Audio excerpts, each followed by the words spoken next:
In Seoul, South Korea, the future was entrusted to only one person. Surrounded by smoke and dust, the ground was cracked. A young man with a suit and silver blonde hair was kneeling to the ground. He was the guild master Younghwa Jang Shiwon, frowning and breathing rapidly. In front of Jang right now is another young man standing proudly. At this time, the surrounding people all turned black and panicked, unable to believe it was the Younghwa guild. At this time, the young man who was standing proudly just now began to open his mouth. In the end, only the two of us are left, you and I are the only ones left, he is the enemy of the whole world. The Shin Kanggu is lowering himself into a fighting stance. Younghwa's limbs trembled. He tried to stand up and said, just because of this battle you started, everyone has to suffer. Angry, Jang shouted loudly, just because of a devil like you, and at the same time his hand released a powerful stream of red energy. Shin with his sharp eyes smiled and said, that's not funny. Who do you think you are, the embodiment of justice? My words made Jang's eyes widen. Angry, he immediately put his strength into his palm and shouted, Shin Kanggu, you dare to mention justice. I fight in the name of everyone, saying Jang while unleashing my power. But you are always sure of my way. If you're not a devil, then what are you? His words touched everyone's hearts, they simultaneously shouted Jang's name loudly as if to cheer. With countless words of encouragement, he turned his eyes firmly towards the enemy. Jang said, because everyone was cheering for me, while at the same time wielding a source of magical power. He shouted loudly, I will never fall. A powerful palm was released from Jang's palm, forming a magic circle. The energy source was directed towards the position where the Shin Kanggu was standing. He only had time to panic and then raise his hands firmly. Then boom, a huge explosion at that location occurred, smoke and dust rushed towards the position of civilians. After a while, Jang slowly walked in front of Shin. The person was kneeling miserably on the ground after the aftershock of the explosion. Jang was still standing there, then Shin gradually regained consciousness after the shock just now as he began to open his eyes. Around the two of them, there are currently many people gathering and cheering. We believe you, Jang Shiwon, finish that bastard, kill him, they keep urging Jang to kill you. Faced with all those grumbling words, Jang still stood tall in front of him without making a move. In the end, Jang calmly spoke to Shin, no one wants you to live. Saying that, here, Jang created a purple magic energy circle in his hand. Seeing it, Shin could only grit his teeth and stare at Jang. Jang simply said one sentence and this was the end for him. Then Jang shot that powerful energy straight into Shin's body, causing him to fly backwards with part of his body torn off. Shin studied blood with his eyes wide open, looking extremely painful. He flew back a few meters and stopped on the rubble. His eyes gradually darkened before the image of Jang standing calmly in a white suit. Then he suddenly jumped out of his place. Flying up high and brightly calling, everyone, our preparations have borne fruit. Jang continued to cast another strange magic while saying, now, perfect freedom will be granted to this land. The people below heard his words and immediately burst into tears of joy. However, the magic that Jang was casting became more and more strange as the characters gradually appeared. Above his head is now a red sky created by Jang himself. From above there appeared a hole in space accompanied by blood-red dotted thunder descending. From there a giant hand reached out full of horror. That scene made everyone below turn pale in fear. Jang was still smiling, satisfied with the result she had just created. Along with the scary arm brought by Jang himself, it made everyone run away in fear. As for him, he gloated and laughed as he said, finally, the Demon King has descended to Earth, now, true peace will come. Jang was speaking enthusiastically when Shin suddenly interjected with a pained voice, a real disaster.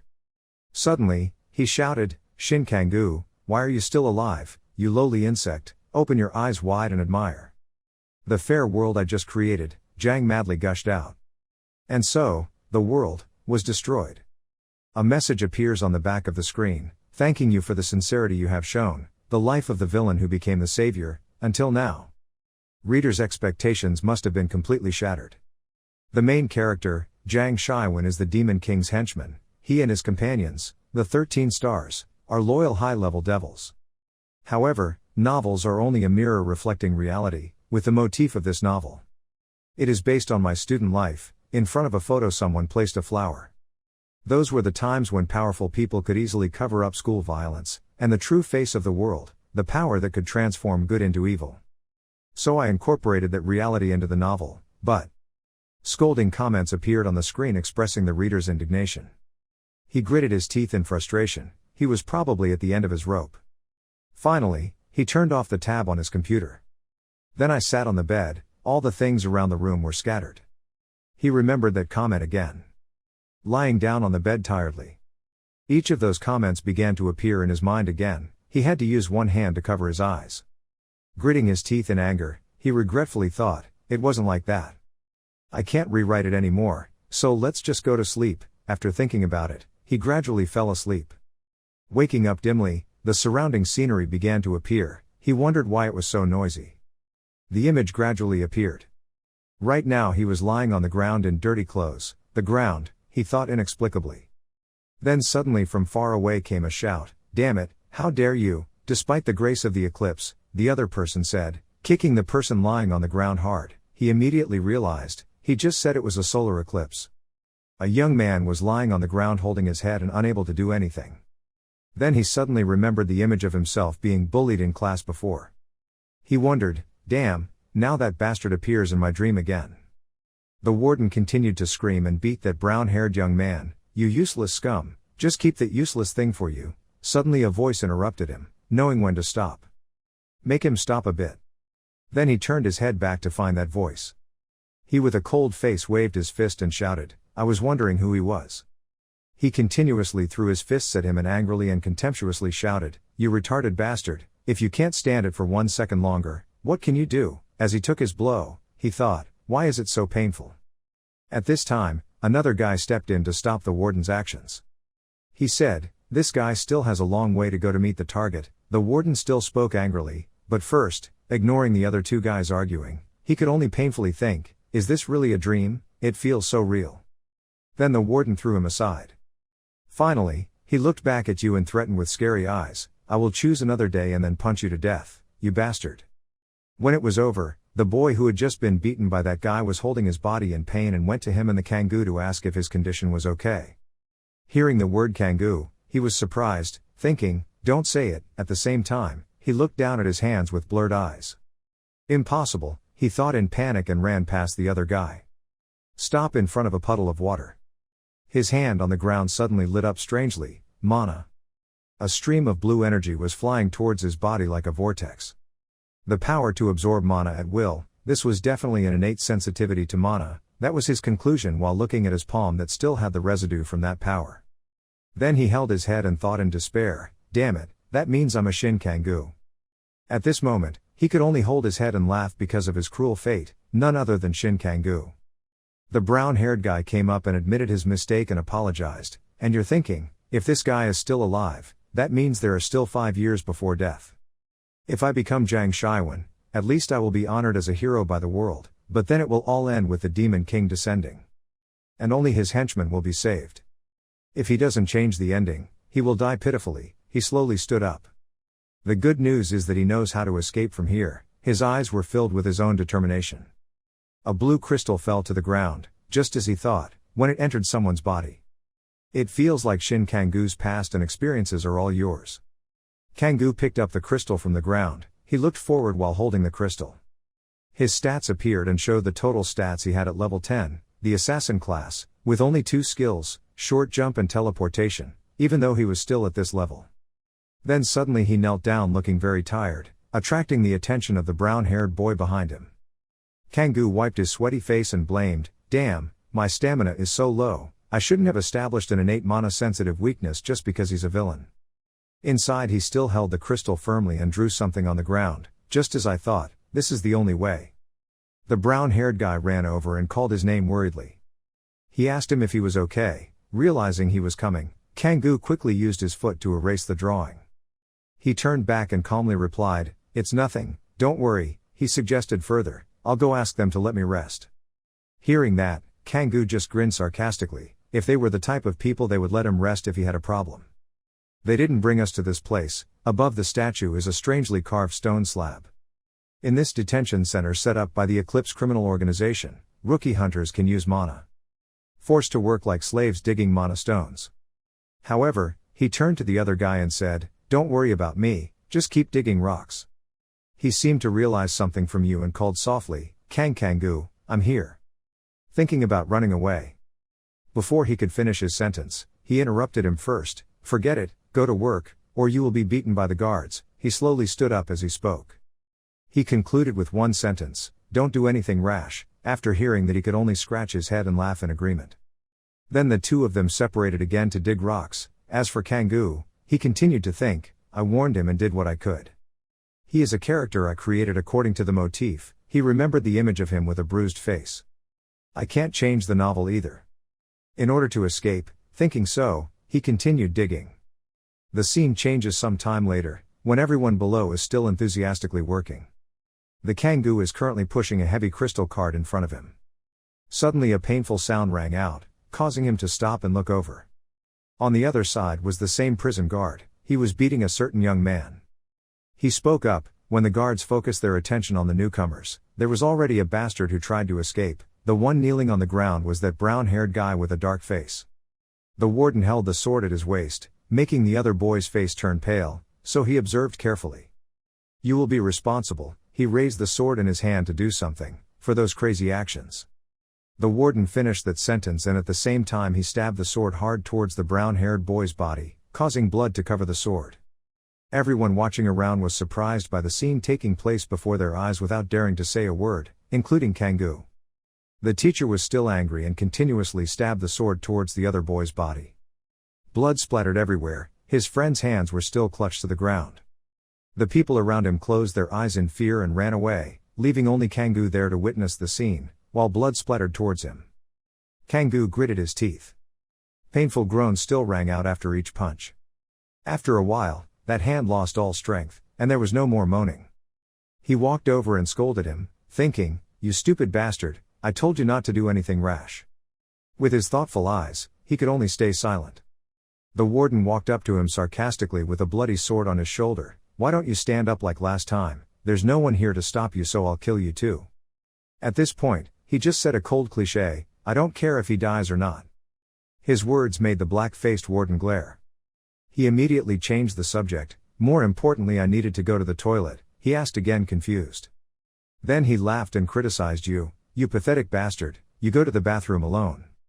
He just remained silent without saying anything, quietly looking at his back, while the warden just smiled and agreed. "He called you to follow him."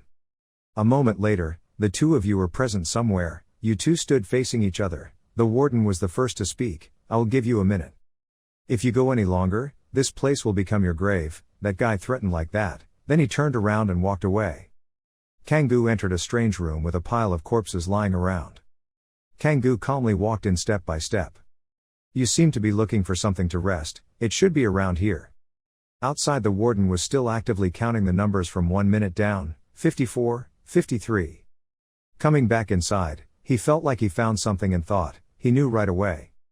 Without hesitation, he rubbed his hand on the broken rock on the ground to make it bleed. The warden outside was still counting, 50, 49, and he was putting all his energy into drawing blood stains on the ground. He kept muttering 40, 39. 18, he drew a strange magic circle with blood, 14, 13. After drawing the circle, it began to light up under his feet. Kangoo started chanting, "I know you are watching me. I know you are crazy, because of tragedies, hardships and depression." At this time, the warden outside seemed to have lost all patience and shouted outside, "You have 10 seconds left, you bastard, stop peeing, pull up your pants, the magic circle is about to be completed."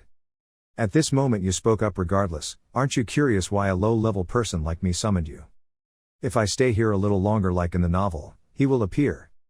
If I hesitate one more day, the hope that the world is looking for will be further out of reach, you will say to convince me. Come again to my summoning." Kangoo's eyes focused intently on the magic circle, "because I will become the entertainment you long for." He put his hands on his hips and smiled confidently as he said to the source of energy from the magic circle, "The person who can use your abilities most effectively is me." Then that power began to cover his body, but it made Kangoo not feel afraid but made him even more happy. He said, "I knew you would appear." The main constellation established the convention with Shin Kangoo in the novel. He shouted loudly towards the source of that power, the space robber. Finally, with his expectation, a voice rang out, "What an insolent bastard, since you have attracted my attention, I will lend you my strength for a while to prove yourself." Kangoo said with his hands on his hips with a confident face, just sit and watch. Then a noise rang out, a hand banged on the door. The warden angrily knocked on the door and rushed in, shouting, "Are you kidding me?" But waiting for him was just an empty space with nothing. The warden started to feel strange. From within the smoke, an afterimage flashed past, making him unable to help but sweat as he watched. The system board displays a notification. First, all skills will maintain the highest proficiency level. After that notification, all indicators will reach max level. From the mist, Kangoo rushed out like a hunting wolf, rushing straight towards the warden. Then, in front of him, he disappeared as if nothing had ever been there. The warden turned his head back in panic. But behind is nothing but an empty space. He wasn't here. In the middle of speaking, you suddenly appeared behind him again. The iron bar's neck was squared towards the prison guard's neck. He was about to stab him through the neck, causing him to vomit blood and be surprised by what had just happened. He looked back in pain and shouted the word bastard, but he still kept his scary killer eyes without holding back. The warden trembled in confusion at what had just happened and looked down at the Kangoo. Then he quickly pulled the iron bar out of his neck, leaving blood everywhere. The warden collapsed at his feet with a thud. Still holding the black iron bar soaked in blood from the prison guard in his hand, he spoke up, "Thank you, idiot. Thanks to you, today I was determined to leave this place," he said, using his hand to wipe the blood from his face. Then a strange voice rang out, "Interesting, the contract was completed." Kangoo breathed out a sigh of relief. Then he reached out and took the sword from the warden.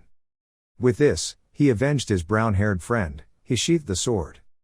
The system panel pops up, notifying that a weapon system has been registered. He stood up straight in front of the warden's corpse and loudly declared, "From now on, I will never look back again." On that full moon day and night, it was right here. He killed the prison guard and avenged his friend. With a spilled gas tank lying next to it. Kangoo immediately poured gasoline everywhere to destroy evidence. After finishing, he put his hands in his pockets and stood thinking. There were many steps he needed to take to escape from here. The first step was to get the uniform of Teacher Kwong. He lit the match in his hand. Next, he set fire to the scene and caused chaos. After thinking about it, he threw the lighter on the ground. The lighter slowly fell and aimed straight at the spot where he had poured oil everywhere. Finally escaped, and just like that, the fierce fire burned brightly behind him, following the kerosene stains, he thought, trying to avoid eyes and ears so that no one could detect him. A moment later, the fire he set spread out and created a large fire. It quickly flared up, causing everyone outside to discover it. They panicked and shouted, "There was a fire in front of Court 18. They panicked and immediately tried to find a solution, no matter what, called the fire department to put out the fire. They rushed in to put out the fire. One of them quickly climbed into the car and gave instructions. Everyone calmly worked according to the instructions of the fire team, sending people to the prison to see what the situation was like inside. Then he got into the car and quickly closed the door. Then he urged the person next to him, who was driving, to go faster. Yes. After speaking, that guy suddenly said hello, "Hey, that prison guard. Today you have something to do to get out of the area. It seems like you switched tasks with someone." The person being asked is none other than our main brother, who just successfully broke into the car. At this time he began to speak, "It's true that I have something to do. Now someone has escaped from building 18. He was a little surprised and exclaimed, "What?" Kangoo continued, "He escaped through the north building and then went northwest through the temporary detention center to investigate like that." Then he turned to ask the driver meaningfully, "But we haven't left yet, right?" He also agreed and then accelerated and drove away. "Okay, let's go now." Sitting in the car, he seriously thought, "This northwest road will go to Chungmyeong Mountain. It seems like this is a very good route to hide if anyone doesn't know it well because it has many dark corners and complicated paths with few guards, but it also has difficulties such as many traps set up by the Eclipse here. That's why it has become a quite dangerous path, because I have the information in advance, only the missionaries know this, so I will take advantage of this to escape from here." After thinking about it, he made a serious face with his hands on his chin and said, "It seems like he escaped along this path but it seems like we haven't found any traces yet. He ran towards Chungmyeong Mountain. That place will be more difficult to find. If we can't catch him, we also need to find his body." The driver also listened to him without any reaction and agreed, "I understood." After driving for a while, he finally arrived at the outside gate of the prison area. When the car arrived, the guards said something to each other. Through, a guard waved his hand and opened the gate. Realizing that, Kangoo's eyes immediately became sharp. Finally escaping through the fence of the prison, the car went through the gate and past the logo of the prison. The car quickly sped down the road. The driver spoke to Kangoo as he drove. He must be quite tired tonight. There were many things going on and now he had to chase the prison escapee in Court 18. The boy sitting in the back also replied, "Yes, that bastard is quite stubborn. It seems better to kill them than to chase like this." As he said, he touched the blood stains on the suit. The driver also smiled disdainfully and said, "That's right, they are stupid bastards. They only have the reputation of being good hunters and can't do anything." Another guy also sitting next to the driver glanced and thought, "These guys really discriminate against real prisoners. In their eyes prisoners are nothing." Then he suddenly asked Kangoo a question, "Warden, how long have you been working in Building 18? Hearing that question made him suddenly alert. Kangoo replied, "I just went there to work yesterday." He continued, "So you probably work at Unit Number 9 in Building 18, he did not deny but agreed. Then that guy started squinting his eyes in alertness, "Unit Number 9. Since the unit isn't in that building, it must have been established just yesterday." Hearing this, he noticed that something bad was about to happen, making his face turn black. The car continued to run on the dirt road. At this time, he gave a strange smile and replied, "Yes." He said as he grabbed the hilt of the sword on his hip, "This is my job." Without hesitation, he immediately slashed the man sitting in the passenger seat, causing blood to splatter everywhere. His actions made the driver panic and look back. He spoke up to end the problem, "Simply eliminating all of you bastards." The car immediately braked suddenly, causing the ground to fly away. Due to inertial force, he was also pushed forward when the car braked, but he still kept his body steady. But the body of the guy sitting in the passenger seat broke the glass and flew straight out, causing a bloody mess. Realizing that the opportunity had come, the driver immediately shouted the word bastard and gathered energy to form a ball in his left hand to launch straight towards the Kangoo. But with his ability, he turned slightly and narrowly avoided the fireball. The vehicle's armor behind him was hit by a fireball, so it was punctured and burned. Not letting him take the initiative, he immediately jumped back, making him panic. He continued to gather the ball and launch it towards him and shouted, "How dare you trick us?" This time his ball of flowers flew straight into the sky and created a giant roll of fire burning in the middle of the forest. Then it melted away and left a large hole with a black burn that had not yet subsided. At this moment, he held his hand tightly and said with a gleeful smile, "That guy was definitely dead." But he seemed to have just realized something and turned around. Looking in the rearview mirror, there was the figure of Kangoo kneeling down.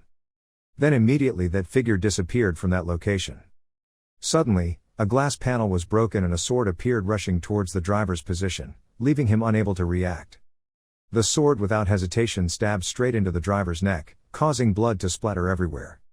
The force of the Kangoo stab was so strong that the sword went out the window and pierced it with several blood stains. That guy could only tremble and stare at the Kangoo. He firmly pulled the sword out of his neck, causing blood to shoot out from his neck. He died. His body automatically fell out of the car and onto the ground. But suddenly a severe headache struck, making Kangoo wince. He knelt down, held his head in one hand in pain and said, "No, I used too much mana and got a little dizzy." Then suddenly a light flashed and he couldn't help but notice and look over.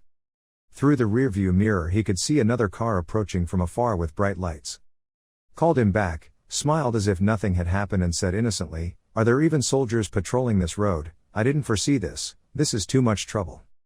He quickly escaped the car and slid down an adjacent ramp. He calmly found the ground and slowly slid down. Finally, he safely descended the steep slope. As soon as he got down the slope, suddenly a voice rang out, surprising him. It was true that he could defeat 2 prison guards without resting and escape like this. A step walked towards him. A chubby-faced guy carrying a big axe on his shoulder smirked and insulted Kangoo, "You low-level bastard." Seeing him he immediately recognized something. He had a red mark on his head. He was a hunter with a wet forehead with a constellation. He narrowed his eyes in caution, not understanding what his power was. Then an index appeared behind him, skillfully connected, neutral constellation power capable of tracking down other people's mana.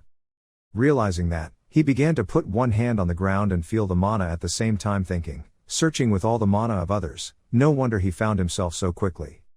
Finally, he suddenly smiled confidently, which was good. His actions couldn't help but make him frown in confusion. Why? His pupils lit up. I could see that the constellation had a contract with this guy by the mark that he had a red mark on his head. For some reason I was able to do that. He remembered the notice that appeared before. Third, by defeating the hunter you can obtain the victim's memory constellation. A red mark is now clearly visible on the hunter's head. The notice board appears again. You can gain the power of this constellation. Looking at the system board, he couldn't help but think with interest, this is my first time using nebula capture. Looking at the system board made him unable to help but think excitedly, great, this is my chance to use the nebula for the first time, but since he has contracted with the constellation, his level must have reached level 100, so you need to be careful not to directly confront him. Okay, master, the two of you stand facing each other. Then he suddenly accelerated on the spot thinking. Then I will take advantage of the terrain and my experience to get close and take him down. You quickly run away to get as far away from him as possible. The guy looked at his every action and laughed sarcastically. He was truly a low-class idiot. Kangoo immediately jumped into a bush to stay out of sight. Then, as if he were playing a game of cat and mouse, he happily said, just run away like that, I'll find you soon. Then caught him suddenly turning green, activating the mana sensing skill. While observing with his superior vision, he confidently asserted that with the constellation contract he could see everything. Moments later, he slowly began to walk deeper into the forest while still holding the iron axe in his hand. Where was he hiding? As he walked, he used his mama sensing skills to scan each area to search for Kangoo, then suddenly he caught a red ray of heat. He immediately turned his eyes to that position without thinking like a predator. At the position he was looking at, behind a tree, a huge amount of heat radiated that he couldn't help but notice. Feeling that his prey had fallen into the trap, he firmly grasped his hand, smiled and said, okay, I see him. Then, like a flash of lightning, he immediately launched the axe in his hand and flew quickly towards it. At the same time, he shouted, bastard, the axe flew and cut the tree in half. An entire tree fell down after that axe blow, but what waited for him behind was just an empty space with no one there. That made him extremely surprised and exclaimed, where did it hide? But he still didn't know how close the sword was to his neck. In a split second without paying attention, Kangoo's sword stabbed straight into his neck, surprising him. The sword stabbed straight into the hunter, blood splattered on the Kangoo's face, and he could only groan. Then he still held the sword tightly in his hand and said sarcastically, it's true, you're too subjective with that tracking skill. The hunter turned pale in fear. He continued, now you have to suffer the consequences for that. Because he dared to underestimate his opponent, he immediately slashed his neck with a horizontal sweep that made blood spurt out. His corpse fell to the ground before the cold eyes of the Kangoo. The system notification panel appears again, you have defeated the target and have mastered the connection skill. As he read, he breathed heavily after the battle just now. The master connection would now be owned by the space robbers. This contract could not be lost. Many system versions appeared in front of him and continued to notify him that all the skills of mastering the connection had been learned successfully. While reading his own stats information, he tiredly wiped away the blood stains on his body. Then he selected an item in the system. Inside appear two skills that have reached max level, mana hunting and night vision. While typing on the system board, he said with satisfaction, I did it. Then he started using the mana hunting skill he had just acquired, which made his eyes shine brightly. His vision immediately became infrared vision as he observed the surrounding scene to investigate. Kangoo thought, through this skill it seemed like there was no longer a hunter here chasing him. Then suddenly a pain came that made him unable to bear it, so he covered his mouth with his hand and groaned. Kangoo leaned on his sword and fell to his knees, groaning and trembling. Then he vomited a bunch of blood onto the ground. Kangoo silently cursed, damn it. I've tried too hard in this battle, he thought as he raised his hand to look at the blood he coughed up with extreme lack of strength. He remembered the moment before when he confronted the hunter, so that he could hide his aura when he was chasing him. I've lowered the mana transfer level to the smallest level. Then transfer all that mana into the mana absorption stone. This is what needs to be done. If the mana is allowed to circulate normally, all the mana that has been fluctuating recently will be detected. Therefore, it was necessary to conceal the mana transport and infuse it into the mana absorption stone. Finally, after hiding my aura, I threw the mana stone somewhere else, and the stone hit the tree. Then making the hunter think there was someone there to attack, he only felt the strongest mana fluctuations around here, so he was fooled. So I defeated him. But to be able to kill him, I had to use the short jump technique to get close. He held his head in pain and thought, with such a series of actions, this new body could not adapt yet, that's why he was so tired. Then he just walked step by step. I continued to think, if I have to fight forcefully anymore, I will probably die right here, no joke, I'm okay now, I need to find a safe place first. Then he walked along the mountain range and left that place. While walking, he seemed to come across something below and thought, there it is. That sand truck will help hide your aura. Below there is a sand truck passing by. In an instant, it flew quickly. Then without hesitation, he jumped off the high cliff to jump down. Next, he landed safely on the sand truck. However, he looked up at the sky. Kangoo thought, today I killed 3 guards in a row while running away, that was not in the original novel I wrote. He was lying leisurely resting on the sand cart and thinking, I don't know if the future will be changed or not, but no matter what, I need to be stronger, I will do that with the things I have learned in this novel.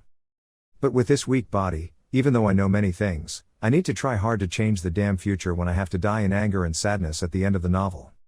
While resting, he looked into the distance. Then he sat up and smirked, not thinking that this place was so beautiful and peaceful. The scene changed to somewhere, a voice rang out, what we need to do is go catch those low-class bastards who specialize in mana stone mining. Then another voice answered back, don't worry, it's not difficult. Who responded respectfully to the man in front, clearly. The old man held a cigarette in his mouth and smiled mysteriously, he was also quite intelligent. Know how to do many actions in a row to cause chaos and then escape from prison by transport vehicle. The scene changes to another place with an overturned 4-wheeled vehicle, next to the Kangoo entering a phone booth. His body was covered in blood and his body was emaciated as if he would faint at any moment. Kangoo thought, this is not good, I used too much mana so now I can't walk, this mana cannot be restored that quickly. Then Kangoo slowly pressed each number on it. Up here that old man was still standing there talking, still haven't found that level 10 assassin, he had killed 2 level 45 and 55 guards and a hunter with a constellation contract. On his desk there was also a stack of files with pictures quite similar to Kangoo. Regarding his location, Kangoo started talking on the phone, the person on the phone picked up, he immediately recognized himself as Kangoo. The person on the phone said, are you Kangoo? He replied, yes I'm in front of Daejeon bus station. Can I ask you a favor?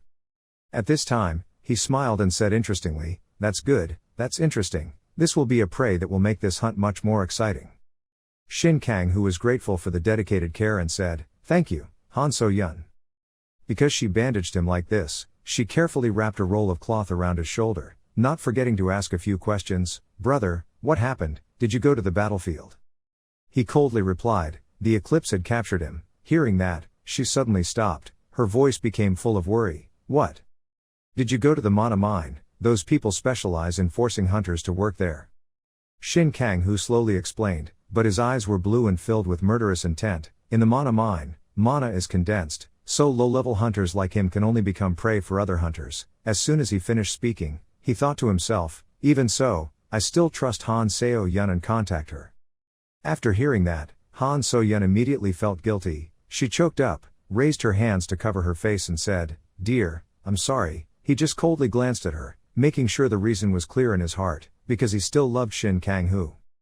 Han So Yun sobbed and raised her hand to hold back the tears that she couldn't control falling, choking and blaming herself, if you had been with me more often after that event, I wouldn't have had to go there. Hearing her mention the old story, Shin Kang-hoo silently remembered that when we broke up, he was still a newly awakened hunter, but now, he is level 150 and has a contract with a constellation. He put his hand on his forehead, frowned with a headache. If she was still with him at that time, she would have been dragged to the Chungmyeong detention center. He didn't seem to want to think about it anymore. He stood up with his hands and told Han So Yun, I've done enough, nothing good will come of anything related to you now, the eclipse will pay attention to me. She saw him stand up and immediately grabbed his arm and pulled him back to explain, brother, I'm already level 150, I'm not someone who would lose to a normal hunter. Hearing that, he only replied, you don't need to worry about me. I just need to use that strength to protect myself well. After saying that, he smiled and looked at her meaningfully. Han So Yun immediately folded her things and gave them to Shin Kang-hoo, reminding him, here you are, I put some money and my phone in there, it won't be tracked.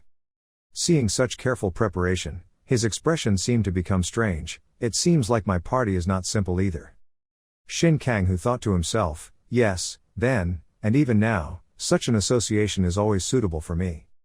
Han So Yun caressed her hands in front of her chest, trying to suggest something to him, brother, do you want to join our group, like before, we can. Realizing her intention, he was not happy to interrupt, Seo Yun. Don't get stuck in the past. For a moment, Han Seo-yun seemed dumbfounded. Tears rolled down her cheeks along with a beautiful smile. She raised her voice to admit, yes, that's what I thought. I will listen to you. I have a friend who is the guild leader, the information is on the phone. Han Seo-yun didn't forget to say goodbye to you, take care and live well. Hearing that, he smiled and replied, thank you, take care too. Leaving the room, Shin Kang who got into a taxi and called the driver to take me to Daejeon Station. The driver smiled and looked at him politely asking for his opinion. Do you mind if I turn on the radio? He replied curtly, go ahead. Coincidentally, right at this time, the car's radio had just received news that the Yonghua group had attacked the Bokman Koi mercenary group. After the day of the verdict, based on the protection of the White Rosary headquarters in Gyeongseon, crime syndicates are increasing rapidly in Gangwon. Because the day of judgment, that day has come, suddenly and silently. In the car, a young man driving turned around and happily said to his wife next to him, today is a bit strange. It's the weekend and there are very few cars, isn't it, honey? As soon as he turned to look at his wife, he saw that the entire skin on her face was stretched by the pressure of the purple magic, to the point that the bones inside were exposed. He was sweating profusely, scared and panicking, crying out, honey, what the hell?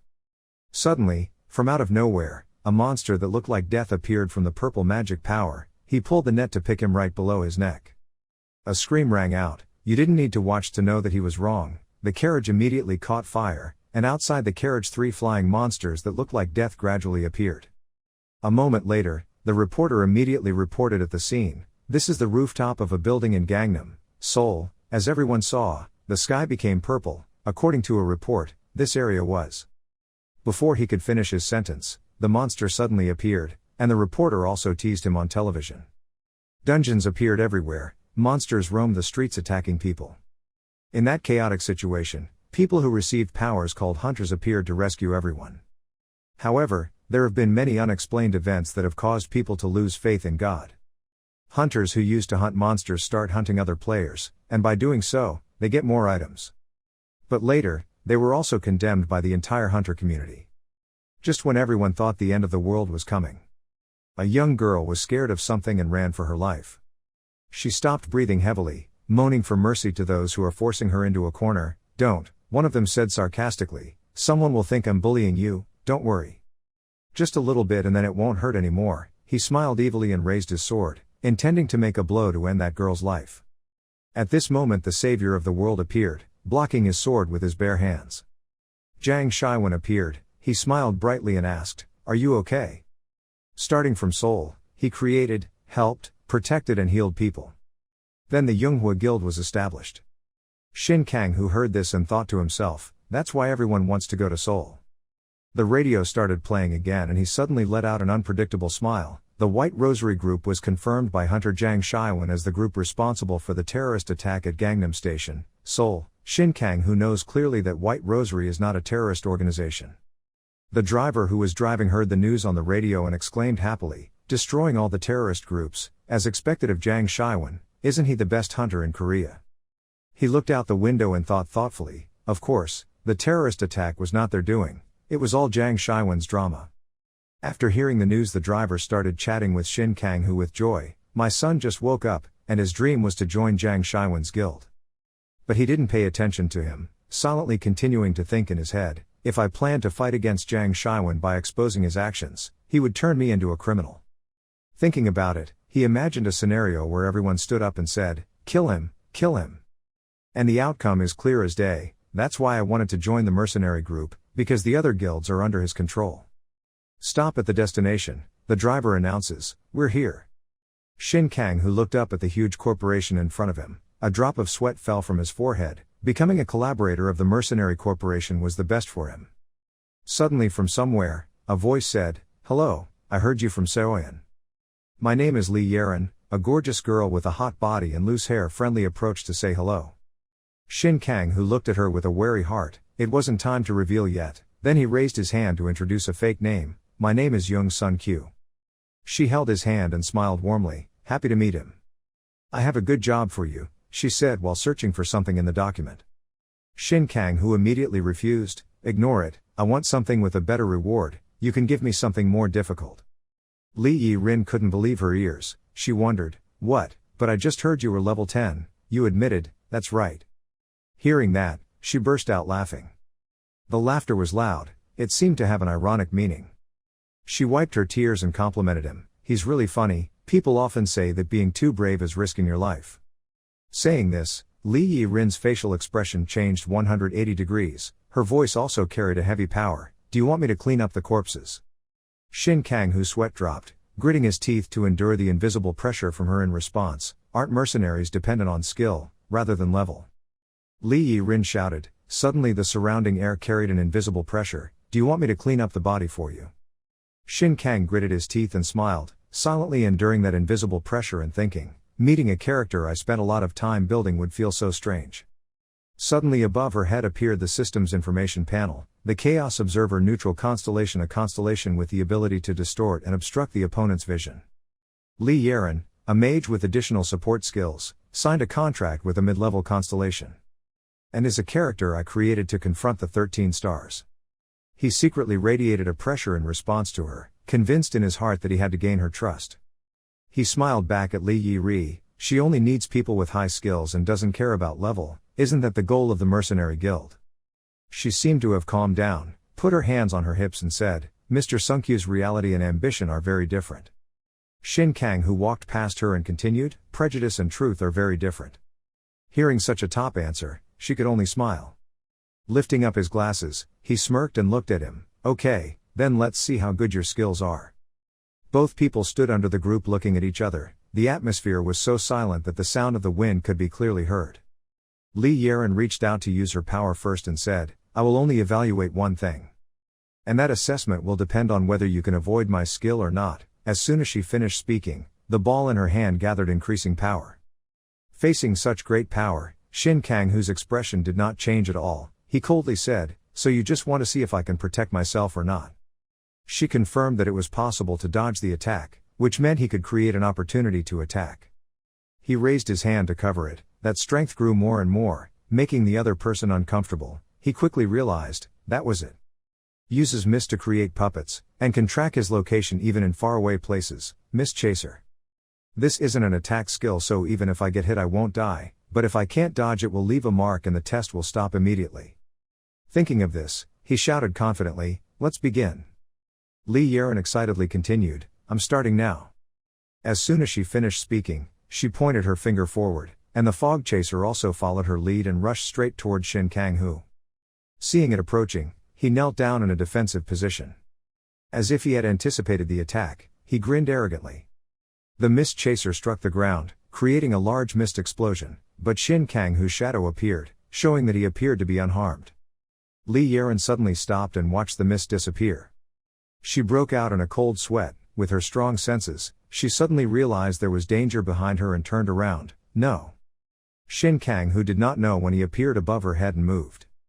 Watching him walk on the glass surface of the building, she couldn't believe her eyes, silently gasping, it's impossible, at that level jumping up 1 meter is already very difficult, but he. It seems he is very proficient in using the basic assassin skill, short jump. So you have quite the skills. Thinking about this, Li Yi-rin seemed unable to look down on you anymore, showing an interesting smile. Then he summoned the fog chaser to attack a second time. Can he dodge this time? She fired powerfully, seemingly with even greater power than her previous attack. The mist chaser was shot upward. It chased behind Shin Kang-hoo, who was running on the glass floor. The distance between the two is getting closer and closer. It seemed to have caught up behind Shin Kang-hoo. Sensing danger behind him, he turned his head to observe. Then he secretly smiled because it was correct according to his calculations. Shin Kang-hoo gently turned around, and the fog chaser immediately flew past. Then it crashed straight into the building, creating a huge explosion. The explosion caused Li Yi-rin to cover herself with her hands because the wind was too strong. When the wind calmed down, she stood still and looked up, not daring to believe her eyes. He had dodged it again, not to mention. Just now that was teleported. She just thought of this and realized the problem. Shin Kang-hoo took the weapon and teleported right to the back. In just a blink of an eye, the sword was placed on the opponent's neck. Shin Kang-hoo said coldly, stopping the test here. As soon as he finished speaking, Li Yi-rin was able to turn around and avoid his sword. This made him startled and silently complimented her. She was faster than he thought, no wonder she was the commander of the mercenary team. Li Yeren looked over at him with a crooked smile and asked if he had ever been trained. Shin Kang-hu quickly replied, not yet. She gently used 2 fingers to push the sword out to expose him, lying, it was impossible for a level 10 person to have those movements. Shin Kang-hu didn't answer her but asked the main question, did I pass the test? She turned around and said, then I think I can entrust you if you're at level 50. Hearing a satisfactory answer, he took his sword back, good. Outside the ruined city, a white car sped through the road. Li Yeren was the driver, she looked at him through the rearview mirror. Then he smiled and excitedly started a conversation, are you interested in bulletproof glass? Lately there has been a gunman who has been bothering me, so the car has covered all the bulletproof glass. He propped his chin up and looked out the window and asked coldly, a gunman? She smiled from ear to ear, the corner of her mouth curled up like a giggling cat and said, I must be loved by those Eclipse bastards. Hearing that, Shin Kang looked at her wonderingly, a war for territory. As if she could read his thoughts, she let the fog chaser give him a piece of paper and explain that this was a mandate to track down a wanted criminal. I am the one who entrusted this power of attorney, it will be very useful to you. The cute fog chaser gave you the paper. That place is Gyeonggi-do Osan, an abandoned ruins open dungeon. Kim Moo-kyun, level 50, mage, requests the return of the level 3 item Vartaro's shoes. He read the paper in his hand silently for a moment and then asked, do I need to bring him back alive? Li Yeren smiled and replied, you can kill him, too many innocent people have died at the hands of Kim Moo-kyun. You can kill him on the spot, the National Hunter Security Agency will also like it very much.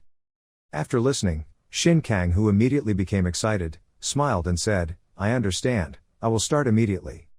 As soon as he arrived, Shin Kang, who immediately got out of the car and went on duty alone. He silently remembered what she said when getting in the car, he would probably hide somewhere so it wouldn't be easy. Because this place is quite big. Shin Kang, who smiled happily, he thought to himself, but for me, this is not a bad area to start the hunt. This is a place that Shin Kang-gu used as a hideout in the novel, so I am quite familiar with this place. There were also a few useful mid-level bosses here. He held his weapon and stood in the middle of the ruins, and a few monsters gradually poked their heads out. With his strong senses, he immediately recognized the monsters, there they were. Having finished speaking, Shin Kang-hu took a knife and cut a long line in his palm. Blood flowed down profusely. Smelling blood, the monster became agitated. They began to evolve, from a deformed little animal into a true monster. They rushed straight toward Shin Kang as if they were starving to death. A monster jumped up and pounced, and he immediately used teleportation to avoid it. Then, combined with a short jump, use a knife to cut the monster into 2 parts. He continued to use instant to dodge the attack. And short jump, to finish them all off. The loop continues, move and then take short steps. Shin Kang's eyes were sharp, without any emotion, in just a blink of an eye, all the monsters were cut in half, lying on the cold ground one after another. Shin Kang, who remembered that when in the car Li Yeren instructed him to retrieve the entrusted items, then he could do whatever he wanted. He thought without noticing that behind him there was another danger preparing to attack. He just remembered the conversation in the car at that time. She asked him what reward he wanted. Shin Kang, who immediately replied, all I need is a dungeon raid permit. The second steals the boss's skills, with places where there are many mid-range bosses approaching high level. The monster began to radiate bright red magic power. Shin Kang, who also smelled it, his eyes were sharp, he smiled sinisterly and said, this is the best place for me to get their skills. Looking at the person in front of him, Kang-gu frowned, smiled sarcastically and said, nice to meet you, Ventus. At this time, the system screen suddenly appeared above his head, you can steal this target skill, and Ventus was looking at him viciously, I will kill you. Hearing his statements, Kang-gu laughed provocatively, don't stand there babbling. As soon as he finished speaking, he jumped up into the sky under his watchful eyes. After that, Ventus immediately rushed down and swung his sword to slash at Kang-gu. He rushed in as fast as the wind. In just a blink of an eye, Ventus shook his body and moved in front of him. Looking at his figure disappearing and appearing, Kang-gu immediately frowned in alarm and stepped back. At this moment, Ventus suddenly put his strength into his legs and jumped up, swinging his sword down on his head. His eyes suddenly flashed with joy because he was about to destroy the enemy. But what the man stabbed was only his faint silhouette. While Ventus was preparing to raise his sword and slash, Kang-gu quickly used teleportation to jump aside. While dodging the man's attack, he frowned and thought, it looked like that attack was just a simple fake attack. Immediately after that, Kangoo turned around and pulled out his knife, preparing to confront the real Ventus on the side, but the real attack came from this side. He immediately used a short jump to move as close to the guy as possible, then Kangoo immediately swung his knife and stabbed him in the ribs. Ventus was suddenly attacked and was stunned, then had to frown because of the pain. The man angrily threw up his knife to finish off Kangoo, but he dodged it perfectly. He quickly used the teleportation skill. It was just a mid-range boss in name only.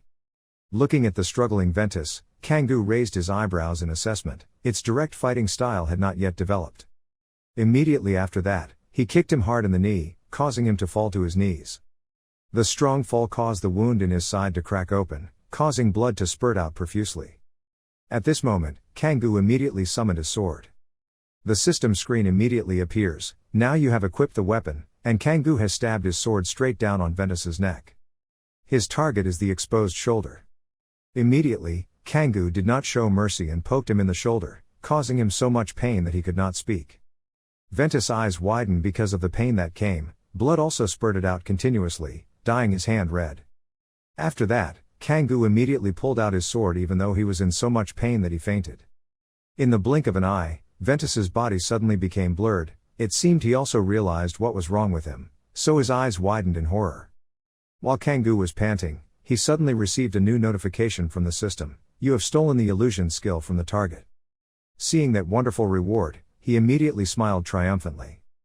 But now behind him, where Ventus had been standing, something had fallen. Kangoo heard the sound and turned his head to look. He didn't notice that there was suddenly a flash of light in the far building. When the sneaky observer saw Kangoo bending down to pick up the things, he couldn't help but exclaim in admiration, it was a sedative, not just one but two. He happily pointed at him and said, have you seen it, boss? That kind of thing rarely happens, right? Osan's third-level soldier Zhou Youngji frowned and thought, who knew that he would accurately hit Ventus's weak point. At this moment, she suddenly burst into laughter and said, Big brother, I once saw him at the market. Then she rolled her eyes and remembered the first time she met Kangoo. He was shopping at that time. He let me buy Kobold Blood Severo and Monster Anesthetic. The seller saw that he bought a lot of things and warmly suggested that he buy daggers from my stall. She let you guess, it seemed like he was planning to hunt monsters in the dungeon and work as a farmer. Hearing that, Youngji frowned thoughtfully and did not respond. Sedatives, while he muttered a comment, that guy seems to be skilled in assassination, I've never seen him before.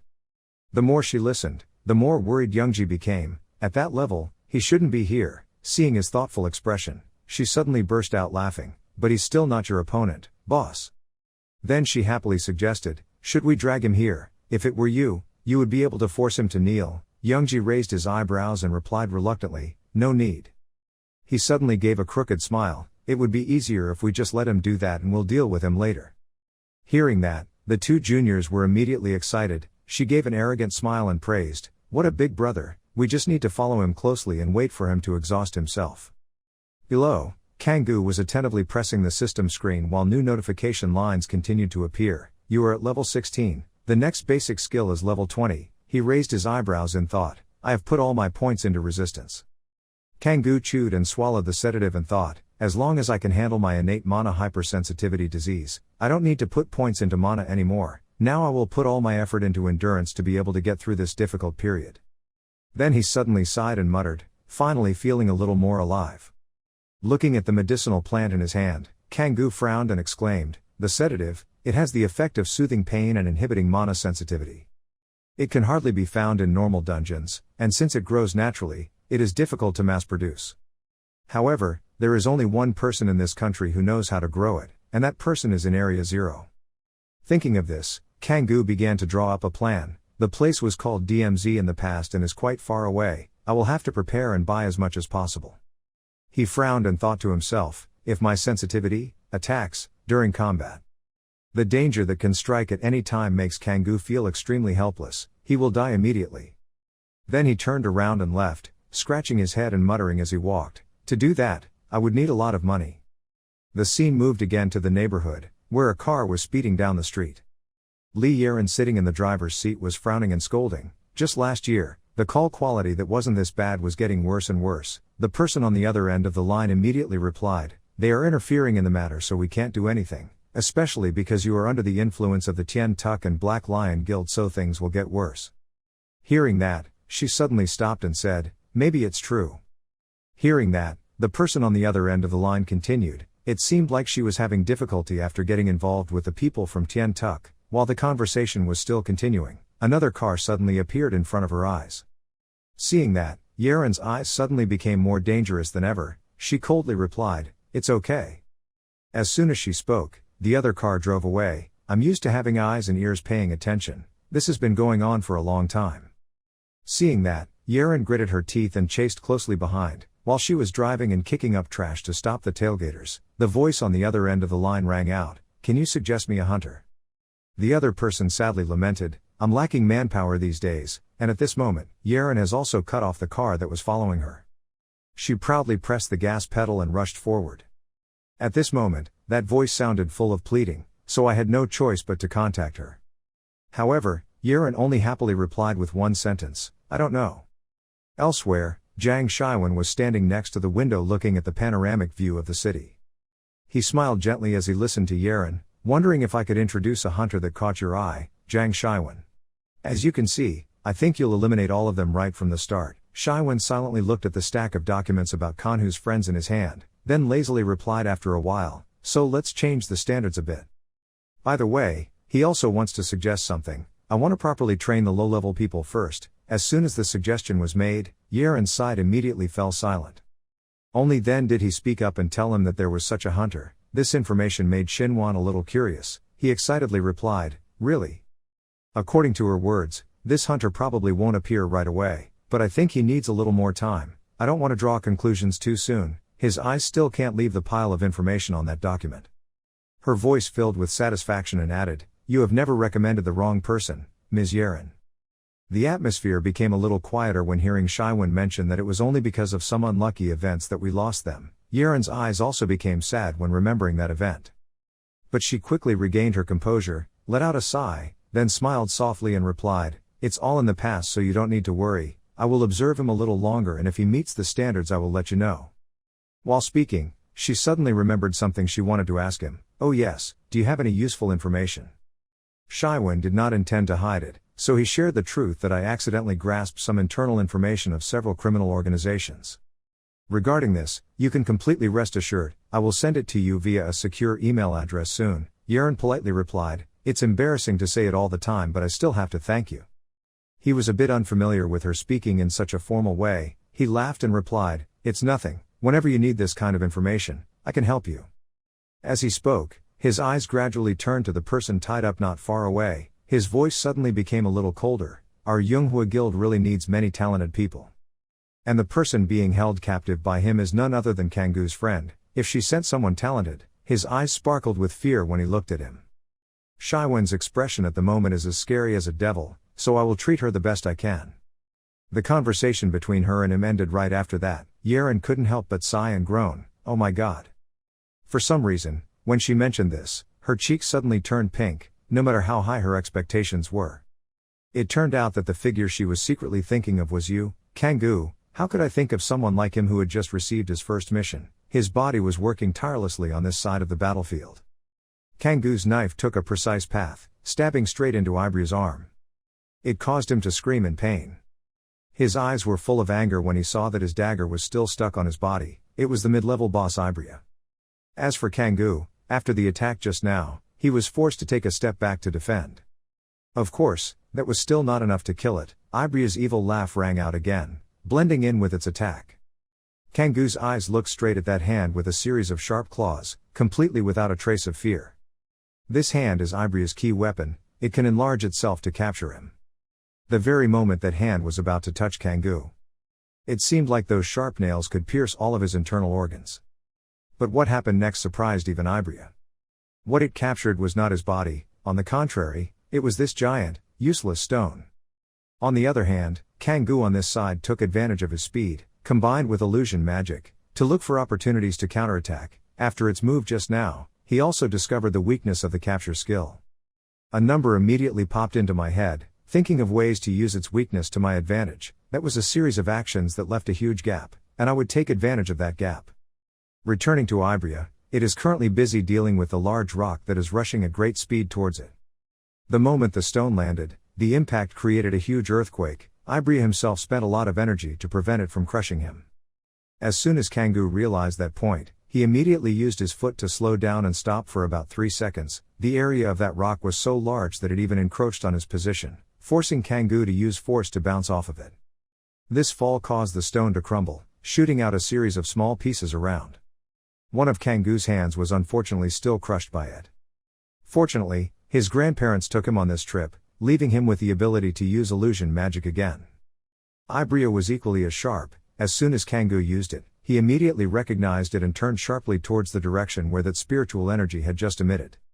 While it was still absent-minded, he went one step ahead, teleported, and was right behind it. Without any delay, the sword was quickly taken out, piercing Ibria's stomach from behind in its own confusion. Absolutely do not let it have any resistance. The moment Kangoo pulled his sword out, red blood shot out around him, dyeing the area red.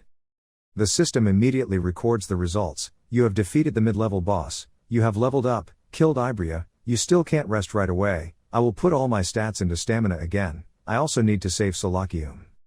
Temporarily wait for the system, taking over the target's skills. This process also doesn't take too much time. Acquiring max level skill proficiency can summon a target within a fixed radius in front of you. Kangoo really wanted to experience this newly acquired skill. Instantly, an image appeared on his palm just like the way Ibria had just done with the acquisition skill. The test target is that dagger over there. With this skill, even standing far away, he can completely get the item he has aimed for. After this one stage, Kangoo came to a conclusion, so it could be used for items as well. That makes him look forward even more, and if I use it well. Kangoo even thought of a way to change the way Ibria's skills were used, so it could hinder actions. For now, he needs to practice to become more fluent. Kangoo continued to focus on training without noticing that not far away, there were eyes watching him. And the group of people who were secretly following him were none of them strangers, it was Youngji and his juniors. Of course his recent encounter had already been caught in their sights. The ability he displayed really surprised him. Look at him, he's really brave, an assassin was able to kill Ibria without needing a tanker to block any blows. Looking at him below repeating those actions over and over again, Youngji's junior couldn't help but wonder, but what is he doing? I wonder if he wants to increase his skill proficiency. I couldn't help but turn to ask his opinion, big brother, should we go beat that bastard up? Youngji's only response to the question was silence. Seeing him so absent-minded, he quickly called out, big brother. The talkativeness of the two of them made Youngji irritated, angrily shouted, shut up, I said it would be better to wait until he was tired before we aimed at him, scaring the two of them. Their hearts jumped, they quickly responded in fear, obeying the order. Scene changed to another factory. The man leisurely enjoyed the small piece of meat in his hand. It turned out to be Mukyun, his eyes were constantly glued to that piece of paper. Inside was a message stating that the Black Master had given Kim Mukyun his approval to join the organization with a few conditions, including giving internal information about Lam Dong to the mercenary group that Li Yaren was managing. In order to look as relaxed as he is now, he has just dealt with quite a few of these unfortunate people, which is good news for me. Her hand didn't rest at all, gently pulling out the documents on the body to take a look. Li Yaren was worried about trying to arrest her.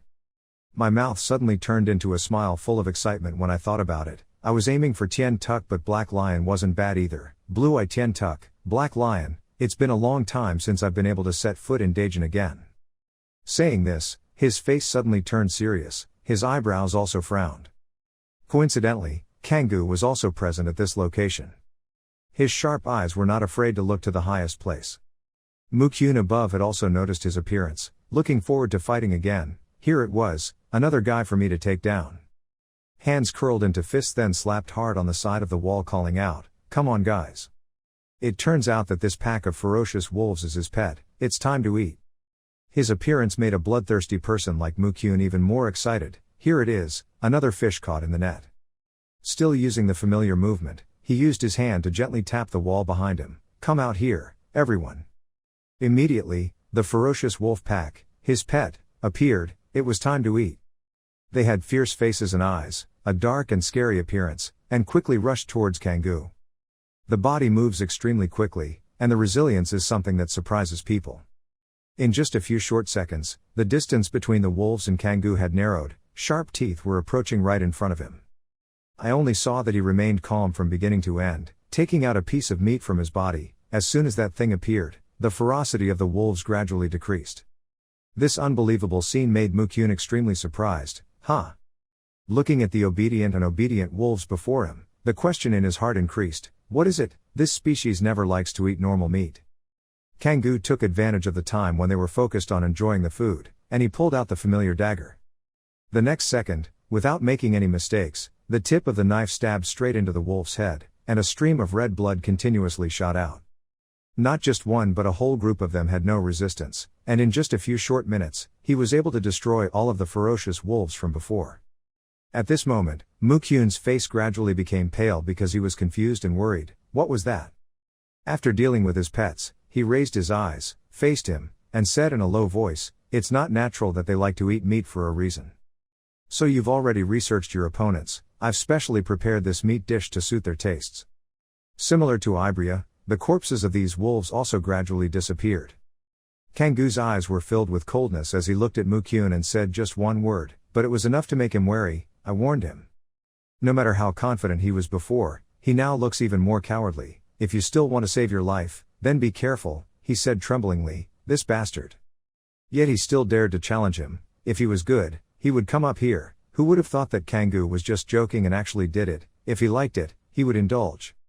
After witnessing his pets being taken down so quickly, Mukyun still seemed to have a strong mouth. His voice expressed contempt for him. It was good to prepare, but it seemed like there was a lot of blood involved. He didn't stay high up, looked down at his figure running below, confidently thinking that no idiot would rush straight into the enemy's lair. It turns out that the motivation for him to be so loud was because he had previously equipped a bomb in this area. "I will blow it up and kill you."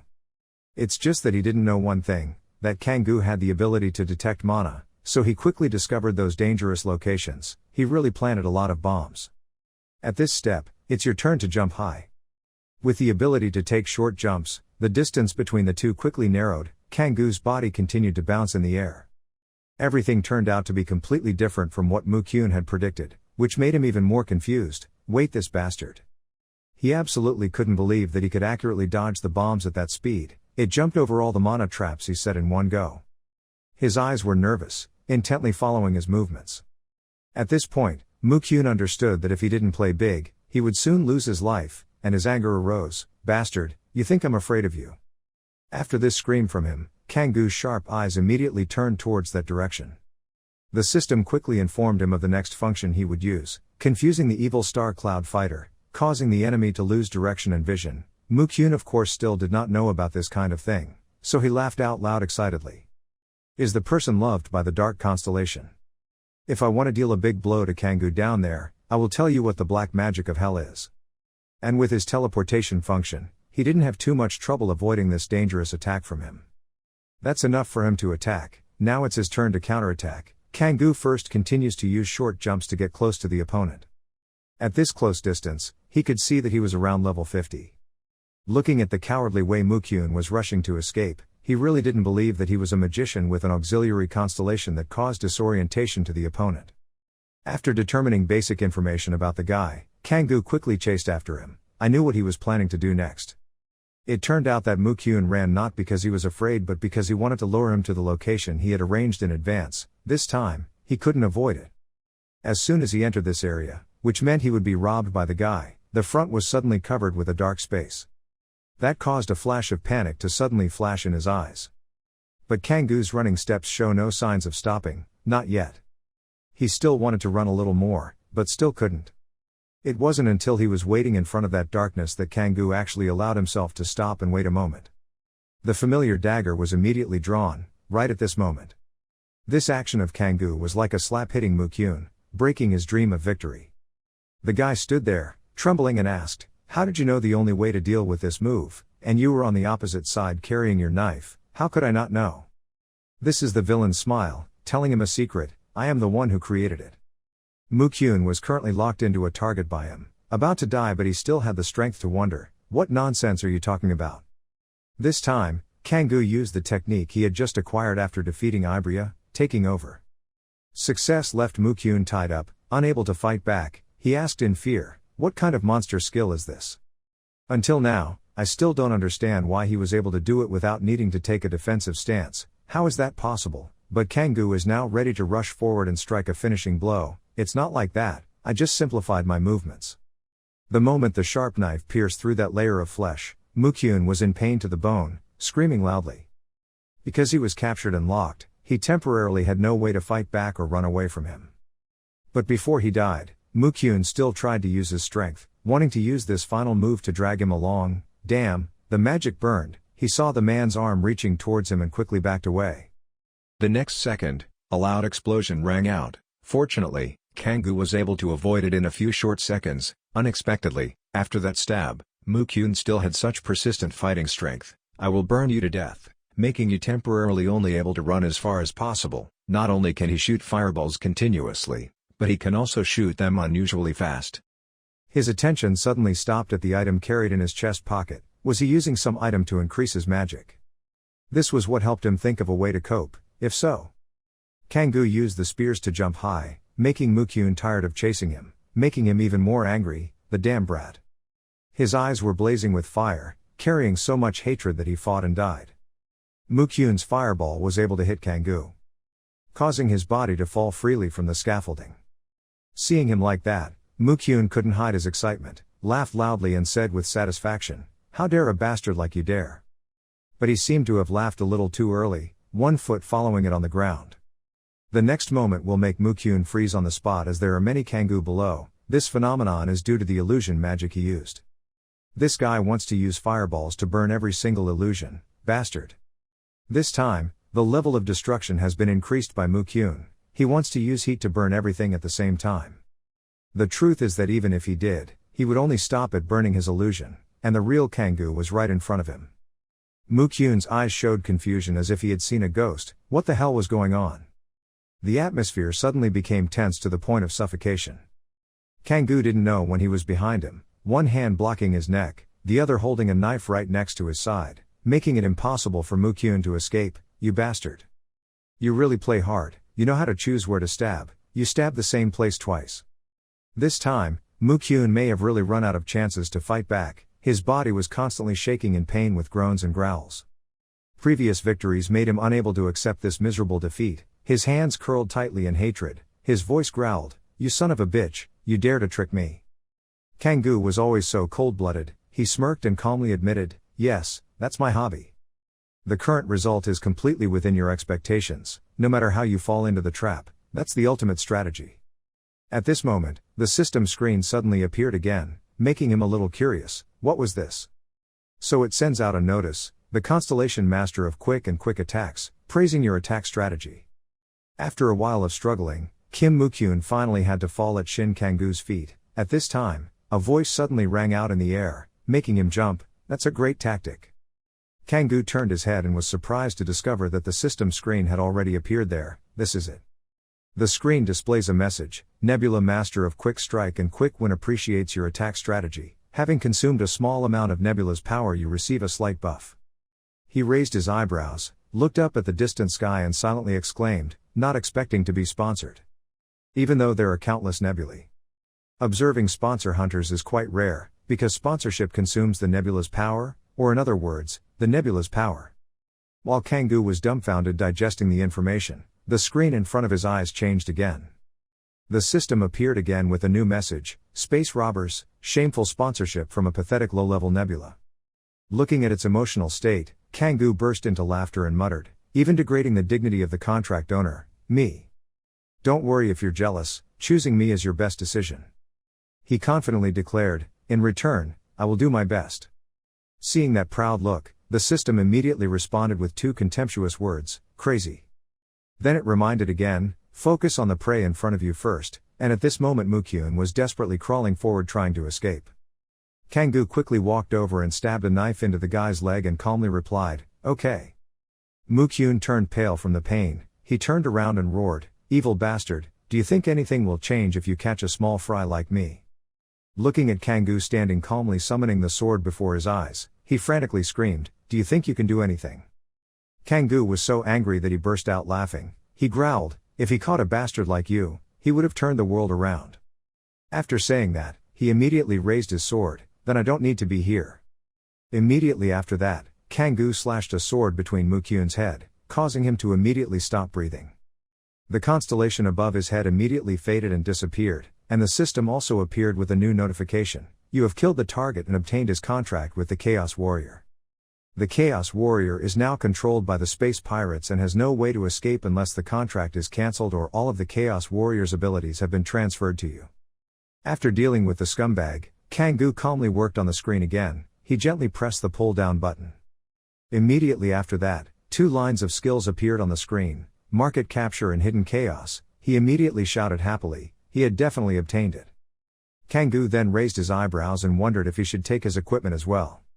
He gently picked up Mukyun's neck and muttered to himself, even though he has no interest in stripping men's clothes. After that, Kangoo immediately started rummaging through the guy's belongings. He mumbled as he searched, just take his clothes first. A moment later, countless delicious items appeared on the ground. Kangoo was still rummaging around. He must have had a lot of equipment. He thought level 50 was being stingy, but it turned out he was spending money on buying items. He raised his eyebrows at the gloves in front of him and exclaimed, I can link this mana chain with the dagger to throw it properly. Then there's the armor, and converting this to enhance endurance. Finally, there is a ring that looks small but its effect is not small at all. This will enhance resistance. That stat is very important and cannot be wasted. Finally, Kangoo pulled out an amulet, looked at it, and said excitedly, this is it. At this time, the system also appears with information that the evil god's amulet consumes 1 mana every second when in an awakened state, reducing skill casting time. Looking at the screen showing that information, Kangoo excitedly praised, this buff is optimal for me.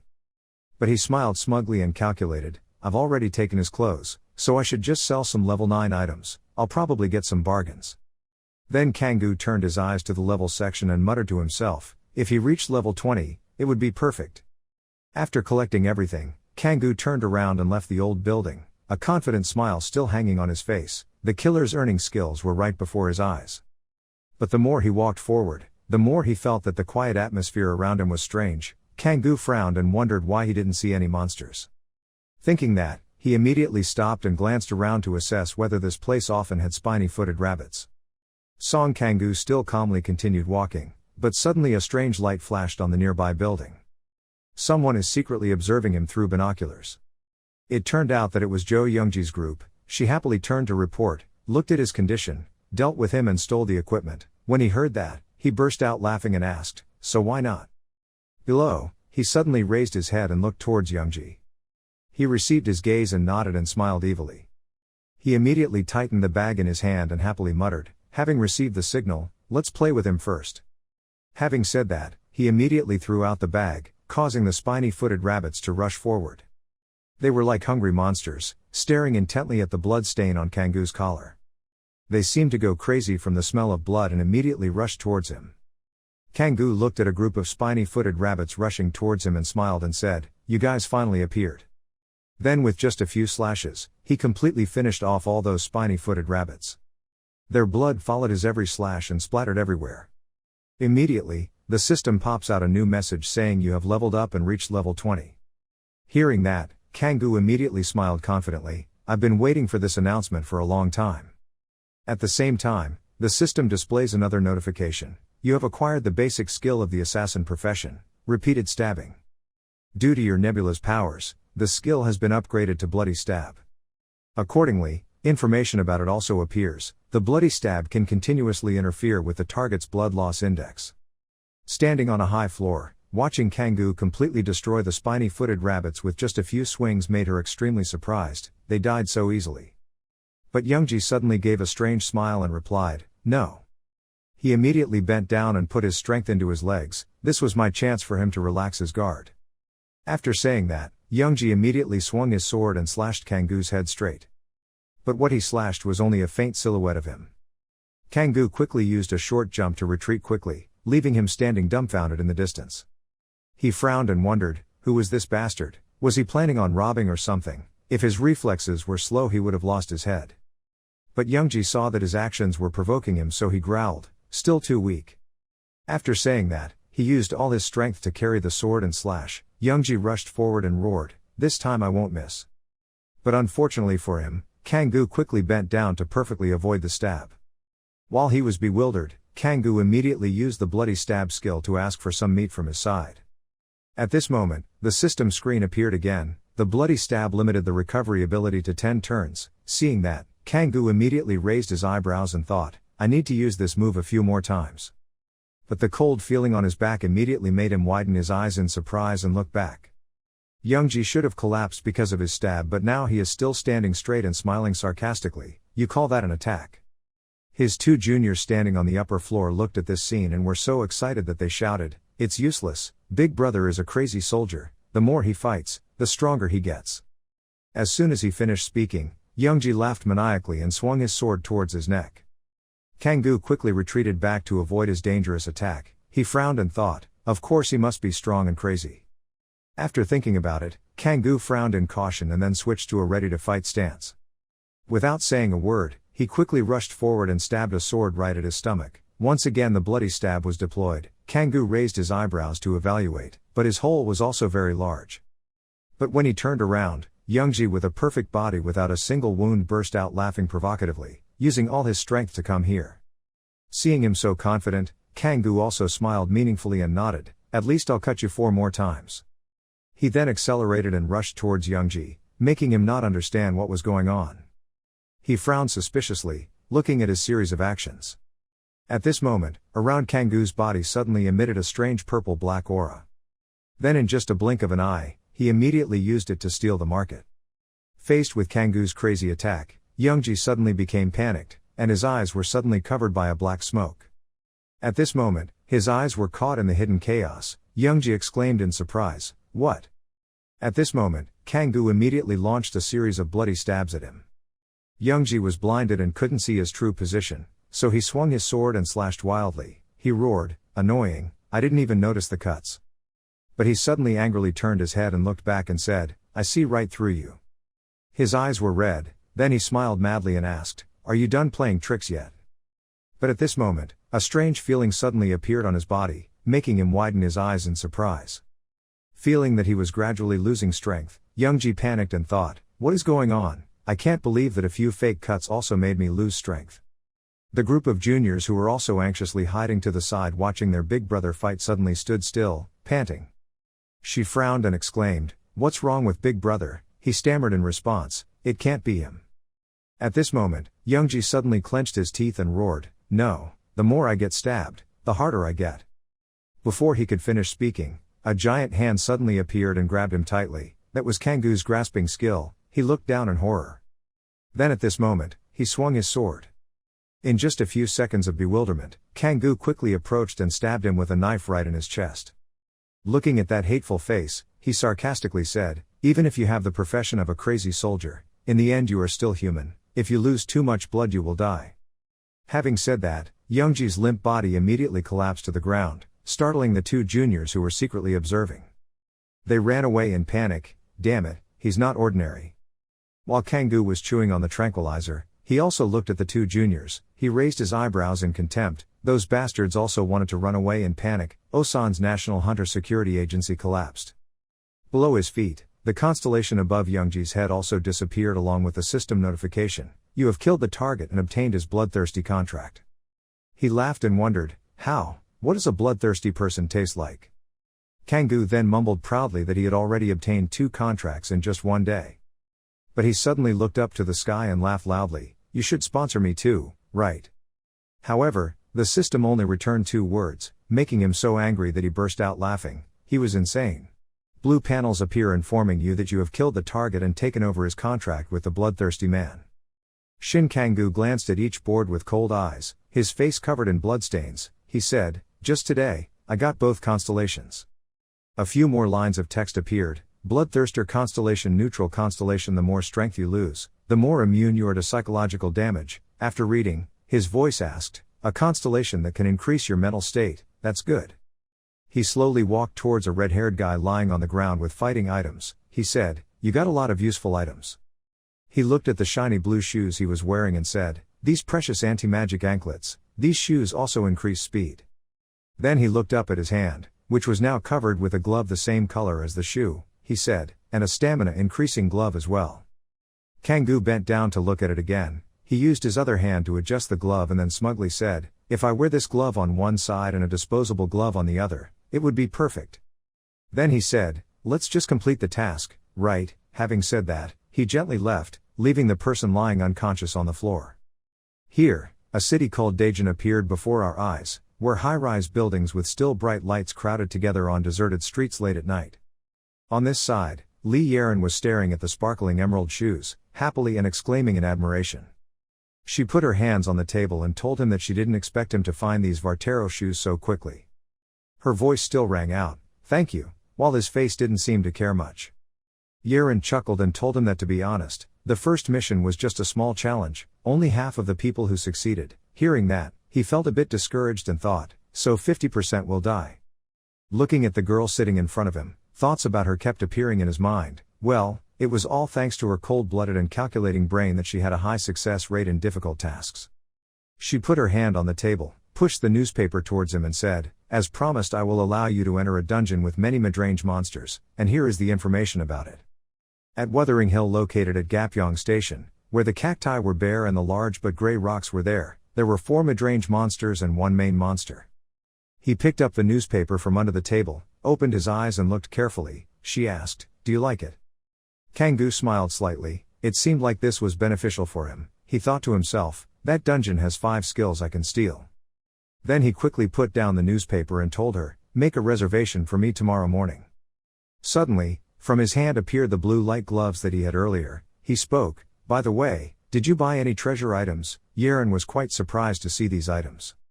The glove, the ring and the whole chest were placed neatly on the table one after another. She exclaimed, Kim Moo-kyun really took a lot, I will sell it for a good price. There were only 3 newspapers on the table, but her voice kept ringing, so let's move on to the next mission, shall we? He pointed to the man in the middle of the newspaper and said, let's start with this guy. She continued, this is an escort mission of the National Security Agency.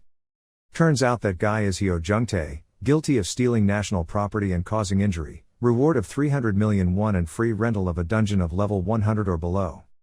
She looked closely and thought that finding his base would be quite difficult. Could you do it, other than being seen near Yangpyeong Station where no one frequents? With the fierce fighting spirit of a warrior, he did not hesitate to say, it's okay, I have a way to find him. Afterwards, he saw Kang-gu come to a deserted small street. He calculated that after selling the items he didn't need, he had earned 250 million won. Holding up the phone to make a call, he still had the thought in his mind that now that he had earned money, he had to create more ways to escape. Someone's voice came from the phone. He replied calmly, I want to buy 10 Solakium, located at Yongsan Station. On the other end of the line, a bearded guy who looked untrustworthy replied to him, I understand. Hanging up the phone call, he raised his face to the sky and said, there was still some time left until his dungeon conquest. A Hades club appeared right before his eyes. Kang-gu decided to go have a drink and collect some information. A loud scream rang out. I just saw the hunter with a satisfied but terrifying face swinging his arms to fight someone. Being attacked, that person's blood poured out loudly. The pain kept tormenting him to the point that his eyes turned white and he could only scream a few times. He raised his bloody sword to show himself to everyone's cheers. While that person had long since collapsed to the ground, everyone was still focused on the fight, shouting, bet everything, kill him, but no one paid attention to the 2 people behind. Kang-gu went to the counter, ordered, a cup of Solakium poured out, and he spread the money on the table after ordering. Hearing that, a pink-haired girl, bartender Benny, looked strange and asked again, an outburst of Solakium.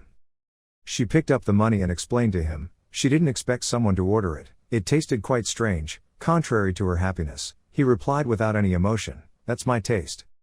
Then she quickly turned away but still tried to glance at him. She said, wait a minute. He stared from behind, guessing that since then in clubs like this, bartenders often have a lot of useful information. Kang-gu turned his head to the right to look at something but he still thought to himself, of course that was not confirmed information.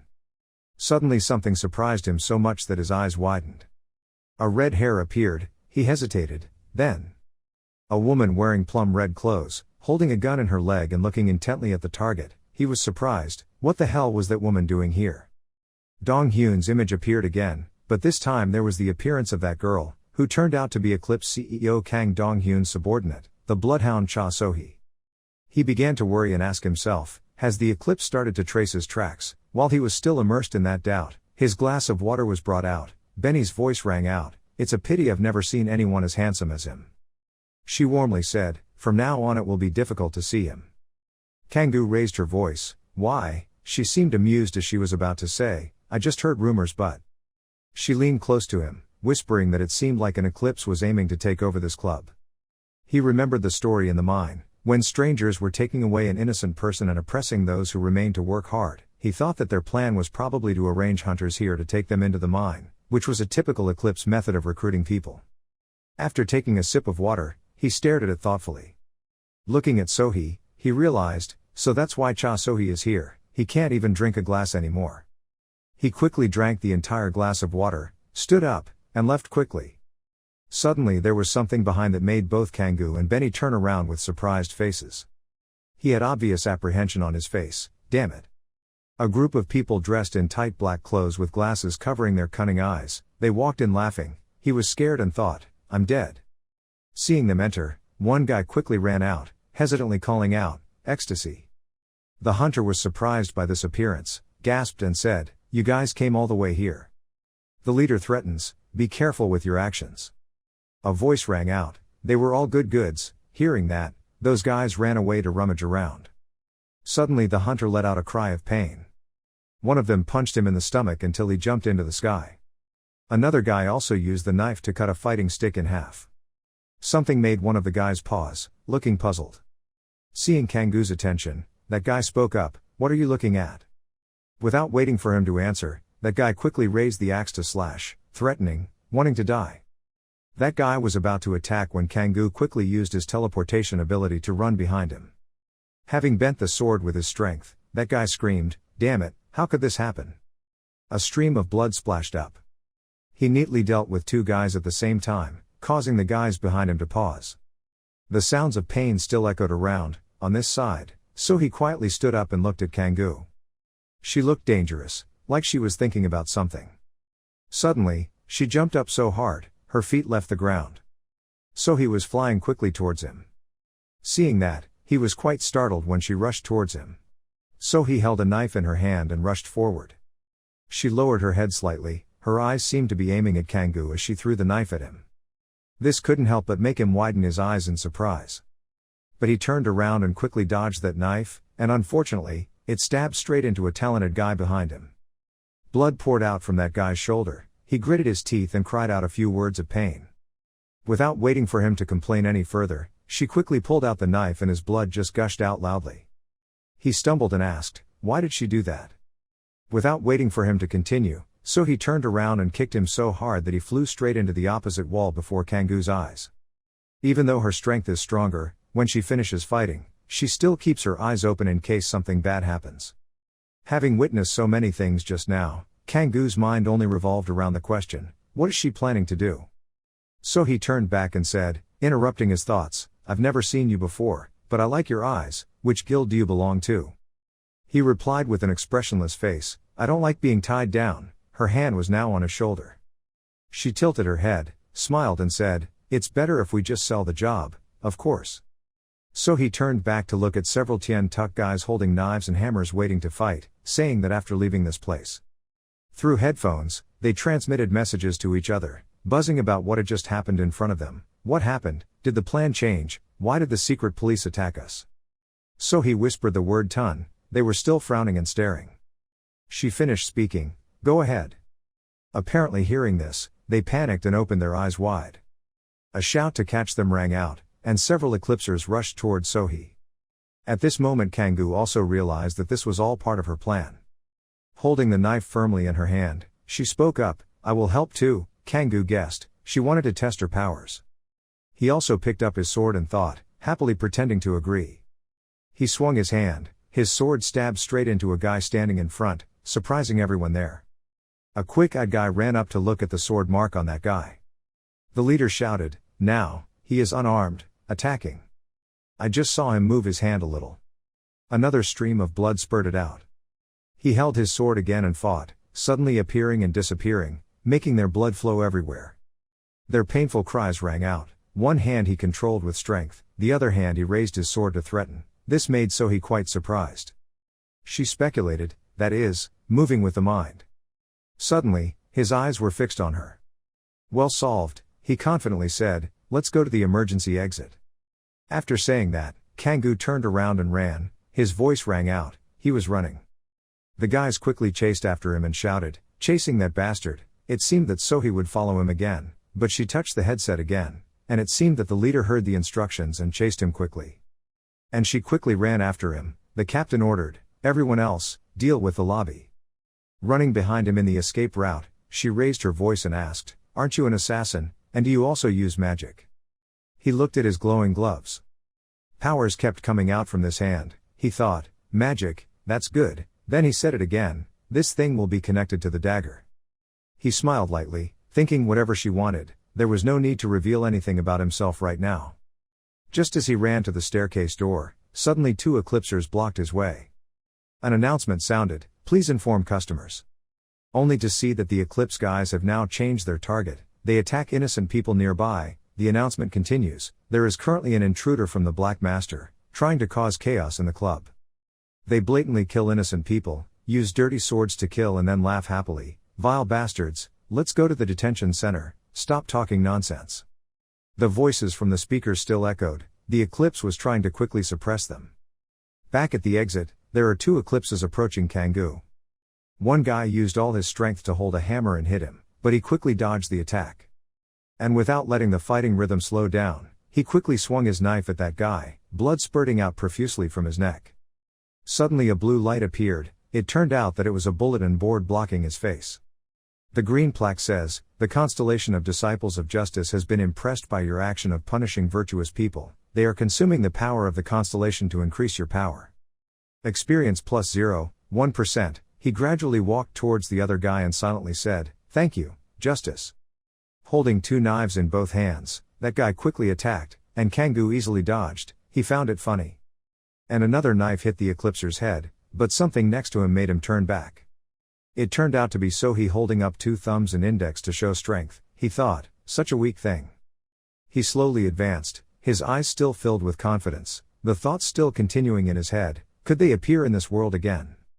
He smirked, his eyes still fixed on his opponent and thought, who cares? The Eclipse guys stood there staring blankly at him, he thought that he could return that gift. They threw the axe at Kangoo, the force it created was very strong, but that was a small thing for him, once again he dodged. The axe flew past and crashed straight into the wall.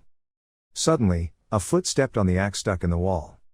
It turned out that he had used their weapons to soar upwards, he told himself, by the 3 villains. It was a short jump, his hand clutching the knife tightly.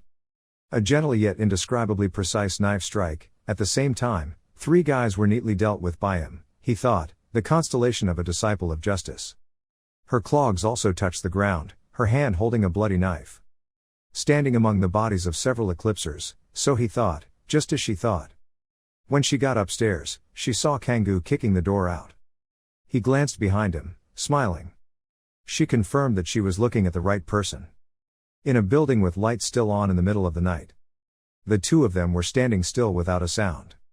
The Eclipse crowd is still noisily looking for Kangoo and Sohee, please search carefully. It turned out that both she and he were hiding right behind that wall. She asked what he thought about working in a place with more freedom than the guild. She quickly took the business card and gave it to him, the salary was quite good. He didn't seem to be very interested, so he quickly turned around and left, snatched the business card and coldly said, I will contact you after handling a few issues. So he looked at his figure. She also prepared to walk.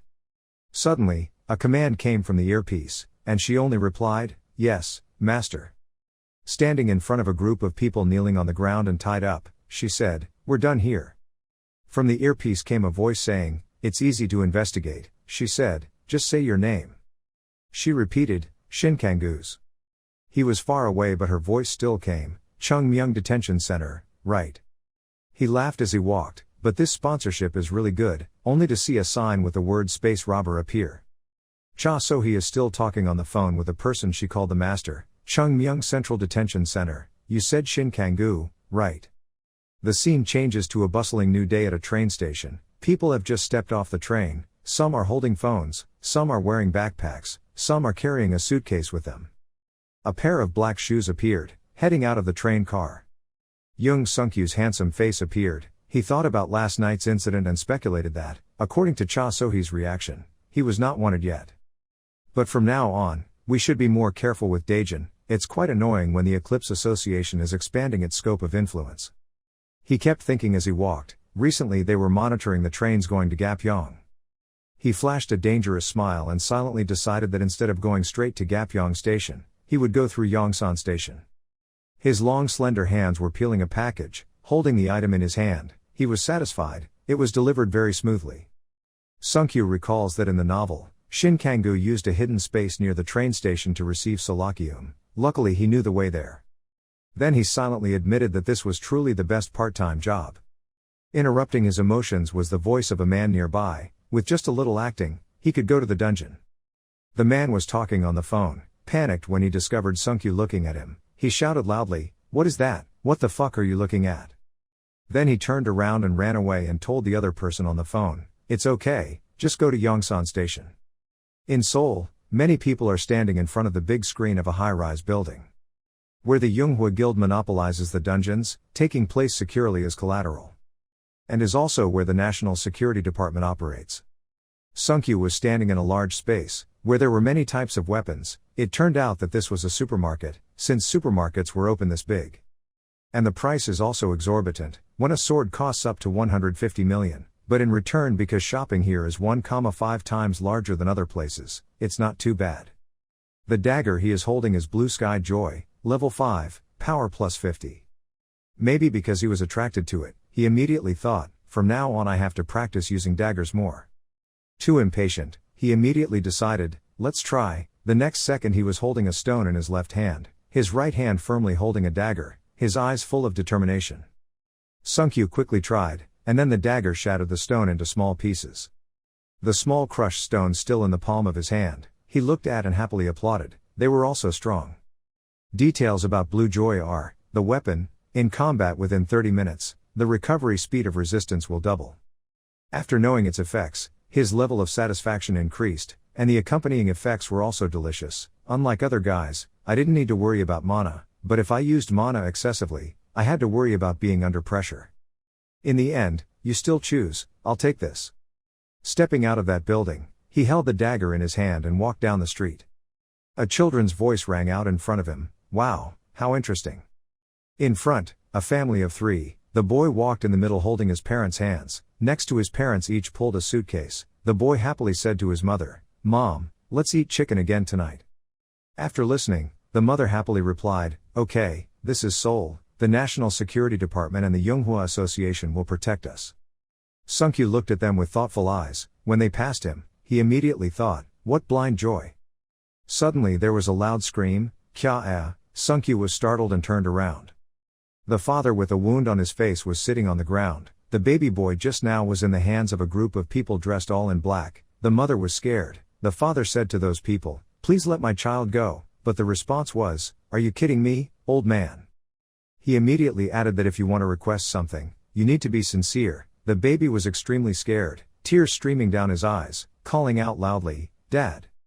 Around there, passers-by were also panicking. The National Security Department, someone called Nza. Sungkyu standing nearby was immediately angry and didn't think that they were running around in broad daylight. Holding the dagger he just bought in his hand, he silently laughed at them. "What an idiot, I'll blow them up and leave the rest to Nza to handle." "You smile dangerously, I will show you sincerity." But before he could act, suddenly someone appeared, Chai Guan-hyung. This person's beauty is not inferior to Sungkyu, handsome. This smile makes many women fall in love, is the leader of Yonghwa. The constellation of the demon war god, the cruel constellation, a constellation that specializes in swordsmanship and space separation. He thought, he didn't expect to meet Zhang Shiwa's colleague in this place. He's not the type of person who would show up for things like this, so why? Wearing a black ao dai, holding a sword at his side, smiling seductively, he waved his hand and threw a black card towards the kidnappers. The kidnapper caught the card. He was confused. What was this? Shiwa spoke up cheerfully, took out as much money as he wanted, and let the baby go. After hearing this, the kidnappers were immediately excited and delicious. Then he threw the baby hard at Shiwa and disappeared. The baby's father immediately ran over and wondered if the baby was okay. Seeing that the baby was safe, he immediately disappeared.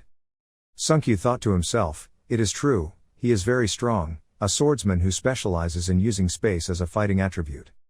It turned out he was running after the group of black shirts just now. When he stood in front of them, they panicked. What is this? Shiwa pulled out the sword and stabbed it straight at a guy, splitting his body in half. The other guy took off his mask and called out in fear, Hyuk. Seeing that face, Sunkyu immediately recognized it as the name he had just seen at the train station. He was extremely panicked when he saw his accomplice's body split in half right next to him. Was he really a murderer? He earnestly begged, "Let me go, I did as you said you just need to act." Sunkyu looked through the mirror and was trying to guess what he was saying, but couldn't guess, because he used the skill so we couldn't hear anything. Grief and fear, he called his accomplice's name again, Kyuk. Then the crazy man pulled out his sword and stabbed it at Shinha. He quickly dodged it. With just a smile, he easily defeated the other guy. Then turned around and told the people there, everything was safe. Sunkyu's face is upset, it's true. Faced with everyone's praise for him, he immediately saw through the matter, used thugs to deceive the trust in the Yunghua group, and then created a reasonable monopoly. Thank you very much, it is indeed the Yunghua group. Sunkyu turned to leave and did not forget to send a message to him in his own thoughts, just enjoy it as much as possible. I will take all your rights away. She came personally, but I sincerely apologize. The man cowered in fear and gave a stack of papers to Cha Sohee. This is all we have, this is the profile of the escapee you mentioned. At this time, Sunkyu was in a green forest full of flowers and grass, where two guys were standing guard in front of a base. And Cha Sohee received the document from the man. She held the stack of papers and flipped through it. So this person is actually Shin Kangoo. Cha Sohee stopped at a page, looked at his face and remembered, he looked so familiar. Sunkyu said to a guard at the door, I think it's time, can I come in? The soldier, wearing a full-body black suit, revealing only his slightly blonde hair and big eyes, replied to Sunkyu, the dungeon creation is over. However, you said you're at level 20, which is lower than the recommended level, will you be okay? The guard was worried and reminded him, making him think, if I want to steal the opportunity from these people, I have to level up. The constellation of evil spirits of war, the constellation that favors evil, this constellation specializes in swordsmanship and space separation, but if this continues I will not only lose my opportunity but also be hunted. He was standing in front of the selection board, his lowest goal was level 50, but he was determined. If I want to reach that level quickly, I have to at least endure this, of course. Immediately afterwards, a storm erupted, sand and dust flying across the sky. Sunkyu is running really fast to overcome this hurricane, it's hard to see. Suddenly he turned his head back and saw bold footprints. He thought, if I don't leave any traces, I will lose my way. A look of shock appeared. He felt strange, so when half of his shoe reached the edge, he promptly stopped. I almost fell, but it turned out that the road had been divided, like two cliffs, I couldn't get to the other side, the road had been flattened. The wind was still blowing strongly. Sunkyu discovered that behind him there were fiery red eyes, then immediately transformed into large, long, clawed animals. Is a clawed lizard. Sunkyu immediately pulled out the dagger he had bought. He happily thought that if things went well, he would achieve his goal faster than expected. The clawed lizards jumped high, opened their mouths wide, spread their claws, as if they would pounce on him in the next second. Sunkyu clutched the dagger in his hand. At Cha Sohee, she was listening to the man's presentation, although we tried to simulate the process of him escaping the chase. But she didn't have much patience, so she directly asked, what was the result? The man spoke his mind, I think he defeated us with magic. He was very lucky to be able to trick a level 100 hunter. However, the absurd thing here is how he can predict the next attacks, that cannot be the ability of a level 10 person. She stared at a drawing and said, thank you. She added, to be honest, I met that escaped prisoner a few days ago. The man was surprised. What? With a scared face, he continued, I predict he must be at least level 100. Sohee's father got angry and burned paper in the fire, so what are these things? You don't even know his rank. On this side, he was frantically fighting with the clawed lizards. He threw the knife straight towards the belly of a lizard. Just as I thought, I aimed for its stomach, but I could only hurt it that much. If so, how can we catch them all? He took the knife back, looked at the lizards. There are only 2 left that are unharmed and injured. Then immediately threw the knife into their stomachs. Looking at the lizards falling one by one, he arrogantly raised his finger and said to them, go all the way up. The clawed lizards crawled up, slowly moving towards him. There's one thing you have to be careful about when hunting monsters, and that's damage. Even if the monster dies, if it cannot be injured, no one will recognize that the hunter is the one who hunted it. But what if I could hurt the monster just a little bit? Even though the clawed lizards were injured, they were still getting closer to him step by step. Then everything would change. Without thinking too much, he just took a step and ran. Jumping from one edge to the other, the clawed lizards quickly chased after, with short jumps. When he reached the other side, he turned around and looked at the lizards, one by one, falling like a drum between the two pools. You fought a spear monster. Sunkyu smiled with satisfaction at this scene. You leveled up very quickly, you reached level 27, successfully. Returning to Cha Sohee, she looked at the drawing from before and asked suspiciously, is this a drawing of Shin Kang-gu? Looking at those red strokes, she wondered why he had performed the blood ritual. He was going to call a constellation of stars. Suddenly there was a phone call. Yes sir, are you about to complete the investigation? I'm still investigating. That escaped prisoner is not ordinary. I think so too. She immediately made a suggestion. Well, I need one more person. The other person wondered, what for? She immediately said, the captain was vague about the escapee. I was angry so I killed him. Scene changes to Sunkyu, watching the lizard claws disappear. He obtained a glowing green stone. But thinking carefully, Cha Sohee probably now knew that he was an escaped prisoner, so he immediately threw that stone behind him. I can't be caught that easily. A figure surrounded by firelight appeared. Sunkyu smiled, I'm waiting. The first skill will be acquired here. From afar, a guard watched everything. He was raising his bow and arrow. Kang-gu, after defeating the monsters, clutching his dagger, stood looking at the monster's body smoking in the river. Suddenly a beep rang out and the system appeared with a message saying, you have acquired a skill from the target, transmitting the fire element. He looked at the system that continued to resound with smug messages. You can upgrade skills based on the constellation's abilities. You can infuse fire elements into all weapons. From the cliff, he quietly observed him, silently evaluating in his heart. He's that fast to take down the intermediate boss. He remembered Kang-gu throwing daggers at monsters and was filled with admiration. His hunting skills were also very skilled. After he injured the firebender, it was angry and immediately rushed towards the direction where he was standing. Just what he meant made him extremely surprised, first luring the fireman to the oasis. The moment the firebender hit him, it was just an illusion, but he did not expect his strength, using illusion magic to deceive it.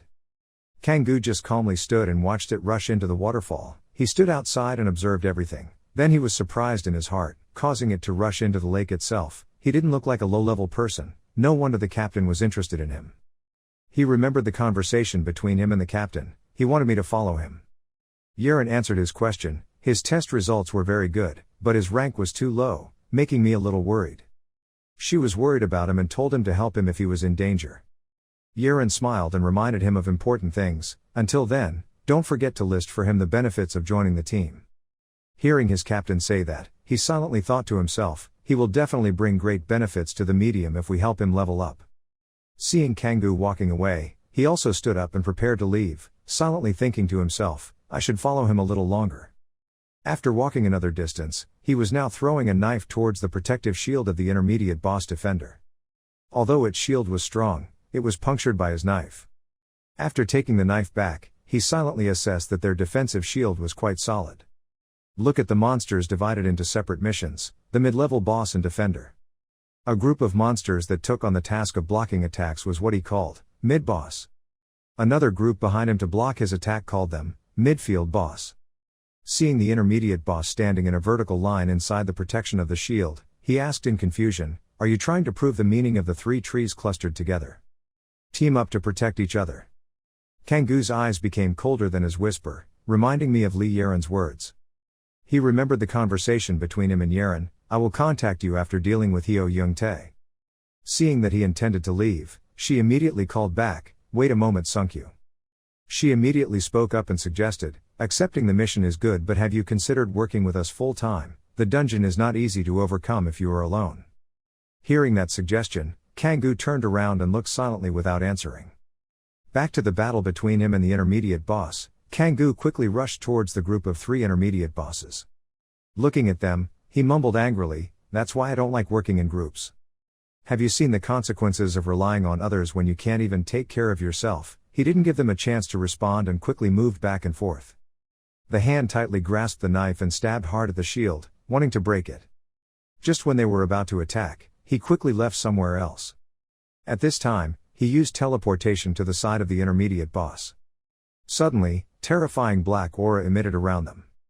The sky gradually turned purple and black, making them confused. Before he could figure them out, he took advantage of them. Then he used the hidden chaos move to make them panic. As quickly as he could, he used another technique, a short jump, to move back to keep a safe distance. Looking at the scene of their confusion and fear, he was secretly happy. Good. Backing a certain distance, Kangoo silently assessed that this distance was suitable for acquisition. As soon as he thought about it, he immediately used it to get hot, take over. At this point, he was approaching the intermediate boss. Because they were so big, they could only stand and look at him. With an extremely skillful slide, he was quickly behind them. He quickly rushed to another group of intermediate bosses behind them. The more Kangoo fought, the more fervently he smiled and attacked, causing their shield to shatter. Hit them and seriously injure them. They fell backwards, injuring all three. A beep rang out, followed by a system notification: "You have defeated an intermediate boss."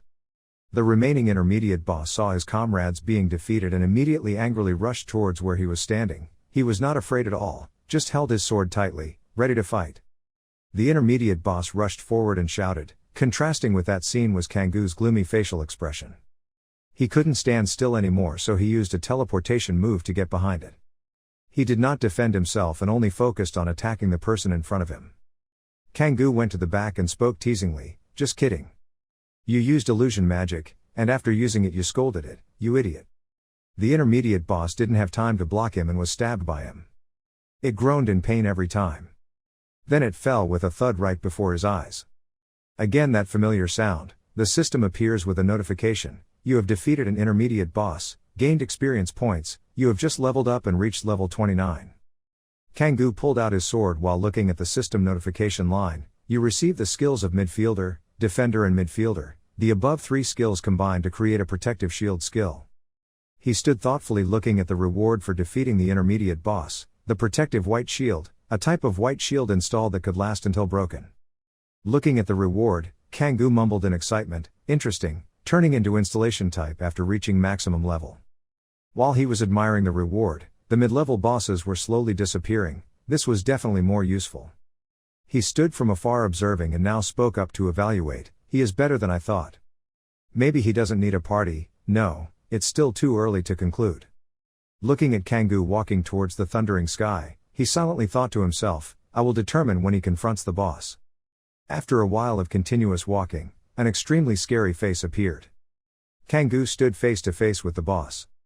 He was still standing from afar watching you. Suddenly he spoke up to break the oppressive and scary atmosphere, finally meeting him. The boss heard that and laughed loudly. Looking at that scene, Kangoo did not show any fear but pointed straight at that guy and said, "From the beginning, you were the prey I was aiming for." In the scene of the night sky and thunder and lightning, he did not show any fear but spoke out strongly, "We finally meet." As if hearing something very funny, Tiat Hayat laughed loudly. Regardless of his attitude, he pointed at him and said loudly, "From the beginning, Burning Blood, you are what I am after." Burning Blood immediately flew up and released 4 purple balls that crashed to the ground. He screamed extremely terrifyingly and continued to release balls to attack Kangoo. The move that Tiat Hayat uses is Black Fireball. Many black fireballs attacked Kangoo, but he quickly dodged them all thanks to his moves: short jump, short jump, short jump. Tiat Hayat angrily turned quickly in the direction he ran to create a large ball of black fire intending to attack him. But when the black fireball was launched, he quickly dodged it, thanks to his defensive magic and short jump. The black fireball was launched, causing the ground in that place to explode, creating terrifying sounds. Tiat Hayat didn't want to let go of Kangoo. Before he saw that he was injured, he didn't accept it, so he waved his hand and created a rain of arrows. Kangoo had to always move to avoid attacks and find attack points, which made him frustrated and thought to himself, it was difficult to find a good angle to attack. Burning Blood flew high and threw thousands of arrows down, causing Kangoo to struggle to avoid them. He finally knew the reason for the silent evaluation in his mind. Because he continuously released skills in front of him. Suddenly he realized the point that could defeat him, muttering to himself, the defensive magic was too weak behind him. Kangoo stopped running and turned around to stand in front of him and silently assessed. Close combat is the best way to kill a magician. I can take a few arrows to get close, but I'm sure there will be a bleeding effect. And this bastard's signature skill. With just a snap of Burning Blood's fingers, many arrows flew from nowhere and continuously attacked Kangoo, making him scream in pain.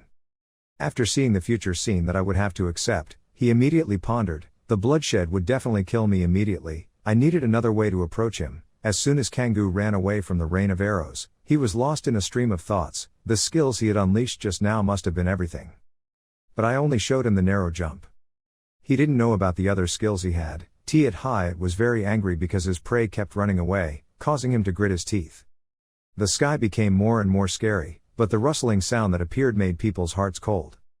He still stood hiding to the side, observing the battle between the other two and silently assessing. The two of them couldn't deliver a finishing blow to each other. I didn't think he would take that long to find the opponent's weakness.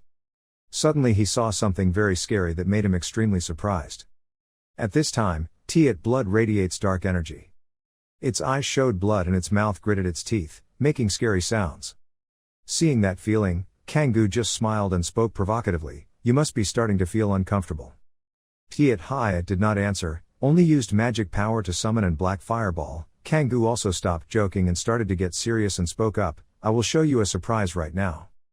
Burning Blood still threw the black fireball and he kept dodging. After a while of running away to find the right opportunity, he was able to make a move, smiling to himself, thinking, finally, he was within range of his move. At this time, Tiat Hyatt was already high up and was caught by a huge hand that he created.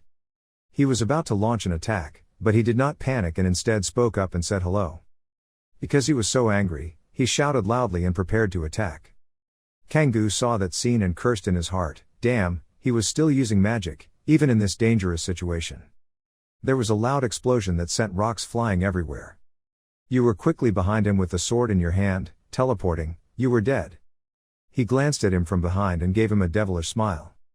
At this time, he was preparing to create a black fireball to attack Kangoo. But Kangoo quickly felt a proud smile gradually appear on his face, you are too subjective. Kangoo raised his hand high to create a protective shield. The hand on the other side of the bridge immediately used the fire element. A direct stab at Tiat Hyatt left him unable to react. Kangoo spoke coldly, burning up. The fire following his words gradually burned fiercely embroidered with the name Tiat Blood. He gradually disappeared into nothingness. After dealing with the boss, he happily exclaimed, the fire element transmission was not too bad. He stood to the side behind the wall and saw that feeling and could only whisper to himself, he alone destroyed Alicia at that level, the report to the leader has already been sent. A system beep rang out, you had stolen a skill from the target. Violently, looking at the system panel he exclaimed, I have completed my main goal here with this. Glancing in the direction where he was hiding, he silently said, that guy also left. The system kept ringing with notifications, your level has increased sharply, you have reached level 32, you have received basic assassin skills, acceleration, Kangoo happily said, I am leveling up quite well. The system still rings continuously, Nebula, the master of quick wins and quick wins, fully praising your strategy, he bestows a small buff from Nebula's power to you, increasing the speed of gaining experience by 1,3. While holding Kangoo's leaves in his mouth, he thought, what an unexpected reward, I didn't know the scale of the sponsorship would be this big. The system displays a message, he continues without hesitation to offer rewards. Suddenly Burning Blood's body turned into a reward. He looked at the thing that was gradually flying higher and silently assessed, this thing will be useful. In the city in a high-rise building Sohee is talking on the phone, yes sir. She was very confident and affirmed, I found the place where Shin Kangoo stopped. Yes it's locked, but I'll burn it to ashes. I'll go in and find something that might be evidence. Guan Ween was hiding behind the door. When he heard that conversation, he took out his phone and typed continuously. The Eclipse has found his home, they are looking for traces of Shin Kangoo. Through the hole above the door he just saw Sohee enter a room without forgetting to speak, but I guess it was empty. The guy said while smoking, Shin Kangoo. He makes me want to have him more, Sohee heard that and kept saying, sorry. The guy spoke up again, he didn't hesitate to move into the dangerous area, he was both careful and reckless. After hearing everything he said, Sohee immediately responded, I know you will like him. He immediately said as if he was slapping her in the face, his caution is a useful point that you don't have, Sohee. He would be an excellent competitor for you if he worked for me, she thought thoughtfully, competitively. The man immediately asked, so, did they find any traces? At that moment her person brought a stack of papers in front of Sohee and immediately responded, ah. Yes, I think. Elsewhere, Han Seon answers the phone. The owner of this house is a hunter.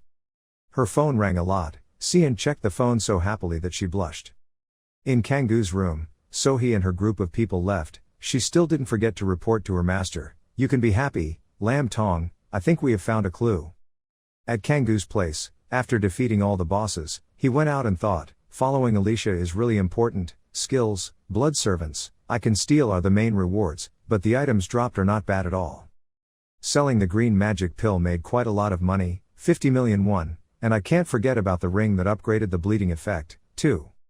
On top of that, I also got a skill book. It's not for my class, but I have a way to use it. For now, a skill book, an item that helps you learn a skill. Kangoo walked quite far from the dungeon and then suddenly his phone vibrated. He thought to himself, now I'm quite far from the dungeon, the phone is just starting to have signal. When he opened his phone to check, Kangoo was very surprised by the series of new messages. I tried to call him, but he didn't pick up, so I'll leave a message. The Eclipse has come to investigate him. I think they're chasing him. Reading those notices, Kangoo smiled and said to himself, fortunately I was warned. Kangoo didn't have to think to know who the person who broke into his room was. He silently admired, you're so agile, Cha Sohee. Kangoo looked back at the messages that had just been sent and pondered, Han Seon. In his mind, the image of a girl with the symbol of the organization she joined appeared in his mind. This was the power of information from the Star Flower Association, as expected from a satellite association of the Yonghua Guild. Kangoo stuffed his phone into his pocket, his head continuously jumping numbers, if the Eclipse was following him. The image turned to the memory of the conversation with a thoughtfully smiling Yeren. They would find Li Yeren soon, and to Yeren, I was just someone she did business with, she had no reason to protect me, I refused to join her anyway. He thought again about the issue of dividing areas of influence and activities between the three guilds, but Lam Dong was in conflict with Tian Tuk about Daejin, so there was no reason for them to help them and hand over their information. After thinking for a while, Kangoo finally decided on his next move. As planned, he would capture Hyo Jung-tae. The train has now arrived at the station. You get on the train, but I need some help for this. When I arrive, I should meet that person first. A red-haired man with two swords tied to his waist looked up at the top of the building, where the bright sun was above his head. He used his hand to block the light. Do-hoon scratched his head, feeling a bit nervous, not knowing if he would be able to catch Hyo Jung-tae if this kept going. He remembered a previous conversation with a man. He said, I understand that you are very passionate because this concerns your compatriot. He shook his cigarette, but stop it. Behind him were many people from the security agency. He grimaced and continued, the incident in Yangpyeong was beyond our jurisdiction anyway. Do-hoon squinted at the building. He determined the location marked on the map on the smartwatch. This was the last house in the profile. Do-hoon moved by stairs to get to the upper floor. Standing in front of the room that was his destination, he knocked on the door and called out to see if anyone was here. The door opened. The person in the room asked, who was it? Do-hoon asked, was there anyone named Hyo Jung-tae here? The man with light brown hair asked angrily, who was that? He continued, I live alone here. Do-hoon looked thoughtfully into the room. A silver gun entered his destination. He knocked on the door. Do-hoon asked, was there anyone named Hyo Jung-tae here? The man with light brown hair asked angrily, who was that? He continued, I live alone here. Do-hoon looked thoughtfully into the room. A silver gun entered his destination. Do-hoon asked, was there anyone named Hyo Jung-tae here? The man with light brown hair asked angrily, who was that? He continued. Do-hoon looked thoughtfully. A silver gun entered his asked, was there anyone named? The man with light brown hair asked angrily, who was that? Do-hoon looked thoughtfully. A silver gun entered his asked, was there anyone named? The man with light brown hair asked angrily, who was that? Do-hoon looked thoughtfully. A silver gun entered his asked, was there anyone named? The man with light brown hair. Do-hoon looked thoughtfully. A silver gun entered his field. Asked, was there anyone named? The man with light brown hair. Do-hoon looked thoughtful. A silver gun entered his field. Asked, was there anyone named? The man with light brown hair advised him, young man, if it's not related, stay away from this, don't get caught up in it. Before he could finish his sentence, he was filled with murderous intent and said, of course I will crush you if you say anything. Facing your murderous intent made him stammer and say yes, I understand. Then he turned back to look at Old Khan and said, then I will inform you of the time and location soon, goodbye. After he left, Old Khan turned back to look at him and said, I'm sorry Grid, I had to protect the blacksmith shop. No gently replied, it's okay, don't worry anymore. But inside, he was overjoyed, and only for 720,001 did he not hesitate to collide. He looked back at this mission against the Marrow Corporation. It was an A-rank mission. If it was a fighting mission, it would have been impossible for a level 21 like him, but this guy is a legendary blacksmith who has even forged epic level items. Thinking of that made him happy and thought it was so easy, and 720,001 would be his. Old Khan behind him holding two swords in his hand suddenly spoke, I have some materials left since the shop closed, you can practice with them. He immediately walked to the table where Old Khan was standing, with countless swords displayed on it. He held a sword in his hand and asked Old Khan, by the way, why didn't he report this to the Lord? Old Khan held a torch in his hand and replied that it would be useless to tell the Lord. Marrow and the others bribed him long ago. He immediately asked again, but Winston Village is part of Earlsteim's territory, have you tried to find the Earl? Old Khan held the wooden bars in his hand and put them in the smithy as he said, of course I have tried to meet him personally, but every time I was stopped by the Lord. He immediately replied gently, don't worry too much, you will win this contest, how can you disappoint someone who trusted you? With tears in his eyes, he replied, of course, it's thanks to you that I'm alive until now, if my son were still alive, he would definitely grow up like you. Shin Yong-woo immediately smiled and replied, yes, leave everything to me, you will feel secure when you see me working. But in his heart, he was surprised why he was suddenly behaving differently than usual. Maybe Khan is my gold mine, so I unconsciously said that, right? But really, Old Khan reminds me of my grandfather. From gentle words to gentle treatment. Working hard alongside someone I trust so much. Moments like these are the true value of Satisfy. Early the next morning. Shin Yong-woo woke up and yawned, yet it's only 4 in the morning, maybe I should sleep another 30 minutes, it's been 2 days in the game, the results are also called consistent. Old Khan was completely different from Old Smith and Baron, although his health was no longer good, his skills were still excellent like a high-class blacksmith. Looking at the sky through the window, he thought to himself, I want to meet Old Khan so much, I want to learn more. Stop for a moment, he thought to himself. It seems like I've been fooled by the game. Stepping out of the room, he saw that his parents were all sitting at the dining table, with dark eyes that couldn't sleep. He said hello to his parents. Seeing that, his mother immediately asked, Yong-woo, did you sleep well? You woke up too early today. He looked at the food on the table and said, I want to have eel for breakfast. When his father heard that, he laughed and said, if you don't have a girlfriend, why would you want to eat eels, kid? According to Korean concept, eating eel to enhance physiology, he was upset and turned to tell his father, that's too insulting, I don't want to be in love yet, women are full of pain. When his mother heard that, she suddenly said, oh my little boy is so big now that he's so cunning. Suddenly he turned around and asked the two of them, how is grandpa these days? Making his parents gasp after hearing this, he asked in bewilderment, what was that reaction? His father replied calmly, no, nothing, it's just that I suddenly asked him out of the blue, if he's still well, if you want, I'll go visit him the next day. He replied softly, yes. I immediately thought to myself that this time I must go visit him. Early the next morning, returning to the Marrow Corporation, Valmont angrily threw the half-bitten apple at Rabbit and shouted loudly, what are you saying? Why are you working so hard, Rabbit? That curtain shop will be ours if he can't repay the debt, why are you playing tricks and giving him a chance? He gritted his teeth and continued, or were you planted by the communists? Rabiat wiped his face and said, I'm sure business is not doing very well right now, because we have requisitioned most of the people's assets. If we want long-term development, the Marrow Group must become friendly with them.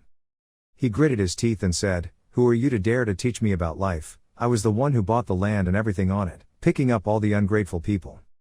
Rabbit thought thoughtfully, this was probably Valmont's limit, thus, it will be very difficult for Marrow to develop further. After that, he replied softly, the people all respected Khan because he had fought against the corporation alone for a long time. Valmont huffed and asked, so what? Rabbit immediately replied, giving the impression that we were giving him a chance to prove his skills, that way we can build a good image of the corporation. Valmont continued, and then we will attract more customers. If this brings profit, then that's fine. Saying this, he stopped and asked, what about my opponent, does he have the chance to win? Rabbit immediately replied that according to my investigation, he was just an ordinary kid and had no reputation at all. I have chosen a suitable person to bring us victory. Valmont smirked and said, that's great, we have to crush them at all costs. Rabbit secretly thought in his heart, no matter who you are, I will still send the best blacksmith to defeat you. We must be careful about possible incidents. Returning to old Khan's house. When Mr. Khan's friend heard the story, he was surprised and asked, is this skinny kid really going to wipe out the Veil gang himself? He looks like a beggar in the market. Old Khan crossed his arms and smiled, dear old friend, he looks a bit indifferent but he does a great job. The person who the two old men had been discussing for a while now turned around and shouted loudly, so the two old men should shut up. Suddenly a voice came from the door, Mr. Khan, the whole village is talking about it. Outside the door, a few boys approached, all of them had pieces of paper in their hands. The leader spoke up, this piece of paper was posted at every place in the village. On paper, the Marrow group will hold a match with Khan to resolve the blacksmith shop dispute. The reason for this is because we respect Khan and his talent. If Khan wins, we will pay off his debt and abandon our goal of the blacksmith shop. If we win, the blacksmith shop will be named after the Marrow Corporation, but Khan will still have the right to run it, and cooperation and development with the people of Winston is our top goal. I hope that the people will support. Old Khan took the paper and read it, then said, this is true, but why are you so panicked? The blonde-haired man in the lead said, well, we are thinking that they really have good intentions. The brown-haired guy continued, they must have sincerely admired Mr. Khan's talent to put so much effort into competing like that. Blonde hair chimed in and said, besides, they said they would still let him run the shop, right? Don't they really want to get along with the people? Shin Yong-woo rubbed his chin and thought, that's right, although they had played tricks before, I see that they had good intentions in this announcement. Who knows, maybe they actually. Before I could finish thinking, old Khan next to me tore the notice into pieces. He angrily said, because Marrow bastards knew about Winston's future development, they monopolized the land, causing us to go bankrupt. Have you forgotten the suffering we went through just because of their contracts? The blonde guy shyly scratched his face and said, that's right, we were wrong. The brown-haired guy next to him immediately reproached him and said that he almost got tricked again. This isn't the first time they've played tricks on us. Shin Yong-woo was also embarrassed and thought to himself, he is too trusting. Suddenly a voice suddenly rang out, asking for forgiveness. As far as I know, the Marrow group bought land and commercial areas from people who were unaware of Winston's development. Am I right? So did they force people to sell land to them back then? Shin Yong-woo looked at the guy in front of him. This guy actually has a green mark on his head, he is the player. Pausing for a moment, he continued, with the money received after selling the land, everyone could completely leave the village. However, he later decided to stay because of Winston's development plan, so I conclude this is completely your fault, not Marrow Corporation's. The blonde hair heard that and immediately shouted angrily, how dare you, a bastard like you from outside the village, speak like that, you are their spy, right? He said softly, I didn't come here to cause trouble. It's true that the corporation's priority is still making money, but instead of fighting them, wouldn't it be more meaningful for everyone to happily cooperate with the corporation? After all, the corporation cannot operate without its people. The blonde hair heard what the young man said, then he turned to the brown hair and said, he's right, if the corporation makes a profit, wouldn't our lives also improve? Shin Yong-woo was immediately surprised. Just like that, the flow of opinion was reversed. At this time, the system appeared with a notification, a competition with the Marrow Corporation. The Marrow Corporation challenged Khan to compete in a blacksmithing competition. However, he was not healthy enough to do that. Khan has decided to bet on you, the fate of the blacksmith shop that has been passed down through 7 generations. The condition for completion is to win the competition with the blacksmith from the Marrow Corporation. The reward for completing it is an additional 500 reputation points in Winston, increased friendliness with all citizens in Winston, giving an additional 600 gold, but if the mission fails, Winston's reputation will decline to its lowest level, and Khan's blacksmith shop will also fall into enemy hands. Old Khan immediately asked what was the name of such a strong young man. He was not an ordinary young man. What was his name?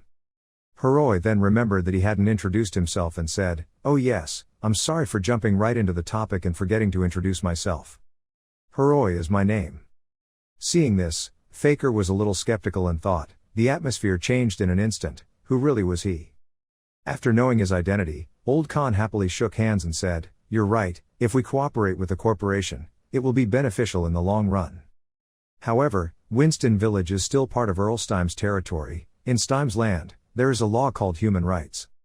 Hearing this, Heroi was a little confused and said, "Human rights?" Old Khan knew that and immediately repeated the Earl's words and explained to Heroi that people have the right to know about the situation where they live sooner than anyone else. This was emphasized by Count Stime in the law. Thanks to the reclamation in the north of the new land, it will have a strong impact on the lives of neighboring areas. Ready to change and share information with people so they can promptly optimize profits, that is Mr. Stime's wish. Hearing that, Heroi thought about the plan and said, "So the problem is that the corporation has ignored Stime's rules. And the Lord must be responsible for letting the corporation monopolize Winston's information and development plans." Old Khan heard that and immediately gave his opinion. That was the reason for the conflict. After hearing this, Heroi immediately made a plan, decided to say goodbye to everyone and go to work, then said, "You have convinced me, now I have to go solve some problems. I learned that everyone's accusations to the Earl were blocked by the Lord and the Lord's evil scheme, and the corporation must be exposed. I, Heroi, will secretly convey the wishes of everyone in the Earl." People knew he had a plan and happily said, "Oh, there's hope," and thanked him. The eavesdropping Faker was a little incredulous and thought, there's no way this guy could do that. He did not receive the assignment but was forced to be assigned the assignment. Seeing that Heroi had left, Faker quickly chased after him and angrily called back, "Hey, that guy." Heroi then turned around confused and said, "Ha, you must be the statue in front of the blacksmith shop." Hearing that, Faker was extremely dissatisfied and said, "What? I'll get straight to the point. It seems like you received the Marrow Corporation's mission before, so why did you change sides?" Heroi, not wanting to explain too much, just replied coldly, bothering to share the mission information. When Faker saw the information, he suddenly said in surprise, "Because the residents of Winston, you betrayed the corporation, because the people escaped from the corporation's pursuit, and revealed the current situation of the village to Earl Stime. Conditions for completing an audience with Count Stime, along with the system board, the quest reward for the title Messenger of Justice appears, friendliness with the people and reputation are maximized in Winston, a gift from Count Stime, the Messenger of Justice creates an index to ensure all stat plus 10, initiates indestructible justice skill." Faker said in shock, "What reward is so high?" After that, although you didn't want to do it, you asked Heroi how to do it. "I'm not jealous, but please tell me how you got the NPC to give you the quest." Heroi looked at him and knew he was jealous, but he still took the time to point out, his face looked very jealous. "So you also noticed that I was the one who made them assign the task, so I guess it wouldn't hurt anything to tell you. It's a method that takes advantage of satisfies freedom. If you continuously interact with NPCs about a certain problem or situation, there is a possibility you will receive a related quest. It's a method that only players wait to be used. If you don't know, that's okay. Anyway, this information will soon be posted on the forum. Only those who have played this game from the beginning will know." Heroi also said a fatal sentence, "Stop being sad." "Or what?" Faker shyly said, I'm also an early player." Seeing that, Heroi happily said, "I don't know what's going on. Everyone who's been playing since early knows it all. Ha ha, you're really stupid. Let's make friends." Faker was hit by an itchy spot and cried loudly, then quickly logged out. Suddenly remembering what Faker was saying hit him in an itchy spot, he cried loudly and said, "Go ahead and log out." Heroi said nonchalantly, "Never mind, hurry up, I'm wasting too much time. My level is only 127 even though I've been playing 18 hours a day since the game launched." He thought and calculated more, because his profession is an orator. "Because my only offensive skill is just speech, leveling up is much more difficult than usual. Weapons are limited due to low fighting skills and the most fatal weakness is that I have no escape skills. I just need the courage to permanently increase my attack and defense every time it increases by 10 points. I can't become a ranker just by earning quests from my mouth." Seeing the guards closely guarding him, he consoled himself and said, "I need to go through that gate to get to Count Stime." Heroi gently approached and said, "Are the officers working happily? I need to go out for a bit." He silently calculated each step. The guards here are very strict. I have to use words to get out of here. I'm just a backpacker. If there's nothing, please let me pass. Seeing that they didn't react, it's not okay. At this moment Rabbit said solemnly, they will not listen to you, it was I who ordered it.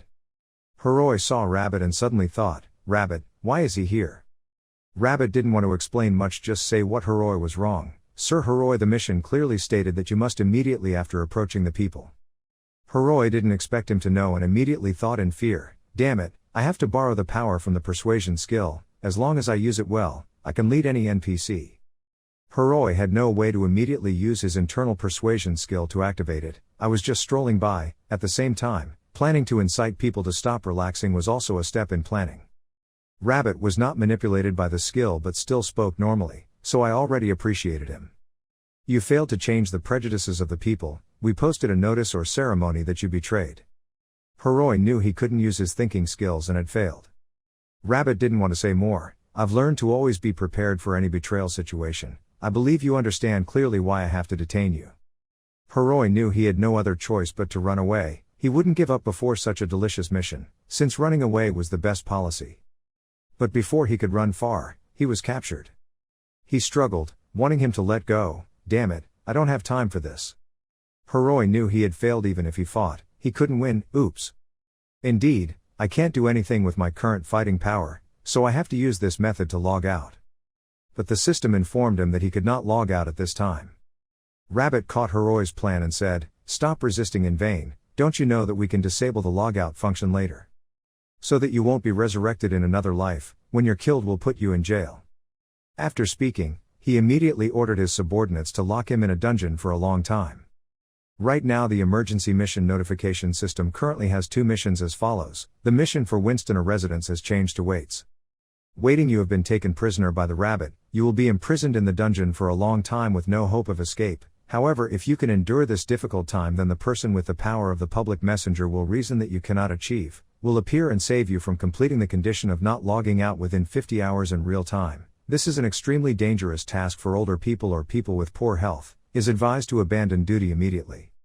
Do you want to give up the mission? Heroi didn't expect to have such a dangerous mission and immediately thought in shock, 50 hours was crazy. Before, I used to play for 20 hours without a break, but if I exceeded that limit, the game would force logout, and you wouldn't be able to reconnect to the game for 6 hours. Being in a dungeon box for 8 hours a day, and 8 hours in game is nerve-wracking and potentially dangerous.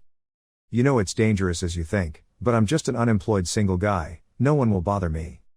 If I switch my login to sleep mode, my body will be able to handle it. I can't miss the opportunity to accept this S-rank quest. Let's play. Seeing that, the system accepts participation in the game and immediately announces that you have accepted the 49-hour countdown mission. The reward is the formation of the secondary profession of Companion of the Messenger of Justice, the title of Conqueror of Hardships and Companion, action of the Messenger of Justice, creates courage stat, all stats add 20. When you are next to the Messenger of Justice, initiates the inactive Justice skill, creates the skill of Sacrifice for Justice. The Conqueror of Hardships activates, creating the Indomitable Index. Sends me skill is Strong Will and mission failure has no penalty. Likewise, the system also announces that sleep mode will be activated. From now on your brain life will be monitored and the system will log out when detecting danger. When your health has problems, I will send medical staff to your residence. You cannot log in from outside. If any agent mistakenly enters the appropriate login, a staff member will be dispatched to protect you. Heroi silently thought of his benefactor and hoped for help, praying that one day he would only help me complete this mission.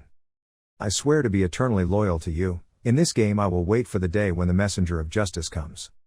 Likewise, the system also displays Heroi's attribute table as well as his mission. Heroi's character name level 127, order profession. Night at a group at 11:33 p.m. Lim Chulho is sitting in front of the computer screen. The game Satisfy. This is a giant system where every action of the player can change the world. 2 billion players will create 2 billion different variables, so to maintain order, we cannot allow any errors to arise. When he was working hard, suddenly an announcement rang out. Chief Development Officer Lim Chulho, Mission B408 had been activated. Please allow an urgent meeting to be called. Lim Chuljo was quite surprised by this announcement. He took off his glasses and replied, "Go ahead, I'll be there soon." As he walked, he thought, B408, that's the code for an S-rank hidden mission that only activates when certain special conditions are met. the reward will be the second job. If successful, that person will be the first player to have 2 classes in Satisfy. Chulho's face is serious, however he will have to spend 200 hours continuously in that world, which is a mission that can harm the player. In the meeting room, everyone is showing the image of a player. It is Heroi, real name is Dam Orion Batar, 25 years old. It is Heroi, he is the player from Mongolia who activated B408. Chulho clasped his hands and said, only 3% of Mongolia's population plays this game, which is truly a rare phenomenon. Choi Nahi looked at him and said, moreover, his class was an order with poor combat ability, yet he reached level 127 just by using his class's characteristics to do quests. Chulho looked at the yawning man and asked how the director, Yoon Songmin, of the Mongolia branch would respond. Songmin pointed at the computer screen and said, we just connected to them. The screen on the other side also appeared. I'm Park Yoon-hyuk from the Mongolia branch. All the other employees were also present. Chulho said with satisfaction that the purpose of convening this meeting was to discuss mission B408. Has that party ensured the safety of Aryabatar users? Park Yoon-hyuk replied, yes, we are monitoring him. The medical team is also ready to respond to any case. The Mongolian government also agreed to cooperate. And I have one more suggestion. Chulho heard that and waited in surprise. Park Yoon-hyuk continued, let's use the media to spread the news about the first user with 2 classes. By that promotion, our market in Mongolia will increase sharply. Some senior employees heard that and immediately agreed to this idea. It's a good idea. Mongolians don't like games very much, so sales in this country are not high. That's right, maybe because of their nomadic nature, being in a game box is not very acceptable. Suddenly someone started talking, you two are too subjective. What if after we created media attention he unfortunately failed the mission? Hearing that, Sang Min immediately rubbed his eyes and reassured him, there's no need to worry about that. As long as he doesn't exit the game due to any problems there will be no problem. The mission is designed to be very easy to pass. Song Min asked, Chief Choi Nahi, have you analyzed the possibility of the mission succeeding? Hearing that, she was startled and replied, yes. Choi Nahi broke her cheek and said, I just uploaded the data, you can take a look, but... Song Min saw her hesitating like that and opened the data to see, but why? Suddenly his face stiffened. Probability of success, only 9%. Song Min slammed his hand on the table and said, smart, according to mission B408, the player will be saved by a hidden NPC. In the dungeon, the player will meet the mysterious messenger of justice, who will then save him after being told about the incident in Winston.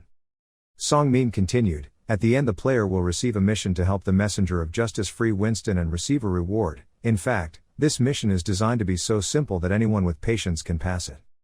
Suddenly Chulho laughed loudly, ha ha ha ha ha.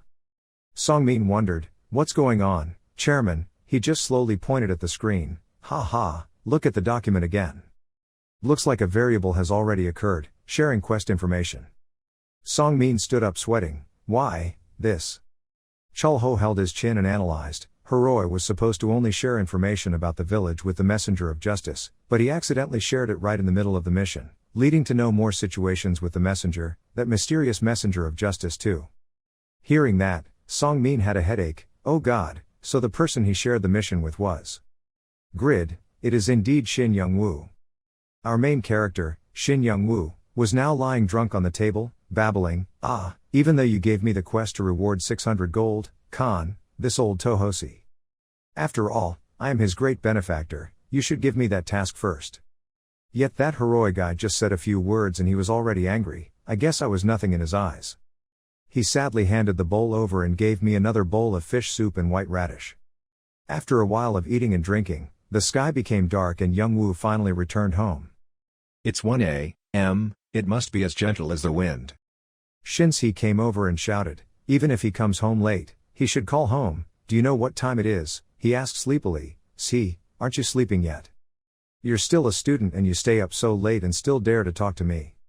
Shin-si said, it's just that I suddenly felt a bit strange when I didn't see anyone measuring in the game box. Wait for me to drink. Young-woo didn't say anything. Hey, my little sister, you're worried about your brother. Shin-si was told that she was right and immediately refused to accept it. It's so disgusting. Dad, go take a shower and go to sleep quickly. Young-woo is determined not to let her go and push her away. Come on, if you run out of money, come here, I'll give you some. Hey, hee hee. Turning back to the company, Song Min spoke up, isn't it 0%? Choi Nahi was surprised, Song Min said, his chance of succeeding in this mission should have been 0%, not 9%, the Morpheus supercomputer must be at fault. Choi Nahi argued, no, there was no such thing. Song Min had a headache and said, hey, I know, I just don't want to accept reality. Chul Ho said, being the main character of 3 consecutive events, legendary class, epic arrow, now this, it's getting more and more interesting. Choi Nahi next to him doesn't understand anything. Yes. Chul Ho continued, now, the one who saved Heroi from prison was not any mysterious messenger of justice, but Grid. Song Min clenched his fists and thought, damn, anyone, why Young Woon? He's still level 21 even though he has the legendary class, what has he been doing all this time? It's such a waste that a legendary class falls into the hands of a trash like him, he will soon reveal another hidden event. Song Min's face became more and more serious, this guy, must be eliminated, he is satisfies ulcer. Woon. He's still level 21 even though he has the legendary class, what has he been doing all this time? It's such a waste that a legendary class falls into the hands of a trash like him, he will soon reveal another hidden event. Song Min's face became more and more serious, this guy, must be eliminated, he is satisfies ulcer. Woon. He's still level 21 even though he has the legendary class, what has he been doing all this time? It's such a waste that a legendary class falls into the hands of a trash like him, he will soon reveal another hidden event. Song Min's face became more and more serious, he is satisfies ulcer. Woon. He's he has the legendary class, what has he been doing all this? Such a waste that a legendary class falls into the hands of a trash like him, he will soon reveal another hidden event. Song Min's face became more and more serious, he is satisfies ulcer. Woon. He's he has the legendary class, what has he been doing all this? Such a waste that a legendary class falls into the hands of a trash like him, he will soon reveal another hidden event. Song Min's face became more and more serious, he is satisfies ulcer. Woon. He's what has he been doing all this? Such a waste that a legendary class falls into the hands of a soon reveal another hidden event. Song Min's face became more and more serious, he is satisfies ulcer. Woon. He's what has he been doing all this? Such a waste that a legendary class falls into the hands of a soon reveal another hidden event. Song Min's face became more and more serious, he is satisfies ulcer. Woon. He's what has he been doing all this? Such a waste that a legendary soon reveal another hidden event. Song Min's face became more and more serious, he is satisfies ulcer. Woon. He's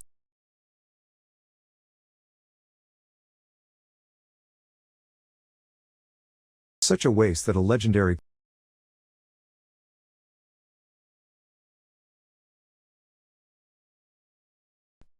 Song Min's face became more and more serious, he is satisfies ulcer. Woon. He's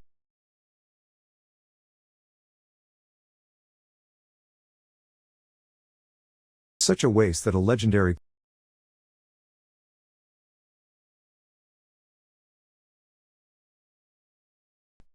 Song Min's face became more and more serious, he is satisfies ulcer.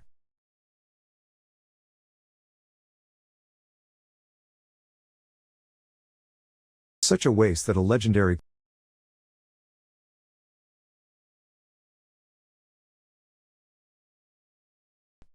Song Min's face became more and more serious, he is satisfies ulcer.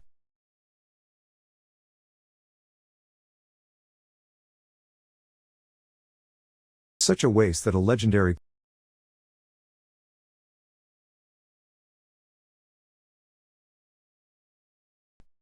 Song Min's face became more and more serious, he is satisfies ulcer.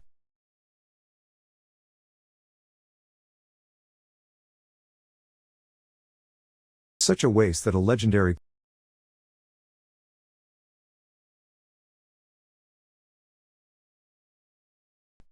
Song Min's face became more and more serious. He satisfies ulcer.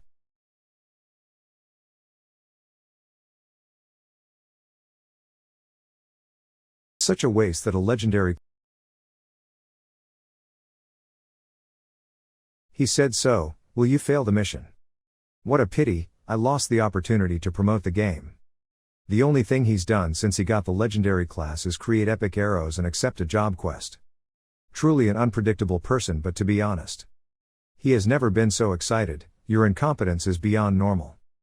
Currently in Satisfy, there are 3 epic classes that exist. Besides the person who recently appeared in the news, Warrior Blood, details about the remaining 2 classes have not been revealed. The first player to attain the first class remains a mystery, while the remaining class is said to be held by a rank 7 ranker. Because of that, the community and media are buzzing about what the remaining 2 epic classes are and who is the first person to get the epic class. Right now on the Steam territory side.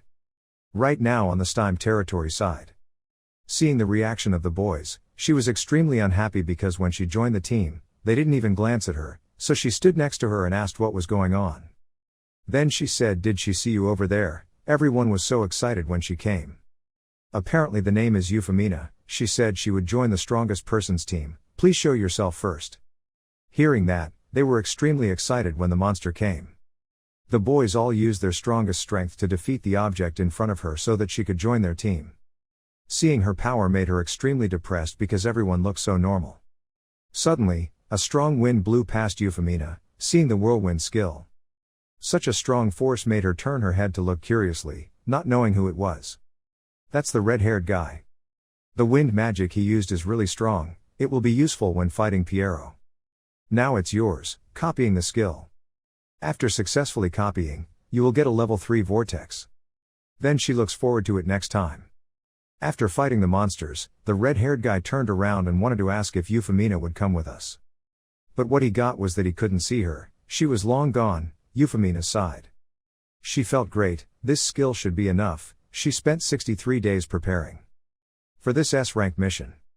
First, you have to stabilize your mind first, display mission information.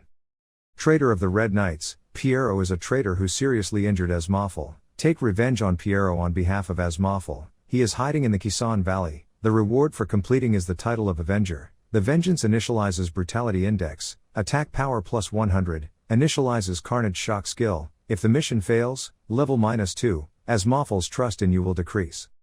Once she clearly understood the mission, she began to open the door to carry out the mission. The difficulty of the S-rank quests was extremely high, moreover, her opponent was an NPC named. Maybe he can defeat a few bosses alone. At this time the hermit Piero appeared. He was the strongest knight of the Saharan Empire, Piero. Seeing Euphemina, he asked if she was the person Asmafel sent. Seeing Piero, she reassured herself that she would definitely be able to do it, because she had prepared tooth and nail for this battle. Immediately afterwards Piero threw thousands of black swords down from the sky. So she quickly called out Tartan. Because this is the strongest defense skill from the leader of the guard class rankings, Bump, she only has 9 basic skills. But she can use skill copy 3 times a day. For 2 months, she copied all kinds of skills from top rankers, thanks to which she can now use up to 50 high-level skills. Although it is only a one-time use item. But to pass this mission, that's more than enough. She is a copyist. Also the first epic class bearer in Satisfy. Then when he was about to come, she counterattacked to knock him back. Before he could understand, she used a whirlwind on him, causing him to be hit in explosions. But with that combo, it's not enough for him. Continuing, Euphemina used Heat Wave, Light Beam, Tyrant Power, Darkness Spear, a prelude to destruction. The continuous attacks left her exhausted. But I don't know if he's dead yet. If so, then you still haven't seen the mission completion notice, he's still alive.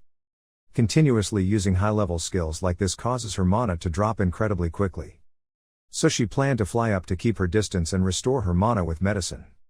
Suddenly she realized that Piero was pointing the knife from above, surprising her because he was unharmed. But the skill he is using is Piasso's hit or die skill, fate is doomed.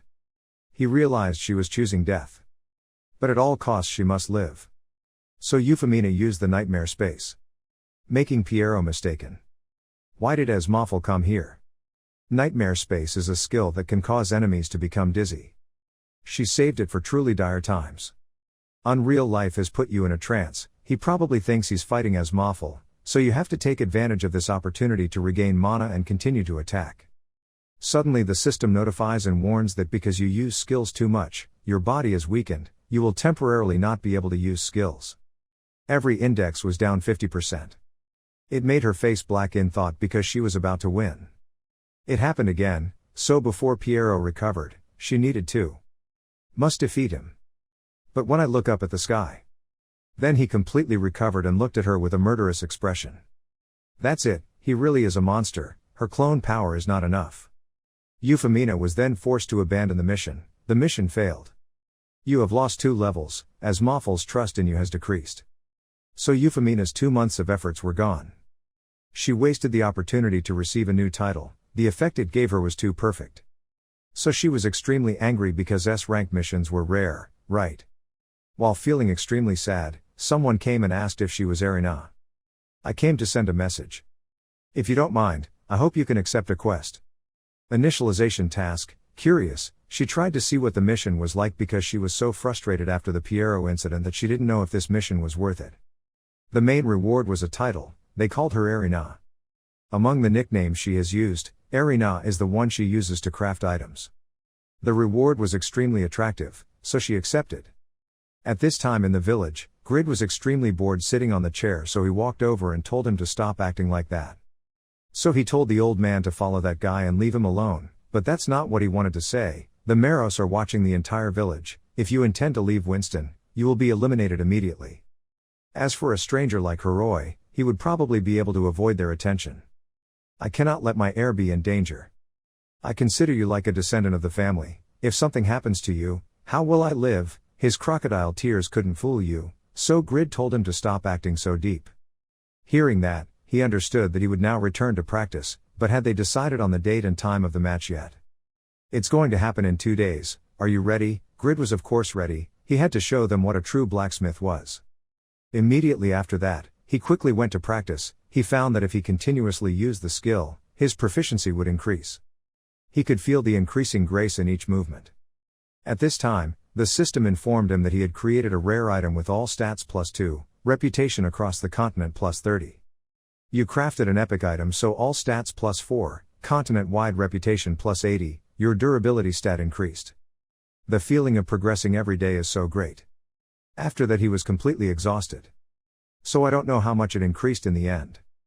But it only increased a little, even though he forged many different things compared to the Jaffa arrow forging. Well, it can't be helped, he can't help, because of the Meros he doesn't have any high-end materials, so he can only sell a few epic items. On the other hand, taking into account the stats, he could see that his work efficiency was increasing, and he also had 130 unused skill points. If you want to win this match, you have to go all in skillfully, but remember the fight with criminals, you should invest in other stats as well. Okay, so add 60 points to stamina and 70 points to dexterity.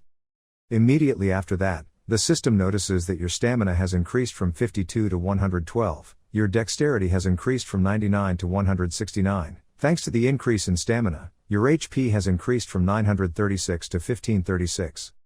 He didn't expect it. If he said this was a level 21 index, no one would believe it. It was equal to the stats of a level 75 player. In addition, my strength will increase when wearing equipment, that's enough to make up for the lack of fighting skills. In the future, I will definitely continue to do manual labor for a long time, but living in suffering for a long time, I'm used to it. In tomorrow's match, I will show you my power to hack and crash the server. At Winston Central Square, duel day. The other players exclaimed, "Wow, so many NPC villagers gathered here." Another player also spoke up, they were probably all people who wanted to protect the blacksmith shop from the Marrow Corporation. The villagers shouted loudly cheering for you, Grid, try your best, absolutely don't lose, protect the blacksmith shop. When the others saw him, they looked down on him, so that guy was Grid, look at his equipment, is he a rookie, looks like this is just a fight between some apprentice blacksmiths, real carpet. The referee now declares, and now, allow me to introduce today's 2 competitors. From Marrow Corporation, Erina.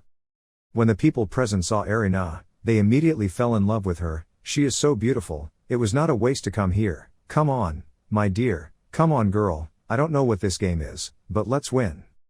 She also happily responded to those people. He stood next to her, appraising her. She looked pretty, suddenly reminded me of the witch Yura. Well, that's fine, honey, you have people supporting you. But his thoughts were slapped in the face because people also loved her. She squatted down in despair, and the referee reminded him to stand up. You and I interact together. But not long after, the two of them quarreled because he called her a kid. She quickly retorted, I'm a brat. I'm 20 years old now, he calmly replied, oh I'm 26, you're nothing. The referee now also declares the contest officially begun. The referee announced that today's content is daggers, the two people's time limit is 3 hours, whoever can create the better quality dagger will win. If Euphemina wins, she will receive a new title and additional stats. The only thing she was concerned about was the difficulty of the mission. Is that because your ability hasn't been revealed yet? But whatever, it's probably no problem, your plans won't change. The moment he started the blacksmithing process, she would copy his skills right away. With the same skill level, the lucky person who creates items with a higher rarity will win. This is a game with a win rate of 50-50. Is it possible to win? But when she looked at Grid, she was extremely surprised. When he started processing quickly. But because of that, you can't lose your temper, everyone's skills are the same, the problem is the tools, the person with better equipment will have the upper hand. Then she summoned a blessing hammer. Although it doesn't matter how good this hammer is, if you don't meet the requirements then using it is useless. That's why. She would copy Grid's skills, observe the skills. But what Euphemina didn't expect was that she couldn't analyze the target's skills because the skill observation level was too low. Because she kept staring, making him wonder why she was like that. At this moment Euphemina was extremely panicked because this was impossible. Her observation skill had reached level 7, she had even copied a high-level blacksmith skill when it was only level 5. So that means you're a master-level blacksmith. The person at the top of the blacksmith rankings had only reached intermediate level, there was no way her skills could fail. Suddenly she thought of a possibility that maybe he was also an epic class. But that's impossible, Anyus, Katz and you are the only 3 people with the epic class. So that means you have a unique class. But whatever you do doesn't matter, if you don't do anything then you'll definitely lose. Just then Euphemina called Rabbit over. And said, he has a teacher, right, let him join too. Hearing that, he didn't quite understand what she meant. She told him he had to change the rules halfway through, but she grumpily told him, do whatever you can, you said you had to win the contest at all costs. Even though he didn't know what she was planning, he just had to follow her as he understood. And spoke to Trong Tai. That scene was seen by Grid at the same time, making him curious about what the two of them were gossiping about. After discussing with Rabbit, the referee turned around and shouted, Mr. Khan, please step onto the field, this is Erina's request. She suggested that both teachers and students should participate together. Hearing that, everyone in the audience was amazed, not expecting Erina to be so shocked. Her conditions made Grid blush because she dared to look down on him. However, Old Khan did not pay attention to this matter. He thanked that girl for giving him the opportunity to stand side by side with you, the blacksmith he admired, and also the opportunity for him to prove shows the glory of the blacksmith's shop. Okay, let's see how long she can stay cocky. Seeing that they did exactly what she wanted. He is her target, so she will borrow a bit of his talent. You have successfully analyzed the advanced forging technique, level 2. You can use the advanced blacksmithing skill once. Because she had advanced blacksmithing skills, she was in a very comfortable mood. From now on between them, whoever has the higher dignity will win, even if you are a master blacksmith, it doesn't matter. The game is not over yet. Then she quickly started forging. Seeing the two of them still working on the edge of the knife made Euphemina proud. Because it was too slow because she had already finished making the blade. As long as the goddess of luck is with her, she will definitely win. On Grid's side, the legendary blacksmith's perseverance skill activated, increases HP, defense, and dexterity by 200% for 1 hour. He felt that everything went smoothly and Old Khan's concentration was admirable. Fire and metal, he could feel them through every blow, without any mistake. The legendary blacksmith's breath skill has been activated, item stats have been increased. This is when fire and metal merge into one. Old Khan felt so extraordinary, He couldn't believe that he was helping to create this masterpiece, but there was still something they hadn't used yet. That means they will use minotaur horns to make knife handles. Do you know that it costs 10 gold? Suddenly everyone's cheers rang out, causing him to turn around in surprise and see that the knife of player Erina had been completed.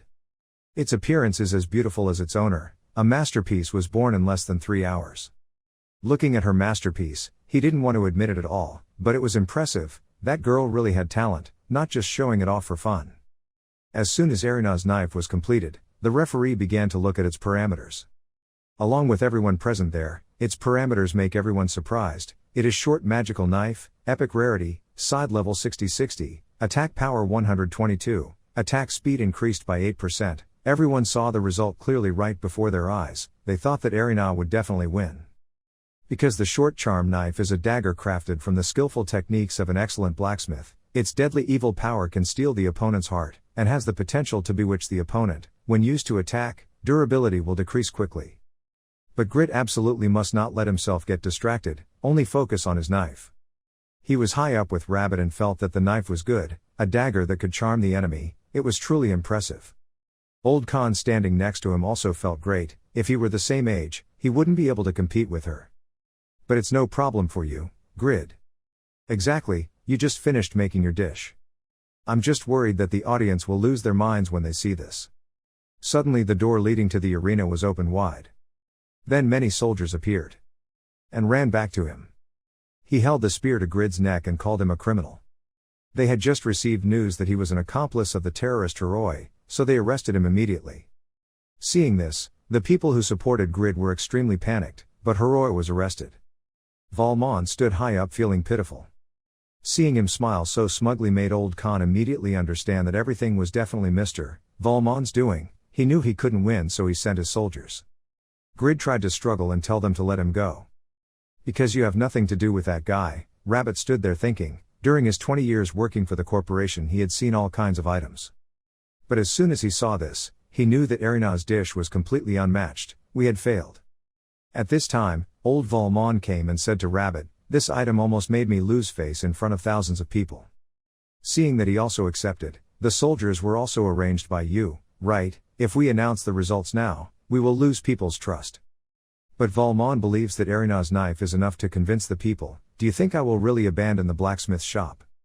Bring his knife with him, don't let anyone know about its properties. He understands when he hears that. He thinks that with that skill, calling him the best blacksmith in the world today is no exaggeration. His name is Grid. When Grid was taken away, Erina came over and asked what this was all about. If it weren't for this, we would have lost, right? However, the match ended while she was supported by the audience. So you completed your request, now I get the reward, right? Of course, Rabbit will keep his promise. Immediately after that, the system notifies that the task has been completed. She received 1,500 gold, the title of fighter, created the battle spirit and luck index, and created the dice rolling skill. Therefore, Euphemina felt that everything was fine, except for this one, which was completely a player's skill, but let's just say it was an excuse to fail the previous mission. But she saw that when he was taken away, he seemed innocent, but whatever happened, happened. Even though she didn't like Grid's personality, she still wanted to know who he really was. Suddenly Rabbit spoke again, and he probably didn't know that his opponent in the competition was a normal person.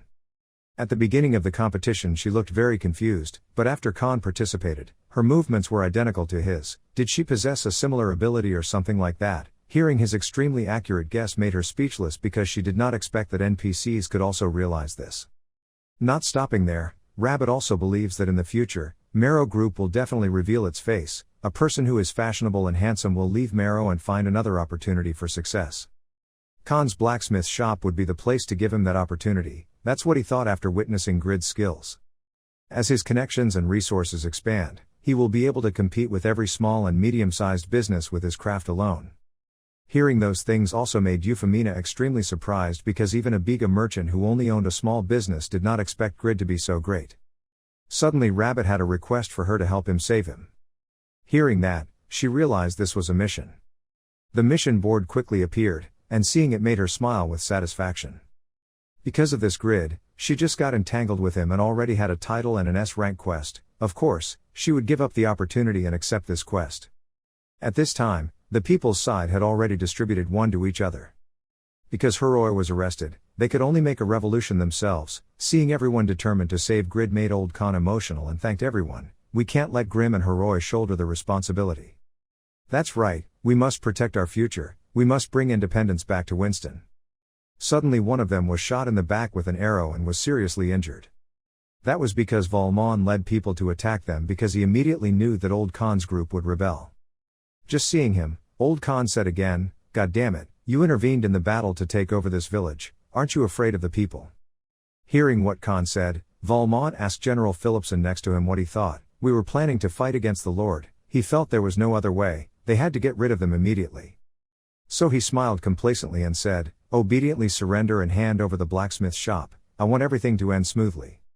Therefore, Old Khan felt that they were truly evil. Right after that, the warlord called someone to arrest the riot leader Khan, sir. On Heroi's side, he is currently being arrested and doesn't even know where this is. And how many days have passed? He begged someone to save him. Out in the real world, people at the company sense signs of something wrong with his Eeg. At this rate, I won't be able to guarantee Iluvatar's health. We have to log him out immediately, this is too dangerous. But Park Yoon-hyuk spoke up and said, he has spent 48 hours in real life, during this period we must protect and support his efforts. Hearing that, everyone in the meeting room protested, not to take risks, even the person who saved him, Grid, was arrested. How could he put the fate of the company in the hands of a weak person like Grid? The chance of success is no longer 9%, due to this, Grid was already in the dungeon and closer to Heroi, there was still hope. Park Yoon-hyuk feels that although this is a matter of fate, he still believes that some miracle will still happen. He can be considered a weak player with a childish personality. But his persistence cannot be underestimated. Shin Young-woo will definitely create a miracle. So they have to bet the remaining 2 hours on him. Right now in Winston Castle dungeon. Valmont's men interrogated him, telling him the name of the person who assigned the task, but he did not know that. Hearing that, they got angry and threatened him that if he did not answer the question, he would be executed immediately. Hearing that, he also followed them because he was nicknamed the Tough King. You horse-faced people really have no shame, you dare to slander me, and in the future you will give birth to a child without an asshole. You don't need to know what you do, death is the fastest. If you get locked in here and lose the fight, Old Khan will die from the pain of losing his blacksmith shop. But when this crazy guy kills you, then you will revive and return to Khan, so you hope they kill you quickly. Suddenly the bodyguard behind him stopped him and covered Grid's mouth, because that guy knows the player has an immortal body. So bring him to solitary confinement, he will have to confess anyway. If things are like that then it's bad, if you are detained then who knows what will happen to Mr. Khan, besides, in prison you play games with faith. Okay, I'll say everything, let's get this out of the way first, Khan, sorry. Immediately after that, they put him in solitary confinement. Seeing you keep moaning, he told you to stop moaning, if you didn't say anything, it would take a long time for you to be released. At this time, the system shows that the Justice Messenger mission has been initiated. When he saw this reward he was extremely surprised because he had seen this reward before, it was from the quest that Heroi had shown him before. But how the hell can you rescue him within 7 hours when you're already imprisoned? Even the penalty for failure is absurd. But this was a mission she couldn't refuse, making her sad. Why did it have to be him? It's been 3 hours. He knew right away that there was no way he could be lucky all the time without having to pay the price. In 26 years of your life you have never picked up a single coin, you should have known that you would receive a legendary class, right? I really want to punch the goddess of luck. Suddenly he heard Euphemina's voice calling his name, making him extremely surprised. I don't know why she's here, but who cares, she's my only hope now. She walked away without knowing the poor peasant's name, so you don't know where it is. Hearing that sentence made you extremely angry, what a brat. At this time, the system informs you that you have 2 hours left to complete the task. Feeling like he didn't have time anymore, he had to get the girl's attention so he banged on the door really hard so she could hear. Hearing a noise, she went towards it and was scared by her current appearance. Anyway, she found him. Wait a minute, I'll release you right away. Then she gave him the dagger he had made and praised it for being a masterpiece. Seeing that it was the dagger he made, he was extremely happy and felt that this girl was also kind and pretty. However, before releasing him, she has a condition. Make her a magic orb, one that can hold as many spells as possible. Heard about magic spells, a magical equipment, but he had never done any before. Never mind, just nod first, there's one more thing. That is, don't call her brat, my name is Euphemina, call me that. Hearing that, he realized that Erina was just a nickname. He was then freed by Euphemina. When he got outside, she also gave him the dagger, and he wondered why she came to save him. Wait, on top of that, how could a blacksmith barge in here? But you're not a blacksmith. She's the one with the hidden class, the copyist, she copied Khan's skills in the competition. Hidden class, I heard that only 3 people in the world have it, are you one of them? But why did you say this to me, when you took the trouble to hide your identity before? Because sooner or later we will understand each other better. You also have a hidden class, right? It must be at least a unique class, seeing that you also know it makes him surprised and doesn't know why.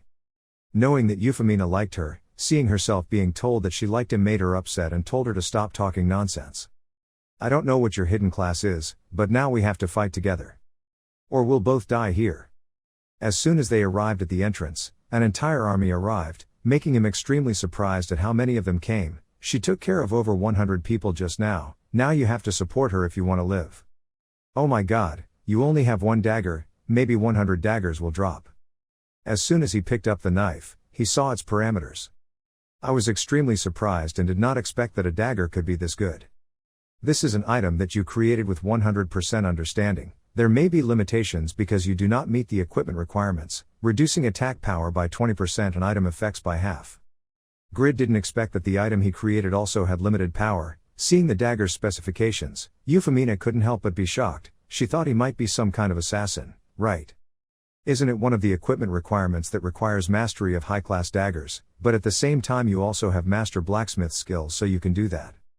Her reaction made him think that she had seen the item information but still didn't take it. Was it really that good? Suddenly she said, "Come here." When he turned around, he saw a spear thrown at him. So I feel like she's really a damn brat, it's okay to have a warning mouth. Immediately after that, he used his wind attack to blow them away. That move had Euphemina beside her clapping her hands in admiration. Seeing the little girl just standing there watching made him angry, but she replied that her job was just to save him. The rest are not necessary, and the skills she has are quite expensive. When the guards were about to chase him, he begged her not to be stubborn right now. The system also informed him that he had 1 hour and 25 minutes left to complete the mission. Feeling like he didn't have much time left and he couldn't counter-gank much at the same time, so he went back to ask Euphemina. We still have to save one more person. So the girl thought he was talking about old Khan. She had saved him on the road just now. It's great to see him being captured here but being rescued by you, but the person he needed to save was a guy named Heroi. Hearing a strange name, she asked who it was. He had only met her once so he didn't know much. Hearing that, you don't want to waste your energy trying to save a stranger, do you think I'm free? Seeing that she refused to help, Grid got angry and said, I'm tired of being dragged in too, listen to the adults, you cheeky brat. At this point, Euphemina was so angry that her face turned black because she had told him not to call her a brat. Then used the spear of destruction to smash the guards. Therefore, they were forced to be wary of her. Because she is very dangerous. Euphemia's strength scared him. She could just say the name of the move and not the spell. She was maybe as strong as Yura. Euphemina will let it go this time because we need to save people, but what if there's a next time? He knew what she was about to say, so he could only obey. Ladies. After rescuing Grid, Euphemina led him through a secret escape route. He went through a few stairs but still couldn't get through. Grid frowned and asked him how tired he was. Isn't the 3rd floor the bottom floor? Euphemina replied that they had to go down to the 4th floor too. At this time, the system has informed you that you have 1 hour and 10 minutes left to complete the task. Grid suspiciously turned to ask if he was sure. What if Heroi was upstairs? When I went looking for him, I passed by the 1st and 2nd floors but didn't see anyone with that name. Besides, a reliable source said he could be on the 4th floor. She replied, below the stairs is a large cave. Grid helplessly said he understood, but where was the way to the 4th floor? There was a shout from above, causing the 2 people to panic and they were downstairs. Everyone hurry up. Grip quickly ran and shouted, run to this side first. Euphemina still stood there as if focusing on something. She happily looked at the blue flowers and hummed and sang Serenade. On the 8th day of the 3rd month, I went to the garden to pick up a flower. She was about to pick it when Grid stopped her. Don't touch it. Look at this hallway, it's very suspicious. Fortunately, the guy who set the trap has cerebral palsy. If it's this easy, only a fool would try it. As he spoke, he proudly walked over the rope stretched in the middle of the septic tank, but before he could be happy, a large axe fell right in front of him, causing him to lose his nerve. Euphemina didn't understand what was going on. She held the flower in her hand and smiled happily. Hee hee, it's so beautiful. Grid is sweating and reminds me to be careful, he thought to himself. Brat, this is not the time to go around picking flowers and catching butterflies. Suddenly a giant rock fell right behind his grip, throwing him several meters away. Grid angrily turned back to look at Euphemia. She innocently replied that she was hungry while eating a banana. Look Grid, there's another flower over here. An iron club rushed forward. Fortunately, he dodged in time. He shouted angrily, Euphemina is so innocent that I'm full of shit. If you hate each other, say it out loud and don't always fight each other. After listening, she innocently replied that who knows, activating the trap will also make the path clearer. Besides, I didn't want to do this in the first place, so why should I listen to you? Suddenly, an army rushed up from behind, and there were the prison robbers over there. Hearing that, Grip immediately jumped into the deep hole created by the falling stone. Euphemina saw this and asked in bewilderment, wait Grid, why did you jump into the hole? Grid jumped and said this was the fastest way to the basement. Kid, take care of them.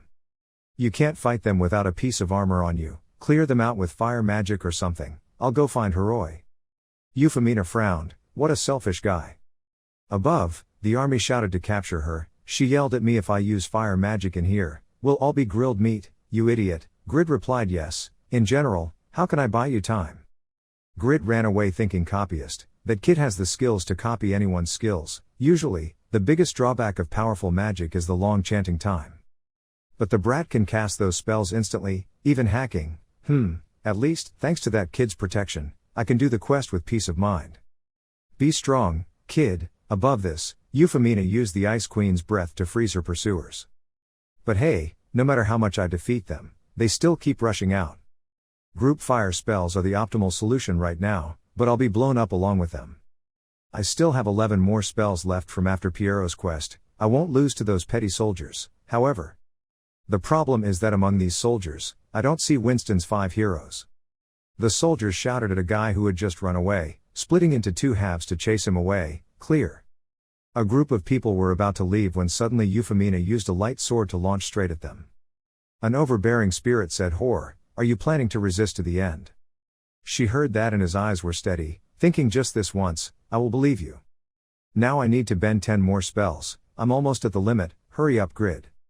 Almost 50 hours have passed in the real world, someone save me, I can't stand it anymore, I can't, anymore. A loud scream rang out in the basement. Grid heard that and suddenly turned around, it was Heroi's voice. In this direction, that bastard has me involved in so many things. If I see him then. Before he could finish his sentence, a man in armor appeared and shouted loudly, You are the soldier from before, I am the Knight Leo of Wiston. I have heard about your escape mission, because I know you are Heroi's accomplice, I have been standing here since afternoon. As he said that, he pulled out his sword. Seeing that, Grid thought to himself, fuck it, a knight must at least be level 180 or higher, but he still calmly replied, Officer, indeed, when a dog barks, a dog does not bite. Hearing that, the knight shouted loudly and rushed in boldly, daring to oppose the person on duty. I'll cut your mouth open and die. Grid held the sword in fear of death, he had provoked him too much. He uses attack power and your attack speed increases significantly for 20 seconds, agility and evasion stats increase sharply for 1 minute, I'll have to go solo with him. The Flash Knight rushed forward. Why is Grid so scared, so fast? The knight slashed so hard that Grid couldn't defend. Ha, he's faster than me, I almost went to meet my grandparents, luckily, I got flashes from this knife, otherwise. The knight appeared and said that he was just a crippled blacksmith who dared to insult my dignity and block my attack. This humiliation cannot be forgiven, I swear on the honor of this sword that I pronounce sentence. Death.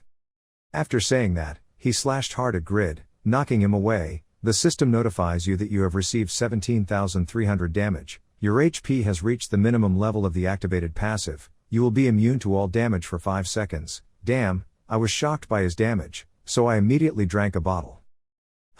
Why did he stop?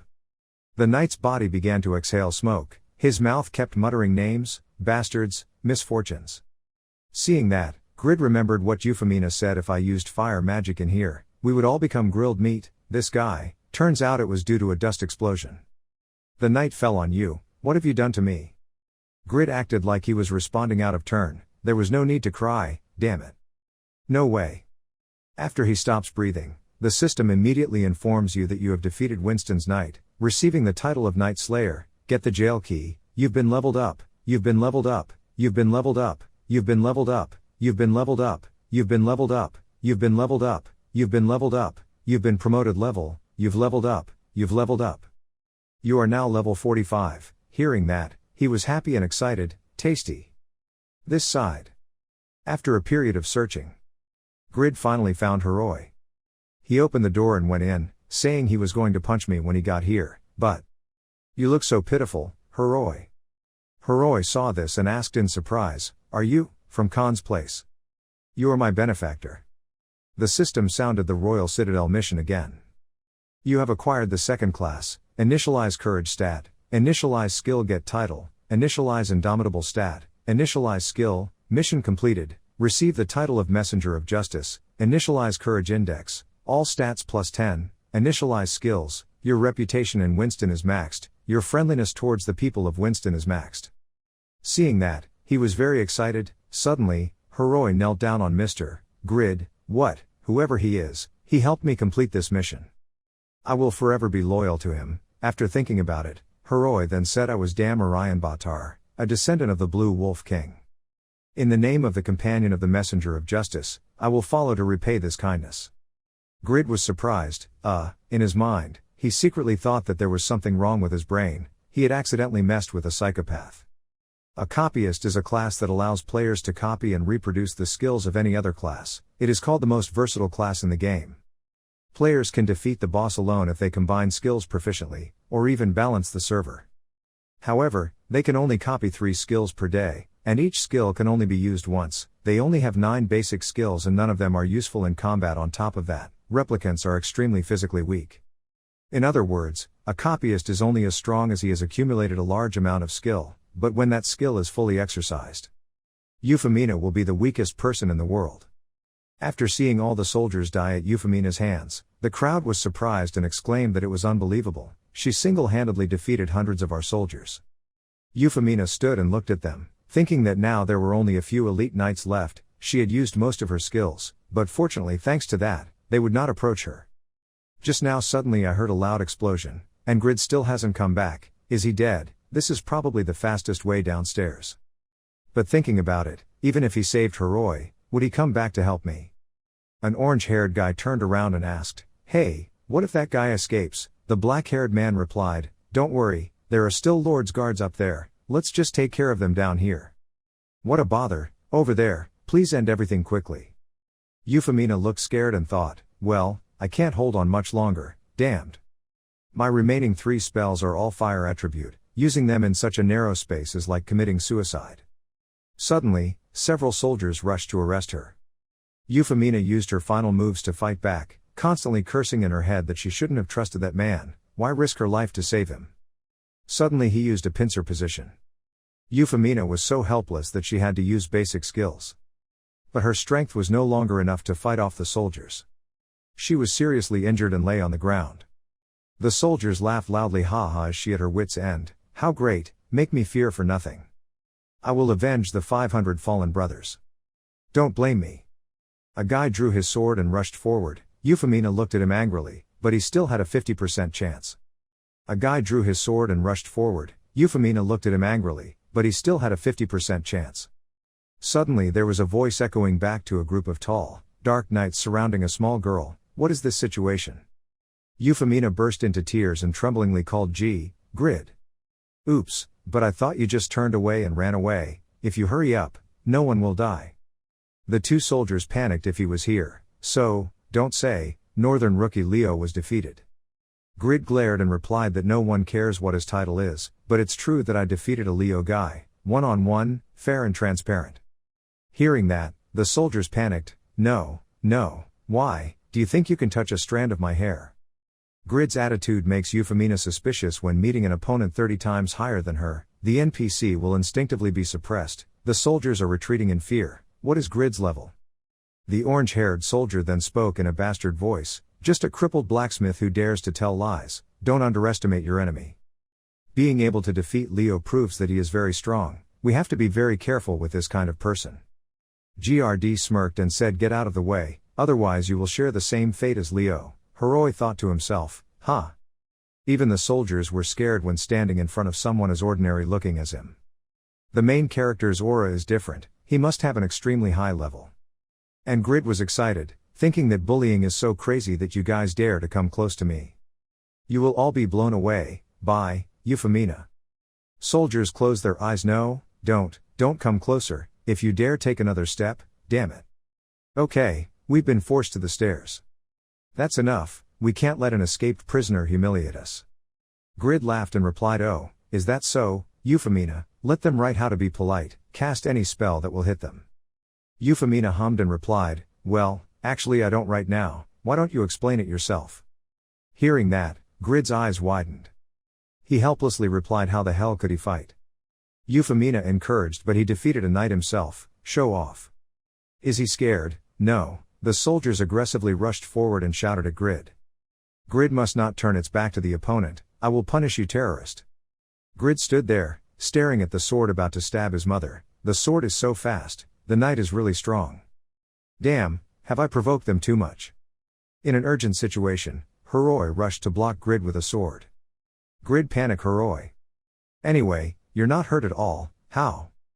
Hiroi smiled and replied, yes, I'm fine, no problem, this is the skill I received after going through that hell. What is Euphemina surprised about? He can block a knight's sword just by holding his body out. No, I didn't write what type he was. Hiroi then said outside the Grid, the two of them ran away, so what about you? I will hold them back, I vowed to use my whole life to repay the favor for that day. What can you do alone? Hearing that, Grid pulled Euphemina and ran away, Euphemina. Hey Hiroi, try to stay a little longer, if there's fate, we'll meet again. The soldiers shouted, bastard, don't try to escape so easily, stop. Hiroi shouted loudly, you guys are the ones who can't leave here, your mother is no better than trash. The dogs were jealous of the pig and pushed the old woman into the sea. All opponent stats decrease, my body. Hiroi clenched his fists and looked at his opponent with murderous intent. He tasted his new skill. Eat this whole thing. Undefeated justice deals damage equal to 300% of attack power. Cough, Hiroi uses an attack on the opponent's abdomen. He smiled and said that indeed, for an order like me, this skill is completely useless. The two soldiers immediately said their names, you bastard, tie him up and put him back in solitary confinement.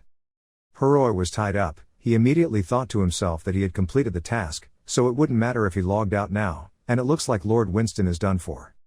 50 hours, I can finally rest, I have tried everything I can. Mr. Grid, wish you luck. After running away from the soldiers, Grid happily shouted yay. Finally getting out, seeing that, Euphemina frowned and reminded Baby to keep her mouth shut, don't forget we're still in the middle of enemy territory. The way out of the castle is still far, if the soldiers in prison and the Lord's guards attack us together, it will be very complicated. Grid was like a child, lying on the ground enjoying the fresh air, so I escaped being sent to prison for 10 years like someone else. Euphemina angrily shouted, I told you to shut up, shoot me now. Grid bowed in fear, I know, don't act rashly. She thinks that honestly, nothing annoys me more than this personality of his attitude seems to depend on some of his classes being much stronger than mine, so he always wants to annoy me. Suddenly, Grid pointed in one direction and asked, those are the enemies, right? Euphemina was surprised for a moment. They are the Lord's servants, criminals. Lord of Winston Baron Low, he spoke, I can't believe our soldiers were defeated by these geckos. Grid immediately blamed God, who told her to scream for them to come here. Euphemina was angry, he was the loudest thing here. Over here, the Baron thought to himself that if he let them escape and reported this to Count Stein, he would be ruined. We will definitely not let that happen. He commanded, kill the criminals. Grid panicked and shouted, hey, Euphemina, do something, you're strong, right? Euphemina frowned and thought, God, how long is he going to play with me? I want to punch him a few times. Since we're outdoors, I can finally use 100% of my power. Euphemina uses the Demon Emperor's fire tail. The crowd was immediately suppressed by her moves. Heck, this power. The angry man stood trembling, looking at the soldiers falling one after another in front of him, exclaiming, "That's ridiculous, my comrades were destroyed in just one blow." She stood in front of him angrily saying that losing all the skills she had accumulated over the past month was frustrating, plus that guy who always brags. "But luckily you're here to help me relieve stress, this is enough, Baron Lowe. Let's go outside the castle and continue thinking." Witnessing Euphemina's recent move, Grid stood frozen in fear, thinking that this girl is really scary. From now on, definitely don't touch her. A moment later, under the Baron's direction, the two also left the city. Grid was happy to finally be out of here. A person standing there congratulated you on completing your work, huh?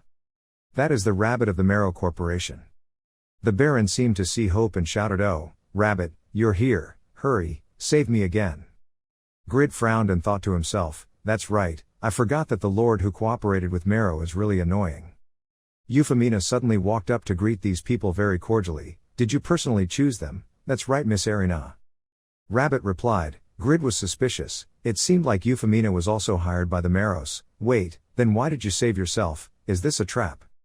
"Damn it, what the hell is going on? No matter what, I won't give in easily. My stats are much higher than my current level, not to mention I also own 4 titles that few people have. There are about 10 of them, luckily there was no one in there holding a weapon. However, I don't have any armor on me, I have to use all my skills to increase my attack and defense." Grid starts raising his sword and preparing for battle. "You have added 150 points to your strength, your strength index is currently 316, you have added 90 points to your stamina, your current stamina index is 334. Even though I know I have no chance of winning, there is no other way." Even though Grid was very worried even after increasing his stats, he didn't know that he had become extremely strong. The total stats of a level 45 player are normally 500, however, the Grid's total stats reach 1,300. Not to mention when he's equipped with a sword, then the combat power can be equal to that of a warrior class 100 times greater. But because of the experiences of encountering high-level players in the past, made Grid feel doubtful about his abilities. "Even if I die today, I must." Grid was about to risk his life to rush forward when suddenly the Baron shouted loudly at Rabbit, "What are you doing? What is the meaning of such an arrogant attitude in front of me, eh?"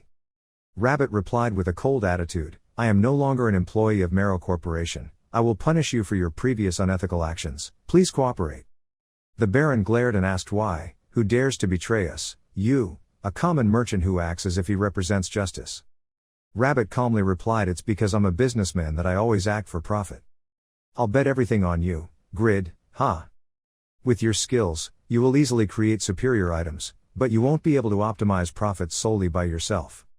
If you cooperate with me, I promise we will reach an economic scale larger than small and medium enterprises. I want to use all my resources and experience to help you." Grid breathed a sigh of relief, so that was why he helped me. Grid then asked, "But why did you turn your back on Marrow and the Lord?" He replied that I wanted us to start at the Khan's blacksmith shop, and by stopping the dictatorial gang, we will gain the trust of the people. Euphemina immediately urged us to go quickly. "We still have a lot of work to do." Rabbit smiled and replied, "Yes. I will discuss the details with you after this is handled, and I will make you the richest man in the world." Hearing that, Euphemina also signaled to wait. "I hope you haven't forgotten, promise to make me a magic ball." Grid replied, "How could I forget, but you have to get me the ingredients and manufacturing method." Euphemina was stunned and understood, but why did he seem so obedient? Grid's eyes were steadfast and serious, and he replied that a man must always keep his promises, but in his head he was drawing up an extremely great plan. Of course, because he got to upgrade his manufacturing skills for free, kid. Euphemina excitedly, "Okay, I'll come when I have everything you need. I'm very happy, thank you." After saying that, she turned around and left with the group of people. Grid thought to himself, "So everything is fine, right? I'm so tired, let's log out." Finally, his life blossomed, the money he earned from a big business. "Mom, I'm rich." On this side, Rabbit suddenly asked Grid. He looked scared of her. Something happened inside. Euphemina waved her hand and replied, "What is there to fear about that guy? He just pretended. He has the power to defeat a Lord's Knight." Rabbit was surprised. "So does that mean he is stronger than the Knight?" "No blacksmith in this world can. If Pagma is that person, everything will be clear. The power to crush everything, the ability to create is unmatched. There is no need to discuss anything else. He is definitely Pagma's successor. Aiming to be a large enterprise is not unrealistic." That's the bright future that Rabbit drew. but reality gave him a cold bucket of water. He will never achieve that wish. The Marrow Corporation collapsed due to the effects of Rabbit and Euphemina, and the evil deeds of the corporation and its lords were reported to Earl Strime. Valmont and Lowe were brought to trial. And it all ended in a death sentence for both, however. Rabbit, because of his previous actions, was sentenced to 10 years in prison. He couldn't have foreseen that Count Stime was an upright person, and would never forgive anyone from the Marrow Corporation. I'm so sorry, Grid, even though I was able to keep my life, I'm very happy because I witnessed the rebirth of a legend. Since the villains were destroyed, Winston Village has quickly recovered its former prosperity. A man dressed in purple was telling the story to everyone, and so the Marrow Corporation's advisor, the most beautiful woman in the world, and a young blacksmith worked together to bring peace to Winston. One person speaking up is truly an interesting story, that's right. She immediately gave me 2 silver coins and said this was to thank me for telling me this story. Oh my gosh, that's so much, thank you. I've never seen you before, you're new here, right? Yes, from now on we will see each other often. Can you tell more stories in this village? And, the story returns to the time of Yatan Temple. Earl Stime has decided to appoint his daughter, Irene, becomes the new Lord of Winston. Newly received news, Satisfy is pleased to welcome you, the first player to own 2 professions at the same time. In America, a black guy reported that a group said they would not publicize too much information about this player or his side job. At U, a middle-aged man reported that the only information we had was that he was from Mongolia, in China. A long-haired girl said that she honestly couldn't believe that a country with so few players would exist. A corporation is plotting to dominate this world through games, we must find a way to stop them immediately. In Japan, a short-haired girl was sitting and talking, thinking that if Japan already had a player with an epic job, there would also appear a person with a secondary job. The long-haired girl replied, but Korea is also full of potential. Satisfy is a Korean game, and it also has the largest number of players. No, besides Yura, who is a world-class ranker, no one in Korea is mentioned anymore.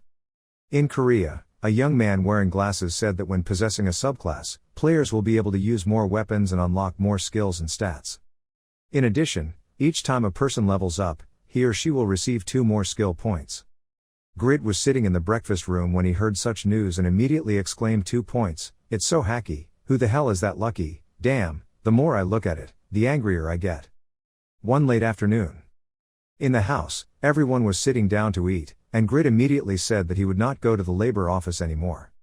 His father angrily banged something on the table, are you planning to stay at home and live off your parents? The younger sister looked at him contemptuously, oh brother, how can you live so selfishly? My mother still kindly said to me, you still owe someone money, or were you lured into the multi-level program by someone? Grid denies that's not the case, Mom. I am a blacksmith in the game, I will sell the equipment I make to make money, I was offered help by a businessman, I will have the same salary as a director. As soon as he finished speaking, a spoon flew straight towards his face. His mother cried, Dad, what should I do if I'm like this? Dad was still angry and yelled at you want to stay home and play that damn game, right? My sister quickly reminded me, if I could really make money from the game, I wouldn't have to owe anyone money in the first place.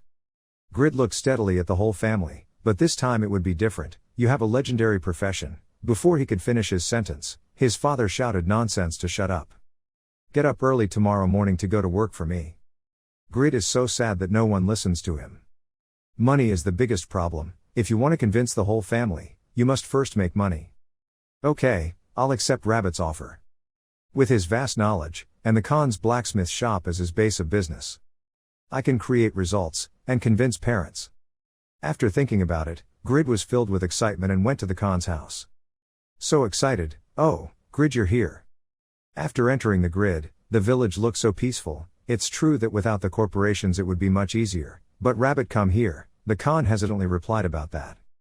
So you still don't know, here, I have something for you. What? A letter, written by Rabbit.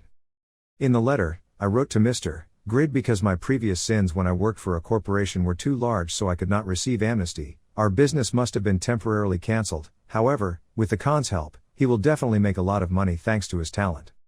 I hope that one day I will hear anecdotes about you.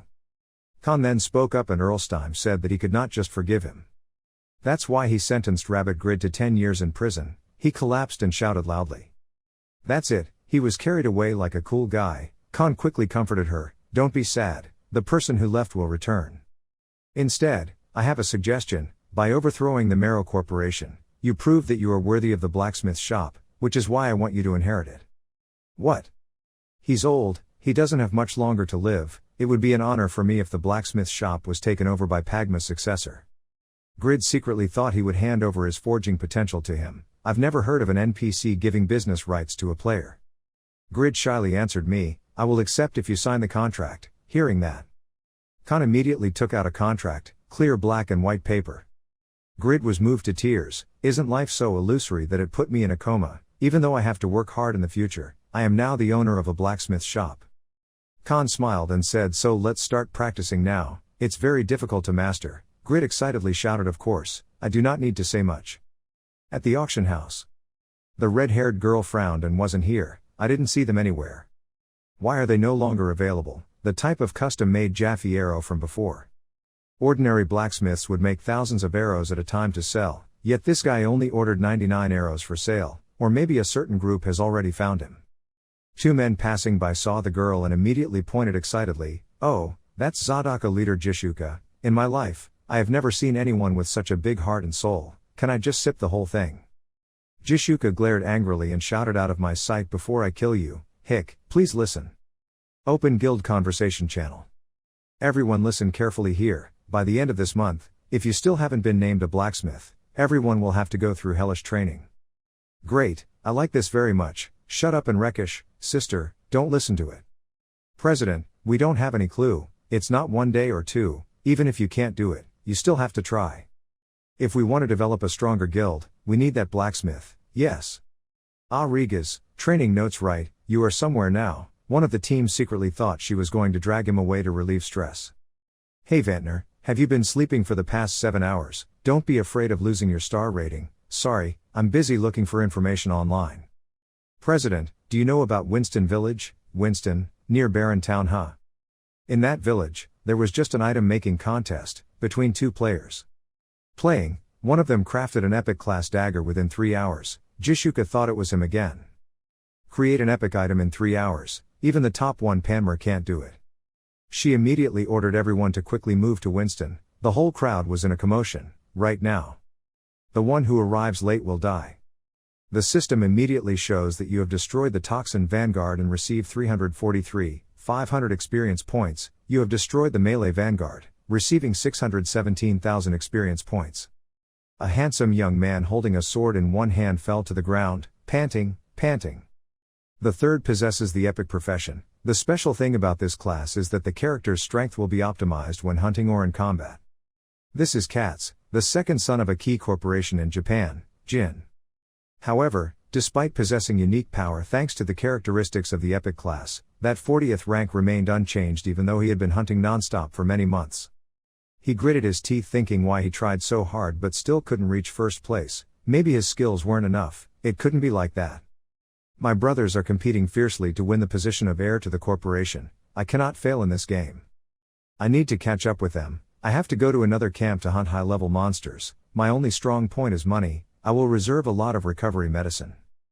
But there's no high-level equipment on the store. I wonder what the hell those crafting class players are doing. Lazy and incompetent blacksmiths. 1 month later. Capital of Erlsteim's territory. Euphemina is wandering with many thoughts in her mind. She is silent and complaining, but there is no one here. Nowhere is there any information about the method of making magical bridges. Even the method to create high-end items is hard to find, even though I searched for it for a month. I was awarded 6,500 gold for completing the mission, but it hasn't been spent yet. Suddenly, she stopped and looked up at the falling leaves. She angrily lowered her head and bowed her head. Let me tell you in advance that she was upset. Teasing her would not end peacefully. Appear, I know you're there. Euphemina thought that fortunately, thanks to the characteristics of her class, her detection skills were quite high, but ignore that, I'm being followed even though I've kept my identity hidden on the ranking list. Who could my stalker be? She's angry. I told you to come out. A man in black hides behind a wall. I was surprised to think that just a blacksmith could detect me. This is impossible. This person in black is Faker, a member of the Zadaka Guild ranked number 1 in the assassin rankings. When his 2 allies saw that, they sneered, let's see if you're still worthy of the Zadaka Association. surely after reaching first place, you became arrogant. Faker remained silent. After receiving information about the item-making contest, all guild members gathered here. Thanks to the viewers that day, we were able to quickly determine the contest winner, the rumored blacksmith Erina. Faker thought back to Jishuka's words saying I would go directly to her, just keep an eye on her until I arrived. I just observed until Jishuka came here, but who would have thought that she would find out even though I had level 7 stealth skill. After Euphemina spoke up and received no response, she became angry. Use your ability to attack those who are hiding. The rocks fell and along with them were the people of the Zadaka society. Faker asked him, since it's come to this, there's no other way, are you guys okay? Euphemina got angry and stopped spying on others like some pervert. Euphemia's angelic roar burst out causing pain to the crowd. Gag, what kind of blacksmith can use such high-level magic? Or maybe she's not the one we're looking for. This was a trap set by other guilds searching for the maker of the custom Yafa arrow. They deliberately lured them into informing the fake. Sometimes the competition to create from scratch is just a setup. Zadaka festival we took the fall. Faker asked this guy, what guild do you come from? Euphemina was confused, men these days don't know how to talk to women. Follow people, then as soon as they meet they ask rude questions, I hate men. Punishment, seeing that, Faker panicked and didn't need to chant a spell to be able to cast such powerful magic, it's cheating. But for me it's useless. He rushed through Euphemia's line of magic. Directly attack her, Euphemina was kicked out of her body. Hurts like. Since becoming a copyist, this is the first time I've received a direct hit, this guy is so strong. He used magic to multiply multiple beings and rushed towards her. Come here. What's Faker surprised, with just one blow you destroyed all my clones, what trick did you do? Euphemina uses the ancient queen's knight. Making Faker grimace at the summoning demon, she even summoned an assistant even though she wasn't a summoner, did I feel dizzy? The knight used his power to rush towards the Faker. Faker can't panic, this power, assassins who specialize in assassinations cannot fight head to head with knights. If I can't fight a summoned demon, then I will aim at the person who summoned it. Let's see how you'll defend, Erina. We are throwing knives that explode when exposed to magic. Die. He threw darts at Euphemina but she dodged them all. He once again opened his eyes to the skills of assassins, how come? Well, Euphemina thought with a smile that during the time she had been searching for a method to create magical bridges, she had also collected a large number of skills. I have never been stronger than I am now. While still bewildered, the knight tried to give him a fatal blow. A fellow mutant saw this and rushed up, don't fight alone, we will help you, Faker bewildered, everyone. The whole group rushed up to fight the knight. But all were sent flying by the knight, damn it, because of that summoned demon, we can't get close to her. Euphemina uses the dragon claw attack, causing the whole crowd to panic. Fireballs came down and burned them down. Faker said this, it's too unreasonable, she is superior to all 4 high-level rankers combined. It's like she has absolute power, the kind of power we crave. It's humiliating. The match is over. Only ashes remained on the ground. A moment later, the other group of people appeared. The red-haired girl couldn't believe that there was nothing left here. Who were they fighting? One guy replied that she single-handedly defeated 4 of our members, including Faker, and it seems like she uses every skill from every profession. The red-haired girl frowned, thinking that person must have a hidden class. How dare I lay a hand on a member of our association, as the strongest guild in the game, we cannot afford such a disastrous situation. Find her, then I will destroy her and everyone involved. Defeated 4 of our members and it seems like she uses every skill from every profession. The red-haired girl frowned, thinking that how dare I lay a hand on a member of our strongest guild in the game, we cannot afford such a disaster. Find her, then I will destroy her and everyone involved. Defeated 4 of our members. Skill from every profession. The red-haired girl frowned, thinking that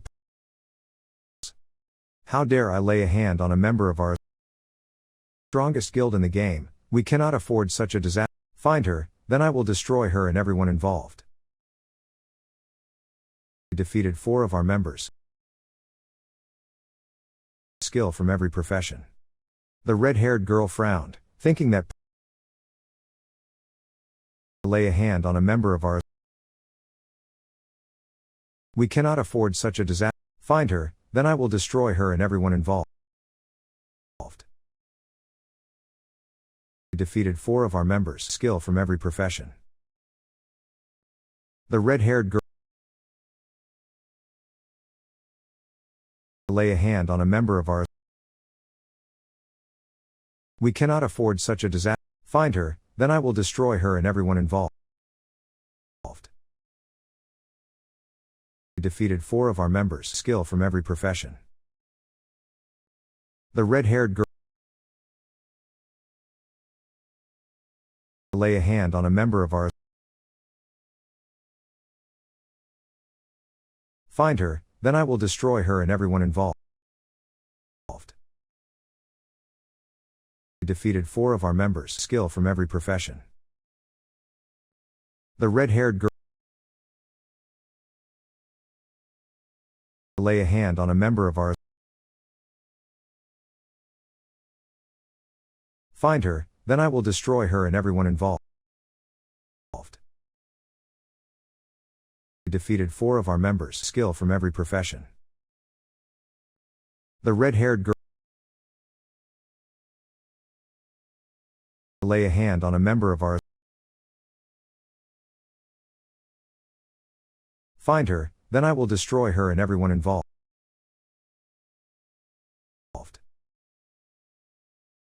We defeated 4 of our members. Skill from every profession.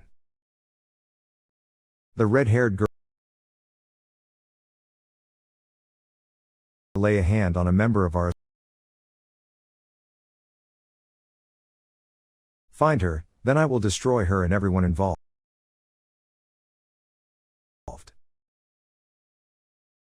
We defeated 4 of our members. Skill from every profession. The red-haired girl. Lay a hand on a member of ours. Find her, then I will destroy her and everyone involved.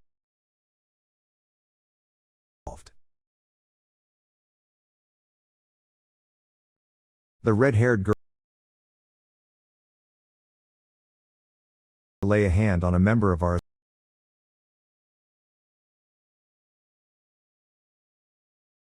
Find her, then I will destroy her and everyone involved.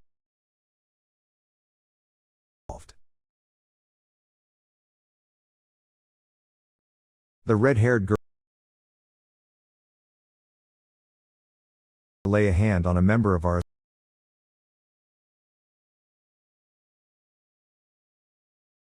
Find her, then I will destroy her and everyone involved.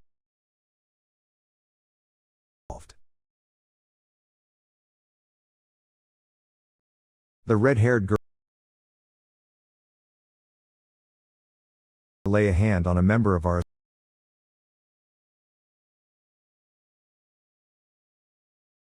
Find her, then I will destroy her and everyone involved.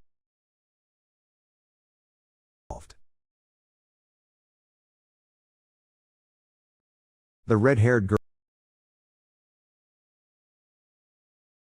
Lay a hand on a member of ours.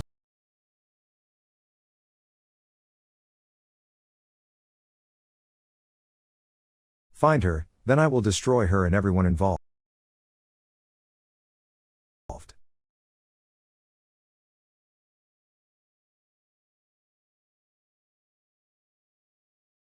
Lay a hand on a member of ours.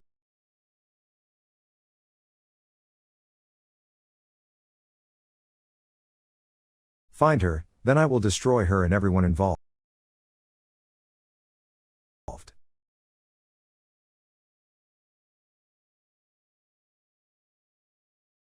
Lay a hand on a member of ours.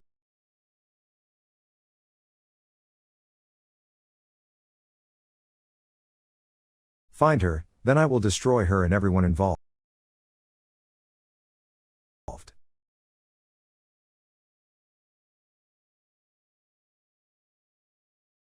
Lay a hand on a member of ours.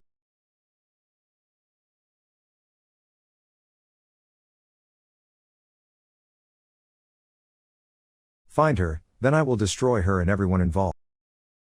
In the Khan's smithy, he said, "Grid, take a break. You really are tireless."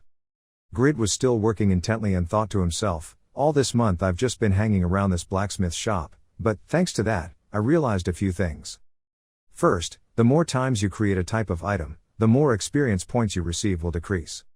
Second, to create high-class items, the following two conditions must be met: you must have good quality materials or invest a lot of time and effort in manufacturing. Third, when working with heavy metals, dexterity is no longer the most important thing, but high strength and stamina must be required. I'm so tired of talking, I guess I'll take a break for a while. But physical strength or stats are not too important, because by crafting, all my stats have increased to 30. And these stubborn manufacturing skills also leveled up. But the problem is that out of the 73 items I made, it took 6 hours to make one. Only 3 epic items are of the highest rank: legendary blacksmith monkey mold. At least I still have this recipe list. Since I became the heir to the blacksmith shop, the old Khan gave me dozens of formulas, thinking about how difficult it was for me to get him to cook a recipe before. I wonder if that brat has found a recipe for making magic spells yet. Even though she is a violent and scary brat, but I didn't expect it to bring me such a bargain, which is this free material. This free crafting recipe. Hey, if the magic ball I made for her turns out to be a normal one, I'll be done with it in this life. That brat will definitely smash 100 pieces of magic at me. What should I do? Just thinking about it made him scratch his head in fear. Suddenly a voice rang out, "Is this Khan's blacksmith shop?" Made him startled. The red-haired young man asked if you were Khan. Grid was bewildered. The old Khan then went out to relieve the siege. "I am the Khan, what do you want?" He asked if he was the one who participated in the item-making contest with someone named Erina a month ago. Yes, that's right. A guy behind asked her if she was really a blacksmith. Did he really witness her making items with his own eyes? The old Khan widened his eyes and replied, "What's so strange? Of course that girl is an excellent blacksmith, but who are you to dare to barge in here and question me like that?" The angry redhead was the Marrow Corporation, the only factor that led to the contest. "Is there anyone else suspicious there? Hey old man, answer the question quickly, we don't have time to be dirty." The old Khan remained silent. When Grid saw that, he silently cursed your morality teacher for dying early, a bunch of lizards. The old Khan may be an NPC, but he is still a human being with his own feelings and thoughts. "He's old enough to be your great-grandfather," Grid shouted loudly. "Who gave you the right to shout at him like that?" The guy in the red shirt replied, "Who is this kid? Don't bother." Grid looks angry. "I work here, you guys are affecting the business." The red-haired guy glared. "So does your father have to bring gifts to the old man?" Seeing the tense situation, the accomplices behind him immediately stopped it.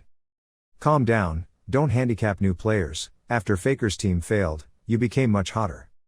Sir, we need to know information about this person named Erina. Is your heir also participating in the competition? Maybe he will also know something."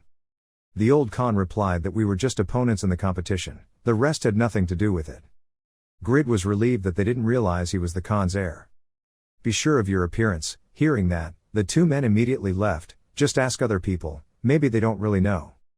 Grid immediately acted like if he left, "Then just leave, you idiots." The old Khan gently said that if we look again and again, thanks to that competition, it will bring us many benefits. Suddenly a boy ran up and asked the Khan if there was any new equipment today. The old Khan spoke softly, "But there are more customers coming. The items you created are famous everywhere." Grid chuckled, thinking that selling his equipment here was not a bad idea. Setting up a stall to sell items and haggling with customers is stressful, but at least it's less expensive than selling at auction. I make and keep the money when Khan sells all the things for me. At this rate I will get rich soon. But looking at reality, he got angry and cursed at that line. "What's wrong with the crafting class? I've been working on it for a month and can only do it all. It's trash. The game system is so unfair." Evening, at the executive headquarters of S.A. Group. "Boss, please read this." Someone sent a complaint email with the following content: "Dear game developer, my class is a legendary blacksmith. Why can't I craft legendary items? In the past month I've crafted 73 pieces of equipment and none of them are legendary. You guys are controlling the item making rate, right? Ha ha ha. The game maker is a piece of shit. Maybe I should prepare a lesson plan to pay tribute." A male employee was scratching his head over the complaint when a girl passed by and reminded him not to read that anymore. Hearing that, he turned to ask the girl, "But why did he have such an attitude? Doesn't it mean that the more a player levels up, the more the rate increases?" The girl replied that the reason was simple. He doesn't know this. Even though he possesses a legendary class, he still has no understanding of game mechanics.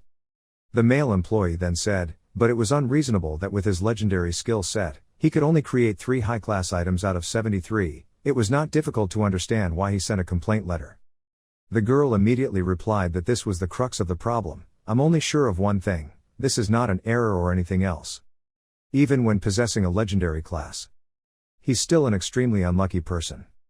Grid was now quietly walking on the street, sighing. He pulled out a note. The amount of money he earned from selling level 60 weapons and armor was 1,079 gold, which is about 1,294,801.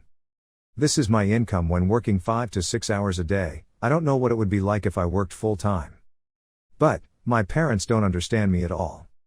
If I want to convince them, I have to prove it by selling it for money, but the requirement to use it is to master high-class daggers, which no one can achieve. Currently, since no one can use it, I still can't sell it. I guess I have to go to the office to work.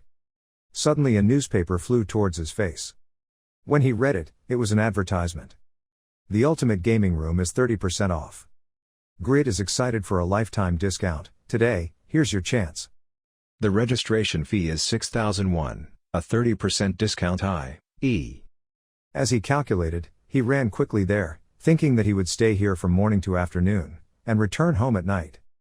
I will continue to play. From today, this place will be my workplace. Say goodbye to the days of going to the office to work. Grid was happy like a child, jumping up and down because he was about to get the job of his dreams, and that was the day Shin Young-woo became a full-time blacksmith in the game. At the old Khan's factory, everyone was rushing to buy items, out of stock already. Have you sold all the items made by the unknown master blacksmith? A girl asked if the equipment that person made was that good. You don't know. No matter how much that person sells, they sell out. Although a bit expensive, they are expensive. Their effectiveness is 20% higher than identical equipment of the same level. A young man shouted, Sir Khan, where is that blacksmith? We want to trade with him. Please reveal it. Hearing that, the old Khan could only laugh, thinking in his heart, how could I answer? Although the boy has devoted all his energy to manufacturing, the number of items each day is still limited, and the boy does not want to reveal his identity yet. Since that day, the old Khan receives similar questions from curious people. Of course, no one thinks that the young man hammering in there is the person they have been looking for, and it is none other than our main character Grid. Grid held the item in his hand and kept muttering with his butt up to the sky, one shot and then it was over. Since switching to working full-time in the game room, I've been working 15 hours a day. Thanks to that, my manufacturing productivity has doubled. And today is the day when all efforts pay off. I made this armor based on the recipe that Khan showed me. Above all, its materials cost 1/5 of my fortune, 483 gold. This is my most passionate investment ever. I don't want 20 hours of hammering continuously to waste my effort, that's why. Baby, let's be legendary, or unique. Grid hopes to bring it to the system for testing. After a while of waiting, the test results showed his armor is only epic. Grid was frustrated and yelled at the pig. Why is his life so black? Just to comfort you, there's no need to be sad. Anyway, its rarity is already higher than expected in the formula. Grid replied that he was so frustrated, he didn't know how much money this thing would sell for. Khan immediately gave advice that was very difficult to say. I think we should put it on the auction floor. The knights will be very interested. When I saw them marching before, the armor they wore was definitely not of the same quality as this armor. Grid was surprised at the auction. Maybe that's the only way.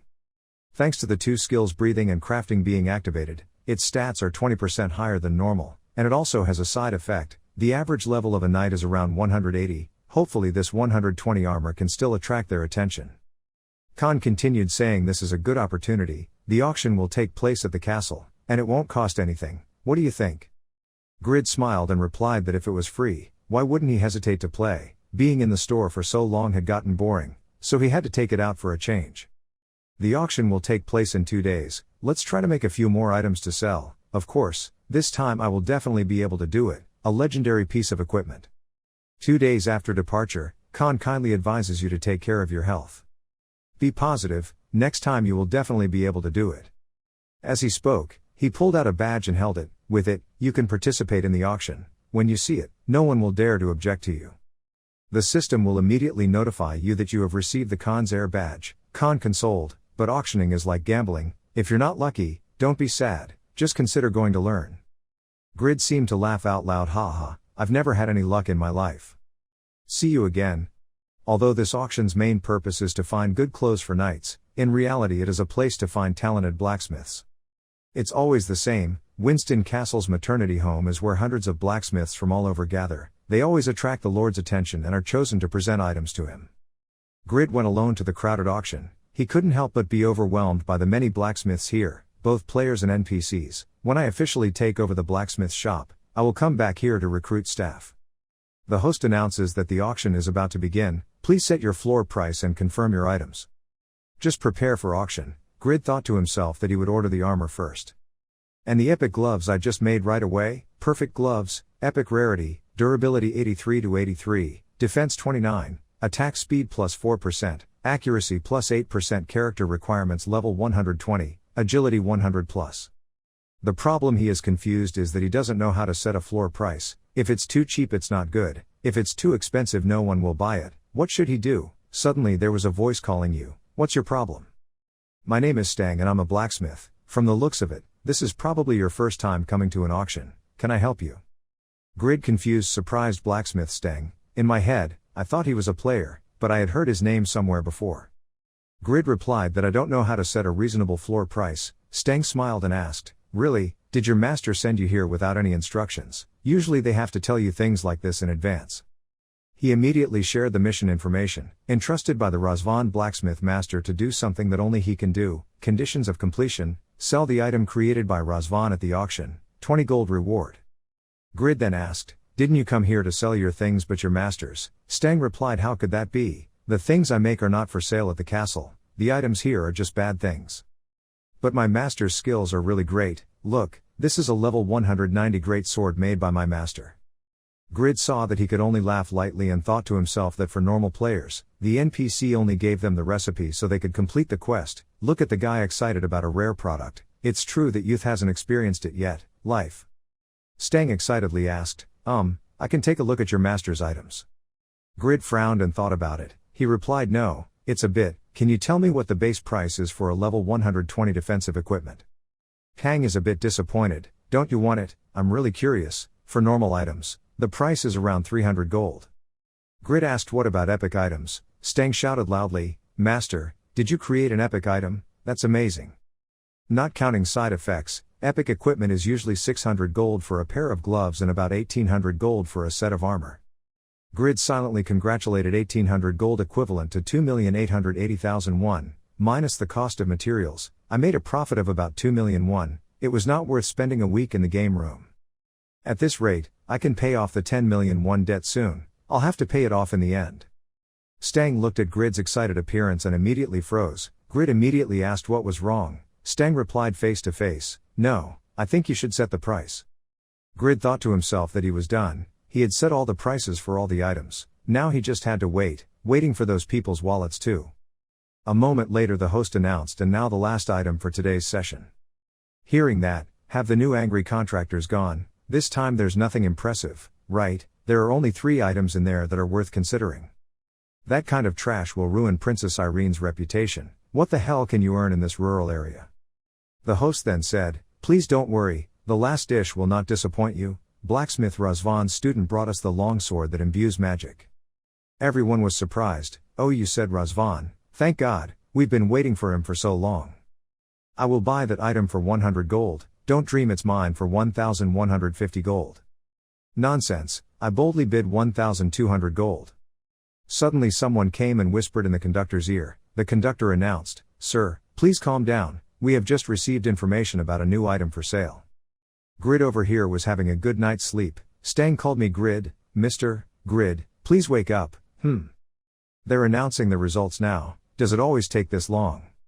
The evaluation standards of knights are always high. Look, she's coming. The host holds the announcement results out of 110 items for sale, only 6 of those numbers were passed.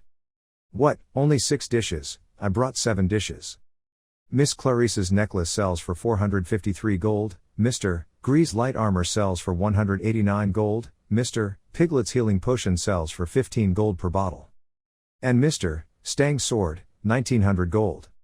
Stang is so excited, my master's items are really worth the price, he will be very happy, right Grid? Grid looked away and asked the brat himself. Stang shyly whispered, I'm sorry. Grid thought, damn it, how could something that kid brought sell for such a high price? I'm so angry. Suddenly the host finally asked Mr. Grid, are you here? Grid replied, yes I am. She said, our manager wants to see you, please follow me. Grid was confused as to why. Stang then reminded Mr. Grid. Follow her, you will be surprised. Surprise at the office. Grid looked at everything around him and thought the management office was really luxurious. The hostess said, sir, I came here with Grid. A handsome man immediately greeted you. Grid, please sit down, you have successfully copied Khan's art, considering your age, it's impressive. I heard a rumor about a young blacksmith who heroically saved Winston. With an exemplary personality and limitless talent, Khan has created a remarkable student. Grid cursed silently that he didn't do anything, it was just me. He said, we will buy your items for 5,500 gold, and one more thing, we ask you to make items for our army. Grid is unbelievable. I immediately calculated that my 5,500 gold was 6,600,000 won. In a week, I earned the same amount of money as working in the labor office in 2.5 months. Calm down, is something more important than the auction amount. Grid replied, wait a minute. Our blacksmith shop is always busy, making equipment for an entire army is impossible. He's a bit disappointed, why? Grid immediately thought that, thanks to the auction, he had come to a conclusion, although it takes more time, the higher the item's rank, the more money you will earn. For now, just refuse him. He made another suggestion, I understand that it takes a lot of effort and time to make a product, so please make your own equipment for knights. However, the equipment you give us must be of equal or higher quality than today's auction item. I understand that this is a difficult job, so the salary will be 10% higher than the amount you receive today, although this is just a small offer. Once accepted, I hope you will follow until the end. What does he think? With epic equipment, I'm not stupid, even if I work 20 hours, I'm not sure I can make a dish. Obviously I will be punished, who would be stupid enough to accept this for a little money? But I accidentally accepted the mission, I really need money now. Because I've already done the other 2 epics, there's no reason why I can't complete this quest. Each dish takes 20 hours to make, I will try to complete it in 1 week. After the transaction is completed, stand outside the castle. Grid thought about Stang's words to follow her again, who knows, maybe there will be a surprise.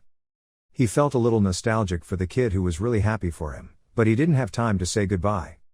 Anyway, today's auction is still a success, from now on. I'm rich. Over the past months, Count Steim has been diligently hunting down and destroying the remnants of the Yatan Church, an extremist religious organization that kidnaps and sacrifices innocent virgins. The Count's daughter had been kidnapped by them before, and in the process of rescuing her, the Steim family's strongest guardian, Duran, was murdered. However, the war in the area north of Winston changed when the soldiers said that these heretics were stubborn. Be careful, someone is coming. Blood Witch Yura appears on the battlefield. She secretly thought that the enemy army was too large, this battle must take quite a while. It's not easy to get an SS level job, I definitely have to complete it. Remembering that feeling when I encountered Anyus, the 7th ranker, was the helplessness when I had to face someone with an epic class. The soldiers trembled and asked her what she was planning to do. Everyone prepares to defend. Yura gathered momentum and prepared to charge harder. I needed more strength to become the top ranker. At Winston Castle, Princess Erive reports, the total number of casualties is 412, including 5 knights who are seriously injured. Irene angrily kicked her hand down on the table. Shouted loudly that the enemy army was only 150, why did my army of 1,000 elite soldiers and 8 knights fail at their hands? The soldiers replied that according to what I heard, there was an extremely strong person on the opponent's side, I believe that it is one of the 7. Irene sadly held the jade pendant hanging on her neck.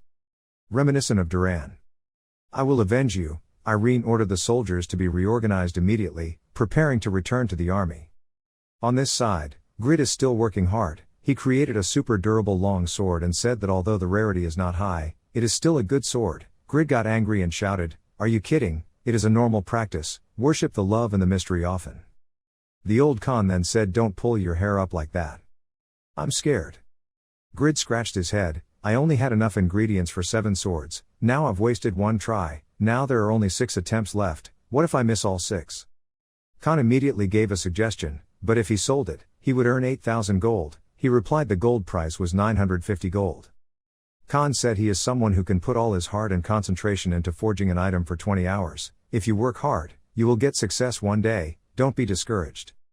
As if comforted, Grid breathed a sigh of relief. Okay, I hope you're right. A few hours later, he created a long sword that was super durable but still at an ordinary level. Seeing that, the Khan was about to say that if he sold it, he would get 8. Grid got angry at the scammer. Stop talking. Hey, those trash game makers, don't lower the rate anymore. Are you not black enough yet? Do you believe he's suing you guys? Grid gritted his teeth and cursed like crazy. Legendary blacksmith's ass, I only have 5 chances left. Unique or legendary, whatever. A moment later, a sword with rare rarity appeared. Grid frowned and said, damn it, are you kidding? When he got home, he still tried to act like he was fine, but deep inside his tears was a wide ocean. Next, another sword was born, but it was still at this level of rarity, so I couldn't quit the game yet. Well, I don't care anymore, come out whatever you want. A week later, the items he made were all placed on a table. The Khan looked at them and said there were 2 epic items, 1 rare and 3 common. There's still 1 epic dish missing, but it's still good. So this is the last sword, are you okay? Grid was silent for a while and replied, he looked at my face to see if I was okay. There's nothing left but to cry and be sad. Khan then asked why the person who inherited Pagma's will could be so pessimistic and weak. Grid replied, who is Pagma's father? I'm not familiar with this. Grid was still forging the sword, thinking that the last sword was somehow a lame gift. What are you trying to do? When you're done, just exit the game and go to work in time. Grandma, don't startle your father, what's with the lame sword? What's going on? Grid said, I gave up. A moment later, the legendary sword was born. Both people widened their eyes. Grid trembled and said, old man, do not die, I haven't finished my career test yet. In the kingdom, I sincerely apologize, Lady Irene, our second army failed again. Irene asked again, is that the one you call a god? Unfortunately, he replied, princess. I see, so the only key for us to win this war is to defeat that person. That's exactly it, however, now we still have aid, otherwise we can't send troops anymore. It's really over, but I will not give up my aim of avenging Dorn.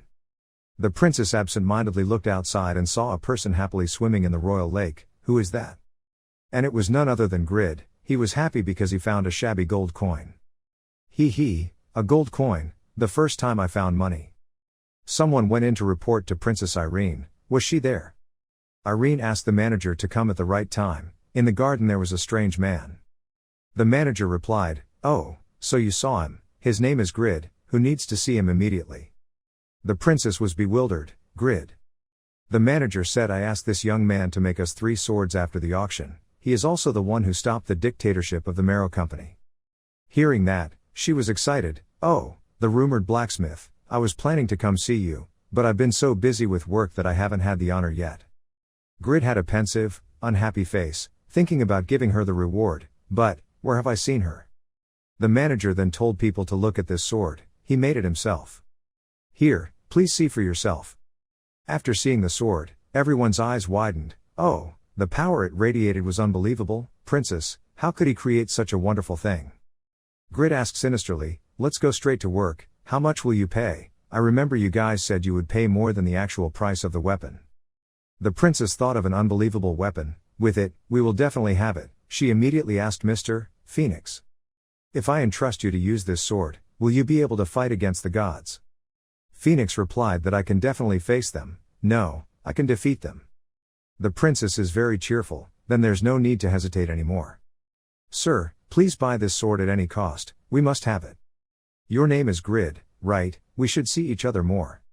The princess came closer, making Grid realize something about that ring. I had clearly seen it before. Who cares? I like this woman, she's very open-minded and generous. The wallet is also big.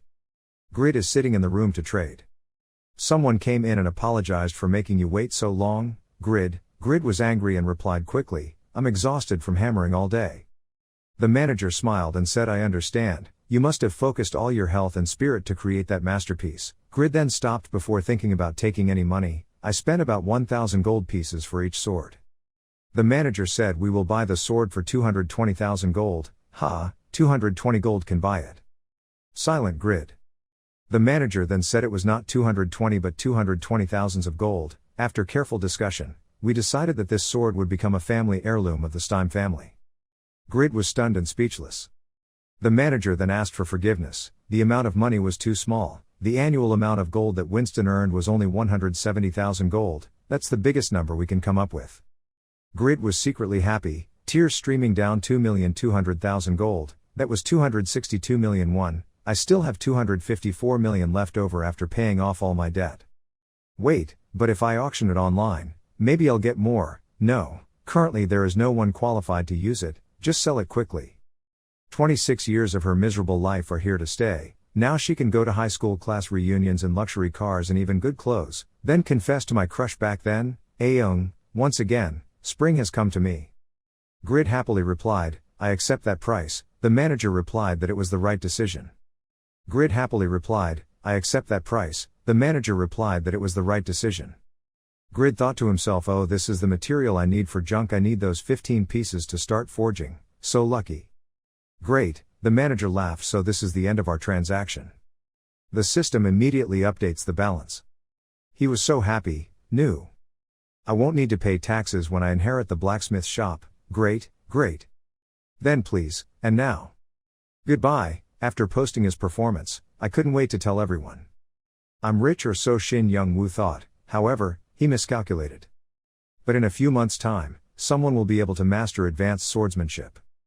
Based on the quality of this item on the market, his legendary sword would sell for at least a few billion won. Of course, there is still no denying the fact that this is a milestone marking the beginning of his new life. He was excited and returned home. Mommy, Dad, see, my house has come to life. I finally, Before he could speak, looking at everyone's faces made Grid freeze. What was going on, Star? Everyone is so sad. What happened? The sister then said, brother, the debt that father guaranteed. 800 million won. The whole family sat around the table. Dad sadly told the whole family not to worry. Dad would borrow money from relatives and sell the house. If he gathered all the money, he would probably be able to repay about 400 million. Everything happened suddenly. I don't know what to say anymore. Grid looked thoughtful and thought he couldn't believe his father, who was always so serious, was now so gloomy. Dad continued, I'm sorry, see, that money was supposed to be for my child to go to college and get married. Grid heard that without expressing his disappointment and asked me what happened. You're also my father's son, why? C happily said that instead of going to college, she would find a part-time job to support her family. My parents immediately burst into tears when I said that. Dad will definitely give his child a good education. Oh my God, mother's little daughter. The three of them hugged each other and it was okay, Mom and Dad. Grid just stood there consoling himself. C always had top scores at school. It would be a waste to make her drop out of school right in the middle. Grid is confident in his father and mother. I will take care of money. My whole family will support C to continue going to school. The whole family froze for a few seconds. Dad cried loudly, tomorrow, he will look for a job elsewhere. Mom will also come work at the restaurant. Yes, then I will work part-time on the weekend. Grid looked serious and shouted at everyone not to ignore me. I can earn money, that's 200 million. The whole family panicked. Grid proudly thought that it was time for him to become the breadwinner of the family. Now that I'm grown up, I have to fulfill the responsibilities of an eldest son. At the palace, Irene took out the legendary sword and told Mr. Phoenix that I respectfully entrust to you this sword of consciousness, to destroy our enemy, the Near Church. Phoenix replied. Phoenix vowed to bring glory to the North and Erlstein. The princess ordered the army to go out. Please bring the head of that scholar back to me. Maybe the enemy number was only 150 people, but the leader of them is one of the 7 gods, so I cannot be underestimated. Phoenix sat majestically on his horse and shouted loudly, be brave, I, the strongest knight in the north, Phoenix, will fight with you. A person from the enemy side saw this from afar and said, look, female missionary Yura, the pagan army has come to challenge us again. Ha ha, in the name of the followers of God Yatan, we will sacrifice them. Yara directs the ground defense, we will be up here providing cover with magic. Yura secretly thought that he knew this church well, especially the 7 gods. Everyone was rotten to the core. I really regret accepting this mission, but if you want to get a hidden class like Anyus or Cats, you have to do it. Thinking of this, she coolly jumped down to meet the Phoenix army. The whole army shouted that she had appeared. One of the 7 heretics, your devilish game will end here. From now on, don't try to harm innocent people again. Yura was disappointed thinking they considered themselves equal to those gods. That's okay, because I also did bad things. Without saying much, She unleashed the Dark Lord, show off your power. Phoenix stood bewildered in one place under the clear sky. Yura's eyes were determined that he had to protect his followers. This was enough to wipe out a quarter of the army. Before he could make a move, Phoenix rode his horse and flew over. Yura panicked impossibly, the leader was able to block that attack just now. Phoenix calmly launched the diamond barrier. Strongly said not to lay a finger on my troops. Your enemy is me. Yura panicked and fell into a passive position. The diamond barrier could block even the boss's attack, but it was destroyed by just one sword strike from this guy. Unreasonable. She immediately cast a negative spell that was a type of magic that put the target in a state of panic. Phoenix has a fierce look on his face, and that's a bold move, but it's still not enough. Yura fear doesn't work. Why? I have felt this feeling of helplessness somewhere before. Grid. There is no other way, can't go forward, can't go back. Recalling the past 17 days ago, Yura achieved 100,000 faith points and heard the call of God Yatan. I will give you new strength, if you pray for me. I need strength to be able to fight against someone who is not affected by dark magic. On this side, after seeing the balance of the grid, his father was truly trembling. Son, are you doing something illegal? See panic or fake account. Brother, you're not selling your kidney, are you? Now let's see if my belly is up. Grid is helpless. It's really unbelievable that an unemployed person brought in such a large amount of money. He replied that I swear I earned that money by playing games, so you guys can feel free to use it. In my head, I thought I had sold everything including the Mengel armor and Mammon longsword to bring back 240,000 gold. After converting to real money, I lost 13.2 million in taxes. Grid's mother said her friend asked her son that in order to make money from this game, he must be famous. She added that she also heard that there are only about 20 people who have the same income as her brother. Grid frowned and asked if he could let me go. His father calmly, with some regret, gently said that because of prejudice, his parents opposed him time and time again. But when looking at this amount of money, parents understand that this is the result of their child's constant efforts.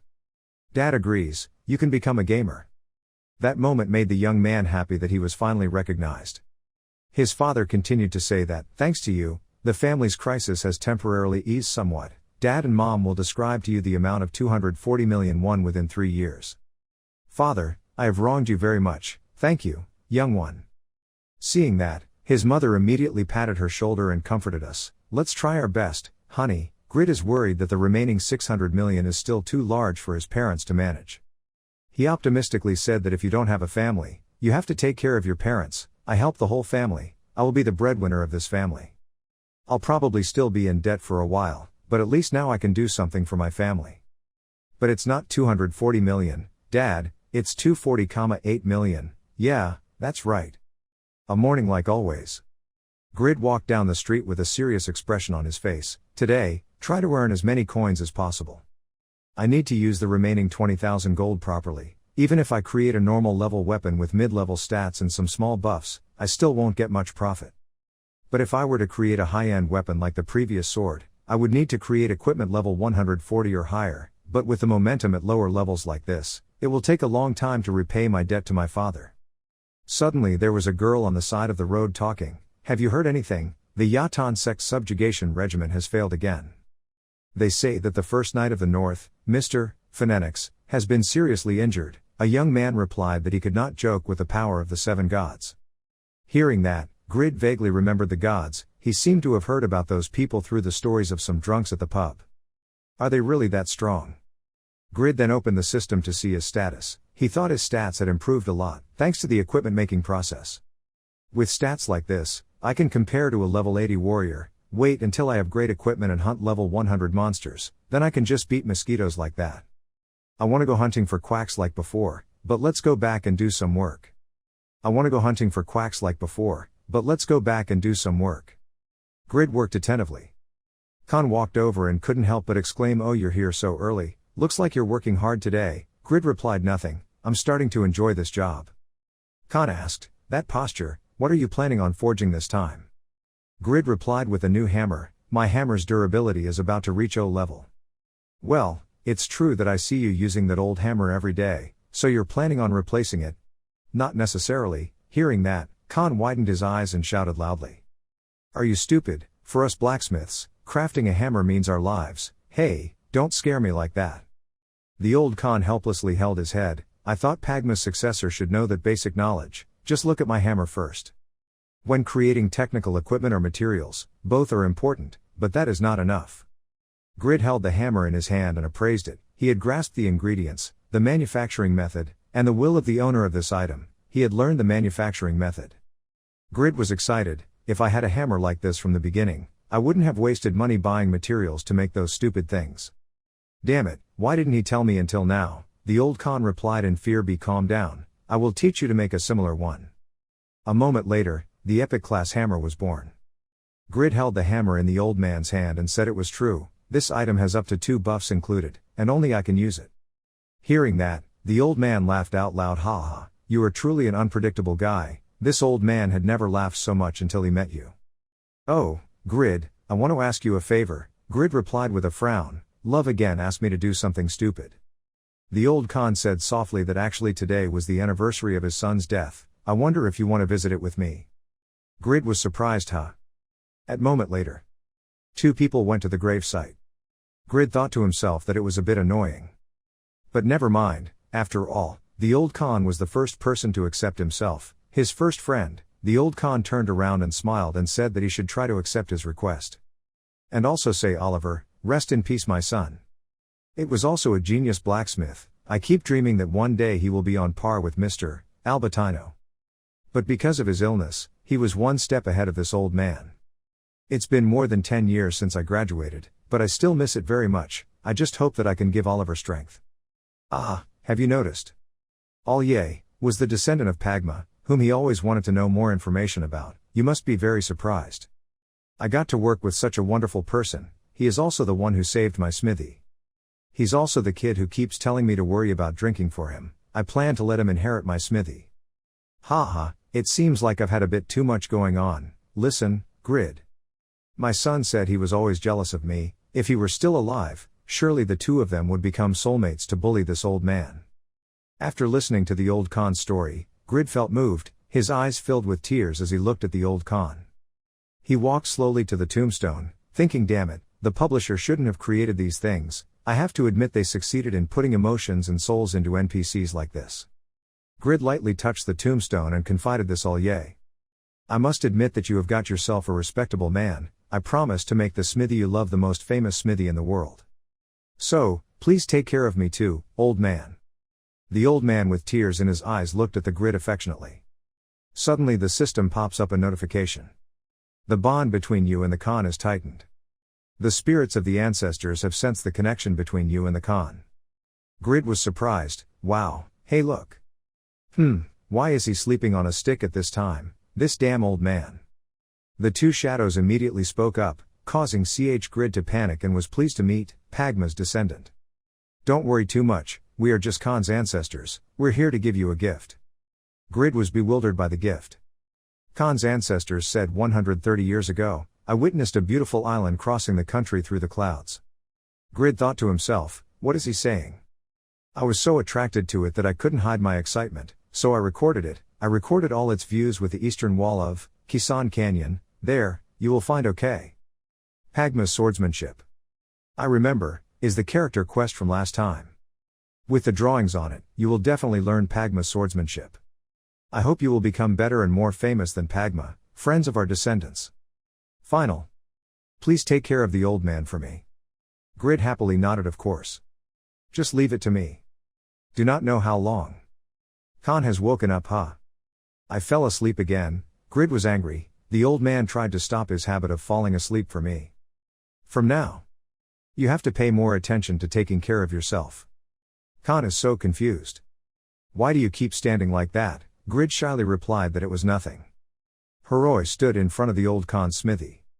He didn't go in right away but hesitated outside, thinking, what should I do? Will he be happy to see me? Or will I be punished for being late? 4 days have passed since Heroi completed his waiting mission. After that, he stayed in the hospital for a week on the advice of ESA Corporation, then spent the next week considering the offer to announce his status as the first player with 2 careers. Heroi finally logged into the game 3 days ago after taking a break from playing. After thoroughly learning about his new profession, he went to Khan's smithy. To find Grid, also Shin Young Woo, the person he swore to be loyal to. Heroi was extremely tense as he was still hesitantly standing in front of the smithy. When the door opened, Youngwoo walked out from inside. Seeing him here, he was a bit surprised. Huh? Seeing you, Heroi shouted excitedly, Mr. Grid. Heroi knelt down on one knee in front of Youngwoo. Let me Heroi ask for your permission. He frowned. Why Heroi? Yes, please. Hearing that, Youngwoo angrily grabbed his collar and shouted, perfect timing, bastard. We're very close. Every time I see people come and take me as their cousin, why are you talking so loudly to the guards about me? The soldier chased the smoke and then had to chase after a woman with a nervous fire. Because Churoi was scared by him, he panicked and spoke up, I howl, but you're suffering, you know. Immediately bowed, please forgive me, please, it's all because of me. Seeing that, Youngwoo doubts life. Why does he keep being so formal with me? He always seems so careless. Maybe it's because he's been in prison for so long. He's often been beaten to death. Suddenly he sighed, stopped walking, went to get some water in his house, hurriedly said, oh, where are you going? He waved his hand and said, about his planet. Heroi quickly said, but the descendants of the Blue Wolf King never betray their oath. As he spoke, he thought, the messenger of justice and the companion of the messenger of justice need to go together, and because of that thought, Heroi continued, we belong together, please. Are you trying to bend me, sir? If you are a member of a guild, please let me join, I will follow you to the ends of the earth. Youngwoo frowned, not having a guild is nothing, but he still hasn't fallen yet. Even though he was angry, Heroi still smiled and said, then you should create your own guild, the heroes will gather by admiration for you, kindness and brave heart in people. Youngwoo was speechless, his father was still busy with his professional duties, why was he so angry at this hour? Thinking about it, Youngwoo looked at Heroi with murderous eyes, stopped babbling and disappeared out of my sight. But Heroi moody, then Youngwoo left here. Youngwoo walked on the road, behind him Heroi was silently following him, disobeying his master was wrong. But the descendants of the Blue Wolf King never betrayed their oath. Suddenly it rained. As soon as I started a fire to cook, the rain suddenly poured down. While I was sitting, a rock fell on my head. As soon as he brought the piece of meat to his mouth, it was blatantly stolen by a passerby. When observing Youngwoo, Heroi couldn't help but feel sorry for his shame. While Grid is eating his way through the open road, the Satisfy world is undergoing major changes. The Yatan Church is expanding throughout the northern continent, ending the brutal war. The world has tasted the power of the evil god Yatan, along with the birth of the eighth god. Yura broke the limits of the dark mage profession, and took a big step forward in her quest for power. The influence of the Yatan Church increased sharply across the continent. The minimum level of the Yatan Church apostles increased from 160 to 170. With this growth, the Yatan Church will grow to the level of a country. To prevent heresy from forcing people to be sacrificed, dozens of countries have united and given players a world mission. Show these heretics the power of Lord Yatan, Bishop of the Yatan Church, the first god of darkness, Talos. In the Eternal Kingdom Erlstein declared. All troops, wipe out the seeds of the evil Yatan from the north, continental alliance with the Yatan Church. This marks the beginning of an event that will have a huge impact on the future of the entire continent. This is the biggest event since Satisfy debuted. The whole world is watching every minute, every minute. The media reported how the plot would develop if the Yatan Church established a country. Let's talk a little bit about the Yatan Church event. As you know, this event started with the appearance of the eighth god. We also just received information that this is a player, not an NPC. The eighth god is a player. If so, it can only be one person, ranked 5th in the overall rankings, Blood Witch Yura. Be careful with this character, while the whole world is seething about this unexpected war. While the whole world is seething about this unexpected war, at this time, Youngwoo also received a new mission to defeat 25 followers of the Yatan Church. Seeing the new quest, Youngwoo shook his head. It was these Yatan again. Recently this quest appeared often. But ignore it. However, there are still players who don't care about worldly affairs. He looked at the armor he had just crafted and thought to himself, completing a job quest would give him more benefits. For the past 10 days, I've been completing quests to collect materials and craft some rare and epic equipment, but here's the problem. With only these equipment, the Kisan Canyon area is still too difficult to chew. Kisan Canyon is one of the most dangerous areas on the northern continent. Due to the rugged terrain, moving is extremely difficult. Especially the caves hidden in the canyon, which are filled with monsters of at least level 160. Youngwoo scratched his head. It was indeed one of the 5 restricted areas of Winston. Wandering around there doing Asher's mission cost me 10 lives. Heroi followed him all the time. Seeing him lost in thought, he got worried, thinking, Master has been like this for several days now. What should I do? Should I go to comfort him? But what if he gets mad? Should I ask permission before speaking? What can I do now?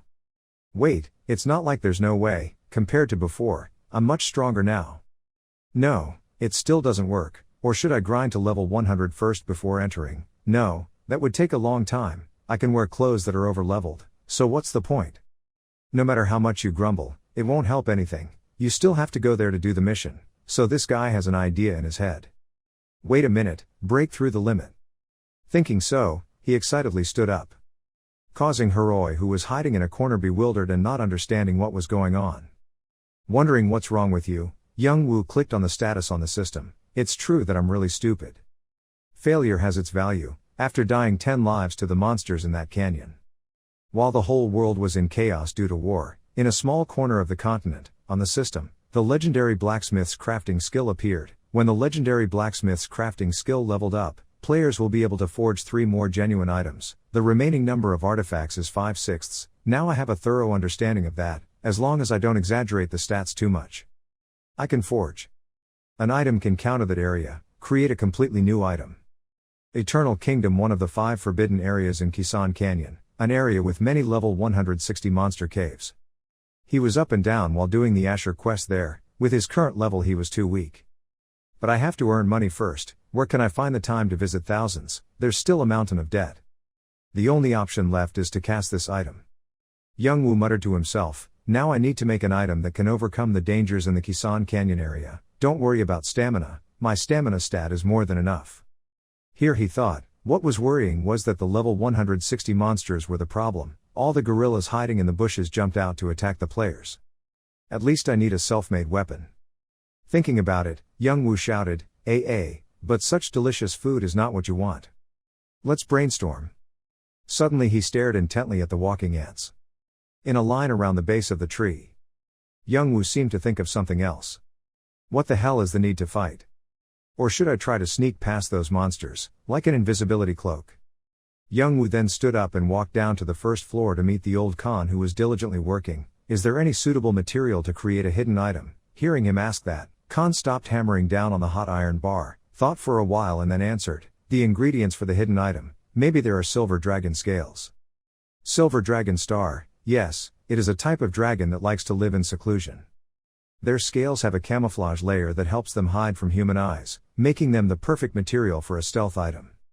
Young Woo asked again, so they are invisible and belong to the strongest class of monsters, then scale them with faith.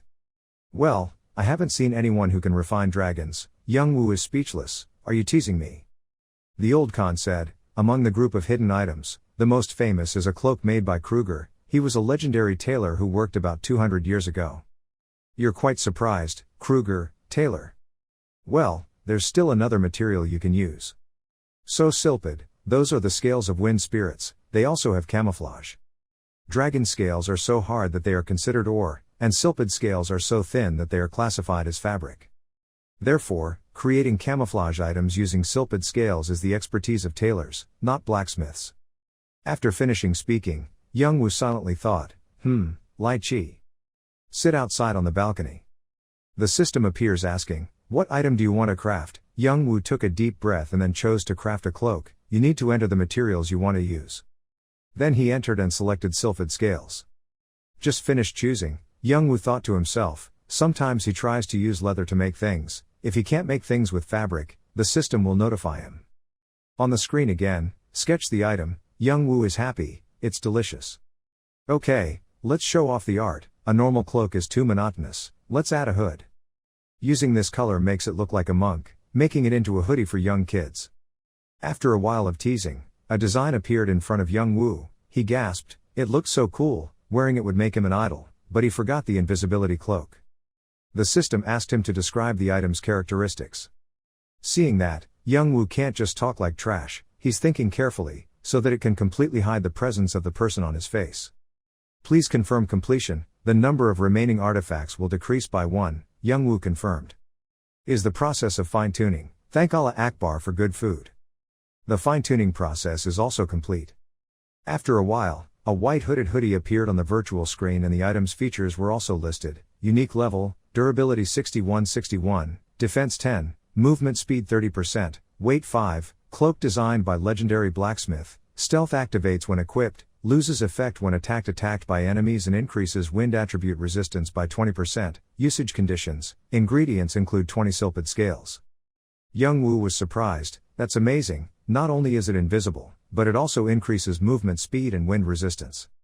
Young Woo cheered. The ingredients were simple too, 20 silpid scales, that was a big deal. Think about it, just give it a simple name, Hoodie Dong Lao. Then he went to meet the old Khan. He asked him where the wind spirit silpid scales lived. The old Khan heard something he said and couldn't help but laugh. Ha ha ha, hunting silpids, unless you are an elementalist, you can't see them with the naked eye. I can't see the silpid anywhere, how do you plan to capture them? Young Woo was so angry that his face turned red. He was just angry, why didn't you tell him sooner? Young Woo's tears flowed down. In despair, he gave up. Hahu, another item that couldn't find the ingredients. The old Khan said again, listen to me, there is still a way to get silpid scales. You just need to hunt ice orcs in the northern snowfields. They have special senses that can detect and hunt silpids. They also like to hoard silpid scales. Although it has the disadvantage of being afraid of fire, it is still stronger and smarter than normal orcs. So Young Woo still has a way, he thought to himself. Orcs are one of the weakest monster classes, so as long as I can withstand the cold, I can handle them. Let's get dressed, Young Woo said excitedly. I need the recipe for frost-resistant armor, frost resistance. I think you should use brown bear skin. I saw the old man advised you to use the skin of a brown bear. Young Woo secretly calculated again, since he made an epic hammer last time, this time he must at least get a rare item. You're also excited, you're extremely confident, let's get started. And so the Khan spent a day teaching him how to make brown bear leather armor. Tomorrow. After working hard, Young Woo completed the bear skin armor. The index information panel appeared in front of him. The brown bear armor was cute and warm, durability 200 out of 200, defense 143, resistance good, frost resistance, weak against direct attacks, frost resistance plus 15%, requires level 130 or higher, average leather armor skill, normal rarity. Seeing that, Young Woo was annoyed. Why is the rarity only average? The publisher of Green Beans, Ao Khan, pretends to be stupid and pretends not to know anything. Young Woo was angry and thought to himself, what the heck, when I used high-grade ingredients and spent 20 hours breaking things but only got regular things. The hammer I use is also an epic hammer. This way, the gangsters will probably praise me as a white goods player. I'm in a hurry now, let's focus on making other dishes. I hope they don't turn white again. Young Woo quickly calmed down and made more gloves, shoes, a coat, and a hat out of bearskin. The old Khan was on the side silently observing. Everything is done and in order. The day of the hunt has come. Before leaving, the old Khan reminded him, I still have to remind him that the ice orcs are quite strong, be careful. Fortunately, the preparations have been completed. You can see how the new map looks like. Look at the attribute table, warm brown bear pelt hat, normal rarity, defense 19, frost resistance plus 5%, usage conditions level 130 plus, warm brown bear cloak, normal rarity, defense 22, frost resistance plus 5%, usage conditions level 130 plus. Warm brown bearskin gloves, rare class, defense 50, frost resistance plus 15%, usage conditions level 130 plus. Warm brown bearskin boots, epic rarity, defense 95, movement speed plus 2%, frost resistance plus 20%, usage conditions level 130 plus. Seeing that there is also a rare and an epic, so it's not a loss, Young Woo answered him, it's not bad. He now looked at the restriction screen from the system, saw, you will be punished for not meeting the equipment requirements, normal stats minus 5%, rare stats minus 10%, epic stats minus 15% and the equipment effect minus 50% is a bit boring. Looking at these limitations is so boring. Suddenly an unexpected notification appears, you have equipped the warm brown bear set, defense plus 60, and frost resistance plus 60%. Young Woo was both happy and surprised. Did you teach me how to make equipment? Ha ha, not at all. Normally, we only forge individual items, because you meticulously controlled the ingredients. So Young Woo thought to himself, I simply followed the instructions. Is this because I am Pagma's successor? The equipment will be very valuable. My weapon will be the sword. I have prepared everything, now I have to accept the orcs with one eye. Old man, Stay and look after the smithy. I visited thousands here, and this is the first carefully prepared hunting trip of our young Wu. But who knows that the drop rate of silpid scales is less than 1%, the scene changes to the extremely cold northern ice fields, with heavy snowfall. Young Wu in bear armor also made it here. Ha ha ha, it's true that winter isn't cold, this warm brown bear set is a genuine product. Normal players only come here and freeze to death, but you with 60% ice resistance can handle all types of monsoons. Let's hunt for things. He stood from above and looked down, finally seeing the lair of the ice orcs. Young Wu was excited, let's destroy them to earn silpid scales. Stupid orcs usually don't know how to use bows and arrows, this trip was a piece of cake. That's why he confidently walked straight into the ice orc village. An orc on guard saw him and wondered, he said to his companions in his own language, Kuek Kwejukik, why is that human boy loitering here? Another one next to him spoke up, Iki Gook, he's stoned, wait, he must be tired of living here alone. Young Wu grinned, ha ha, look at those poor orcs chatting, those barbaric monsters don't know how strong you are. Immediately he pulled out his sword, I was fully equipped with excellent weapons. He pointed his sword at their faces and shouted, vomit the silpid scales to me, you dirty orcs, or I will kill them all. While talking, suddenly an arrow came flying towards him. Fortunately, young Wu was able to narrowly avoid that arrow. You doubt life, what is it? Orcs also know how to shoot arrows. But still very accurate. Although ice orcs have the weakness of being afraid of fire, they are still stronger and more intelligent than regular orcs. Oh, my life is over again. Young Wu accelerated and ran quickly. He initiated telekinesis, following which his agility and evasion stats increased sharply for 1 minute. The orc continuously pulled the bowstring, his arrow pierced through the snowstorm and shot towards Young Wu reflexively easily dodged the orc's arrows. He shouted, more than 10 meters away in this windy and snowy weather but still shot so hard, are you guys related to Ash or Trax? When he saw the orc, he was surprised, he stopped shooting, they ran out of arrows. But suddenly the orc pulled out an iron axe. He screamed and brought the axe down on young Wu. Fortunately, young Wu was able to dodge this attack, he was terrified. When he got closer, he saw that it was tall and black, no joke, more than 2 meters tall.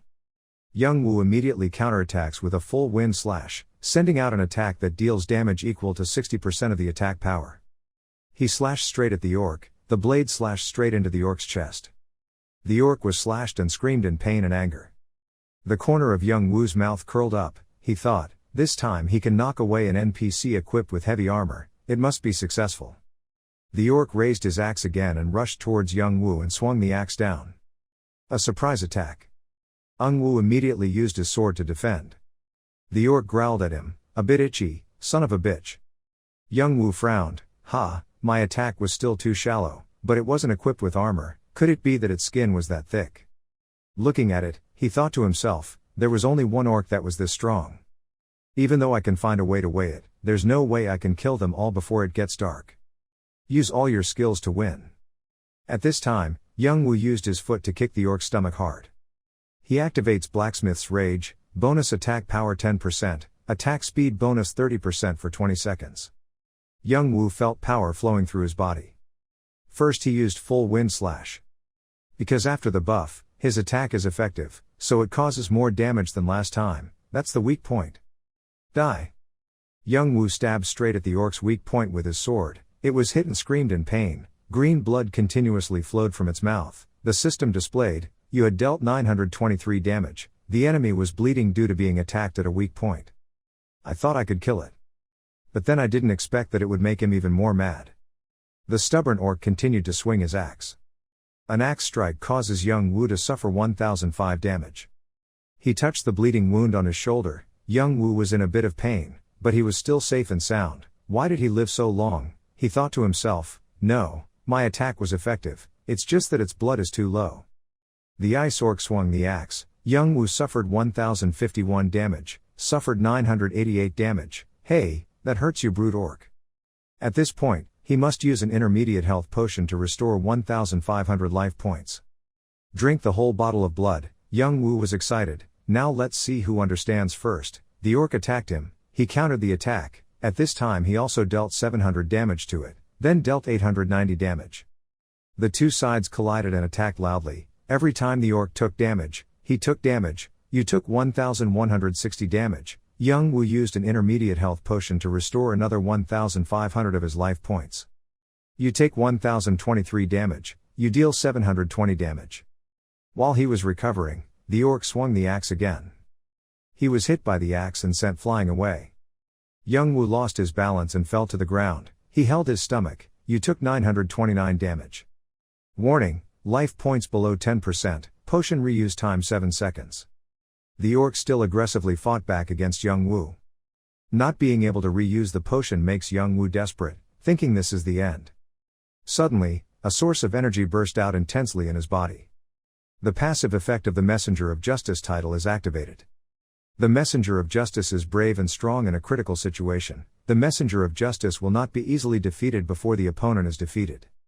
Young Woo was surprised. This was the title he received for saving Heroi.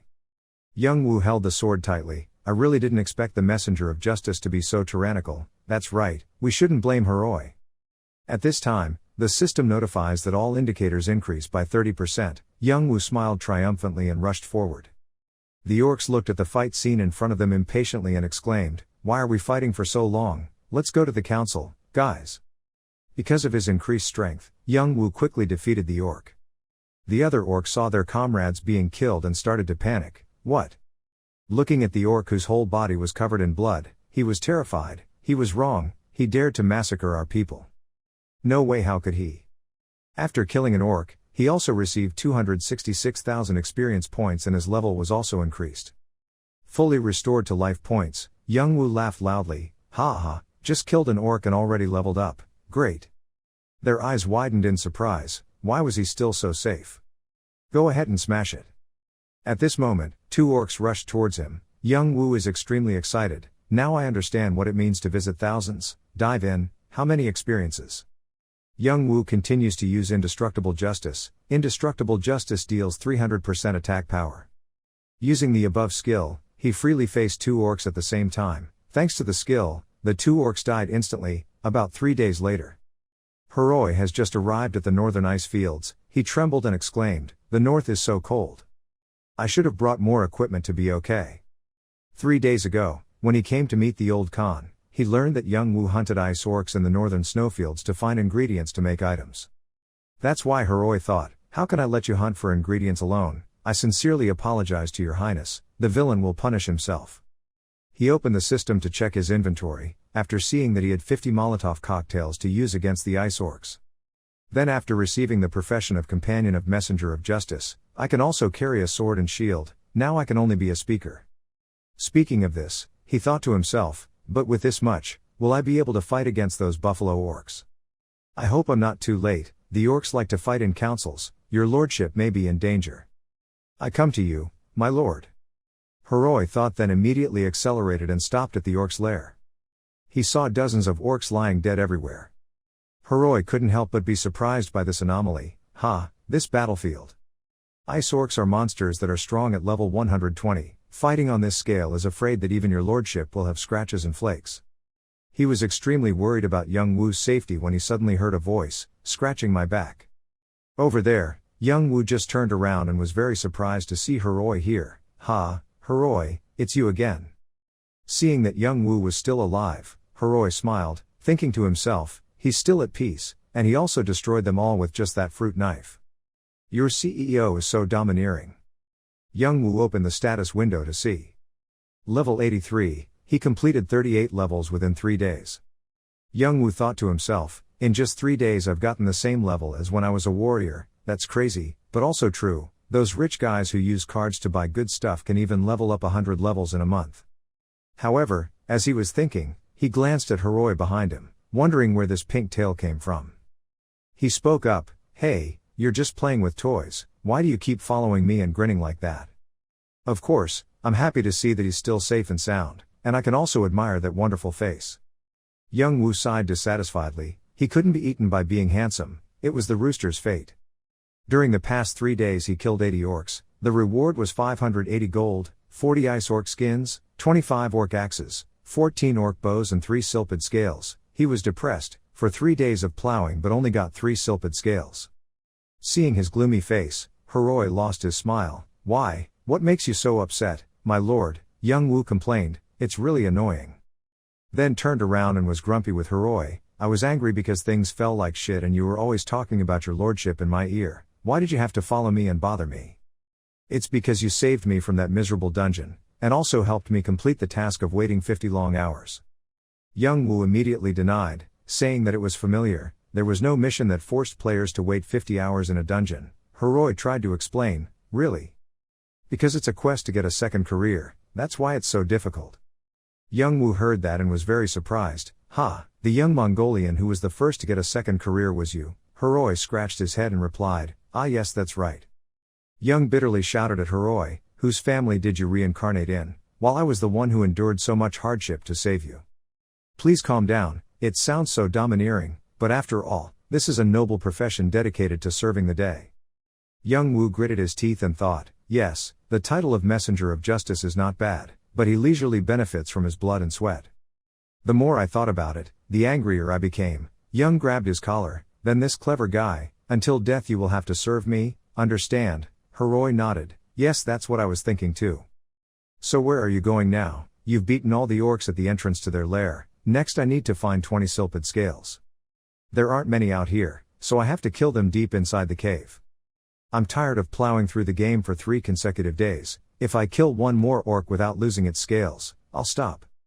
At this moment, the two people felt like the ground was shaking, the sound of thudding footsteps approached from the edge of the village, then Heroi and young Wu spotted a burly orc approaching. This huge orc is the Ice Orc Chief, level 140 area boss. The orc chief swung his axe sharply down at the two people. The two immediately curled up and ran away. Young Wu was confused, what is that? Why did such a huge monster suddenly appear? It's because you massacred the whole village. His mind was panicking, it was really bad, the boss of the area was level 140, but he still couldn't open it. Immediately he ordered Heroi, stop it, Heroi, let me fall. After giving orders, he thought, well, his job is to sacrifice anyway. I'm alive. He planned to leave Heroi behind and escape alone, but he didn't expect Heroi to run after him. Seeing Heroi running after him, Young angrily cursed, he wanted to rebel, this guy, he just asked for sacrifice, why not, stay and hold him back. Heroi chased after him and explained, you listen to me. We don't need to run, my job as the companion of the Messenger of Justice, if we fight together, our stats will both increase by 30%, but right now I'm level 138, if we attack together, we can take it down. Hearing him say that, young Wu became silent and began to recall the image of him blocking the knight's sword with his whole body, that's right, he was also very strong in the dungeon, this bet is good, okay. Thinking so, he spoke up, it sounds feasible, let's fight. Young Wu looked at Heroi gloomily, give me all the dropped items. Heroi doesn't care too much, yes, just relax, you're the boss. Then young Wu formed a team, set up the distribution of items, the team leader took everything, you take the sword, let's play. Heroi was shocked to see the level of the grid captain, level 83. Wait, Mr. Grid, you're only level 83, how did you kill those high-level orcs? Don't say Mr. Grid, you are one of the 3 people with a hidden profession. Well, it's similar to that. Hearing that, Heroi admired and said, Your Excellency is truly domineering, wonderful. Enough admiring then, let's get to work. Don't worry about the boss, I'll beat the monsters. Heroi thought to himself, Your Excellency is so decisive, I did not expect this move. I cannot betray your trust. Having to prove his loyalty, Heroi moved towards the orc chief and shouted loudly, Endless thunder, the system appeared, Heroi provoked, attracting the enemy's attention. The chief's anger flared at the target, Heroi. And immediately it chased Heroi, Heroi shouted loudly, Your lordship, please take action. And immediately it chased Heroi, Heroi shouted loudly, Your lordship, please take action. Young Wu now unleashed the blacksmith's rage, combining indestructible justice. All beheaded. With the combination of the 3 skills, he defeated quite a few orcs in the blink of an eye. Combo of blacksmith's rage, indestructible justice and full wind slash, the past 3 days have been plowing like a buffalo like a dog, so now my combat is smooth. And he received 2 more silpid scales, killing 11 orcs dropped 2 scales, the game stopped trolling him. After thinking about it, young Wu spoke up, now let's deal with the big guy together with Heroi. He shouted to inform Heroi, at that moment, the orc chief stopped attacking Heroi and rushed towards him with his giant battle axe. Heroi panicked, provocation had lost its effect. Damn, why didn't you say it sooner? The chief aggressively rushed forward, roared and attacked him. The axe swung down, Young Woo took 104 damage, then 97 damage. He was stunned, not expecting that the pressure from the attack would also cause damage to himself. At this point, he had taken 325 damage, plus 25 more damage from the orc's attack. He tried his best to concentrate and narrowly dodged the attack. Although he dodged its attack, he couldn't counter it. He was wondering how to play like that. This is the first boss I have to face head on. How do I defeat it? When fear is gripping the mind, a notification window appears. A legend will never falter. He regained his fighting spirit. He had to defeat this orc at all costs. He shouted, "Heroi, attack!" Heroi loudly, "Yes sir." He received his signal and immediately stabbed his sword straight into the orc's thigh, then activated the indestructible justice skill. After one stab the orc began to stagger and fell to one knee. Young Woo was quite surprised. The companion of the messenger of justice, Heroi, also has the same skills as me.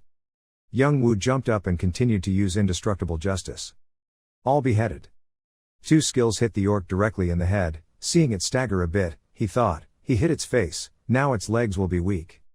Heroi, let's go together. Obey. The two joined forces at the same time to attack it. The orc roared angrily. Seeing that, Young Woo half smiled, delicious, I can eat this bet. Looking at Heroi, he assessed that even though he was a bit annoying, he cooperated well with me. Heroi was happy at this moment. Wonderful, Mr. Sun.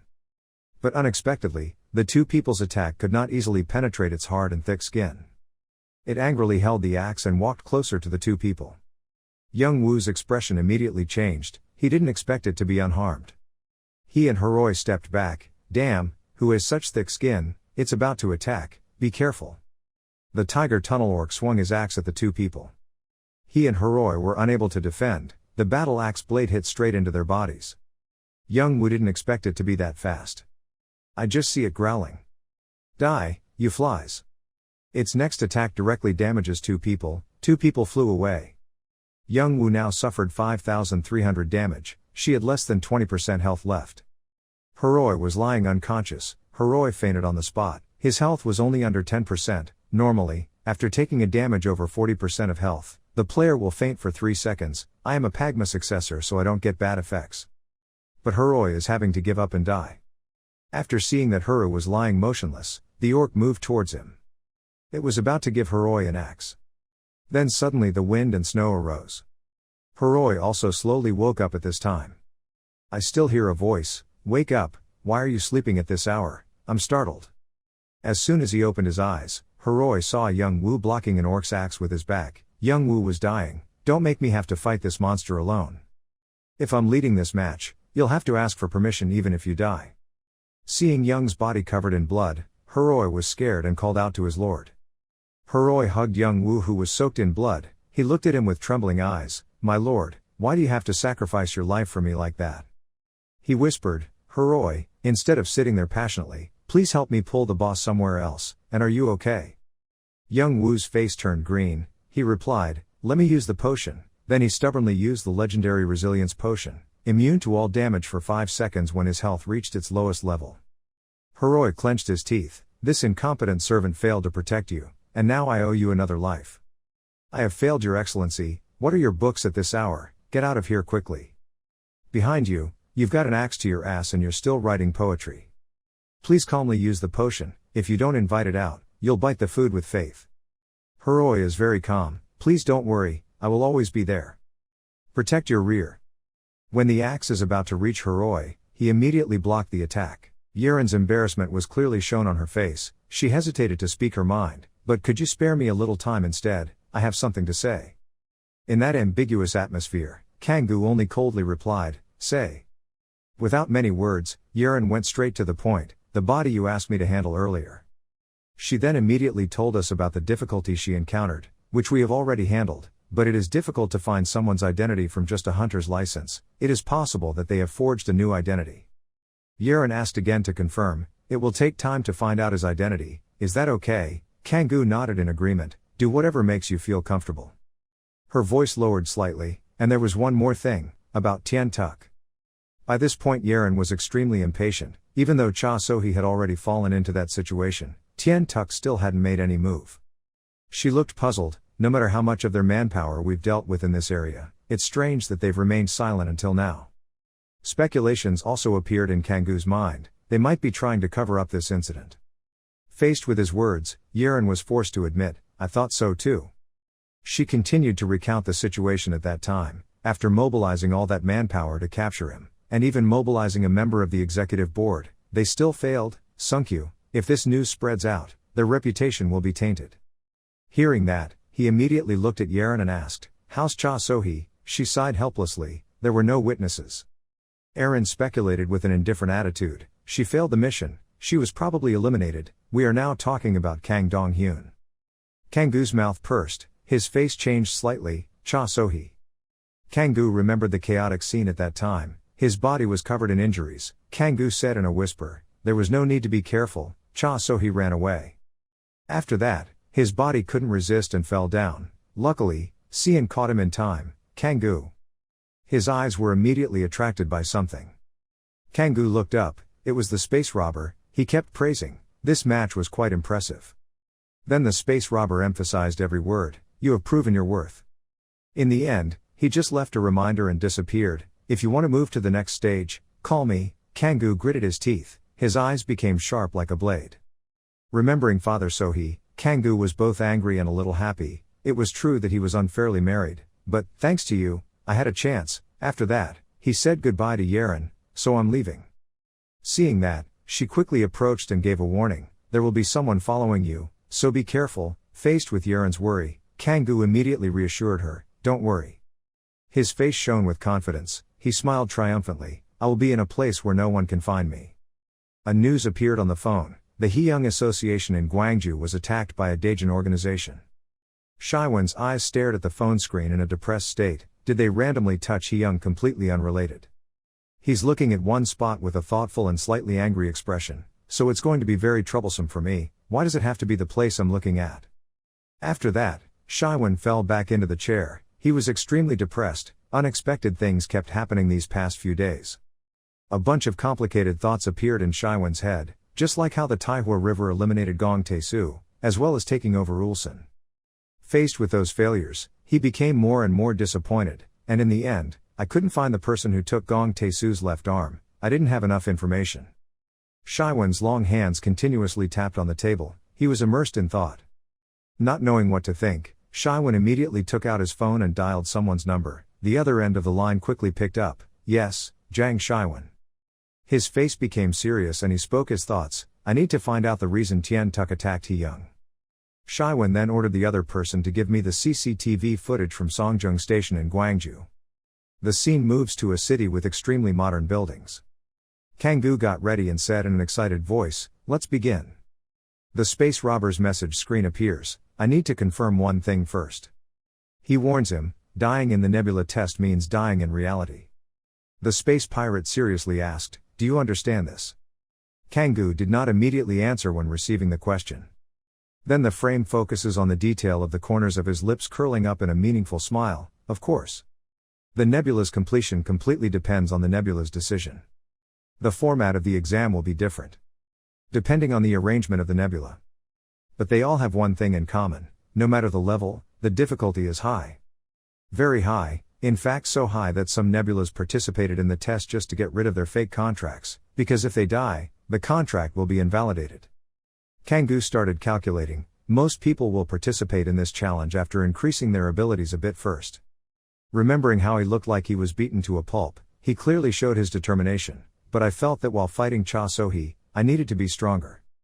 Kangoo kept reminding himself, I didn't have time to hesitate, so he didn't pay any attention to the space robber's warning. Thank you for your concern, but I need it now. Seeing Kangoo's determined look, he looked helpless. I was worried for nothing. Then the space robbers had to agree to compromise. I accepted your wish.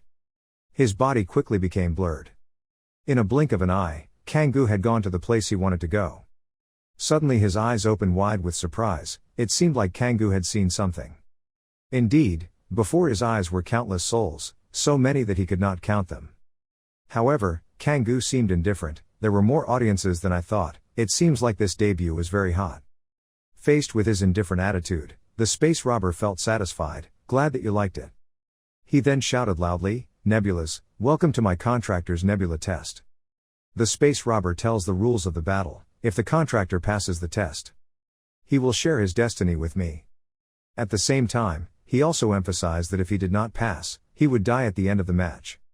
The souls listened carefully, the darkness of the end of the world.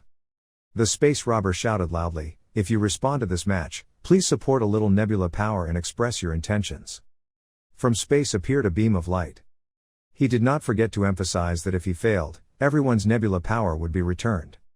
The space robber then turned towards Kangoo and introduced that the opponent of this match was a hunter from another dimension. And the fake contract has the right to choose. His eyes turned around to observe. It seemed like he was given the right to choose. Kangoo is constantly calculating, but the purpose of this test is to be recognized by the nebulas. The nebulas will be dissatisfied if he chooses a safe opponent. His mouth trembled slightly and then stopped.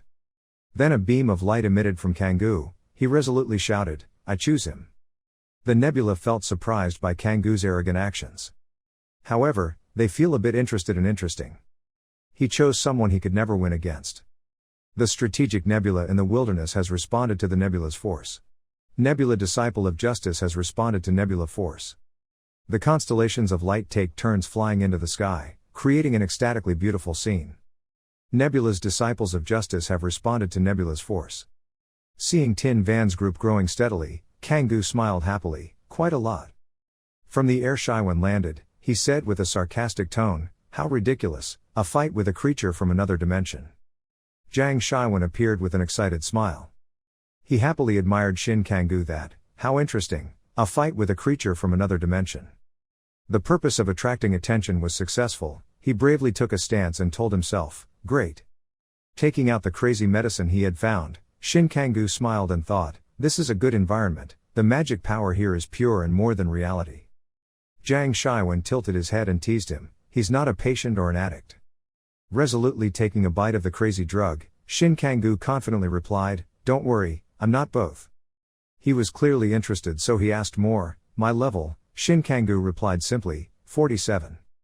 After hearing this ridiculous story, Zhang Shaiwan's attitude immediately turned to contempt. A guy of level 47 still dares to face someone with a level of over 800 like me.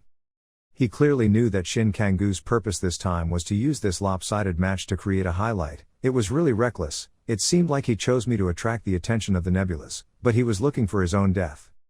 He turned to face the stands and asked loudly, "Nebulae, wouldn't it be sad if you all went back as soon as you arrived?" The tyrannical Zhang Shaiwan set a rule for himself, "So that I can bear the loss, I will only use 2 nebulae." Who would have thought that this move of his would exactly match Shin Kangoo's plan? Just as I predicted, there was no way Zhang Shaiwan would miss the opportunity to show off in front of the nebulas. He was basking in the aura of the nebulas hailing his name. Shin Kangoo's speculation continued. Normally high-level nebulas would want to take over the position of main nebula, so they wouldn't want to form a contract when they saw that number. Nebula Wise Man regretfully exclaimed, "Oh my god, just 2 nebulas." The crazy mathematician on the other hand seemed very excited. This was a good opportunity to see what abilities he had.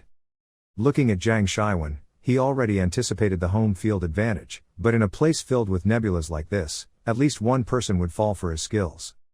Without the slightest hesitation, Shin Kangoo smiled and made up his mind. It wouldn't go as he planned.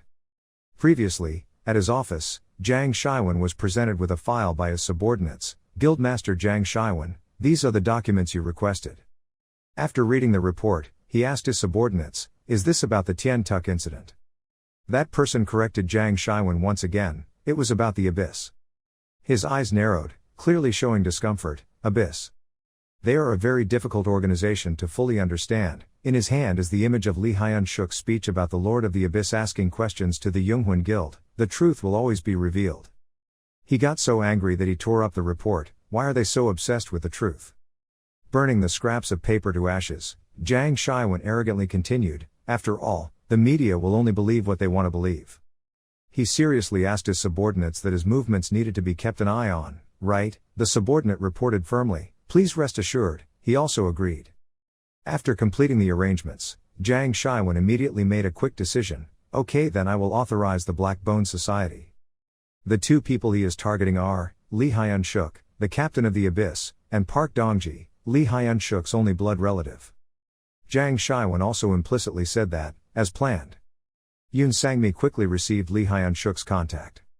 His voice warmly called her name, Sang-mi. She happily responded to him, "Yes, long time no see, Captain." He continued to ask her about work. "I had heard about Ulsan. It seemed Taihua River had used a bit of its power." Gyeon Sang-mi replied with a smile, "We just dealt with a few brats." Thinking of Shin Kang-gu, she quickly reported, "The person who handled Taiksu was someone else. Do you have time?" Yoon Sang-mi directly suggested to him that I have something to tell you about that incident. Faced with Ms. Lee Hyun-shuk's eagerness, he immediately made up an excuse to refuse. "I'm sorry, now I don't." He had a headache and complained to her, "I couldn't contact Dongji, I didn't know if he would go to the dungeon again." It's not surprising that Yoon Sang-mi cheerfully teased him, "But he's ignoring you again, it's true that he's still the same."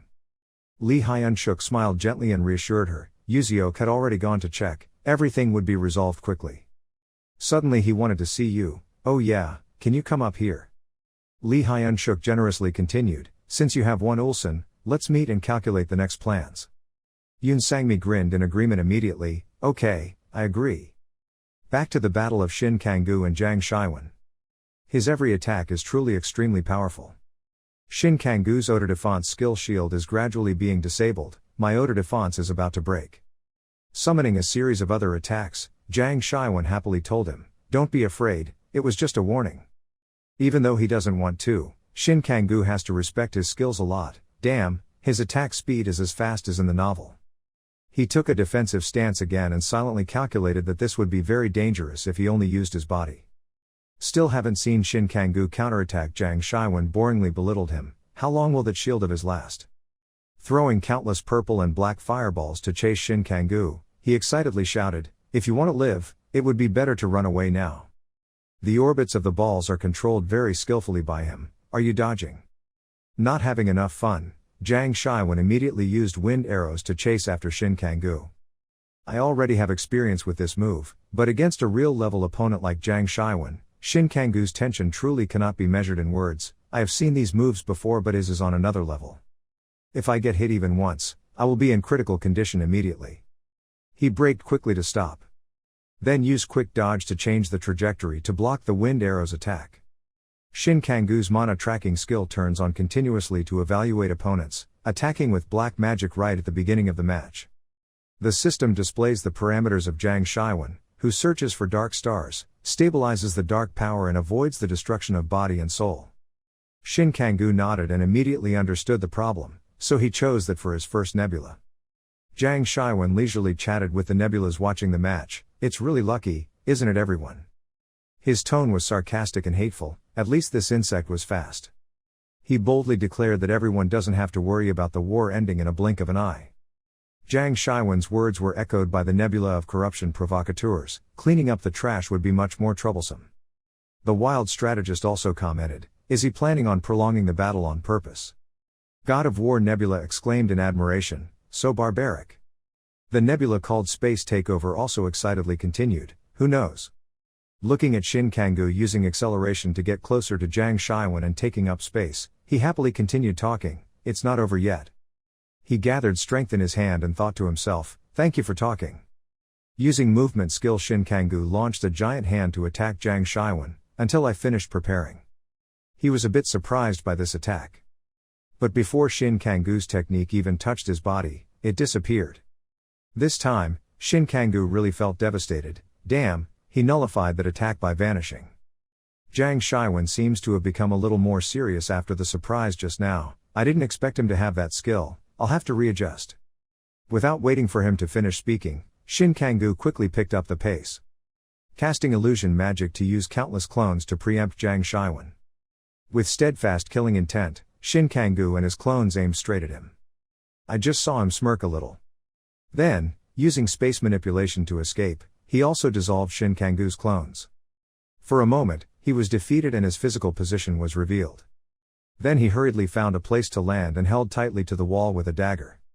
Looking at Jang Shiwen, who still didn't have the slightest scratch, he thought angrily, "So?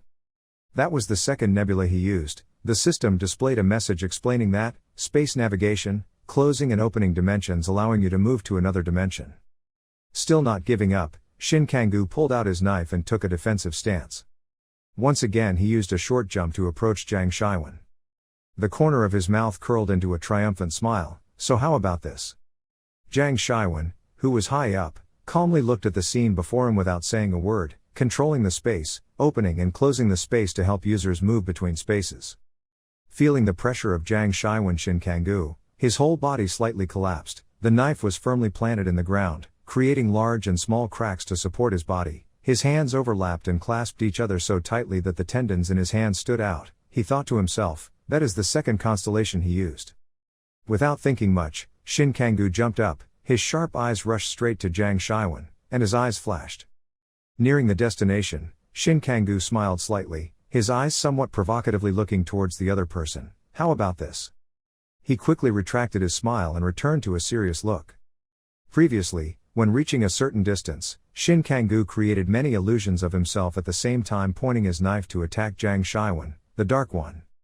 Seeing Shin Kang-gu behind him raising a knife and preparing to stab him, Jiang Shiwen thought with an arrogant expression, "You are struggling, you are just a clone. Not too fast, not too slow." He put his hand forward. "I will start with the main body first." Death fire, a beautiful purple flame appeared burning Shin Kang-gu in front of him. Taking advantage of that opportunity, Shin Kang-gu immediately took the position opposite Jiang Shiwen so that his illusion faced the fire and he himself took the place of the illusion to attack behind him, switching. Sensing danger approaching, Jiang Shiwen cautiously turned around to look.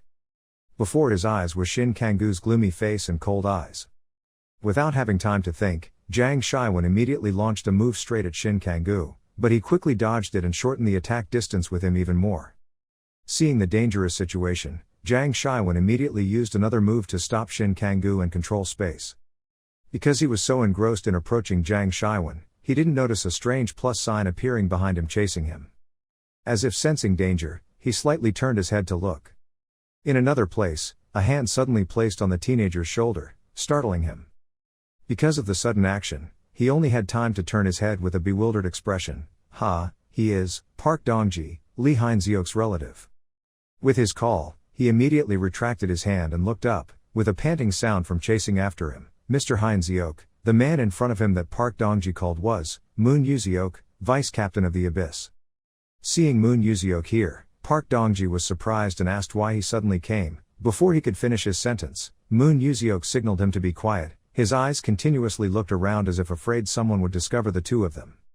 After a while of observing, Moon Yuziok gently wiped the sweat from his forehead with a serious expression and whispered, "Listen carefully, Dongji." There was information that the Purge group was targeting him. Hearing those words, Park Dongji's whole body stiffened, his face in disbelief looking towards Moon Yuziok. As if to make sure, he asked again, "Really?" When preparing to answer him, Moon Yuziok was startled to discover that there was a man hiding behind a wall not far away, carefully eavesdropping on their conversation. Because the man was facing away, he could only see the side profile, but it was enough to scare him. Without thinking much, Moon Yuziok immediately pulled Park Dongji and ran away, not forgetting to look back to observe for fear that the man would find out. Then he quietly said, "There is no time to explain, follow me." Seeing that, Park Dongji did not ask anything more, just replied nonchalantly, "Ah, okay." Not feeling secure after walking for a while, Moon Yuziok still turned around and thought to himself, "Luckily I have a relationship." The tracker suddenly turned down to observe and was surprised to see that the two people had already run away. Angry, he rushed out and said, "Damn." Seeing him like that, a guy standing behind him was looking at his phone and looked up and asked, "What's wrong?" At this time, the other guy replied, "The subject had moved." From afar, Moon Yuziok and Park Dongji panicked when they heard they had been discovered and immediately accelerated to run. Shin Kang-gu's side was extremely urgent right now, he could only create a shield to escape. Then he moved his illusions towards that strange plus sign to block it while he himself tried his best to move a little away from that plus sign. But as soon as he stopped for a moment, he was startled to discover that all around him, blue smoke mixed with a bit of black appeared from the ground, looking very strange.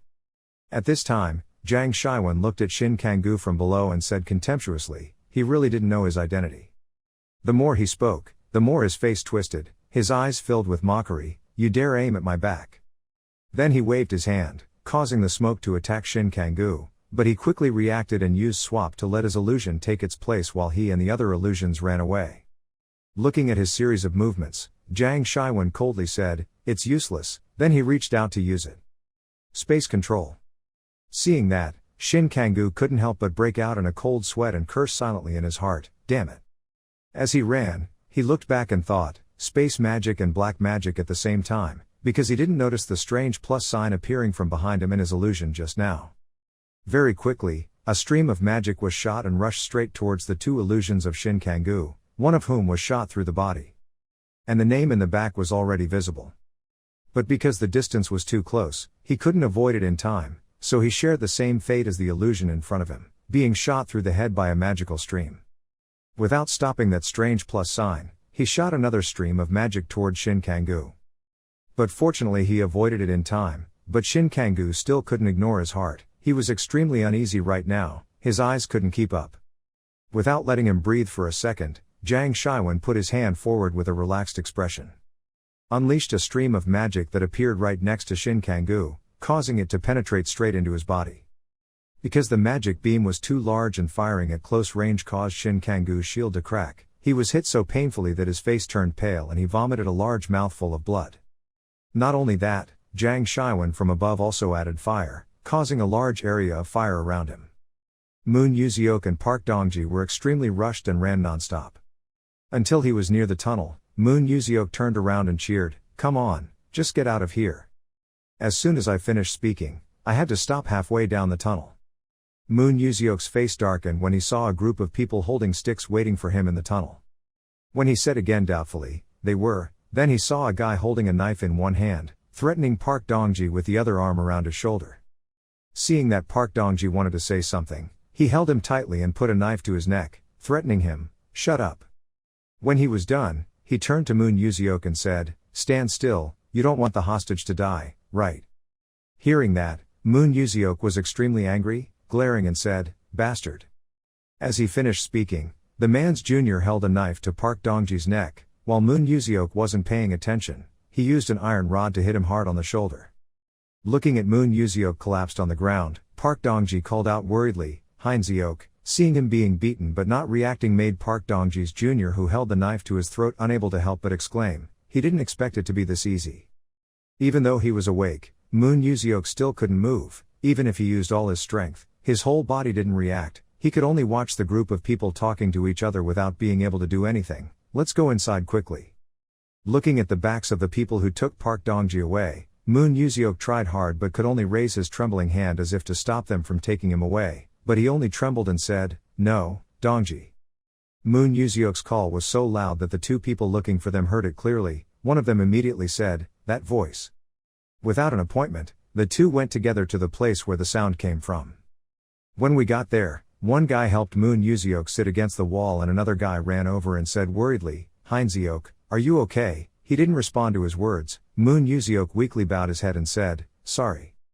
Before either of them could understand what he was saying, Dongji had already been arrested. Hearing that, both of them were stunned and couldn't believe it. Moon Yuziok said as he held his head and blamed himself, "Damn, we should have been more careful." Seeing him like that, one guy spoke up and said, "We will continue to search." Which direction did they go? Hearing that, Moon Yuziok immediately pointed in the opposite direction where Park Dongji's kidnappers went and said, "That direction, probably turn left." As soon as he finished speaking, they both ran away without forgetting to say, "Just leave us." Looking at the two of them gone, Moon Yuziok smiled slightly and said, "Okay. Rely on you guys." Returning to the battle after the fire burned out, leaving behind purple smoke. At this moment, Jiang Shiwen smiled gently and said, "Now." Then he tried to prolong the volume and continued, "Did everyone like the performance just now?"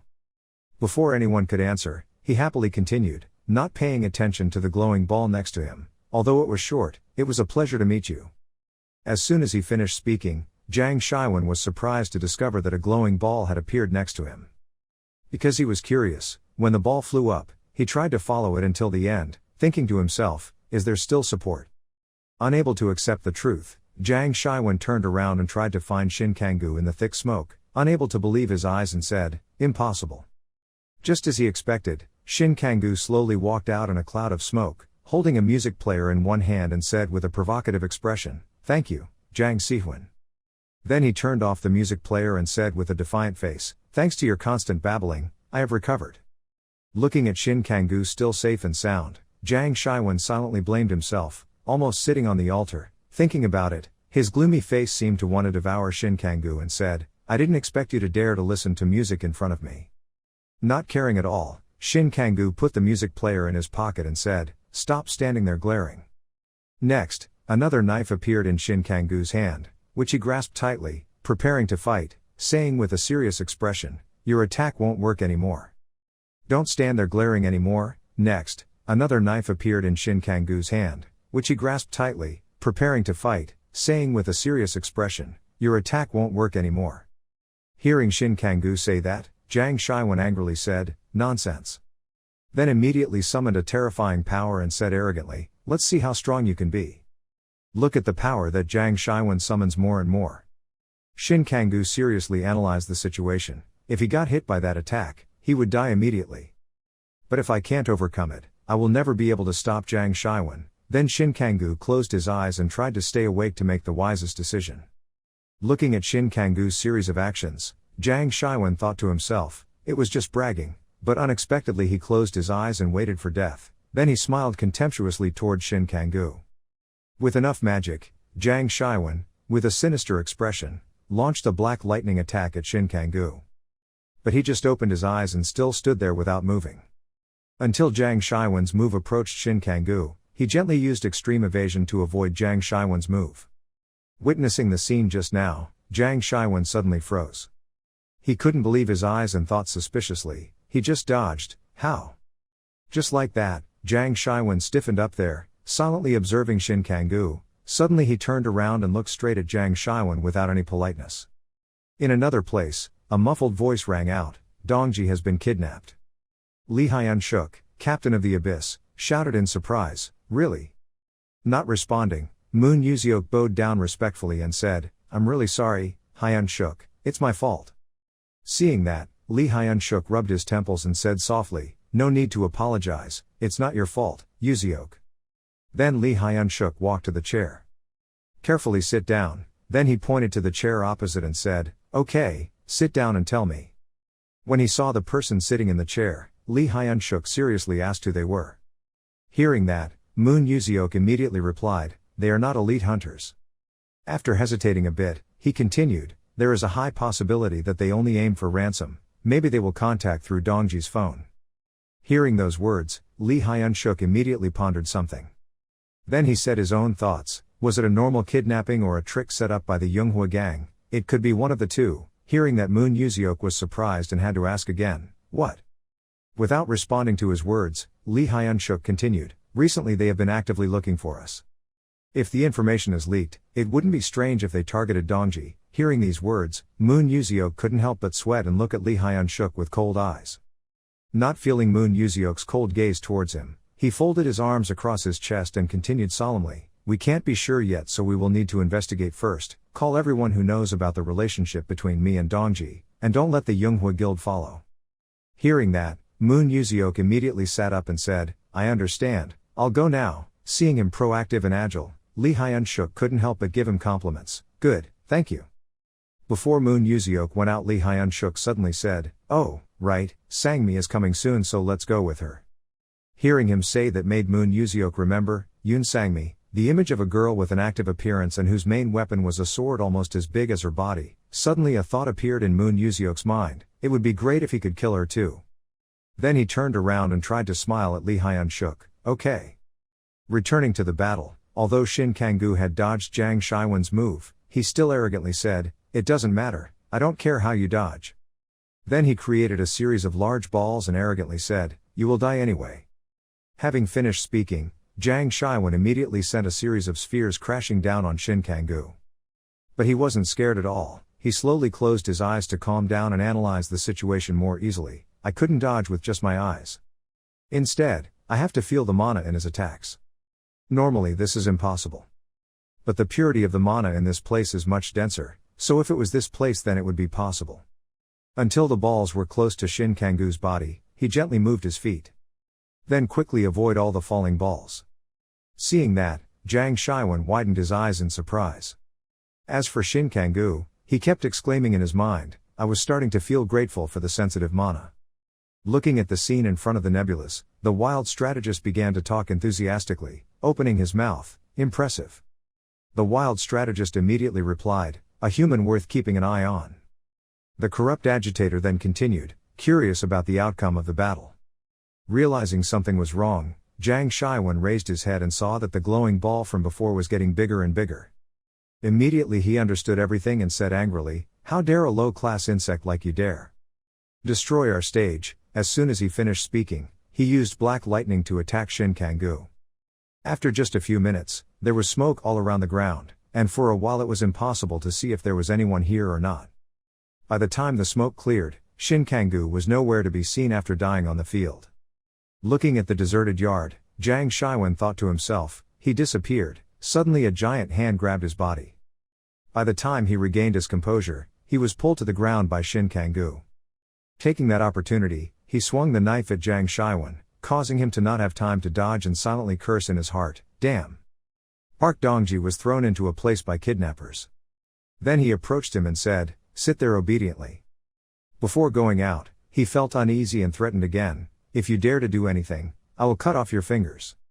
After saying that, he quickly walked out without wanting to stay here another second. Up to this point, Park Dongji was still bewildered, not understanding what was going on. What was going on? Why was this happening? Yuziok said that the Yunghua Guild was chasing him. But it's clear they're not from the Yunghua Guild. Outside, a fierce-looking white-haired man is calling on the phone. Behind him are his subordinates guarding the door. Receiving the phone call, he respectfully said, I successfully arrested Park Dongji according to your orders. Listening to the other end of the line, please come and check, Shin Tai-seok smiled slightly and said, easier than I thought. After talking for a while, Shin Tai-seok said gloomily, I'll be there in 2 days. Returning to the match, the knife Shin Kangoo held was about to stab Zhang Shiwen's neck when it stopped. He used iron chains to tightly tie Shin Kangoo's hand holding the knife. Seeing that, he didn't panic at all but calmly said, it seems like you just gave up the disadvantage. Suddenly a notification appeared on the system board, stopping the natural process, completely blocking the opponent's attack with only 1,3 of your level or lower. Looking at the system board in front of him, Shin Kangoo pressed the knife even closer to Zhang Shiwen's neck, causing him to panic and say, because you used the 3rd star. Stopping his words, Shin Kangoo smiled and looked at Zhang Shiwen and said, this is my victory. Hearing this, he couldn't help but get angry and his eyes widened as he glared at Shin Kangoo. Even though his hands were tied tightly by Zhang Shiwen's move, he still calmly spoke. It seemed like he had given up his chapnium. Zhang Shiwen was stunned as if he couldn't believe that his attack had been disabled, stopping the natural progression, completely blocking the enemy's attack with a level only 1,3 of your level or lower. Zhang Shiwen's face was now sweating, looking at the knife even closer to his neck, his eyes widening in disbelief to see him like that. Shin Kangoo immediately said, but must use the power of the 3rd nebula and others. His face curled up into a smile, feeling like he had hunted a big animal. Looks like I won. When he heard those words, Zhang Shiwen's face looked very ugly. He couldn't accept the fact that he had lost to him. He clenched his teeth and glared at Shin Kangoo. Not paying attention to Zhang Shiwen, Shin Kangoo had broken his technique and the chains disappeared. Both Zhang Shiwen and Shin Kangoo pulled away from each other at the same time. Seeing that Zhang Shiwen was motionless, Shin Kangoo spoke up, what are you trying to say without keeping your word? He smiled complacently and pointed the knife at him. Witnessing the scene just now, the bulletin board appeared on the display screen. The fallen prophet was really impressed. Looking at the comments of the nebulas, Zhang Shiwen was stunned and stood frozen in place, unable to say a word. It seemed like this was the first time someone was able to destroy his technique. Seeing that, the nebulas began to discuss, the fallen prophet, he can still perform a skill that was blocked before. After saying that, the nebulas began to discuss more enthusiastically, the king of medicine, and that skill is a skill for monsters, right? Martial god of Iron Hammer, even more surprising is that he uses that skill extremely skillfully. I really want to see how strong he actually is. He still stood there, smirking, waiting for any movement from Zhang Shiwen's side. He gritted his teeth even tighter now, his eyes seemed to want to swallow him up. He thought bitterly in his heart, it couldn't be, I couldn't clearly see the actions of an assassin who wasn't even level 50, he thought as he spoke, did he just use some trick? Hearing him say that, Shin Kangoo immediately thought about using his lightning speed to use his trick, so he just calmly replied, What trick? I just use it secretly. Seeing Shin Kangoo calmly say that, Zhang Shiwen angrily said, "Don't joke with me." He didn't think it was enough, so he started to sarcastically think that Shin Kangoo was cheating. He asked again, "What level are you?" Seeing that, Shin Kangoo slowly replied, 47. Hearing that, Zhang Shiwen said in doubt, "That skill is only supposed to be available to assassins above level 50. In response to his words, Shin Kangoo coldly said, "Yes, you're right, but..." Halfway through speaking, he stopped, his face smiled smugly as if he had tricked a big fish, and then continued what he had left unfinished. "Do you really believe what I said?" Looking at the conversation between the two of them, Tin Van was slightly dissatisfied and one of them spoke up first. Wild strategist, he had been hiding his level from the beginning of the match until now, who would have guessed that? The person whose name stood up, they immediately whispered to each other, "Wild strategist, knows the enemy, knows himself, wins 100 battles, he understands his opponent very well. God of War, no one tells their opponent all their secrets." Hearing the rumors of the nebulas, Zhang Shiwen's hand gradually tightened. His body began to lift off the ground, creating a large fireball with one hand. Looking at Shin Kangoo with gloomy eyes, "I understand, I've looked down on you." Without letting Shin Kangoo speak, he continued, "Leaving you speechless, I will show you a little bit of my remaining faith." Elsewhere, Yoon Sang-mi hummed the song's melody while sucking on a lollipop. Then she propped her chin and tilted her head to the window to look at the scenery outside and eagerly said, "It's been a long time since I last saw the captain and Jaeho." When she got tired of admiring the scenery, she picked up the phone and said excitedly that she could fulfill that promise. After that, she quickly sent a message to the person named Sunkyu, "Do you remember my promise to you? If nothing changes, I will go to Hongchen to see you in 2 days." Elsewhere, Shin Kangoo looked seriously at the situation in front of him, thinking to himself, "This crazy guy." Looking at the fireball created by Zhang Shiwen, he secretly wondered, did he really intend to use that move here? Witnessing the scene in front of them, the nebulas were extremely excited and they kept talking to each other. "Lady of Light, you look so beautiful, the great dictator, even though he is really high level, I never expected him to have a skill like this." Now that Zhang Shiwen's fireball had accumulated enough, he said, "I should have used it from the beginning." Without stopping, Zhang Shiwen looked at Shin Kangoo with eyes filled with cold murderous intent and said, "I will send you back to dust." Saying that, he sinisterly threw the ball down to Shin Kangoo. It was so sudden that he couldn't dodge and could only stare wide-eyed at the fireball coming towards him. When the fireball landed, it created a huge explosion that made everything around it shake.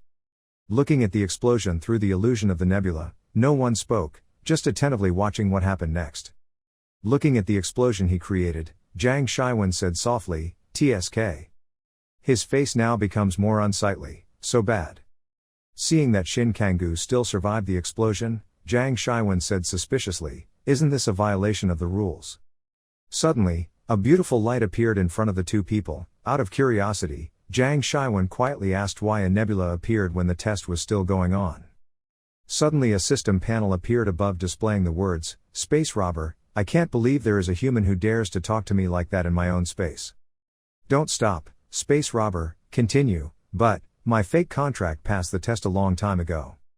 Looking at the text displayed in front of him, Zhang Shiwen slightly frowned in doubt and said, "What?" Seeing him ask the Space Robber again, he repeated it again, "You have completed your mission." Then from behind Zhang Shiwen a large black hole appeared, making him startled with the black hole's suction. The Space Robber coldly said, "Go away." Before being completely sucked in by the black hole, Zhang Shiwen clenched his fist and said unwillingly, "Damn." Until he was about to be completely sucked in, he screamed like a crazy person with ferocious eyes, so ridiculous. As soon as Zhang Shiwen finished speaking, the black hole closed, leaving Shin Kangoo alone here. Suddenly, the Space Robber suddenly told him, "I erased his memory and sent him back to the old dimension, so there's no need to worry about him taking revenge or anything." Without responding, he stared intently at the light ahead and silently exclaimed, "Almost." Finally, Shin Kangoo relaxed a bit and looked steadily forward, thinking to himself, "But his appearance was also within my expectations." Then he looked towards the light thinking, "It's obvious." Shin Kangoo then remembered the previous fight, during the nebula's test. "Even though I always seem to struggle with everything, but I still receive grants. That means I already passed the test and don't even need to take it again." At the end of the flashback, Shin Kangoo asked, "So can I receive the reward now?" Hearing that, The space robber immediately replied, okay. Then following Shin Kangoo's gaze said, nebulae. I understand everyone wants this guy too. Just look at the countless powerful nebulae sitting here to know. After he finished speaking, he stopped and didn't say anything else. The words of the space pirate who had just finished the god of war spoke first. It was truly a beautiful match. Without responding, the wild strategist sitting next to me spoke up, I think he's more suitable to become my contractor. As soon as he finished speaking, the space robber was unhappy and immediately warned, I will kick your ass out of here if you keep talking like that. Not paying attention to the conversation just now, the Apocalypse and Darkness calmly said, I'm also interested in this boy. I will always follow you. I will remember you. Looking at the nebula's comments about him, Shin Kangoo couldn't help but feel happy. Thanks to this test, he was noticed by many nebulae. Once the space robbers had stabilized the nebula, they began to speak, everyone is paying a little too much attention to my fake contract. But today I'm very happy, so I'll let you guys take a look. After a while, from that side of the light that grew bigger and bigger, covering Shin Kangoo, the announcement sounded. Is converting nebula power into experience points. Before the light emitted, Shin Kangoo suddenly noticed something. At the same time the space robber spoke up, congratulating you on passing the test, my fake contract. When you return to your dimension, you will have a new ability. The sweet fruits of achievement are waiting for you to pick. As soon as the space robber's words ended, the arena gradually disappeared. Very quickly, Shin Kangoo returned to his house in surprise. An announcement, you have continuously leveled up, you have reached level 101. Looking at the notification, he said with satisfaction, that's right, it wasn't in vain that I tried so hard. Suddenly, strange information boards appeared in front of him, making him surprised. A notification suddenly appears on the system board, you have leveled up continuously and reached level 101. Looking at the level number in front of him, he curled his lips and smiled, unable to hide his arrogance, that's right. The system board continues to display a notification that there are new moves when leveling up, you have achieved the basic skills of the assassin profession, the soul mark. He is a bit surprised with this new skill. Based on the nebula's ability, your skills will be upgraded to enhanced soul mark. You can mark a total of 5 items, those items can be freely recovered within a radius of 100 meters, how cool is that? He immediately remembered when fighting with Cha Sohee, he also had to control his own weapon, it was really annoying, his new skill seemed to be very useful for him in the fighting process. As he spoke, he stroked his chin, still smiling smugly, I should mark all the important weapons. The system panel appeared on the screen showing the Space Bandit, Neutral Nebula, his hand lightly hovered over the system panel, he was reading all the characteristics of this new move to understand clearly how to use it without making any mistakes in combat. A nebula has skills that specialize in appropriating and increasing proficiency. 1. Skill proficiency will always be at the maximum level. 2. Make other people's skills your own. 3. When killing another hunter, you can take over that person's contract with the nebula. 4. This new feature. It looks useful, I won't use it right away, he pondered that it's not the right time to use it yet. Suddenly 3 cards like a bulletin board appeared somewhere, making him go from another surprise, making him widen his eyes. You have reached level 100, so the nebula scammer gave you the opportunity to choose one of 3 precious cards. After seeing it, he was no longer a stranger and immediately remembered. Oh right, there's also this. I mixed in a few items that weren't suitable for me, making things a bit difficult. He thought it was because he was negligent in the process of not selecting necessary or unnecessary weapons when participating in battle, which was very inconvenient for him. I feel so sorry.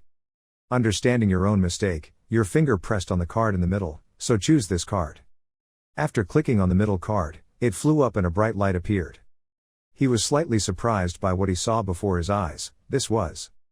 The system panel appears again. The Scam Master Nebula congratulates you for choosing a good item. The words on the board introduced the use of this middle card, and at the same time the 2 surrounding cards gradually disappeared. Skill copying, one-time use, you can choose and copy one of the skills of any hunter with a proficiency level of 100. Suddenly remembered something interesting, how cool, isn't it?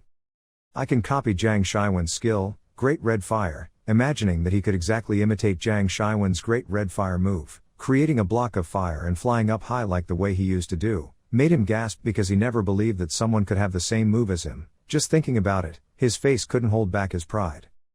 But if possible, it is best to copy the skills of the assassin profession. especially the specialized skills that not everyone has. You must take advantage of this card to be able to use a unique move and be able to kick away the rock that is blocking your way, as if not to waste that precious card.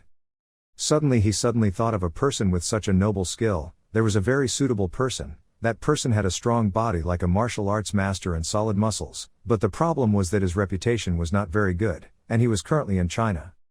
Suddenly the phone rang. He looked into his pocket and picked up the phone on the other end. Luckily he answered the phone. Without letting him speak, the girl continued, "How do you feel?" At the other end of the second that was Li Yaren. He also replied, "No need to worry, I'm fine." Her hand held a piece of paper on which was filled with lines of text. She replied to him while looking at the piece of paper in her hand, "That's good, and it seems like the eclipse we were worried about has calmed down." She smiled and asked one more thing, looking a bit embarrassed, and said, "If you have time, can you accept a small task?" Surely because of the help, she seemed a bit embarrassed. He was on the other end of the line asking her, "What is the task?" "Is a mining mission. There is a natural crystal mine discovered near Hongqian. These are crystals deep in the mine, natural crystals. They have a beauty like the Milky Way, and have a sparkling purple color similar to mana stones. When digging them, you need to use mana, and it is a type of crystal necessary to make certain items. This type of crystal is quite rare, because there are almost no ore mines." Hearing that, Shin Kanku thought to himself, "The salary will be very generous." Then he quickly agreed, "Tomorrow I will leave." The next day, at the ore mine near the Hongqian liberated area, the axe-wielding men looked at Shin Kanku in surprise. At this moment, his whole body knelt down and released his magic power to probe. "While I was doing it, I thought, after I finish digging up these crystals, I just need to go see Yun Sangmi." Looking at the messages she sent him on his phone, Shin Kanku secretly thought he wanted to get to the abyss faster. In the message, Yun Sangmi said, "Do you remember the promise from before? I found an opportunity. If you have free time, I'll see you 2 days later in Hongqian." Looking at the lines she texted, Shin Kanku silently complained, "But their security system is too strict, so there must be an intermediary to be able to meet them." Next, he used his strength to search. The people there couldn't help but be surprised when they witnessed this scene. After a while of searching, Shin Kanku finally smiled. "As I guessed, it was in this direction." After saying that, he used each hammer blow to hit the ground to take care of the crystals deep inside. After a while he finally stopped and breathed out, "Phew." Shin Kanku used his hand to gently wipe the sweat and said, "This is probably enough." The people around him were stunned by his actions. One guy stammered and said, "He can dig that much in just 1 second. His sensitivity to mana is really terrible." Hearing that, a guy next to him replied, "He's definitely a high-level hunter." Suddenly there was a loud noise, interrupting the words of the people around him. Shin Kanku glanced at the place where the sound came from. A guy with an aggressive voice shouted loudly not far away, "Are you bastards kidding? He has red hair, an aggressive face, and shouts while stepping on others. How can he reach his target at this rate? Do you think the Hurricane Gang is just a joke?" Suddenly he looked up at Shin Kanku and asked, "Who was that guy?" Not only that, he also noticed the pile of crystals lying on the ground at his feet and scolded him, "How dare you take all the precious crystals as your own?" The more he looked at that pile of crystals, the more greedy he became and said, "Hey, that guy." Knowing his intentions, his subordinates immediately picked up their weapons and approached the group. Shin Kanku walked towards him and said, "Instead of digging himself, there is still a better way, right?" Looking at those arrogant people who bully the weak, Shin Kanku couldn't help but feel uncomfortable. Those bastards were always like that. Looking at them, he thought back to those who had trampled him before and felt angry. Shin Kanku's eyes looked towards him and the group of people walking there full of anger. "Every time I think about them I feel uncomfortable, so this is good." Suddenly someone opened fire from nowhere. The bullets were fired, causing both subordinates rushing towards the burned Shin Kanku to scream in pain. Seeing the statue just now, Shin Kanku couldn't help but be surprised. "What is that?" Looking at the situation in front of him, the red-haired man couldn't help but panic and quickly say, "What was that just now? Where did it come from?" Without letting him continue speaking, the sneak shooter's accomplices immediately raised their swords and bows, their eyes sharp, aiming precisely at the target in front of them. While the red-haired man was still panicking, an arrow from nowhere shot through a subordinate right in front of him. So angry, he picked up his sword and shouted, "Damn it." Standing in front of so many people, he pointed at Shin Kanku, who had been watching the play. "Crazy man, how dare you do that?" Hearing that, the archer turned his face into another mask and said coldly, "Crazy guy, we should have been the ones to say that." Looking at the two people in front of the red-haired man, Shin Kanku couldn't help but be surprised and thought to himself, that devil mask. Not letting everyone reshape, Ban Se-young, the shooter from earlier, picked up the gun and prepared to shoot again. She held the gun without saying a word, her eyes sharp, and pulled the trigger. Realizing the danger, the red-haired man shouted and ran to the side. The lightning shot at the person behind him, causing that person to die immediately. Damn, quickly spread out. Not willing to lose, he ordered his subordinates to surround and defeat them. Hearing that, the surrounding guys all rushed towards her. One guy couldn't help but angrily say, "This damn girl." When in danger, Shin Kanku was able to throw a knife at the man who rushed at her, causing that man to die instantly. It made her surprised. Quickly, Shin Kanku jumped up and took the knife from one man to another like lightning, at the same time slashing their necks. The guy with the lower face who was fighting with another guy also stopped and looked at him. Looking at the scene just now, the red-haired man shouted angrily, "That bitch." As soon as he finished speaking, he grabbed the sword and rushed toward Shin Kanku. "I will kill you." Seeing him coming towards him, Ban Se-young worriedly shouted loudly, "Be careful." The system suddenly appeared with a notification that you had recovered the marked item. Hearing that, he immediately put away the dagger and immediately switched to a larger knife, his mouth raised, and he looked towards the other guy. Before he could touch him, he rushed towards the crazy man and slashed the knife straight into his stomach, causing a large stream of blood to flow out. When he finished cutting, Shin Kanku said without any emotion, "It was really convenient." After saying that, he threw the other guy away and waved the blood on the knife, saying, "Soul mark." The person who had just saved him, Ban Se-young's face turned slightly red in admiration while silently praising in his heart, "Very impressive, in such a short time." Suddenly the bowman raised his hand and a fire burned on the ground with a long slide. Coming next to Shin Kanku, he said, "Just like the rumors, you are very strong." Walking to Shin Kanku's side, he raised his hand to his face and gradually removed it. The person in front of him was Joan Seung. He smiled and said, "I didn't expect to meet you in a place like this, Young-sun, no." Shin Kangu, hearing that, he looked calm and didn't say a word. Joan Seung is quite happy, "You're as impressive as what I heard. I didn't think I could meet someone like you here." "That's you, Shin Kangu." Then a guy politely bowed his head, thanking me for saving me. He asked, "Are you, Joan Seung?" Joan Seung said, "Yes, you can rest assured now, it's the leader of Joan Seung's team, Joan Seung." Shin Kangu knew, his goal was to free the kidnapped hunters. They gradually greeted each other, "Thank you very much, goodbye." And he is the type of person who will destroy the exploiters without listening to any excuses. That's why he is nicknamed the Judge of Silence. Although to highlight the eclipse, I made him die in Kang Dong-hyun's hands. Then, Shin Kangu asked, "How do you know my name?" So Joan Seung said, "Oh right, I haven't explained yet. He told me that I heard about you from an insider I installed during the eclipse, and you were quite surprised." He said, "I was surprised, thinking you punished Cha So-hee." So after that, he wasn't too surprised, so the rumor spread in the eclipse. He also said, "Don't call me by my real name, call me Young Sung-kyu. And if possible, I would like to exchange contact with you too." The two of them responded, "It was an honor for us." After that, the girl introduced herself, "I'm Ban Se-young." So Shin Kangu commented that her support ability is very good. He thought to himself, "I wrote her as a relative of Joan Seung." Joan Seung tracked his phone and said, "According to Insider, the eclipse hasn't given up on you yet. He told me to be careful." The next day, Hongchun Kangwon Province, Shin Kangu was wearing a formal suit waiting for the two of them. "You looked at the notice, the commission was good, the cost was well worth the time I spent.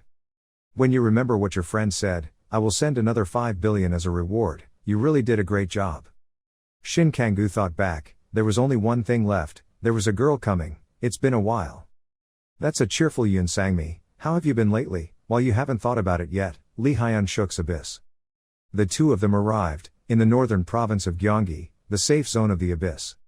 At that time, Shin Kangu talked to her under the supervision of the nearby guard. "Can you tell the captain, that I have brought a guest back? Security is exactly like what I wrote in the novel." Then, he called her, Sang-mi, she was so excited. "Captain, that's Lee Hyun-shuk smiling, it's been a while." He's interested in Shin Kangu, but... He asked, "Who is this?" Yoon Sang-mi replied, "A guest that I brought home." "You just said, I'm Young Sung-kyu." "That's why," Lee Hyun-shuk said, "Nice to meet you." When Yoon Sang-mi replied, "Please wait a moment, outside, security is very strict, so there are 2 soldiers guarding his door in front of his room. Shin Kang-gu is alone in a room. He observed, I'm really being held captive, even for security reasons. This is still a bit too much, isn't it? I came to be with Yoon Sang-mi. Suddenly, he secretly laughed. There's only one reason for Lee Hyun-shuk to be careful at this point. I came at the right time. I can gain Lee Hyun-shuk's trust through this and save the abyss. Meanwhile, Yoon Sang-mi and Lee Hyun-shuk were talking to each other when she heard the uncontrollable news: Dongji was kidnapped. Lee Hyun-shuk said, yes, I'm sorry that your guest was treated this way. This was an emergency situation, so there was no other way to help. She was helpless. I saw something strange. She also said, what about my client's trust? He is the one who helped me buy back Ulsan that I talked about before, so I can assure you that he has real power. But he was still worried. Even so, it was okay to entrust it to an outsider. Yoon Sang-mi was excited when talking about Lee Yeri. There is a trustworthy security intermediary, so don't worry. Do you want to talk to him? He wants to meet you. Right after that, Lee Hyun-shuk immediately met Shin Kang-gu to talk. I heard that you came here to meet me. You said it directly. I will go straight to the point. I want to receive the support of the abyss. Suddenly he thought, what he wants is not to join but our help. He said, as you know, the public doesn't look at the abyss in a good light. We've also had conflicts with the Yonghwa group for a long time. This isn't the right place to receive support. Immediately, Shin Kang-gu hit the essential point. The abyss was definitely under Yonghwa's control. But the fact that you guys can withstand it means you're strong, right? Lee Hyun-shuk was a bit startled. He also said, that's why coming to the abyss. This is a strong place, but others avoid coming here, so I can get better treatment here, compared to other big guilds. He knew that it was a reasonable reason, so he wouldn't doubt it. The abyss possessed a large number of dungeons and loot. And the leader, Lee Hyun-shuk, is a high-ranking person with quite a lot of weight. Obviously he would be suspicious of me if I said I wanted to join, and it would be better for my safety to keep a suitable distance. That is the best scenario for creating a business relationship with trust as the foundation, Shin Kang-gu added. He also said, of course, I won't plan to be a parasite. If you help me, I will help you accordingly. Right after that, Lee Hyun-shuk spoke up, you are definitely someone who is not affected by prejudice. I also like the fact that you don't lie to please me. But the abyss is an organization with a common goal. As captain, I can hardly trust you. Shin Kang-gu listened very carefully to what he said. Suddenly the other side is quite chaotic and cramped. Take it to the innermost room. They took Park Dongji while he was a bit scared. Who is this bastard that we have to monitor him so much? It seemed that this guy's uncle was a high-ranking person. The boss said he would increase the ransom later. Hearing this made him panic. They said to each other, the price is already quite high. If he raises it further, will he be able to pay? Of course. I heard that the Yonghwa group is the one who hired us. They're joking. If it's true, then it's useless, because those bastards care so much about their image, so the threat will work. Then, they boldly open the door. Park Dongji is already inside. Come inside, you bastard. Suddenly they heard a strange sound. That guy was scared. What is it? Did they send him here? If you want to live, stay there. From now on, a terrible madman will follow you. They did not expect a giant foot to come. It's a life-threatening danger to the evil people out there. Park Dongja collapsed inside. Where did the information get leaked? That's why I always wanted to keep a distance from him, because I didn't want something to happen like this. It's obvious that the Yonghwa group kidnapped me so they could blackmail him. Because of this, the abyss could be in danger. He wondered, why am I so weak? I just need one person. Just need one.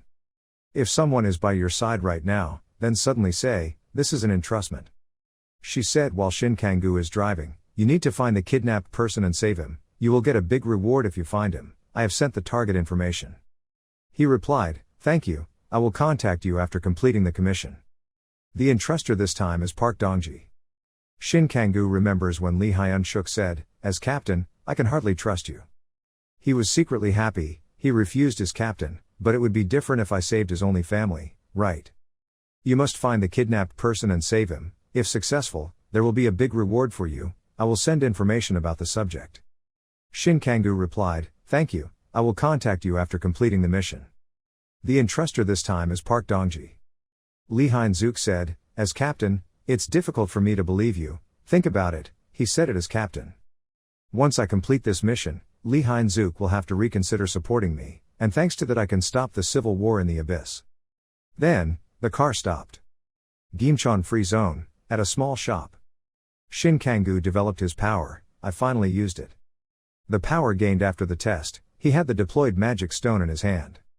That evening outside the guards, it was time to change shifts. Good luck. The door opens. There was a strange man hiding his face inside. He said, "Don't be subjective, cooperative guests are coming," while Shin Kang-gu is watching, so they plan to move Park Dongji. The story is told from Jang Shin-won's perspective, so I wrote it to teach Lee Hein-suk a lesson, for spreading false information about the Yonghwa group by kidnapping his relative, Park Dongji. I didn't write clearly about the kidnapping plan, but I let Shin Tae-seok secretly kidnap him. He was probably the one responsible for this. Then he saw the luxury car coming. He got out of the car and said hello. None other than Chai Guan-hyung. They smiled and replied, "Our leader is waiting for you." Shin Kang-gu took that opportunity to move quickly, the timing was perfect. "You left without anyone noticing, I have to hurry up and pass everyone." Reached the stairs. Shin Kang-gu was completely relieved. "You see, there are a few guards here. So you went around, isn't he here? I want to start from the lowest floor." Suddenly Shin Kang-gu saw an object nearby. A familiar voice came out, "Why did the dragon come to the shrimp house today?" "Pleased to meet you, leader of the Black Skeleton team, Shin Junho." When he talked to Chai Guang-yeong, "Nice to meet him," he said that perhaps because the work was more difficult than usual, there were some expenses incurred. Then, he said, "Haven't we already sent support? It should be easy to kidnap him." He said that big plans always need a lot of money. "You are the leader of the Yonghwa Association. The association always carries out big missions, so I'm sure you understand." Then, he asked directly, "How much do you want?" Shin Junho said, "I know you will understand. How about double the original number?" Chai Guang-yeong is a bit upset, he has crossed the limit. But if things end like this, most of the Abyss's money will go into Yonghwa's pocket. He immediately agreed, "Okay, but we need to check the hostages first." After that, he stood up proudly, "You don't need to worry. Let's go check." Chai Guang-yeong said, "You guys seem confident about your security." So Shin Junho boldly said, "This is a mission that costs a lot of money, even high-level hunters can participate. So I have to ensure the safety of the hostages. Do you know about Bijumie?" At that time that guy was aiming for Shin Kang-gu. He tried to move as fast as possible to avoid him. While running and thinking of ways, this bastard. This is a hunter weapon from Russia that is enhanced with the drug, Bijumie. He lost his reason during the training process, and is now just a killing tool that knows no one but its owner. The reason there is no one here is probably because of him. That guy is very strong. He can sense me by smell. I wrote that his 5 senses are enhanced by medicine. Suddenly Bijumie rushed up, but his sense of smell is like a monster. The giant hand seemed to clamp down on the opponent. Along with Shin Kang-gu's amazingly reckless moves. He's here. Thinking is the object that is definitely inside. Then the opportunity came. Shin Kang-gu gently created a long wound on that giant's arm, blood forest stinging spear. Bijumie cried out in pain, his eyes glaring menacingly. "You're confident, so I can't just walk in." Chai Guang-yeong said, "Bijumie, it was difficult to bring him into Korea, you guys might have been in trouble." Shin Junho agreed, even a high-level hunter would take time to defeat that weapon. "And I also used strengthening magic on the door, the security here is perfect." Suddenly the two of them saw a crazy scene. Shin Junho couldn't believe that, what the heck? The monster Bijumie himself is having difficulty fighting. The main opponent is Shin Kang-gu, short jump. "You're quite tired, it's probably time for the Black Bone team to take action. I should kill this guy. Or focus on the door." He realized quickly, no. Then, he used teleportation, while the giant was unaware. Seeing Shin Kang-gu, he realized. Tried to run after but it was too late. Shin Kang-gu chuckled. Then he accelerated. "Bijumie is far behind you." At that time, Shin Junho was very confused. He went out to check the situation and saw Bijumie struggling. "This. Has anyone been here?" "I will go ahead and check the situation, please wait a moment." "This guy is scared, damn it, why now?" "Well, it doesn't matter if he surpasses this guy." At that time, Shin Kang-gu went to Park Dongji's place. "I have prepared 2 more. Park Dongji, look, who is he? Ally, or? You also heard the announcement before, I will send the target information. but I seem to remember he brought a special item.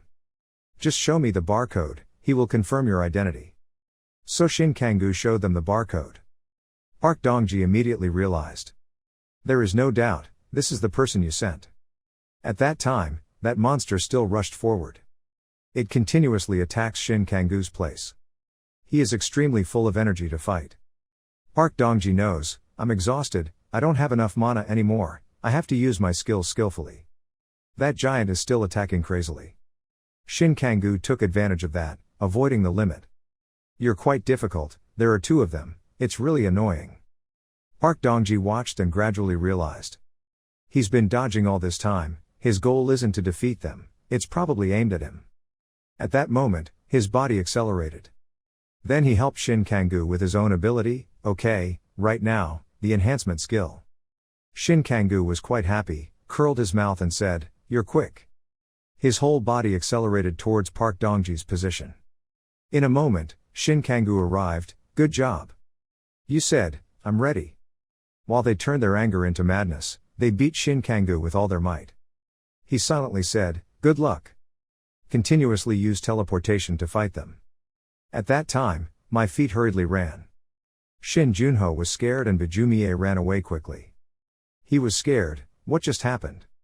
There are only Bijumie in front of him, where are the hostages?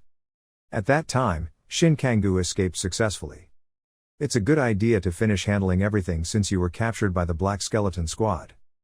Park Dong-ji looks exhausted, phew. Park Dong-ji is a talented healer, being around him makes everything a lot easier. On top of that, I have the 4th skill, teleportation, so I can escape as long as I keep him within reach. Neutral Constellation Space Bandit Nebula, 4, teleports you to the nearest point ever visited, regardless of distance limit, 1 use per day, maximum 2 people. Then, he said, thank you for saving me. Thanks to you I survived. But Shin Kang-gu said, don't thank me yet, Park Dong-ji doesn't understand, why? You said, I need your help here. But Chai Guangyang is upset, is it because my eyes are blurry? I don't see any hostages, Shin Junho is concerned, that. He said, I can't give you money at this rate. Hired guy, bastard. So he cursed him directly, are you crazy, do you know how much effort we spent on this transaction? He ordered Bijumie, arrest him. Shin Junho was even more shocked when Chai Guangyang only defeated the guy with just 1 move. He was shocked, he took down Bijumie in just 1 blow. He said, have you lost your mind, but he put the blade next to your neck, that sentence should be left for me to say, really? If you want to live, keep your mouth shut and hurry up. He said madly, bring him back here at any cost. Only then will Shin Junho be spared, I will turn this whole country over to find it for you. Chai Guangyang himself doesn't understand, how the hell did they know to sneak in here? I intentionally chose a group that had no connection to the Yonghua Guild, because I was worried that the information would leak, I even came here personally. Am I being followed? Meanwhile, Lee Hyun-shuk is trying to find Park Dong-ji, there are no clues here, if you find anything, please report to me immediately. Suddenly he heard the phone ring. It's possible that you're being followed, when you see this message, turn off your phone. Because the plan encountered a problem, the location and time were changed, please bring Lee Hyun-shuk to the marker. He said, there's not much time left. Abyss, Special Guard Area. That captain was helpless, I hired an outsider, and kept searching through Yuzeok and Sangmi, but no one has contacted me yet. I couldn't become his father. But at least I tried to keep it safe, but now I can't even do that. He suddenly woke up when his phone vibrated. Said in panic, Yuzeok, yes I am. The other side said, I heard that an organization, called the Black Bone Team, captured Dongji. They want to extort money, but the condition is that you come alone. Lee Hyun-shuk said, there's still a chance to save the boy, I'm coming now, where should I go? That night in the lobby. Yuzeok said, what is this, I heard there was trouble. But it seems everything is fine. Park Dongji recognized him, Yuzeok, is it you? He said, sorry Dongji, who said he was your uncle, you yourself don't understand the reason, why, Yuzeok. But the guy looked at Shin Kang-gu and said, oh you caught him so late at night, you did a great job. But, you're not the person I met before. Shin Kang-gu appeared, is Shin Tai-seok not coming tonight? Yuzeok said, wow, it's good to catch him in the middle of the night like this. But, you're not the guy I just saw. Shin Tae-seok won't come tonight. Then, Yoon Sang-mi also came, unfortunately. She said angrily, I hope this is just a misunderstanding. He was a bit scared. What's going on? It must have been Shin Tae-seok, so Park Dong-ji said, if you mean the leader of Yoonghwa Guild, he's probably searching all over Gimcheon. Use that opportunity to escape him. The guy said, wait, so the message I received, then Shin Kang-gu said, of course. Sent by us. I thought things would get complicated so I told him to turn off the phone, luckily he did. He's mad. What? Yuziok said crazy, Dong-ji you bastard, are you doubting me, the person who took care of you all this time? Just like that, Park Dong-ji said, the more I think about it, the more strange it becomes, how many people know the relationship between me and my uncle? When Sung-kyu said there was a possibility of an insider, at that moment I saw that the knot had been removed, I immediately thought of you. My kidnappers are definitely not strong enough to take you down with one blow. His identity was revealed, causing him to give up. Shin Kang-gu looked at him, if I give Park Dong-ji to Lee Hyun-shuk right away, I will lose the chance to catch Moon Yuziok. Even if it's uncomfortable, this is the only way. He said, thanks to that, we knew his true personality, leaving him shocked. We have witnesses and recordings, so Captain Lee Hyun-shuk won't let this go. He cursed them, those bastards. In the meantime, here's the information you need. Jang Shiwen asked, any information? CCTV from Gwangji Songjong Station, almost all CCTVs are broken, only this one remains. He looked at it. And said, I will check right away. When he has time, Jang Shiwen watches the camera. He saw, one of them was an eclipsed person. Is this? He was thinking about it himself, strangely, it looked so familiar. Yoon Sang-mi asked, why? You're still not satisfied as the vice captain of the Abyss. However, it's hard for Yuziok to say, damn, the Abyss is such a waste. He went crazy, even though they had good dungeons, weapons and strength, they wasted them for the stupid goal of confronting the Yoonghwa Guild. Who will realize that meaningless mission? From the outside it looks like a criminal organization. You probably understand what I'm saying, Dongji. Park Dongji faltered, that's enough. After that, Sang-mi said, stop, I don't think using words will work on him. When Shin Kang-gu thought back, there was no point in listening to what he said, after all, he had already sold out the Abyss for the Yoonghwa Guild, it's not too late. Yuziok immediately brings out his gun, I will kill you and handle everything. Sang-mi has prepared his weapon and so has Kang-gi, are you serious? He still hasn't woken up. He immediately shot and died. Terrible gunshots rang out. With an explosion that shocked the oxygen in the air. They are looking at them. Then the sword appeared covered in blood. That's when Sang-mi got angry and stabbed him, damn it. She was determined. After that, Yuziok fell before Sang-mi's brave sword. When everything was better, Hyun-shuk saw that guy was dead. Dongji said, Uncle, he was happy, luckily everyone was still safe. Or should we go back to headquarters today? Everyone is happy again, you're tired too, there's no other way, you know. Everything has become simpler, as expected of the captain. After that, Hyun-shuk said to Kang-gu, if possible, you can come too, Sung-kyu. He said, I want to thank you for saving Dongji.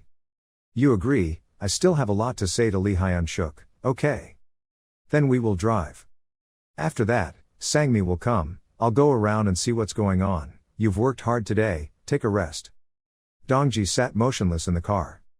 He asked, Sung-kyu, am I a bad person? Kang-gu doesn't understand, what are you saying? He said, I still think about what he said, I know what he did was not good. But I don't think I can live like that, I also don't like this negative feeling, Yuziok. Then, Kang-gi said, me too, huh? I don't intend to risk my life to save the world. You should live the way you want, that's all, for me. You don't have to refuse what your family gives you, those words seemed to give Dongji strength. Everything was strangely quiet. Park Dongji suddenly disappeared, and Moon Yuziok, the guy we bribed, can't be contacted either. Chai Guangyang said, I don't know what to say. But Shiwen said, choosing low-level customers like that was wrong in the first place, we won't use them again. Just think of it as taking out the trash. Done. At that time, Junho as a human no longer had its value. He kept begging, don't come close to me. But got kicked in the stomach. Then he was stabbed with a knife. That guy said, burn everything. Don't forget the press release for good measure. I want to destroy all of Gimcheon, but soon we will have another chance to attack the abyss. Shaiwen said, now I want to focus on this more. When he was observing Kangoo, he didn't expect to find the answer in such a place. The person sent was Cha So-hee, right? Let's investigate that matter first. At night, in the northern part of Gyeonggi province, at the bunker of the Abyss Association, a group of soldiers was carefully guarding the bunker. In the room, Dongji fell down on the bed and comfortably exclaimed, now he can rest comfortably. Hearing that, Yoon Sang-mi sitting at the table had to laugh. Dongji, you also have acting talent, when did you plan everything? Dongji smiled proudly and replied, it's all thanks to Sunkyu. He remembered the other night and said, because I knew Yuziok's phone number, he asked me to compose a secret message where you couldn't find my phone number. After that, Dongji turned around and happily said, since I have returned safely, I have many things to tell my uncle tomorrow. After all, we haven't seen each other for a long time. Hearing that, Sang-mi also nodded and said, that's a good idea. However, in her heart she thought, this whole thing was also thanks to Sunkyu. Then Sang-mi stood up and smiled and said, I'm going to sleep for a while too. Before leaving, I didn't forget to remind you to rest well. On the other side, Shin Kangoo and Lee Hyun-shuk were facing each other thoughtfully. He suddenly lowered his head to show respect, thanking you very much for saving my nephew, Dongji. Hearing that, Kangoo just calmly replied, I'm just doing my duty as always. The more he thought about it, the angrier he got. Hyun-shuk remembered their happy memories and scolded, Yuziok, that bastard.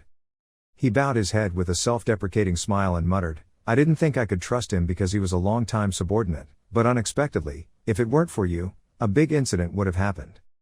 Speaking of this, Hyun-shuk spoke sadly, I know it's embarrassing to say this, but can I change the answer to the suggestion you gave before? Knowing what had happened, Kangoo immediately agreed, of course, even though he was so calm on the outside, on the inside he was overjoyed, everything had gone smoothly.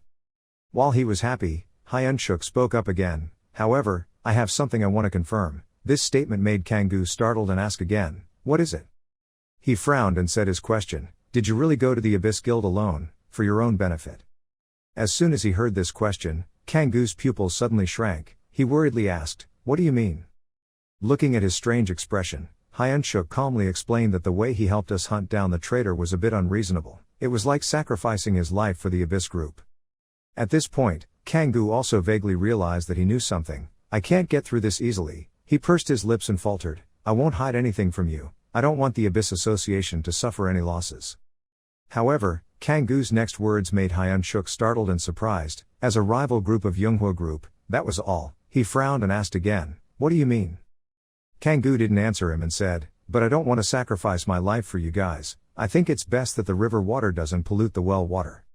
Seeing him say that, Hyun-shuk laughed thoughtfully, I see, now I understand.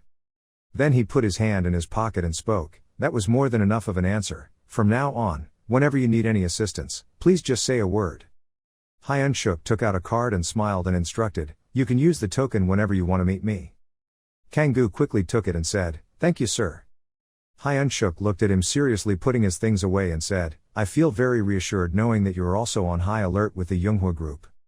He rolled his eyes and recalled a few things and said, recently, Jang Xuan and Chai Guan-hyung. It seemed like they had just established a network of prominent people. Hyun-shuk frowned thoughtfully, although I don't know what their purpose is, their movements are very suspicious, so let's keep as far away as possible. Hearing that, Kangoo laughed and thought, so he already knew about the existence of the 13 stars from before. He is truly a person with a talent for turning the game around. Having said this, Hyun-shuk immediately stood up to leave. It's already late, so you should sleep here today, and you also tactfully agreed to his proposal. If you say so, I would be honored to stay here for one day. Looking at Hyun-shuk's back, Kangoo smiled proudly, so he had successfully solved the biggest disaster that was supposed to befall the Abyss group. And he remembered him and thought, I will slowly put pressure on you, Jang Xuan. In another place, Dongji's angry voice suddenly rang out, what, you said it would be okay if you kept in touch regularly. Hyun-shuk frowned and asked, since you're already in Gyeonggi province, why aren't you here? Hearing that, Dongji let out a breath and replied, the more connections a neutral person has, the better it will be. Looking at the two uncles and nephews arguing fiercely before his eyes, Song-min smiled dryly and wondered, I thought things had changed between those two people. Kangoo did not answer but thought in his heart, countries are easy to change, nature is difficult to change. While thinking, he suddenly remembered the plot. Oh, that's right, according to that novel, Park Dongji was very interested in Shin Kang-gu's abilities, but because of Yoonghwa's association, the two of them had never worked together.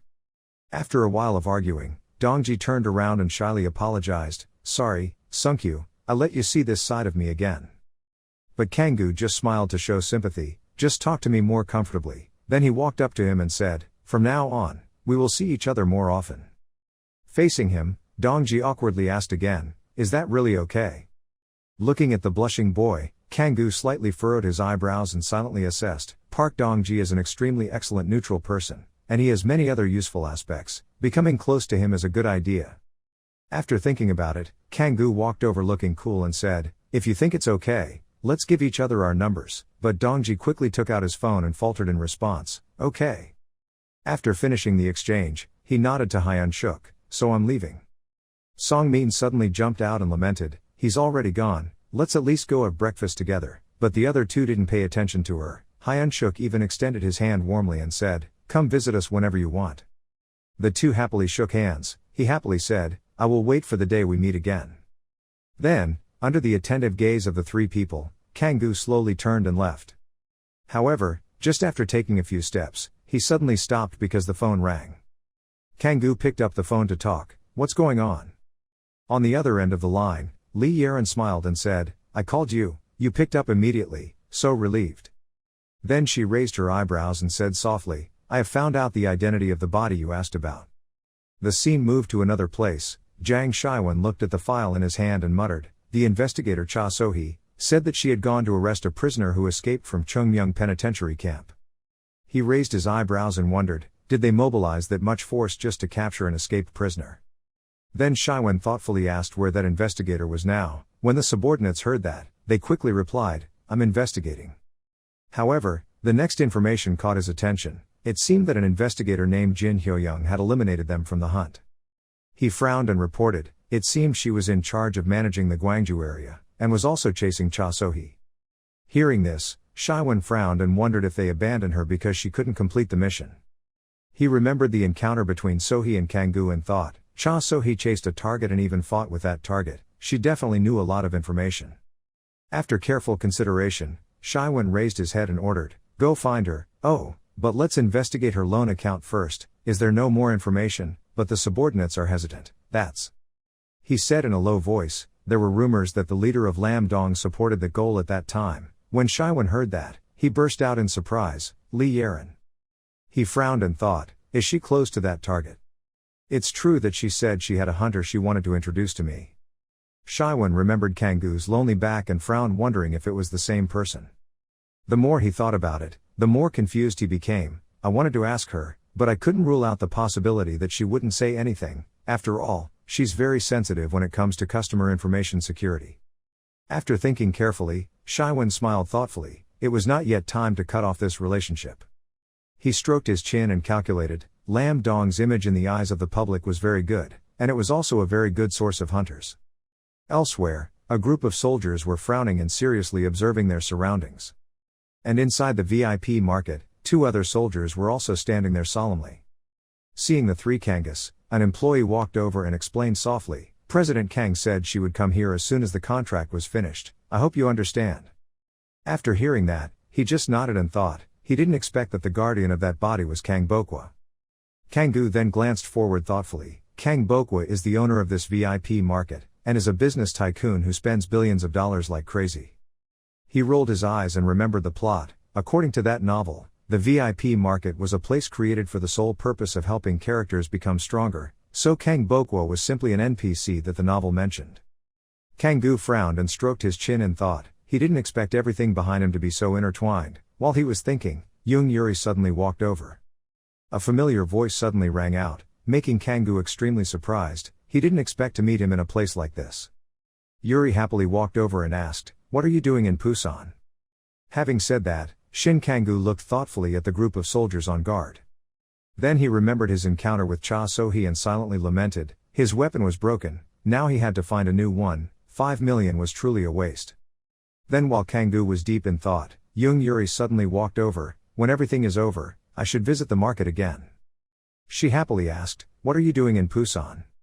After a while of greetings, the two of them sat down on a chair to chat. Yuri gently said, "I didn't think I would meet you here." After saying that, she suddenly became angry and turned to ask, "But, why didn't you respond? I was waiting."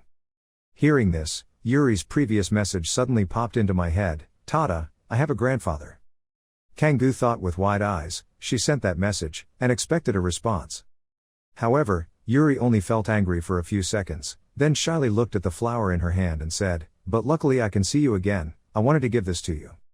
Looking at the bright red flower in his hand, Kangoo raised his eyebrows in surprise. Solakium was crazy. Seeing that he had called the correct name, Yuri cried out happily. Then she turned into a few more leaves, including this one that my grandfather planted. The more Kangoo heard, the more shocked he became. He widened his eyes and wondered, did he grow Solakium? Kangoo frowned and thought, there is only one person who directly grows Solakium at home. The person I bought Solakium from after I arrived, Drive, K. Looking at the girl smiling happily in front of him, he frowned and speculated, that Drive. She turned around and smiled brightly and said, the fact that I was able to leave my starting point and become your family is all thanks to you. Hearing that, Kangoo immediately raised his eyebrows in surprise. I didn't do anything, Yuri gently explained, thanks to you, I can now trust others again. She remembered the past when she first met the doctor and said in a soft voice, if I hadn't met you, I wouldn't have put my trust in you, the person who took care of me, and would have run away. At this point, Yuri's eyes suddenly softened. She softly confided, in fact, he once had a grandchild about my age. Yuri smiled and said, we have the same name, so he said that this was as if his deceased grandchild had returned. After hearing that, Kangoo could only think, so that's how she became his adopted grandchild. Then he frowned again, remembering the plot. In the novel, young Yuri had no one to rely on, and spent the rest of her life taking revenge on the Yunghwa Guild. Kangoo then reflects, but young Yuri's junior, who became her motivation, has a family. Thinking of this, he breathed a sigh of relief and felt happy. This was probably the result of his unconscious actions. Witnessing this was not bad. Thinking about it, Kangoo immediately asked, what are you doing at the market? Yuri smiled and replied, yes, I came to visit her. I heard that they are separating, but she is still my family, so I wanted to say hello.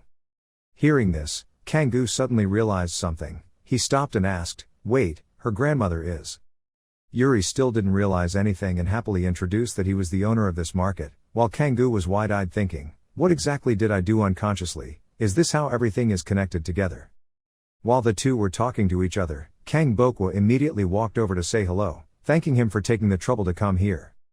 She smiled and introduced, I am Kang Bokwa, the person who contacted you.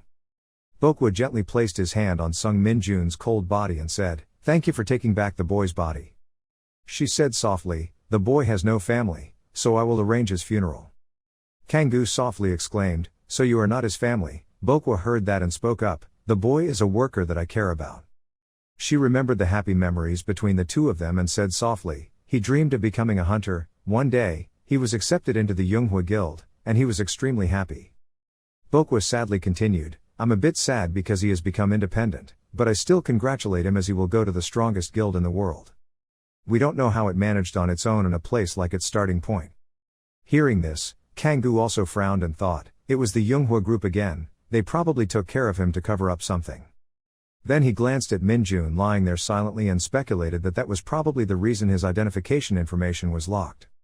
Thinking about it, Kangoo immediately transformed into a knife. He walked over and whispered, this is the relic of the deceased, but when Bokwa saw this knife, he was extremely surprised, this is. She took the knife and gently looked at it, it was a congratulatory gift that I gave the boy. Bokwa then turned to order his secretary, could you please bring it here? She also bowed her head respectfully and obeyed, yes. A moment later, a dagger appeared in Kangoo's hand, emitting purple light. Seeing the surprised expressions of both of them, Bokwa smiled and asked, do you like it? Under the dim purple light, Kangoo happily smiled and thought to himself, how could he not like it? At this moment, the notification screen jumped out in front of his eyes. Fallen Faith, Weapon, Level 2, Strength plus 350, Endurance plus 150, Magic Resistance plus 100, Awakening from Food Poisoning, able to absorb some stats of broken weapons, 5 uses. Kangoo glanced at the knife in his hand and calculated that special options for weapons with stats like this must cost at least 50 billion. After thinking about it, Kangoo asked, Did I really get it? Seeing that he was not reassured, Bokwa had to give a reluctant smile and reaffirm, consider it as a reward for returning the child I love back to me. Then she suddenly smiled sadly and said, actually, that was the gift I planned to give the boy when he returned. If you were the one to use it, I'm sure Min-jun would also be very pleased. Hearing that, Kang-gu's mood also sank. He respectfully bowed his head and thanked her, thanking her very much. At this moment, Yuri stepped forward to comfort her. She must have been very heartbroken. Seeing her, Bokwa asked softly, are you young Yuri? Remembering the happy times before, Bokwa softly said, you have the same name as my deceased niece. When my husband and I were still together, we had an extremely difficult time because we always missed her, so we separated. Speaking of this, Bokwa gave a light smile and said, I was able to endure it, thanks to Min-jun, but my husband must have gone through a much more difficult time. Then she reached out and grabbed Yuri's arm tightly and said, I can feel lighter now. Bokwa happily extended the invitation, if it's okay with you, then please stop by, and Yuri has no reason to refuse, yes, I will come. After that conversation, the two Kangas left first. While walking, Yuri suddenly spoke up, it was definitely the Yonghua group behind this. Her whole face suddenly turned black. Yuri frowned and swore loudly, I really hope that one day they will pay for their crimes. Sensing Yuri's hatred, Kang-gu rolled his eyes and commented that even though the circumstances had changed, her hatred of the Yonghua group remained the same. After thinking about it, he immediately said, I think we should go our separate ways, but after hearing that, Yuri could only give a sad smile in response, right. On the other hand, Kang-gu thought about Drive K's figure and thought, Drive K might have some useful information about mana sensitivity. Seemingly having made a decision, Kang-gu suddenly coughed lightly and said, actually, if it's okay, can I go with you? Seeing that Yuri didn't answer, he glanced over and saw her blushing face.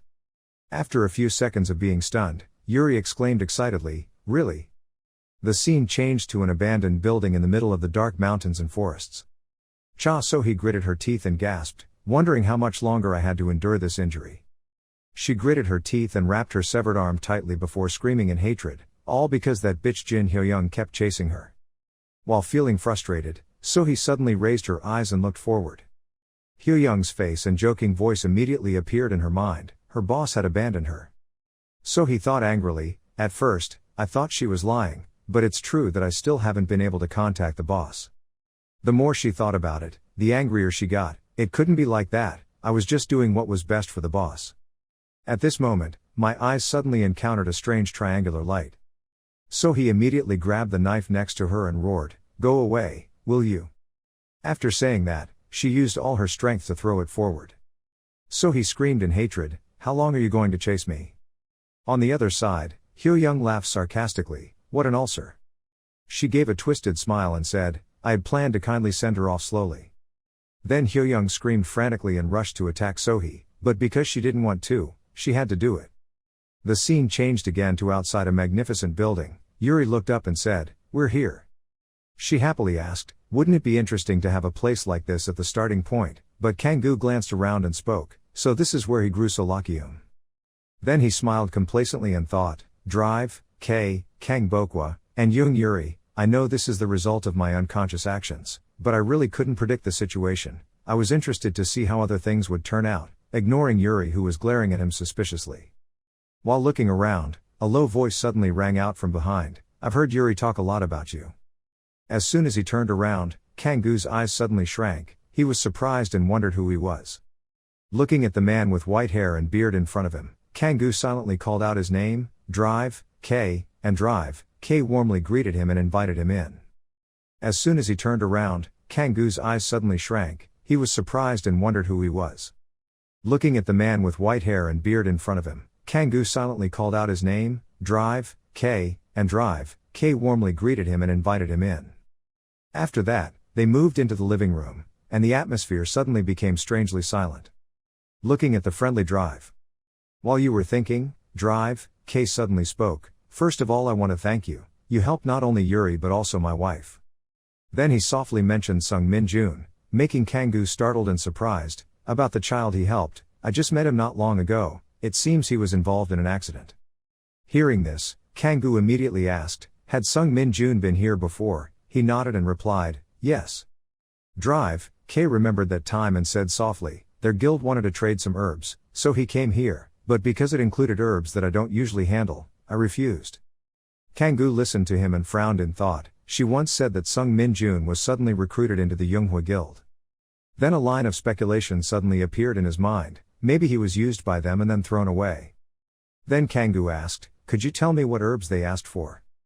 But Drive, K did not answer your question but expressed his doubts. Before speaking, I want to hear about the reason why you came to see me.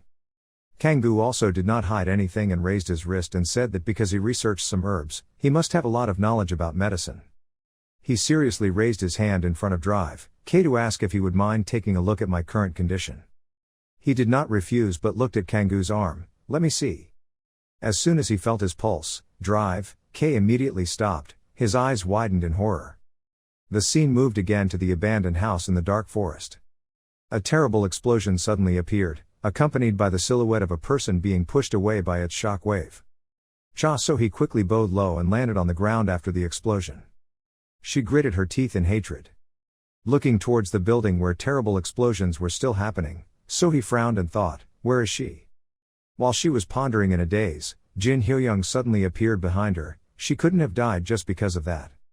At this point, So-hee belatedly realized something strange. In the blink of an eye, just as she turned around, she was stabbed with a knife in the stomach by Hyo-young. While attacking her, she laughed wildly. Do you really want to struggle to the end? Hyo-young continuously attacked and then loudly mocked when she saw So-hee struggling to dodge the attack. It was shameful. Unable to bear it anymore, she shouted in hatred, I will struggle no matter how much you want me to struggle. Following So-hee's roar, fire dragons immediately appeared and surrounded the two of you, struggling until I burned you alive into ashes. Looking at the scene before her eyes, Hyo-young immediately stood still in surprise. Then an explosion suddenly occurred. Both people were blown away by its shock wave. Even so, So-hee quickly regained her spirit. Waiting until she raised her head to look forward, her eyes immediately widened in surprise. On the opposite side, Hyo-young with her burned face suddenly burst into laughter and asked, is that true? Even though she was mostly burned by fire, she still showed a sarcastic smile. I think that was a bit difficult. Seeing that the other person was not seriously injured, So-hee gritted her teeth and thought with hatred, her injury had weakened her firepower, and now she probably couldn't overcome her defense. But she was surprised when she saw So-hee suddenly step back and disappear. But right after that Hyo-young guessed what So-hee was planning to do. She laughed sarcastically, let's see what you do next. Are you going to steal another skill and run away? How much longer do you think you can do that? It will be very difficult for you to restore your mana. Then she arrogantly turned around and left. Well, just do your best. Hyo-young walked away confidently while laughing sarcastically. If he could hunt her down that easily, there wouldn't be anything fun anymore. In another mysterious place, So-hee was panting after escaping her crazy attack. After sensing that Hyo-young had left, So-hee gritted her teeth and cursed, that psycho bitch. As soon as she finished speaking, a noise suddenly rang out in her ear, making her eyes widen and she turned to look. Return to Drive, K's living room. He felt Kangoo's pulse and pondered, all this time you have suffered quite a lot. I really didn't think that using a certain amount of mana would have the side effect of causing a significant decrease in endurance. I once researched a case of a sensitive reaction to a buff skill, but I have never seen this disease before. After completing the examination, Drive, K helplessly shook his head and announced that it would be difficult to cure immediately, but Kangoo seemed to have predicted it. He sighed and thought, this cannot be solved easily. Recalling the plot, he frowned thoughtfully, a side effect of mana sensitivity, as a limit was created to prevent Shin Kangoo from surpassing the main character. Thinking about it, Kangoo immediately spoke up, if so, could you sell me some crazy Solakium instead? Drive, K of course agreed to his request, okay. Then he spoke up and advised, we usually don't sell them because of the risks they bring, so only use them in dangerous cases. It's a precious item so it's rare and hard to find. Faced with the unexpected interest, Kangoo could only nod in appreciation, thanking him. But at this moment, Yuri suddenly walked out with a bowl of fragrant food. She happily sat down and said, taste it, but Kangoo glanced at Drive. Even so, he still seriously tried it under Yuri's attentive and worried eyes. After taking the first bite, Kangoo praised it, it was delicious, and Yuri immediately smiled brightly and replied, that's lucky. While eating, Drive, K suddenly spoke up, I have a little information that might be useful to you. Then he made a suggestion, you should try going to a dungeon with unlimited mana. When Kangoo heard this, he was surprised and thought, has that dungeon already appeared? After Yuri listened, Her sparkling eyes looked at him questioningly. Are you going to that dungeon? So can I. Don't let her finish. Drive, Kay interrupted. Yuri, I don't think it's okay. He advised in a low voice, the unlimited mana dungeon we are talking about is located in a club run by a criminal organization called Tian Eclipse. And they demanded a huge amount of mana as a waste to enter the dungeon. Knowing that this was a dangerous place, Yuri had to sigh regretfully. That's it, but Kangoo glanced at the two people and thought, I only briefly mentioned that place in the novel but I didn't expect it to really exist. All over the world it was still in the hands of an eclipse. Even so, you still confidently calculate, but I don't want to miss this jackpot. Kangoo then remembered the information he knew. Dungeons with limited input usually had valuable rewards, but dungeons with unlimited mana were special dungeons with a limit on the number of raids. No matter what, there would definitely be a sudden overwhelming event from there. While he was deep in thought, Drive, Kay finished eating and stood up. Let's go first. He walked away, waving his hand and saying, I have to go see the crazy Solakium reserves. Seeing that Drive, Kay was gone, Kangoo immediately put down his fork. Then he raised his head and called her name, Young Yuri. Facing Yuri's surprised eyes, he softly voiced his guess. As she said, there was a high possibility that the Yonghua group was the cause of Sung Min-jun's death. Yuri frowned and asked in a low voice, is that true? Without waiting for her to say anything else, Kangoo continued, and her grandfather had the key to decoding this incident. Yuri suddenly exclaimed, do you? Kangoo rolled his eyes, remembering the conversation earlier and said, he said that the Yonghua group used Sung Min-jun to find ways to trade certain herbs. Then he concluded, once you see the process from the time he was recruited until his death, it will be clear. Kangoo spoke his thoughts in a low voice, if I can find out what those herbs are, there is a possibility that I will be able to find out the cause of Sung Min-jun's death. You live here so you have a chance to do that. His words were like a wake-up call to Yuri. She remembered Min-jun's pale face and remained silent in contemplation. Seeing her awkward look, Kangoo frowned and said, I won't force you. But what you said next made her frown in suspicion, but I need your help. The scene changed again. A man respectfully handed out a card with a picture of the Yonghua Association. Faced with Sohee's caution, he quietly asked if Cha Sohee was part of the eclipse. Chai Guanhyong smiled and offered, I came to invite you to join the Yonghua group. The scene changes back to Drive, Kay's villa. He handed out 2 pills and reminded, this is a drug made from crazy Solakium. The consequences will be very serious, so only use it when absolutely necessary. Looking at the 2 people in front of him, Drive, Kay smiled and said, I only gave it to you this time as a thank you. Shin Kangoo took the pill and looked at him gratefully, thanking him. Then you turned around and left, so I'm leaving. Having said that, Kangoo slowly walked towards the car. See you later, Young Yuri, and Yuri happily greeted him, okay, safe trip. After seeing Kangoo leave, Drive. Having said that, she yawned and left, leaving Drive, Kay smiling and looking after her. Waiting until Yuri was out of sight, he smiled and asked, so, how do you see Sunkyu? At the same time, a tall man suddenly jumped down. The old man raised his eyebrows in appraisal. He looked promising, although he still had a long way to go. Hearing this, Drive, Kay immediately turned around and smiled and said, I think anyone would look like that to you. Looking at the man who was frowning in frustration before him, he smiled appreciatively. Being an assassin admired more than anyone else, enough to receive the famous nickname Master of 1,000 Skills. After listening, the old man let out a breath and gritted his teeth and replied, as if I wanted that, I probably didn't want that guy. Then he remembered when Drive, Kay examined Kangoo. After all, he was quite interesting, with that particular disease of his. Then he remembered what he told Yuri, about him taking advantage of his niece in his own house. After finishing speaking, he laughed, if he dared to say that to my daughter, I would kill him on the spot. Even so, Drive, Kay still smiled and replied, but he really helped Yuri and my wife. Then he turned his head and looked towards Kangoo's car and said, from now on I will keep an eye on him. But the guy in the car didn't know about Drive, Kay's plans to see if he was someone we could share information about the Yonghua Association with. The next day, Kangoo was mingling with a crowd of people in a bar. He frowned and thought, this is the club that Drive, Kay talked about. Kangoo was looking around when Hyoyoung suddenly walked over. This floor was a normal club. She raised her eyebrows and blurted out, huh? After confirming, Hyoyoung immediately stepped forward to ask, isn't it the person who helped me in Gwangju? We met again. As soon as Kangoo saw her, he frowned in disgust. Her? Without giving him time to think any more, Hyoyoung kept saying, I'm a regular customer here. if you want to know anything, just ask me. But Kangoo was dumbfounded remembering the first time the two met, victims of Hee-young's gang in Gwangju. Looking at the bright red light on top of her head, he silently assessed that from the number of nebulae she was at least level 200, with that level there was no way she could be a victim of Hee-young's group.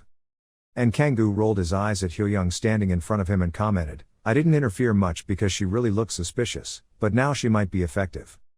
Thinking about it, he immediately spoke up, so I asked you something, is the rumor that there is a special dungeon in this club true?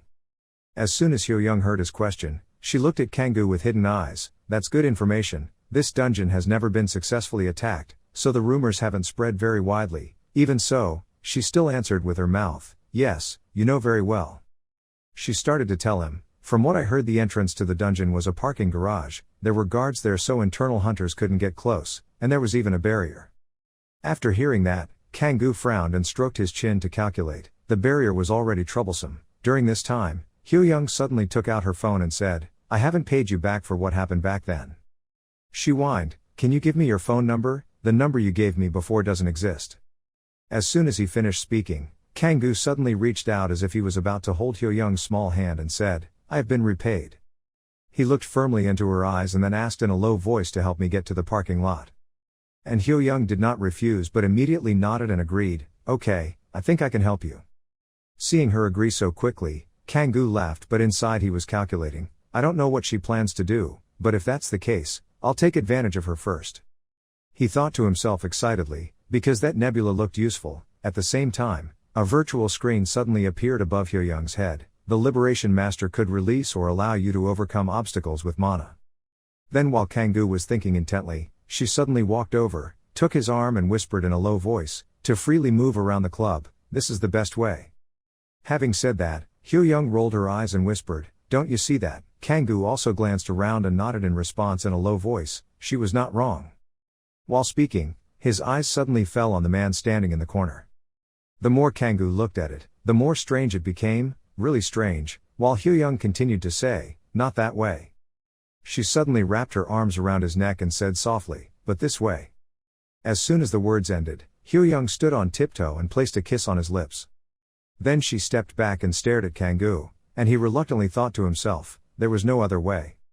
Then, under the watchful eyes of the security guard, the two of them left, I had to move first.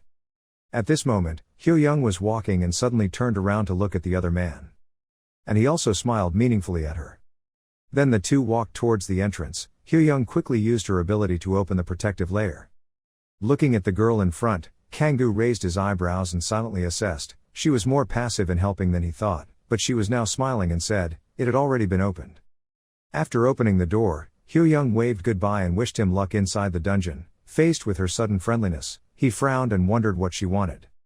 Looking at Kangoo's increasingly disappearing back, Hee-young suddenly let out a breath. At this moment, Kang Dong-hyun walked up and praised him, great job. Hee-young saw the person who had just arrived and happily greeted him, teacher. The old man cracked his knuckles and looked forward excitedly, finally meeting him, Shin Kangoo. Dong-hyun quickly walked down and muttered, he was too focused on the barrier, so he missed some important information. Looking at Kangoo facing the gate in the parking garage, he smiled sarcastically, no hunter had been able to fill the required amount of mana until now. Dong-hyun smiled faintly and said, this parking garage is only connected to the dungeon entrance and the upper floor.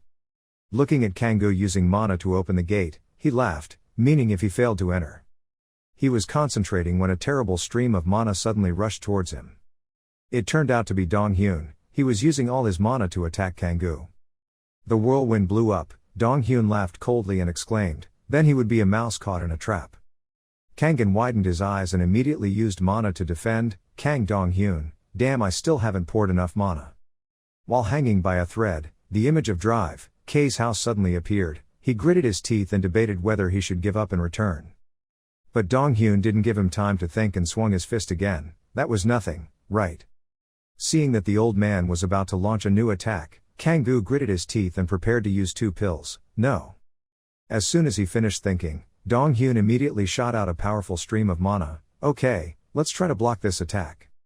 And Kangoo on this side also swallowed a pill in his mouth, unable to give it up. Right after that, an abundant amount of mana immediately surged out to surround him. The notification screen also popped up, the amount of mana poured in exceeded the required amount. The dungeon was opening. Without thinking much, Kang-gu immediately jumped inside the dungeon. And just as he stepped inside the door, Dong-hyun's fatal attack came and blew away all the rocks.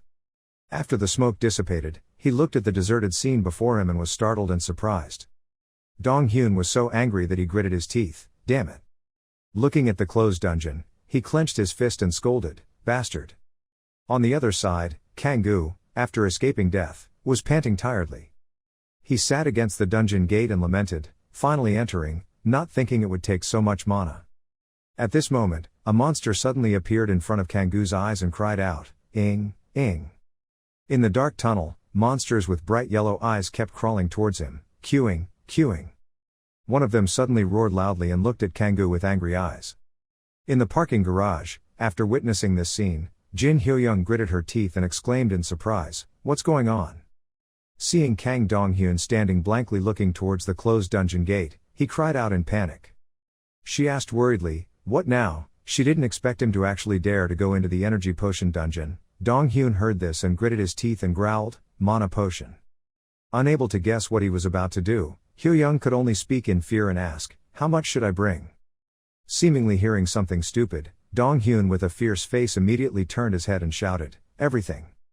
At the same time, inside the dungeon, a group of cute monsters were simultaneously rushing to attack Shin Kang-gu. He frowned and transported mana to use the ice shield. With just one swing of his hand, Kang-gu destroyed all the monsters crowded around him. While fighting, Kang-gu suddenly thought of something, the ice witch constellation that he captured after defeating Jo Gubin. In the form of enhancing and transmitting ice attribute power. A weapon infused with elemental power that can help you easily destroy slimy demons because they are not affected by physical attacks. Then Kang-gu raised his head and looked forward, smiling sarcastically, "You're the last one." In front of him now was the slimy mid-level boss. It madly rushed forward. But Kang-gu stepped back to gain momentum to attack the monster. He rushed towards the middle boss, surrounded by the corpses of small monsters that had been defeated with just one of his swords. Kang-gu then stepped on a small monster's body and jumped up, swinging his sword towards the jewel in the middle boss's forehead. And when he passed by, the monster was frozen and shattered into pieces. In Kang-gu's hand, a bright red crystal appeared. At this moment, the system screen also pops up with a message saying, "You have collected red crystals." Kang-gu tossed the crystal in his hand and smiled proudly, saying, "A red crystal falling from a mid-level boss is a better reward than I thought." As soon as he finished speaking, the screen jumped out with other notifications. "You have obtained a skill from the target cutie. Cutie, you can activate the skill by shouting cutie." Kang-gu smiled arrogantly. This skill seemed useful. Then the screen changed to another message. "Cutie, a mid-level slime monster that can neutralize physical attacks will be summoned for 30 seconds. Looking at the words that had just appeared, he reluctantly smiled dryly and muttered, even though he didn't want to name the skill at all, "Cutie, really?" Then Kang-gu turned around and left. Halfway through the walk, Kang-gu suddenly stopped because of what was in front of him. What caught his eye now was a road covered with countless plants emitting a faint sparkling light. Kang-gu was startled and blurted out, "This is it." As soon as he finished speaking, the conversation he had the night before with Drive, K immediately appeared in his mind. Kang-gu gently asked, "Do you want me to check something in the infinite dungeon?" He smiled and handed out a piece of paper and said, "If you have completed the dungeon, check all the plants there." Kang-gu took the paper and read it through. Hemlock, 100-year-old ginseng, soul root. He raised his eyebrows and commented, they were all rare medicinal herbs. Seeing that he was also aware of these herbs, Drive, K smiled and said that a few years ago, foreign hunters discovered another infinite energy dungeon. He continued thoughtfully, the energy needed for that dungeon was very low, so they successfully entered. Drive, K rolled his eyes, remembering the story he had heard and said, one of them was a botanist, and he found rare medicinal herbs growing inside the dungeon. Hearing this, Kang-gu immediately bowed his head, glanced at the paper in his hand and asked, "So all the medicinal herbs came from the dungeon, Drive?" Speaking of this, he stroked his chin thoughtfully. "If you know about grass creatures you can understand that, there is no guarantee that the environment of the dungeon you are about to go to will be the same as last time, but I'm just asking just in case." Looking at the pile of herbs in front of him, Kang-gu was extremely confident in his abilities and thought, there was no need to refuse an additional mission. Thinking about doing it, he immediately agreed and let me take care of it. Returning to reality, Kang-gu was pulling a herbal plant with shiny yellow flower buds out of the mountain face. Looking at the tree in front of him, he smiled and muttered, "So Mr. K's hypothesis is correct." After putting the herbal plant in space, Kangoo glanced around the dungeon again and raised his eyebrows in assessment. "The scope is quite wide, but I can find other herbs of Mr. K as well." At that moment, the small mountain in front of him suddenly shook, revealing a pair of shining yellow eyes. This movement immediately attracted Kangoo's attention. He widened his eyes and wondered if a monster was protecting the herbs. Then a 100-year-old ginseng large shell tonic rock shell turtle with an angry appearance immediately appeared in front of him. Like a chain, other small mountains immediately shook. Then the tonic stone shell turtles carrying rare herbs on their backs immediately stood up in unison: large shell turtles, soul roots, and udumbara. Big tortoise shell, hemlock, big tortoise shell, flowers. Kangoo was surrounded by them and frowned, thinking, the herbs were growing. Then he turned his eyes to look at a tonic rock shell turtle staring at him and thought, on these monsters. After that, Kangoo burst out laughing, brandishing his bar of fallen faith and saying, "I'm very happy that you guys saved my time." The scene moves back to Drive, K's living room, where he is leisurely pouring a cup of tea. The two calmly picked up a cup of tea, and at this moment Drive, K spoke, "I want to go into that dungeon alone."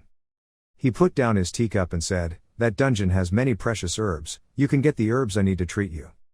The old man sighed and shook his head, "There is no medicine that can cure it, you know your body well." Speaking of this, the old man remembered Kangan's appearance and said, "And because the conditions to enter the dungeon were limited, only that person with a unique, disease-free body could enter."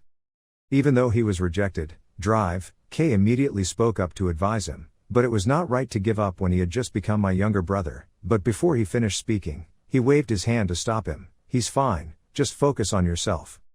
Seeing that he couldn't advise, he had to change the subject. "The reason I sent Sunkyu to that dungeon was not because of your health." Hearing that, he raised his eyebrows and asked, "Is it related to the living herb?" Drive, K nodded in agreement. "That exact herb was the item that the Yunghua group wanted to exchange with me." Their conversation was heard by Jung Yuri hiding behind the wall. She pursed her lips in hatred and thought, Yunghua group. The scene changed back to the dungeon. After a while of fighting, Kangoo destroyed all the tonic stone shell turtles. Right after that, he immediately collected all the herbs on their shells. As he retreated into space, Kangoo attentively marked out the names of the herbs he had found. He muttered, "I have collected most of the list, but there are still a few things missing."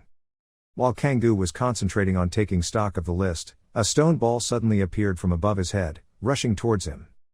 The sound immediately attracted his attention. At this time, that ball had collided hard with the herbal stone-shelled turtles lying down over there.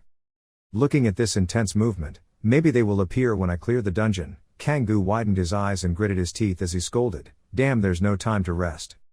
At this moment, it suddenly raised its voice, "You avoided my moves well." Before Kangoo's eyes appeared a giant herbal stone-shell turtle called the Tonic Final Boss. Looking at that giant talking monster, he was stunned, that is. At this moment, the rare herbs that we're looking for were lying on its back. Kangoo exclaimed in surprise, they were all there. The last boss also heard it. It roared angrily, not only violating our territory, but also wanting to compete for food sources. It angrily stared at him and declared, "I won't leave it alone, you human." But Kangoo was not afraid at all and smiled triumphantly and said, "Great, this will save me a lot of time." At the same time, the notification screen suddenly popped up. "You just received an item." On the other side, the old man frowned and asked, "I thought you refused to make a deal with the Yunghua group. Why are you trying to find the herb when you already refused to make a deal?" But Drive, K just shrugged and replied calmly, "Of course I don't want to continue negotiating with them, and it's not because the creatures can be found in that dungeon." Then he smiled and said, "But if Sunkyu can carry it." Drive, K's calculating words kept echoing, "I was able to investigate the true purpose of the Yunghua Association." And the last boss Tonic heard what he said and immediately rushed towards it angrily. It roared and became nutrients for this land. However, Kangoo quickly dodged all the vines it launched.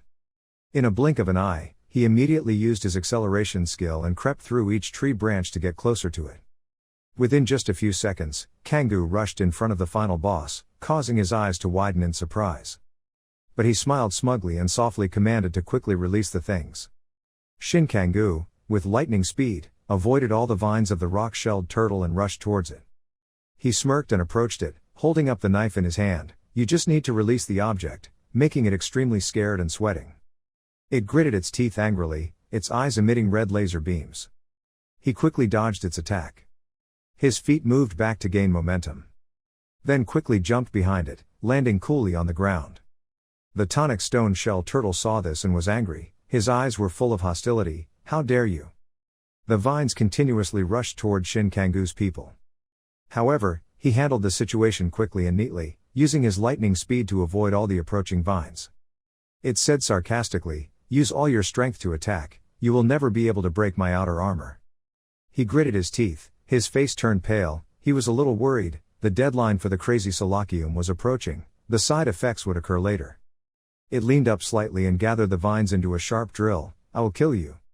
He saw its triumphant expression and immediately regained his composure and raised the knife in his hand. "Let's finish." In a room drive, Kay and an old man with a serious face were talking to each other. Drive. He thought about Lee Hyun-shook with a serious face and frowned in discomfort. There will be others, not only us, who will confront the Yunghwa group, but no one knows this information, right? Drive. Kay rubbed his chin and thought, that's because he hired people to pretend to do business with them, and when they were no longer useful, he killed them. Sangmi stood at the edge of the wall and looked in and heard their conversation clearly. It was definitely an important item.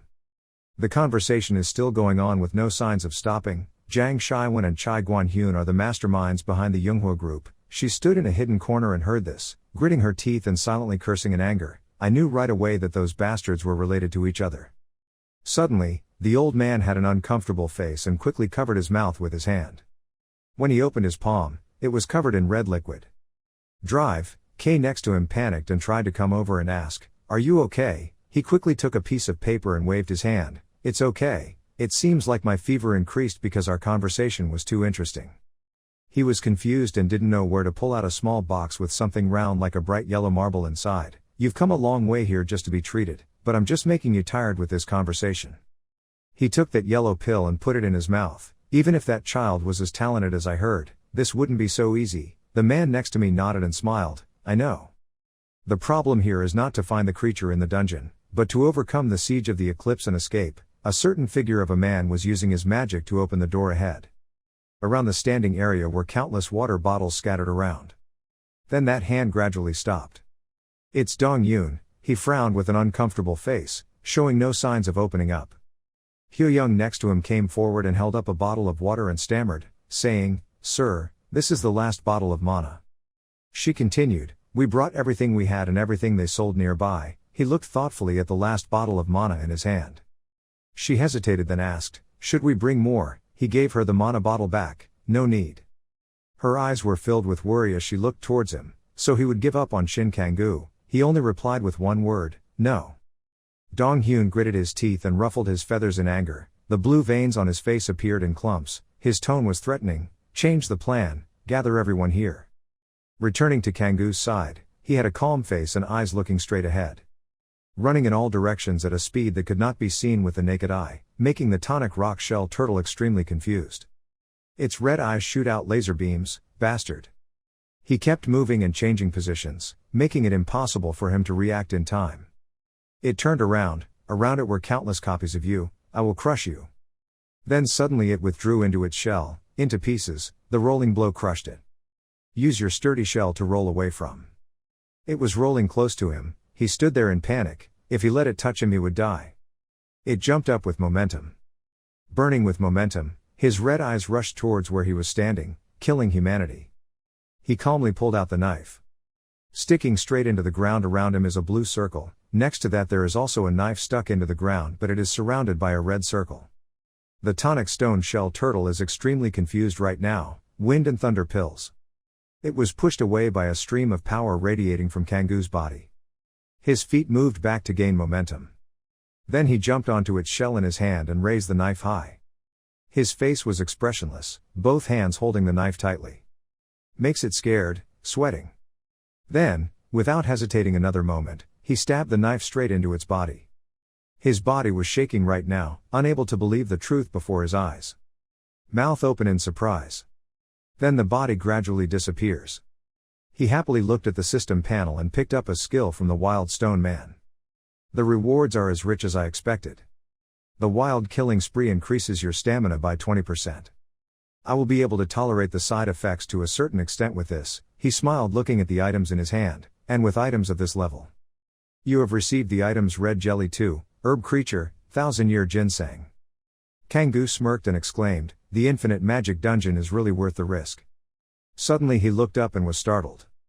The place he was standing on gradually disappeared. This dungeon was disappearing because the boss was defeated. You couldn't hide your excitement when you thought of something. I really want to see how you will wait for me, Kang Dong-hyun. Someone is smoking. A young man focused on pointing a laser gun forward. Not just one but a whole group all pointing laser guns at one door, the Eclipse Sniper team. Countless laser beams pointed at the door. Once the dungeon disappeared, Shin Kangoo would be summoned here. It was Do-hyun holding a cigarette in his hand and sipping and saying, everyone get ready, when he appears shoot immediately. Hyo-young in the back smiled brightly and was secretly happy. As expected from the guildmaster, he always caught his prey no matter what method he used. Suddenly the door opened, making everyone suddenly pay attention. Countless bright red laser beams pointed straight at a person walking out. It was Kangoo. He came forward with a sarcastic face without any hurt. Seeing this, he gritted his teeth in anger, his eyes filled with disbelief. With his words, shoot, everyone simultaneously raised their guns and loaded them. Countless bullets were flying. But he didn't panic at all, then appeared from nowhere, cute. With the old man's words, shoot, everyone fired their guns at the same time. Countless bullets were flying. But he didn't panic at all, then appeared from nowhere, cute. The incoming bullets were blocked by something. The cutie suddenly expanded to block all incoming bullets, causing its shape to become distorted. But the next second it excitedly returned to its normal form and the bullets that flew into its body all fell out. He looked at the system display. Cutie shouted Cutie to activate the skill to summon a medium-range slime that could block the enemy's physical attacks for 30 seconds. It will be useful in many situations. One person in the group was surprised, a slime, loaded with mana bullets. Suddenly a shrill scream rang out, reloading the mana bullet. Makes Cute surprised and scared. As he finished speaking, one person boldly stepped forward, everyone get out. Dong-hyun rushed forward with anger, his face was cruel as if he wanted to kill you immediately. I will handle it myself. Then a powerful punch was raised high. Creates an extremely large stream of power that stirs everything around. When that stream of power approached him, Cute standing in front of him was startled and scared. But the guy in the back didn't show any concern at all and just curled his lips in disdain. His eyes suddenly shrank, surprised. What? The explosion caused everything to crumble. The smoke gradually spread to the ceiling and the bricks and stones were broken into many pieces. After the smoke screen dissipated on the floor, leaving a long dent, but the surprising thing was that Kangoo was nowhere to be seen. Dong-hyun regained his composure and exclaimed, interestingly. He said with interest, it turned out that Cha Sohee was stubborn towards that guy for a reason. What an attractive bait. Hyo-young stood right behind her worried face. What should we do? Before her question, he seemed a bit hesitant. Then he turned around, his face seemed deformed, his eyes were red and gray, and he said firmly, I will capture that brat, and turn him into a part of Bijumie. Suddenly, something red gradually appeared, catching Sangmi's attention next to her. It's Kangoo with a sweaty face. She saw him and quickly ran over, Young Sunkyu. His body was tired, he gritted his teeth, his head hurt like a hammer, the side effects were already appearing. If I hadn't increased my endurance, I might have died there. She came forward to help him and asked if he was injured anywhere. When he saw her concern, he felt a little embarrassed and waved his hand. I'm fine, I brought back the herb that your grandfather needed, please call him. She still firmly said, before that I have something to say, let's go to my room first. The two went to a room with many items placed on the table, Biolante.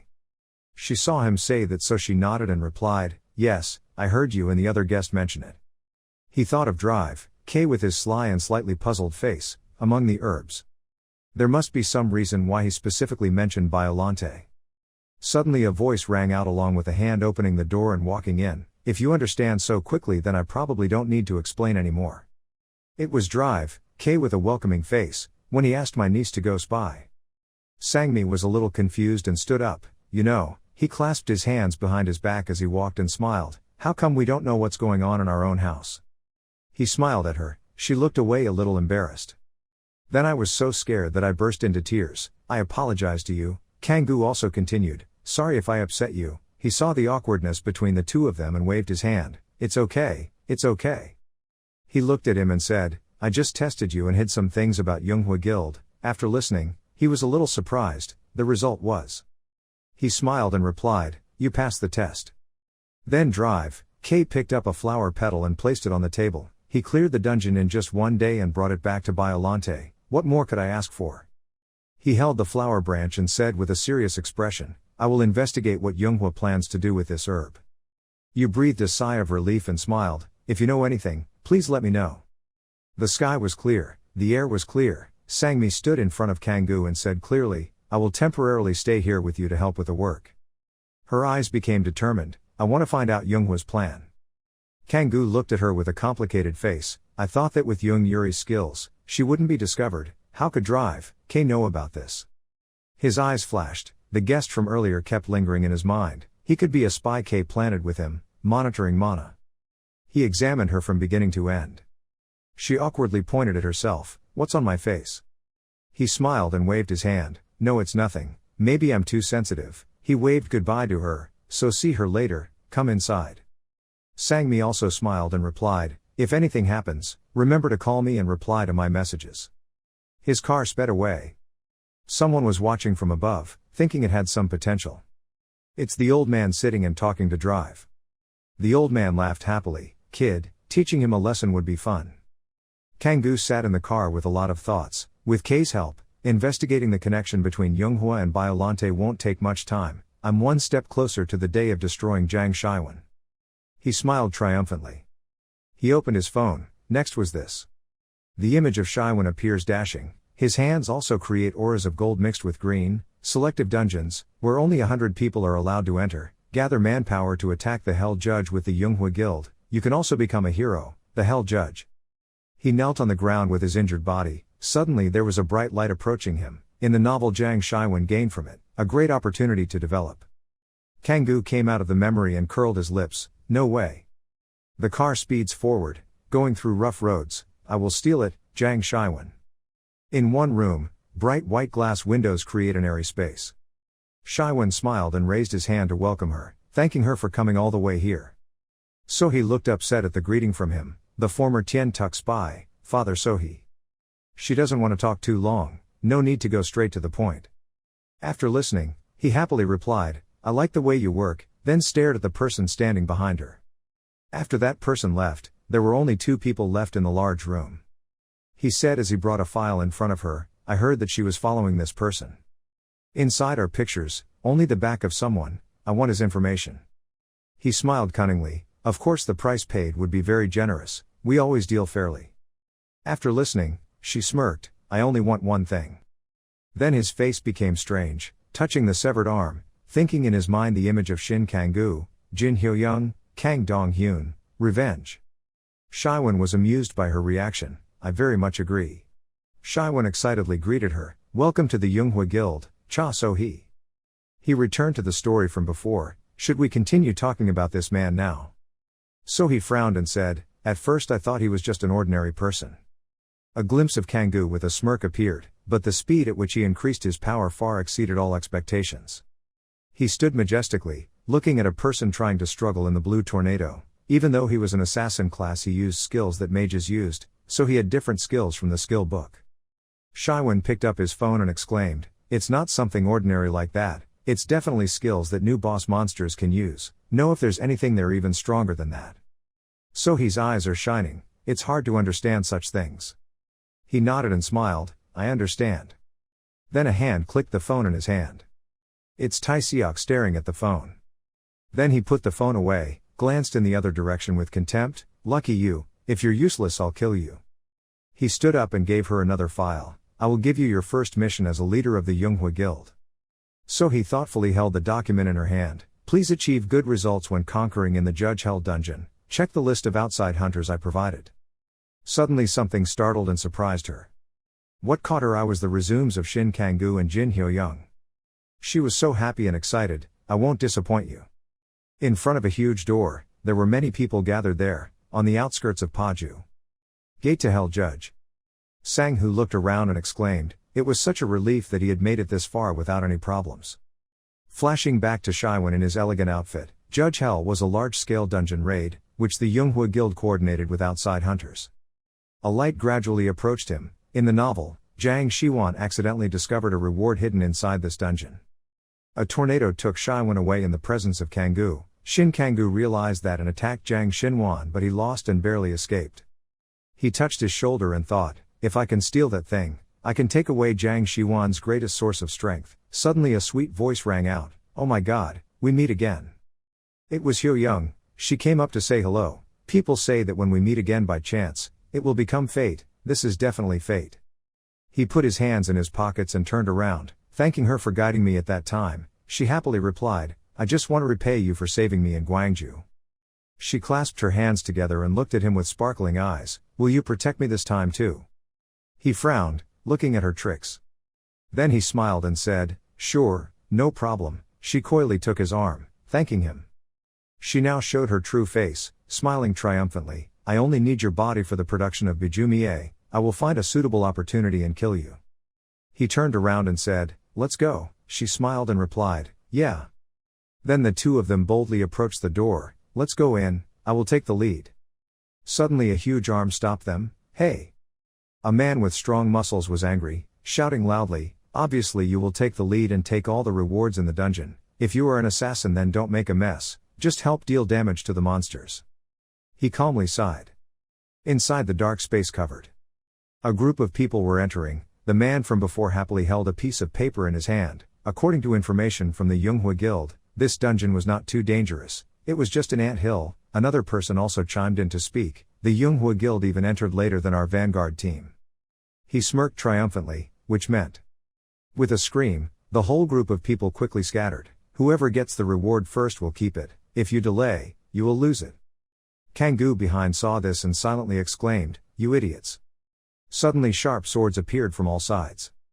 Before the guys running ahead had time to figure out what was going on, the knife was almost approaching them. Then whatever happened, countless people fell down, blood splattered everywhere. Kanggu sighed tiredly. The others still alive were extremely confused. A fire broke out and burned one person in the crowd. Next, sharp swords stabbed straight into a person. Kanggu and Hyoyoung watched as one by one they were attacked by the traps in the dungeon. Then he fell into the abyss. Bitten by a poisonous snake. Fight with strong monsters, skeletons lay everywhere. Kanggu just sighed helplessly. The other survivors held their heads in panic. One of the survivors spoke up tremblingly, unable to believe that everyone had been destroyed in just 2 hours. The people next to us were equally scared. What exactly were those traps? This is completely different from the information they gave us. The Yunghua Guild is trying to kill us.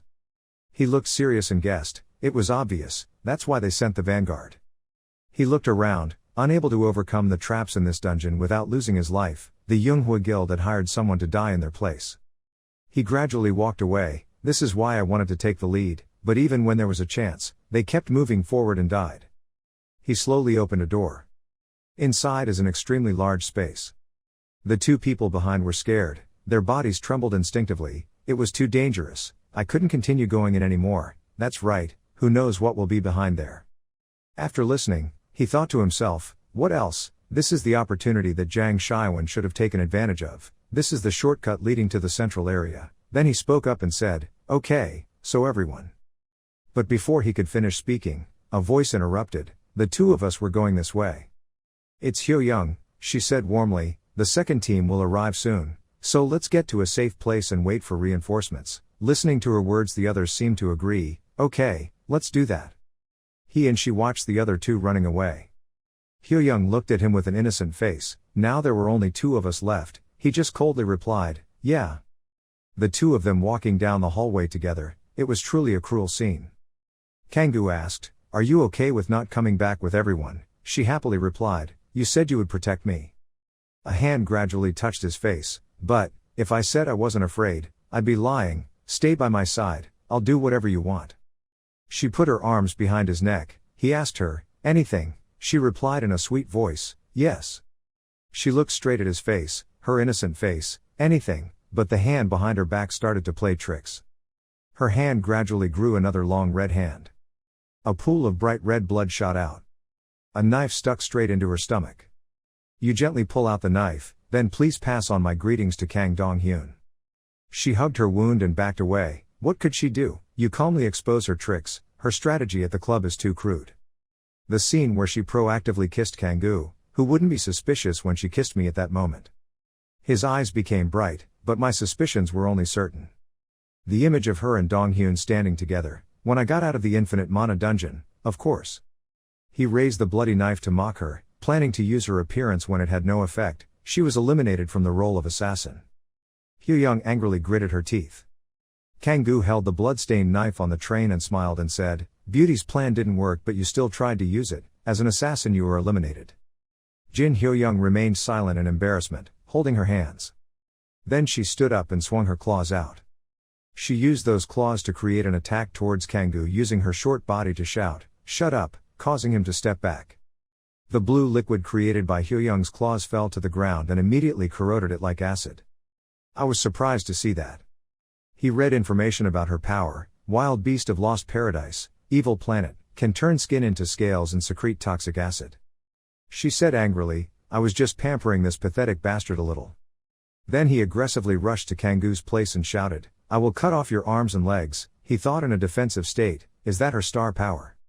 Then he smiled and snapped his fingers, deciding, "I'll take it."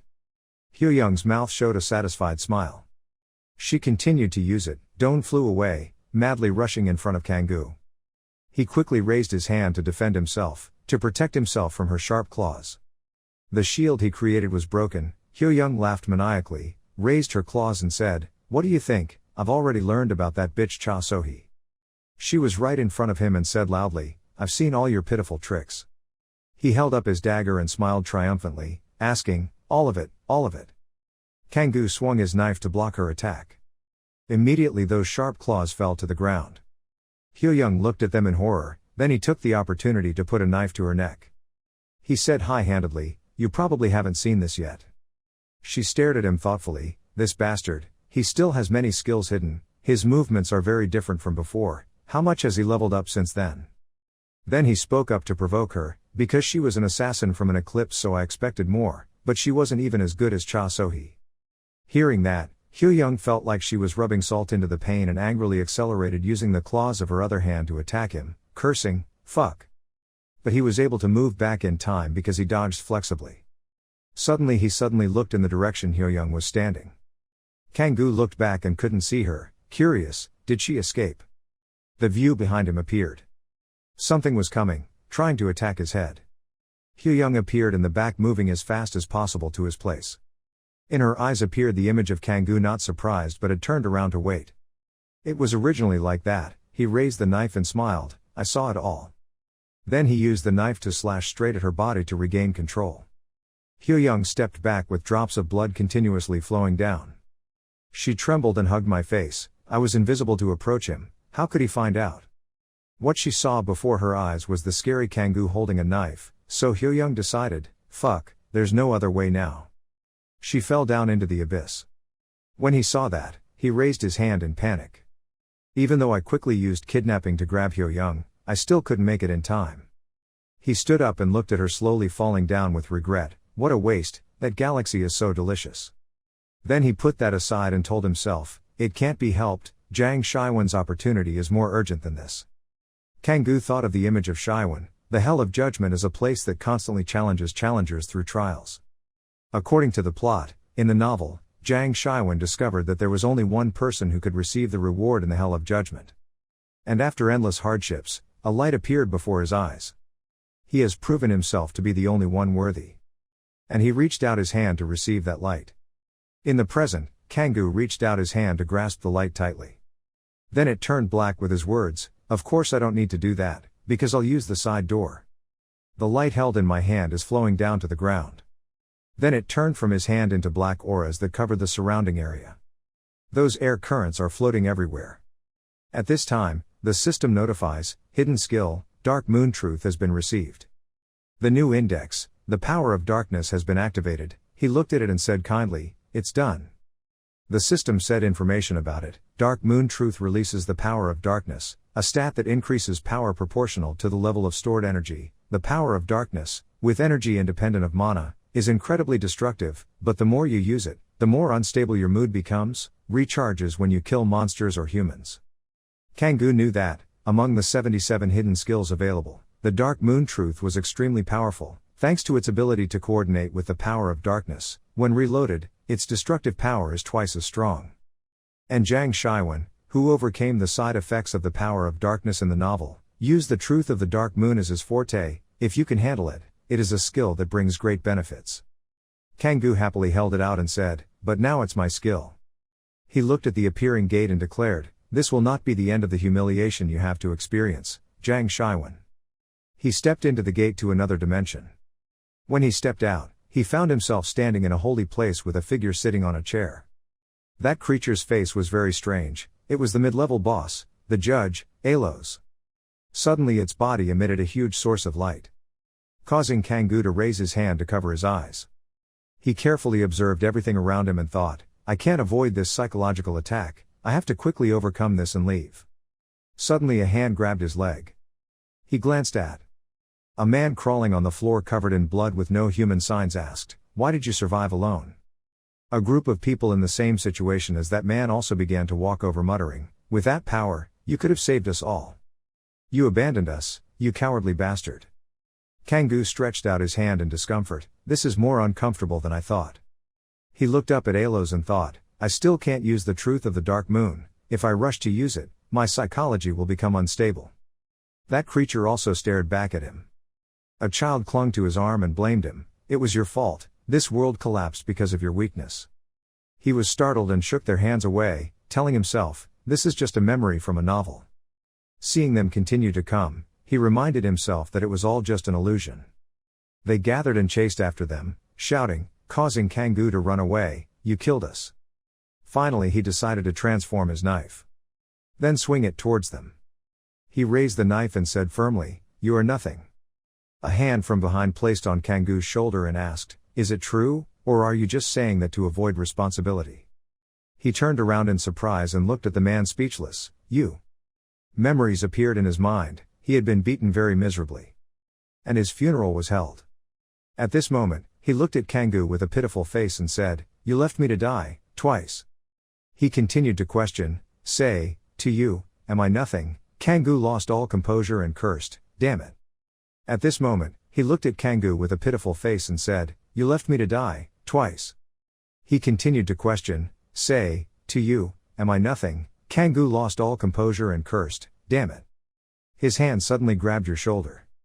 Then suddenly threw him hard towards the group of people. He lost control and shouted loudly, "You are just like those bastards, exactly like."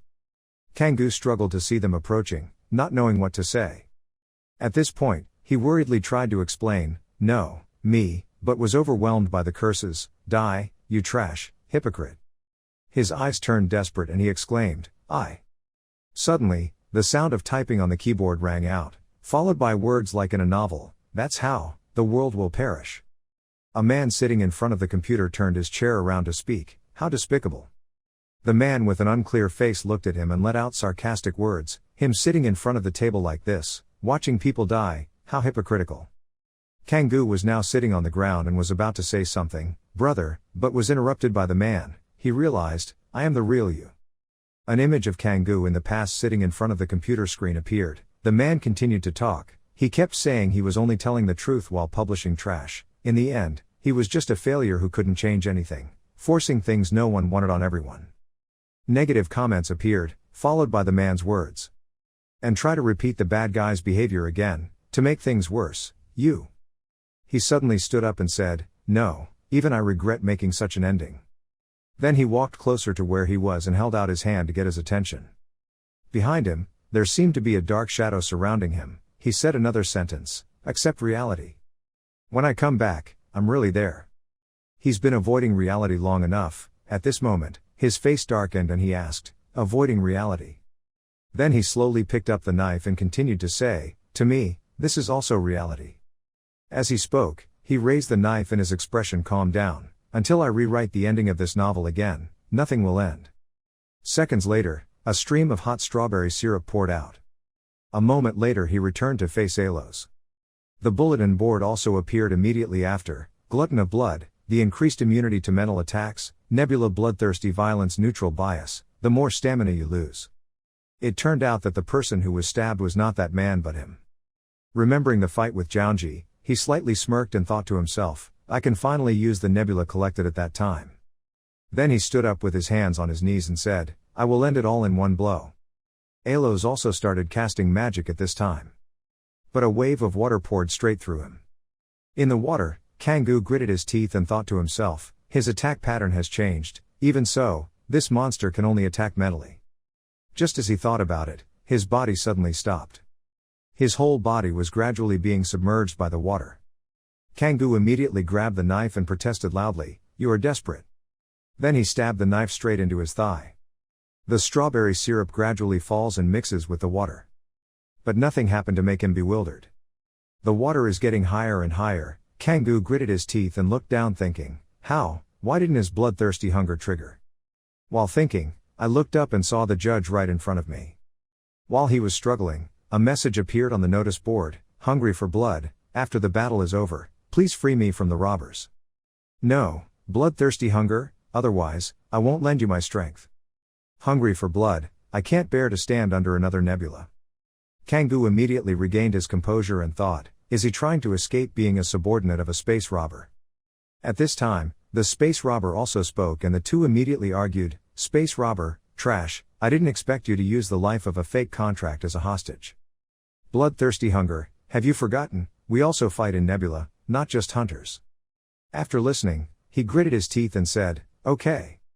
He continued in a pleading tone, after finishing the fight, I will free you, there is no other way, we must defeat Alos first.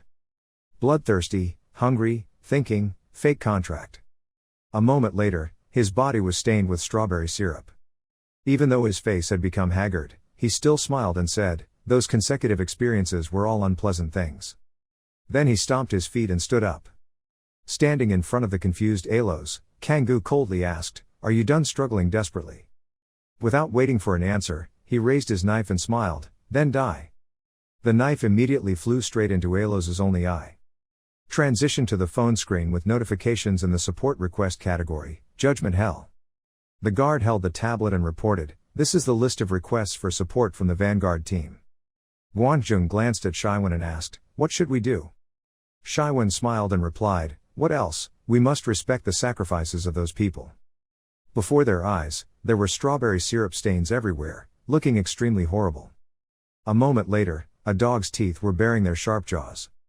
They were led in by guards to smell the traces. The other guard suddenly turned to inform his superiors, we smelled blood from here, there must be someone alive over there. Guanjung curled his lips and ordered, let's go. So he was on one side holding the phone in deep contemplation, Shin Kang-hu and Jin Hyo-young.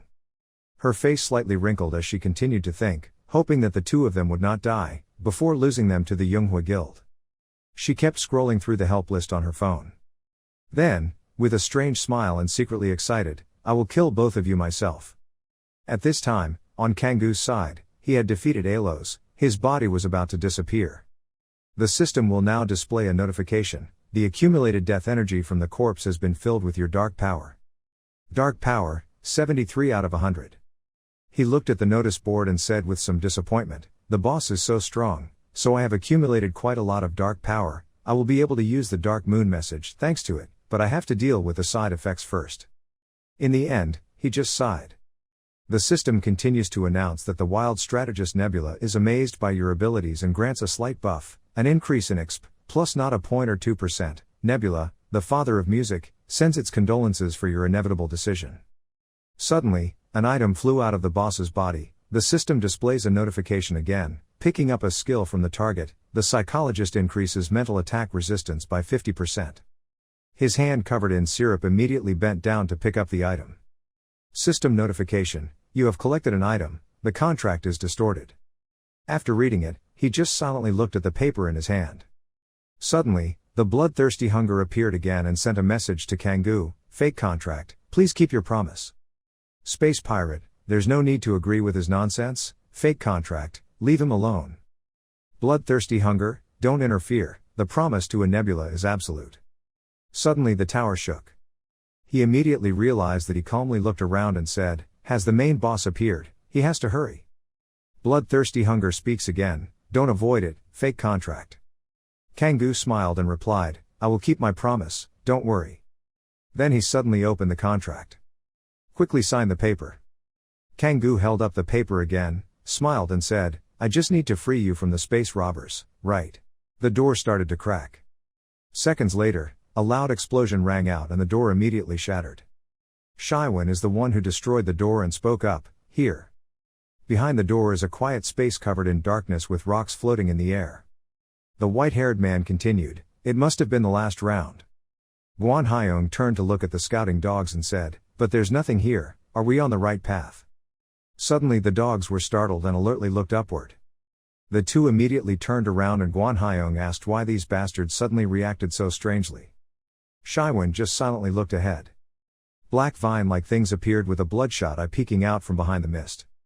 The dogs behind were barking in panic. Guan Hyung couldn't keep calm and was about to pull out his gun and grit his teeth to say, that's it, while Shaiwen still calmly smiled and said, we've come to the right place. A giant monster appeared with bloodshot eyes. This was the main boss Argus. Guan Hyung immediately gave orders and the entire army prepared to fight. The red string on Shaiwen's body began to sparkle. Hyoyoung was now injured, gritting her teeth and thinking, Chai Guan Hyung will take the lead. I need to report the details of his battle.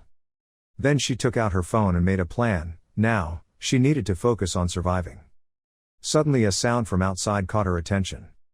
Hyoyoung immediately happily signaled and said, rescue team, I'm here, please hurry up and.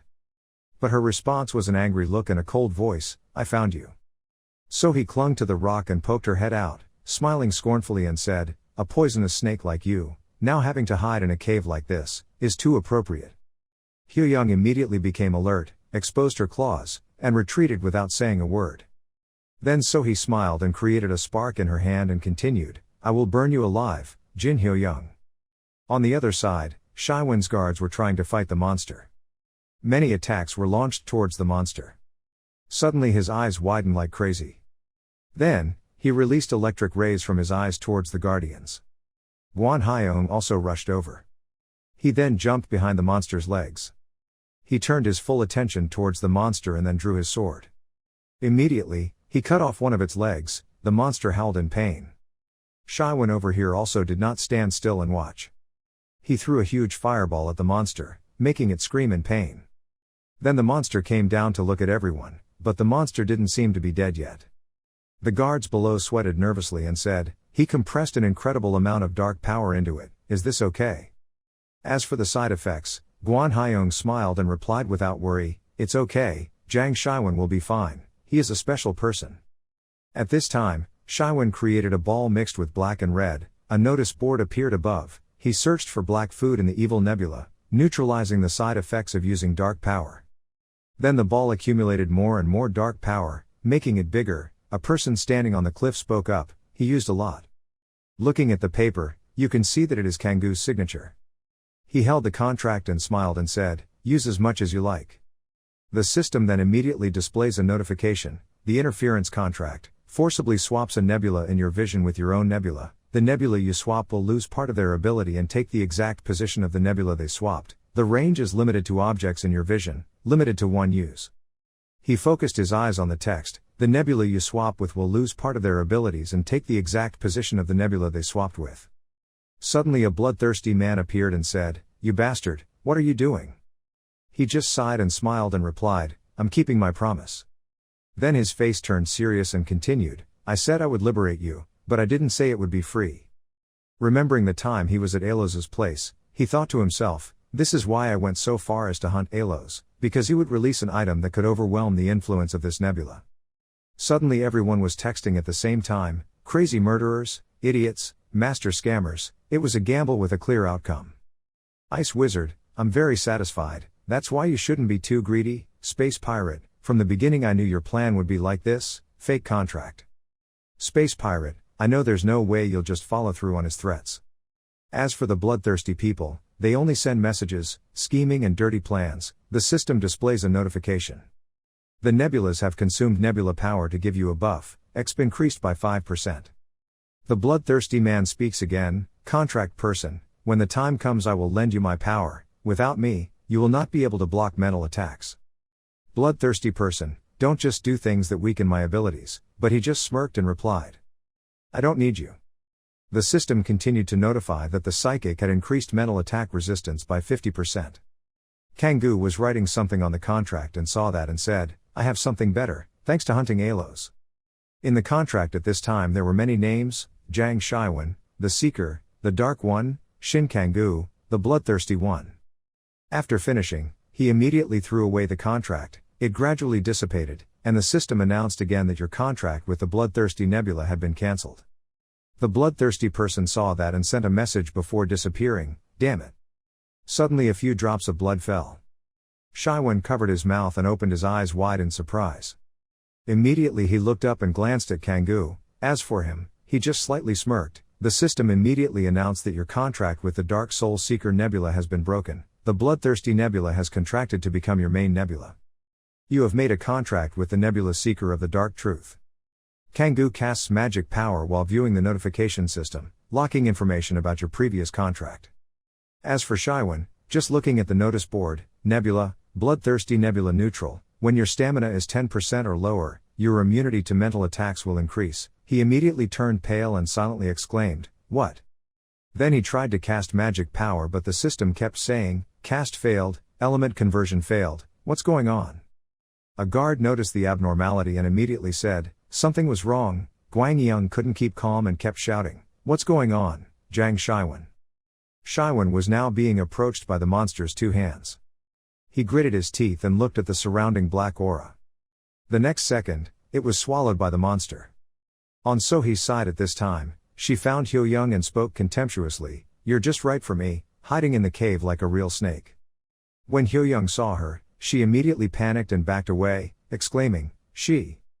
Sohee didn't hesitate to immediately create a spark in her hand and continued, I will burn you to ashes, Jin Hyo-young. The spark then rushed straight towards Hyo-young, causing her to grit her teeth in fear and think to herself, this crazy whore. Then use force on your legs. She dodged the fire and quickly ran deeper into the cave, worriedly looking back at Sohee, thinking in confusion, wearing the uniform of the Yunghua Guild. Right now Sohee is still confidently creating another fire. Hyo-young was startled when she saw that. She barely avoided Sohee's attack and then cried out in surprise. Looking at her injured shoulder, Hyo-young continued to run, gritting her teeth and thinking, shit, I don't have any mana left to block the attack. Sohee was able to move forward, both hands were full of fire and she said proudly, good, keep running. She continued like a monster hunting, let me enjoy the hunt. A moment later, Hyo-young's legs were shaking and blood started to drip down. There are wounds all over her body. Now Hyo-young is outside the cave, leaning against the cliff. She said tiredly, did you escape? Hyo-young now breathed a sigh of relief and smiled, if I report what I saw here to the teacher, I will get a big reward. But she was startled and opened her eyes wide. Something destroyed a corner of the cliff, causing the surrounding area to shake. Hyo-young gritted her teeth and stepped back wondering, just now. But if you avoid the melon peel, you'll immediately see Sohee coming from the cave. Just then, Hyo-young turned her head and was startled to see Sohee rushing towards her. She rushed forward and stabbed her arm through Hyo-young's body, smiling in satisfaction and saying, a prey like you shouldn't let your guard down. Hyo-young gritted her teeth in pain, glanced at Sohee and exclaimed with difficulty, Cha, Sohee. Sohee's pierced hand started to burn. She happily said, I will soon send Kang Dong-hyun to you, so go ahead and wait on the other side. After saying that, she immediately created a giant fire that covered Hyo-young's entire body, making her scream in pain.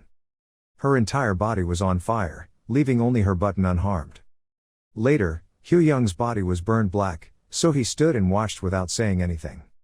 She didn't say anything but just coldly crushed some of Hyo-young's ashes in her hand. Then he turned around and left, shouting contemptuously, throwing the handful of ashes in his hand into the air. Back to the situation on Shiwen's side, everything became quiet now. Kangoo spoke up, the scene was beautiful. Then Kangoo stood on the ledge and looked at the notice board while observing the situation. A notification pops up from the system, the contracted nebulas are expressing surprise at your bold strategy. The nebulas have consumed nebula power to give you a buff, increasing experience by 5%. At this moment he remembered the content of the novel and thought of Shiwen, the novel of the life of a villain who became a savior, basically, a work of literature with the main character possessing, in the novel, Jiang Shiwen became stronger thanks to the sacrifice of. Without any real effort. The system still displays a notification, the Nebula Seeker wants to meet you. Kangoo smiled and thought, although it's all very clear, the feeling of losing something to someone else is a different experience. He must have been very shocked. Shaiwan was now on his knees panting. Suddenly Guan Haiyong's voice called out loudly, "Zhang Shaiwan."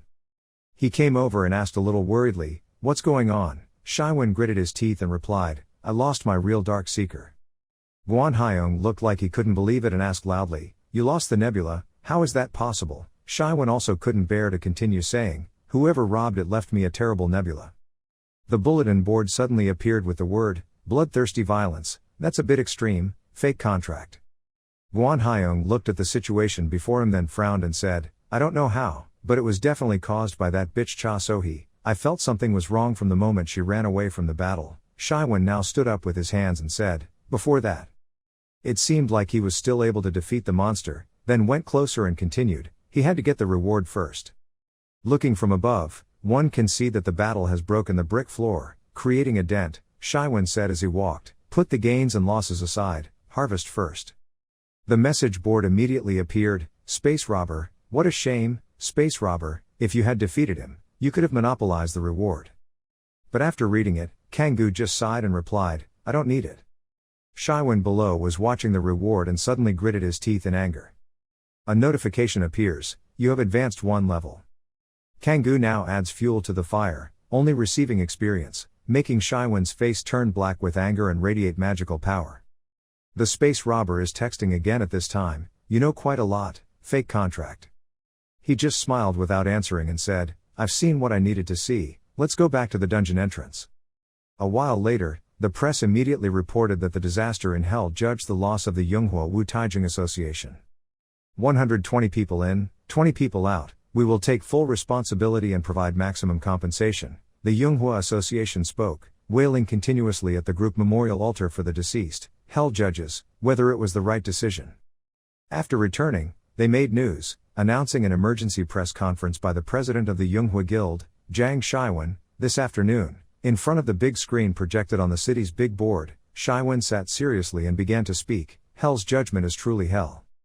Because there are traps everywhere, it's difficult to take a step further. But because the hunters were there, we almost couldn't reach the main boss." But he suddenly clenched his hand and continued, "However, the boss was on the defensive throughout the battle, using a suicide attack with enough power to wipe out the entire dungeon. Shaiwan expressed regret and pain, Chai Guan Hyung and I both wanted to save everyone, but we couldn't." Guan Haiyong also spoke at this time, "If it weren't for Zhang Shaiwan, everyone would have died in the dungeon. It was a miracle that the few of us still alive." After hearing this, people immediately exclaimed, "He saved dozens of people even when his own life was in danger. Zhang Shaiwan is a true hero." Kangoo also stood from afar watching and thinking, his mouth was so foul, in fact, he was the one who killed them all.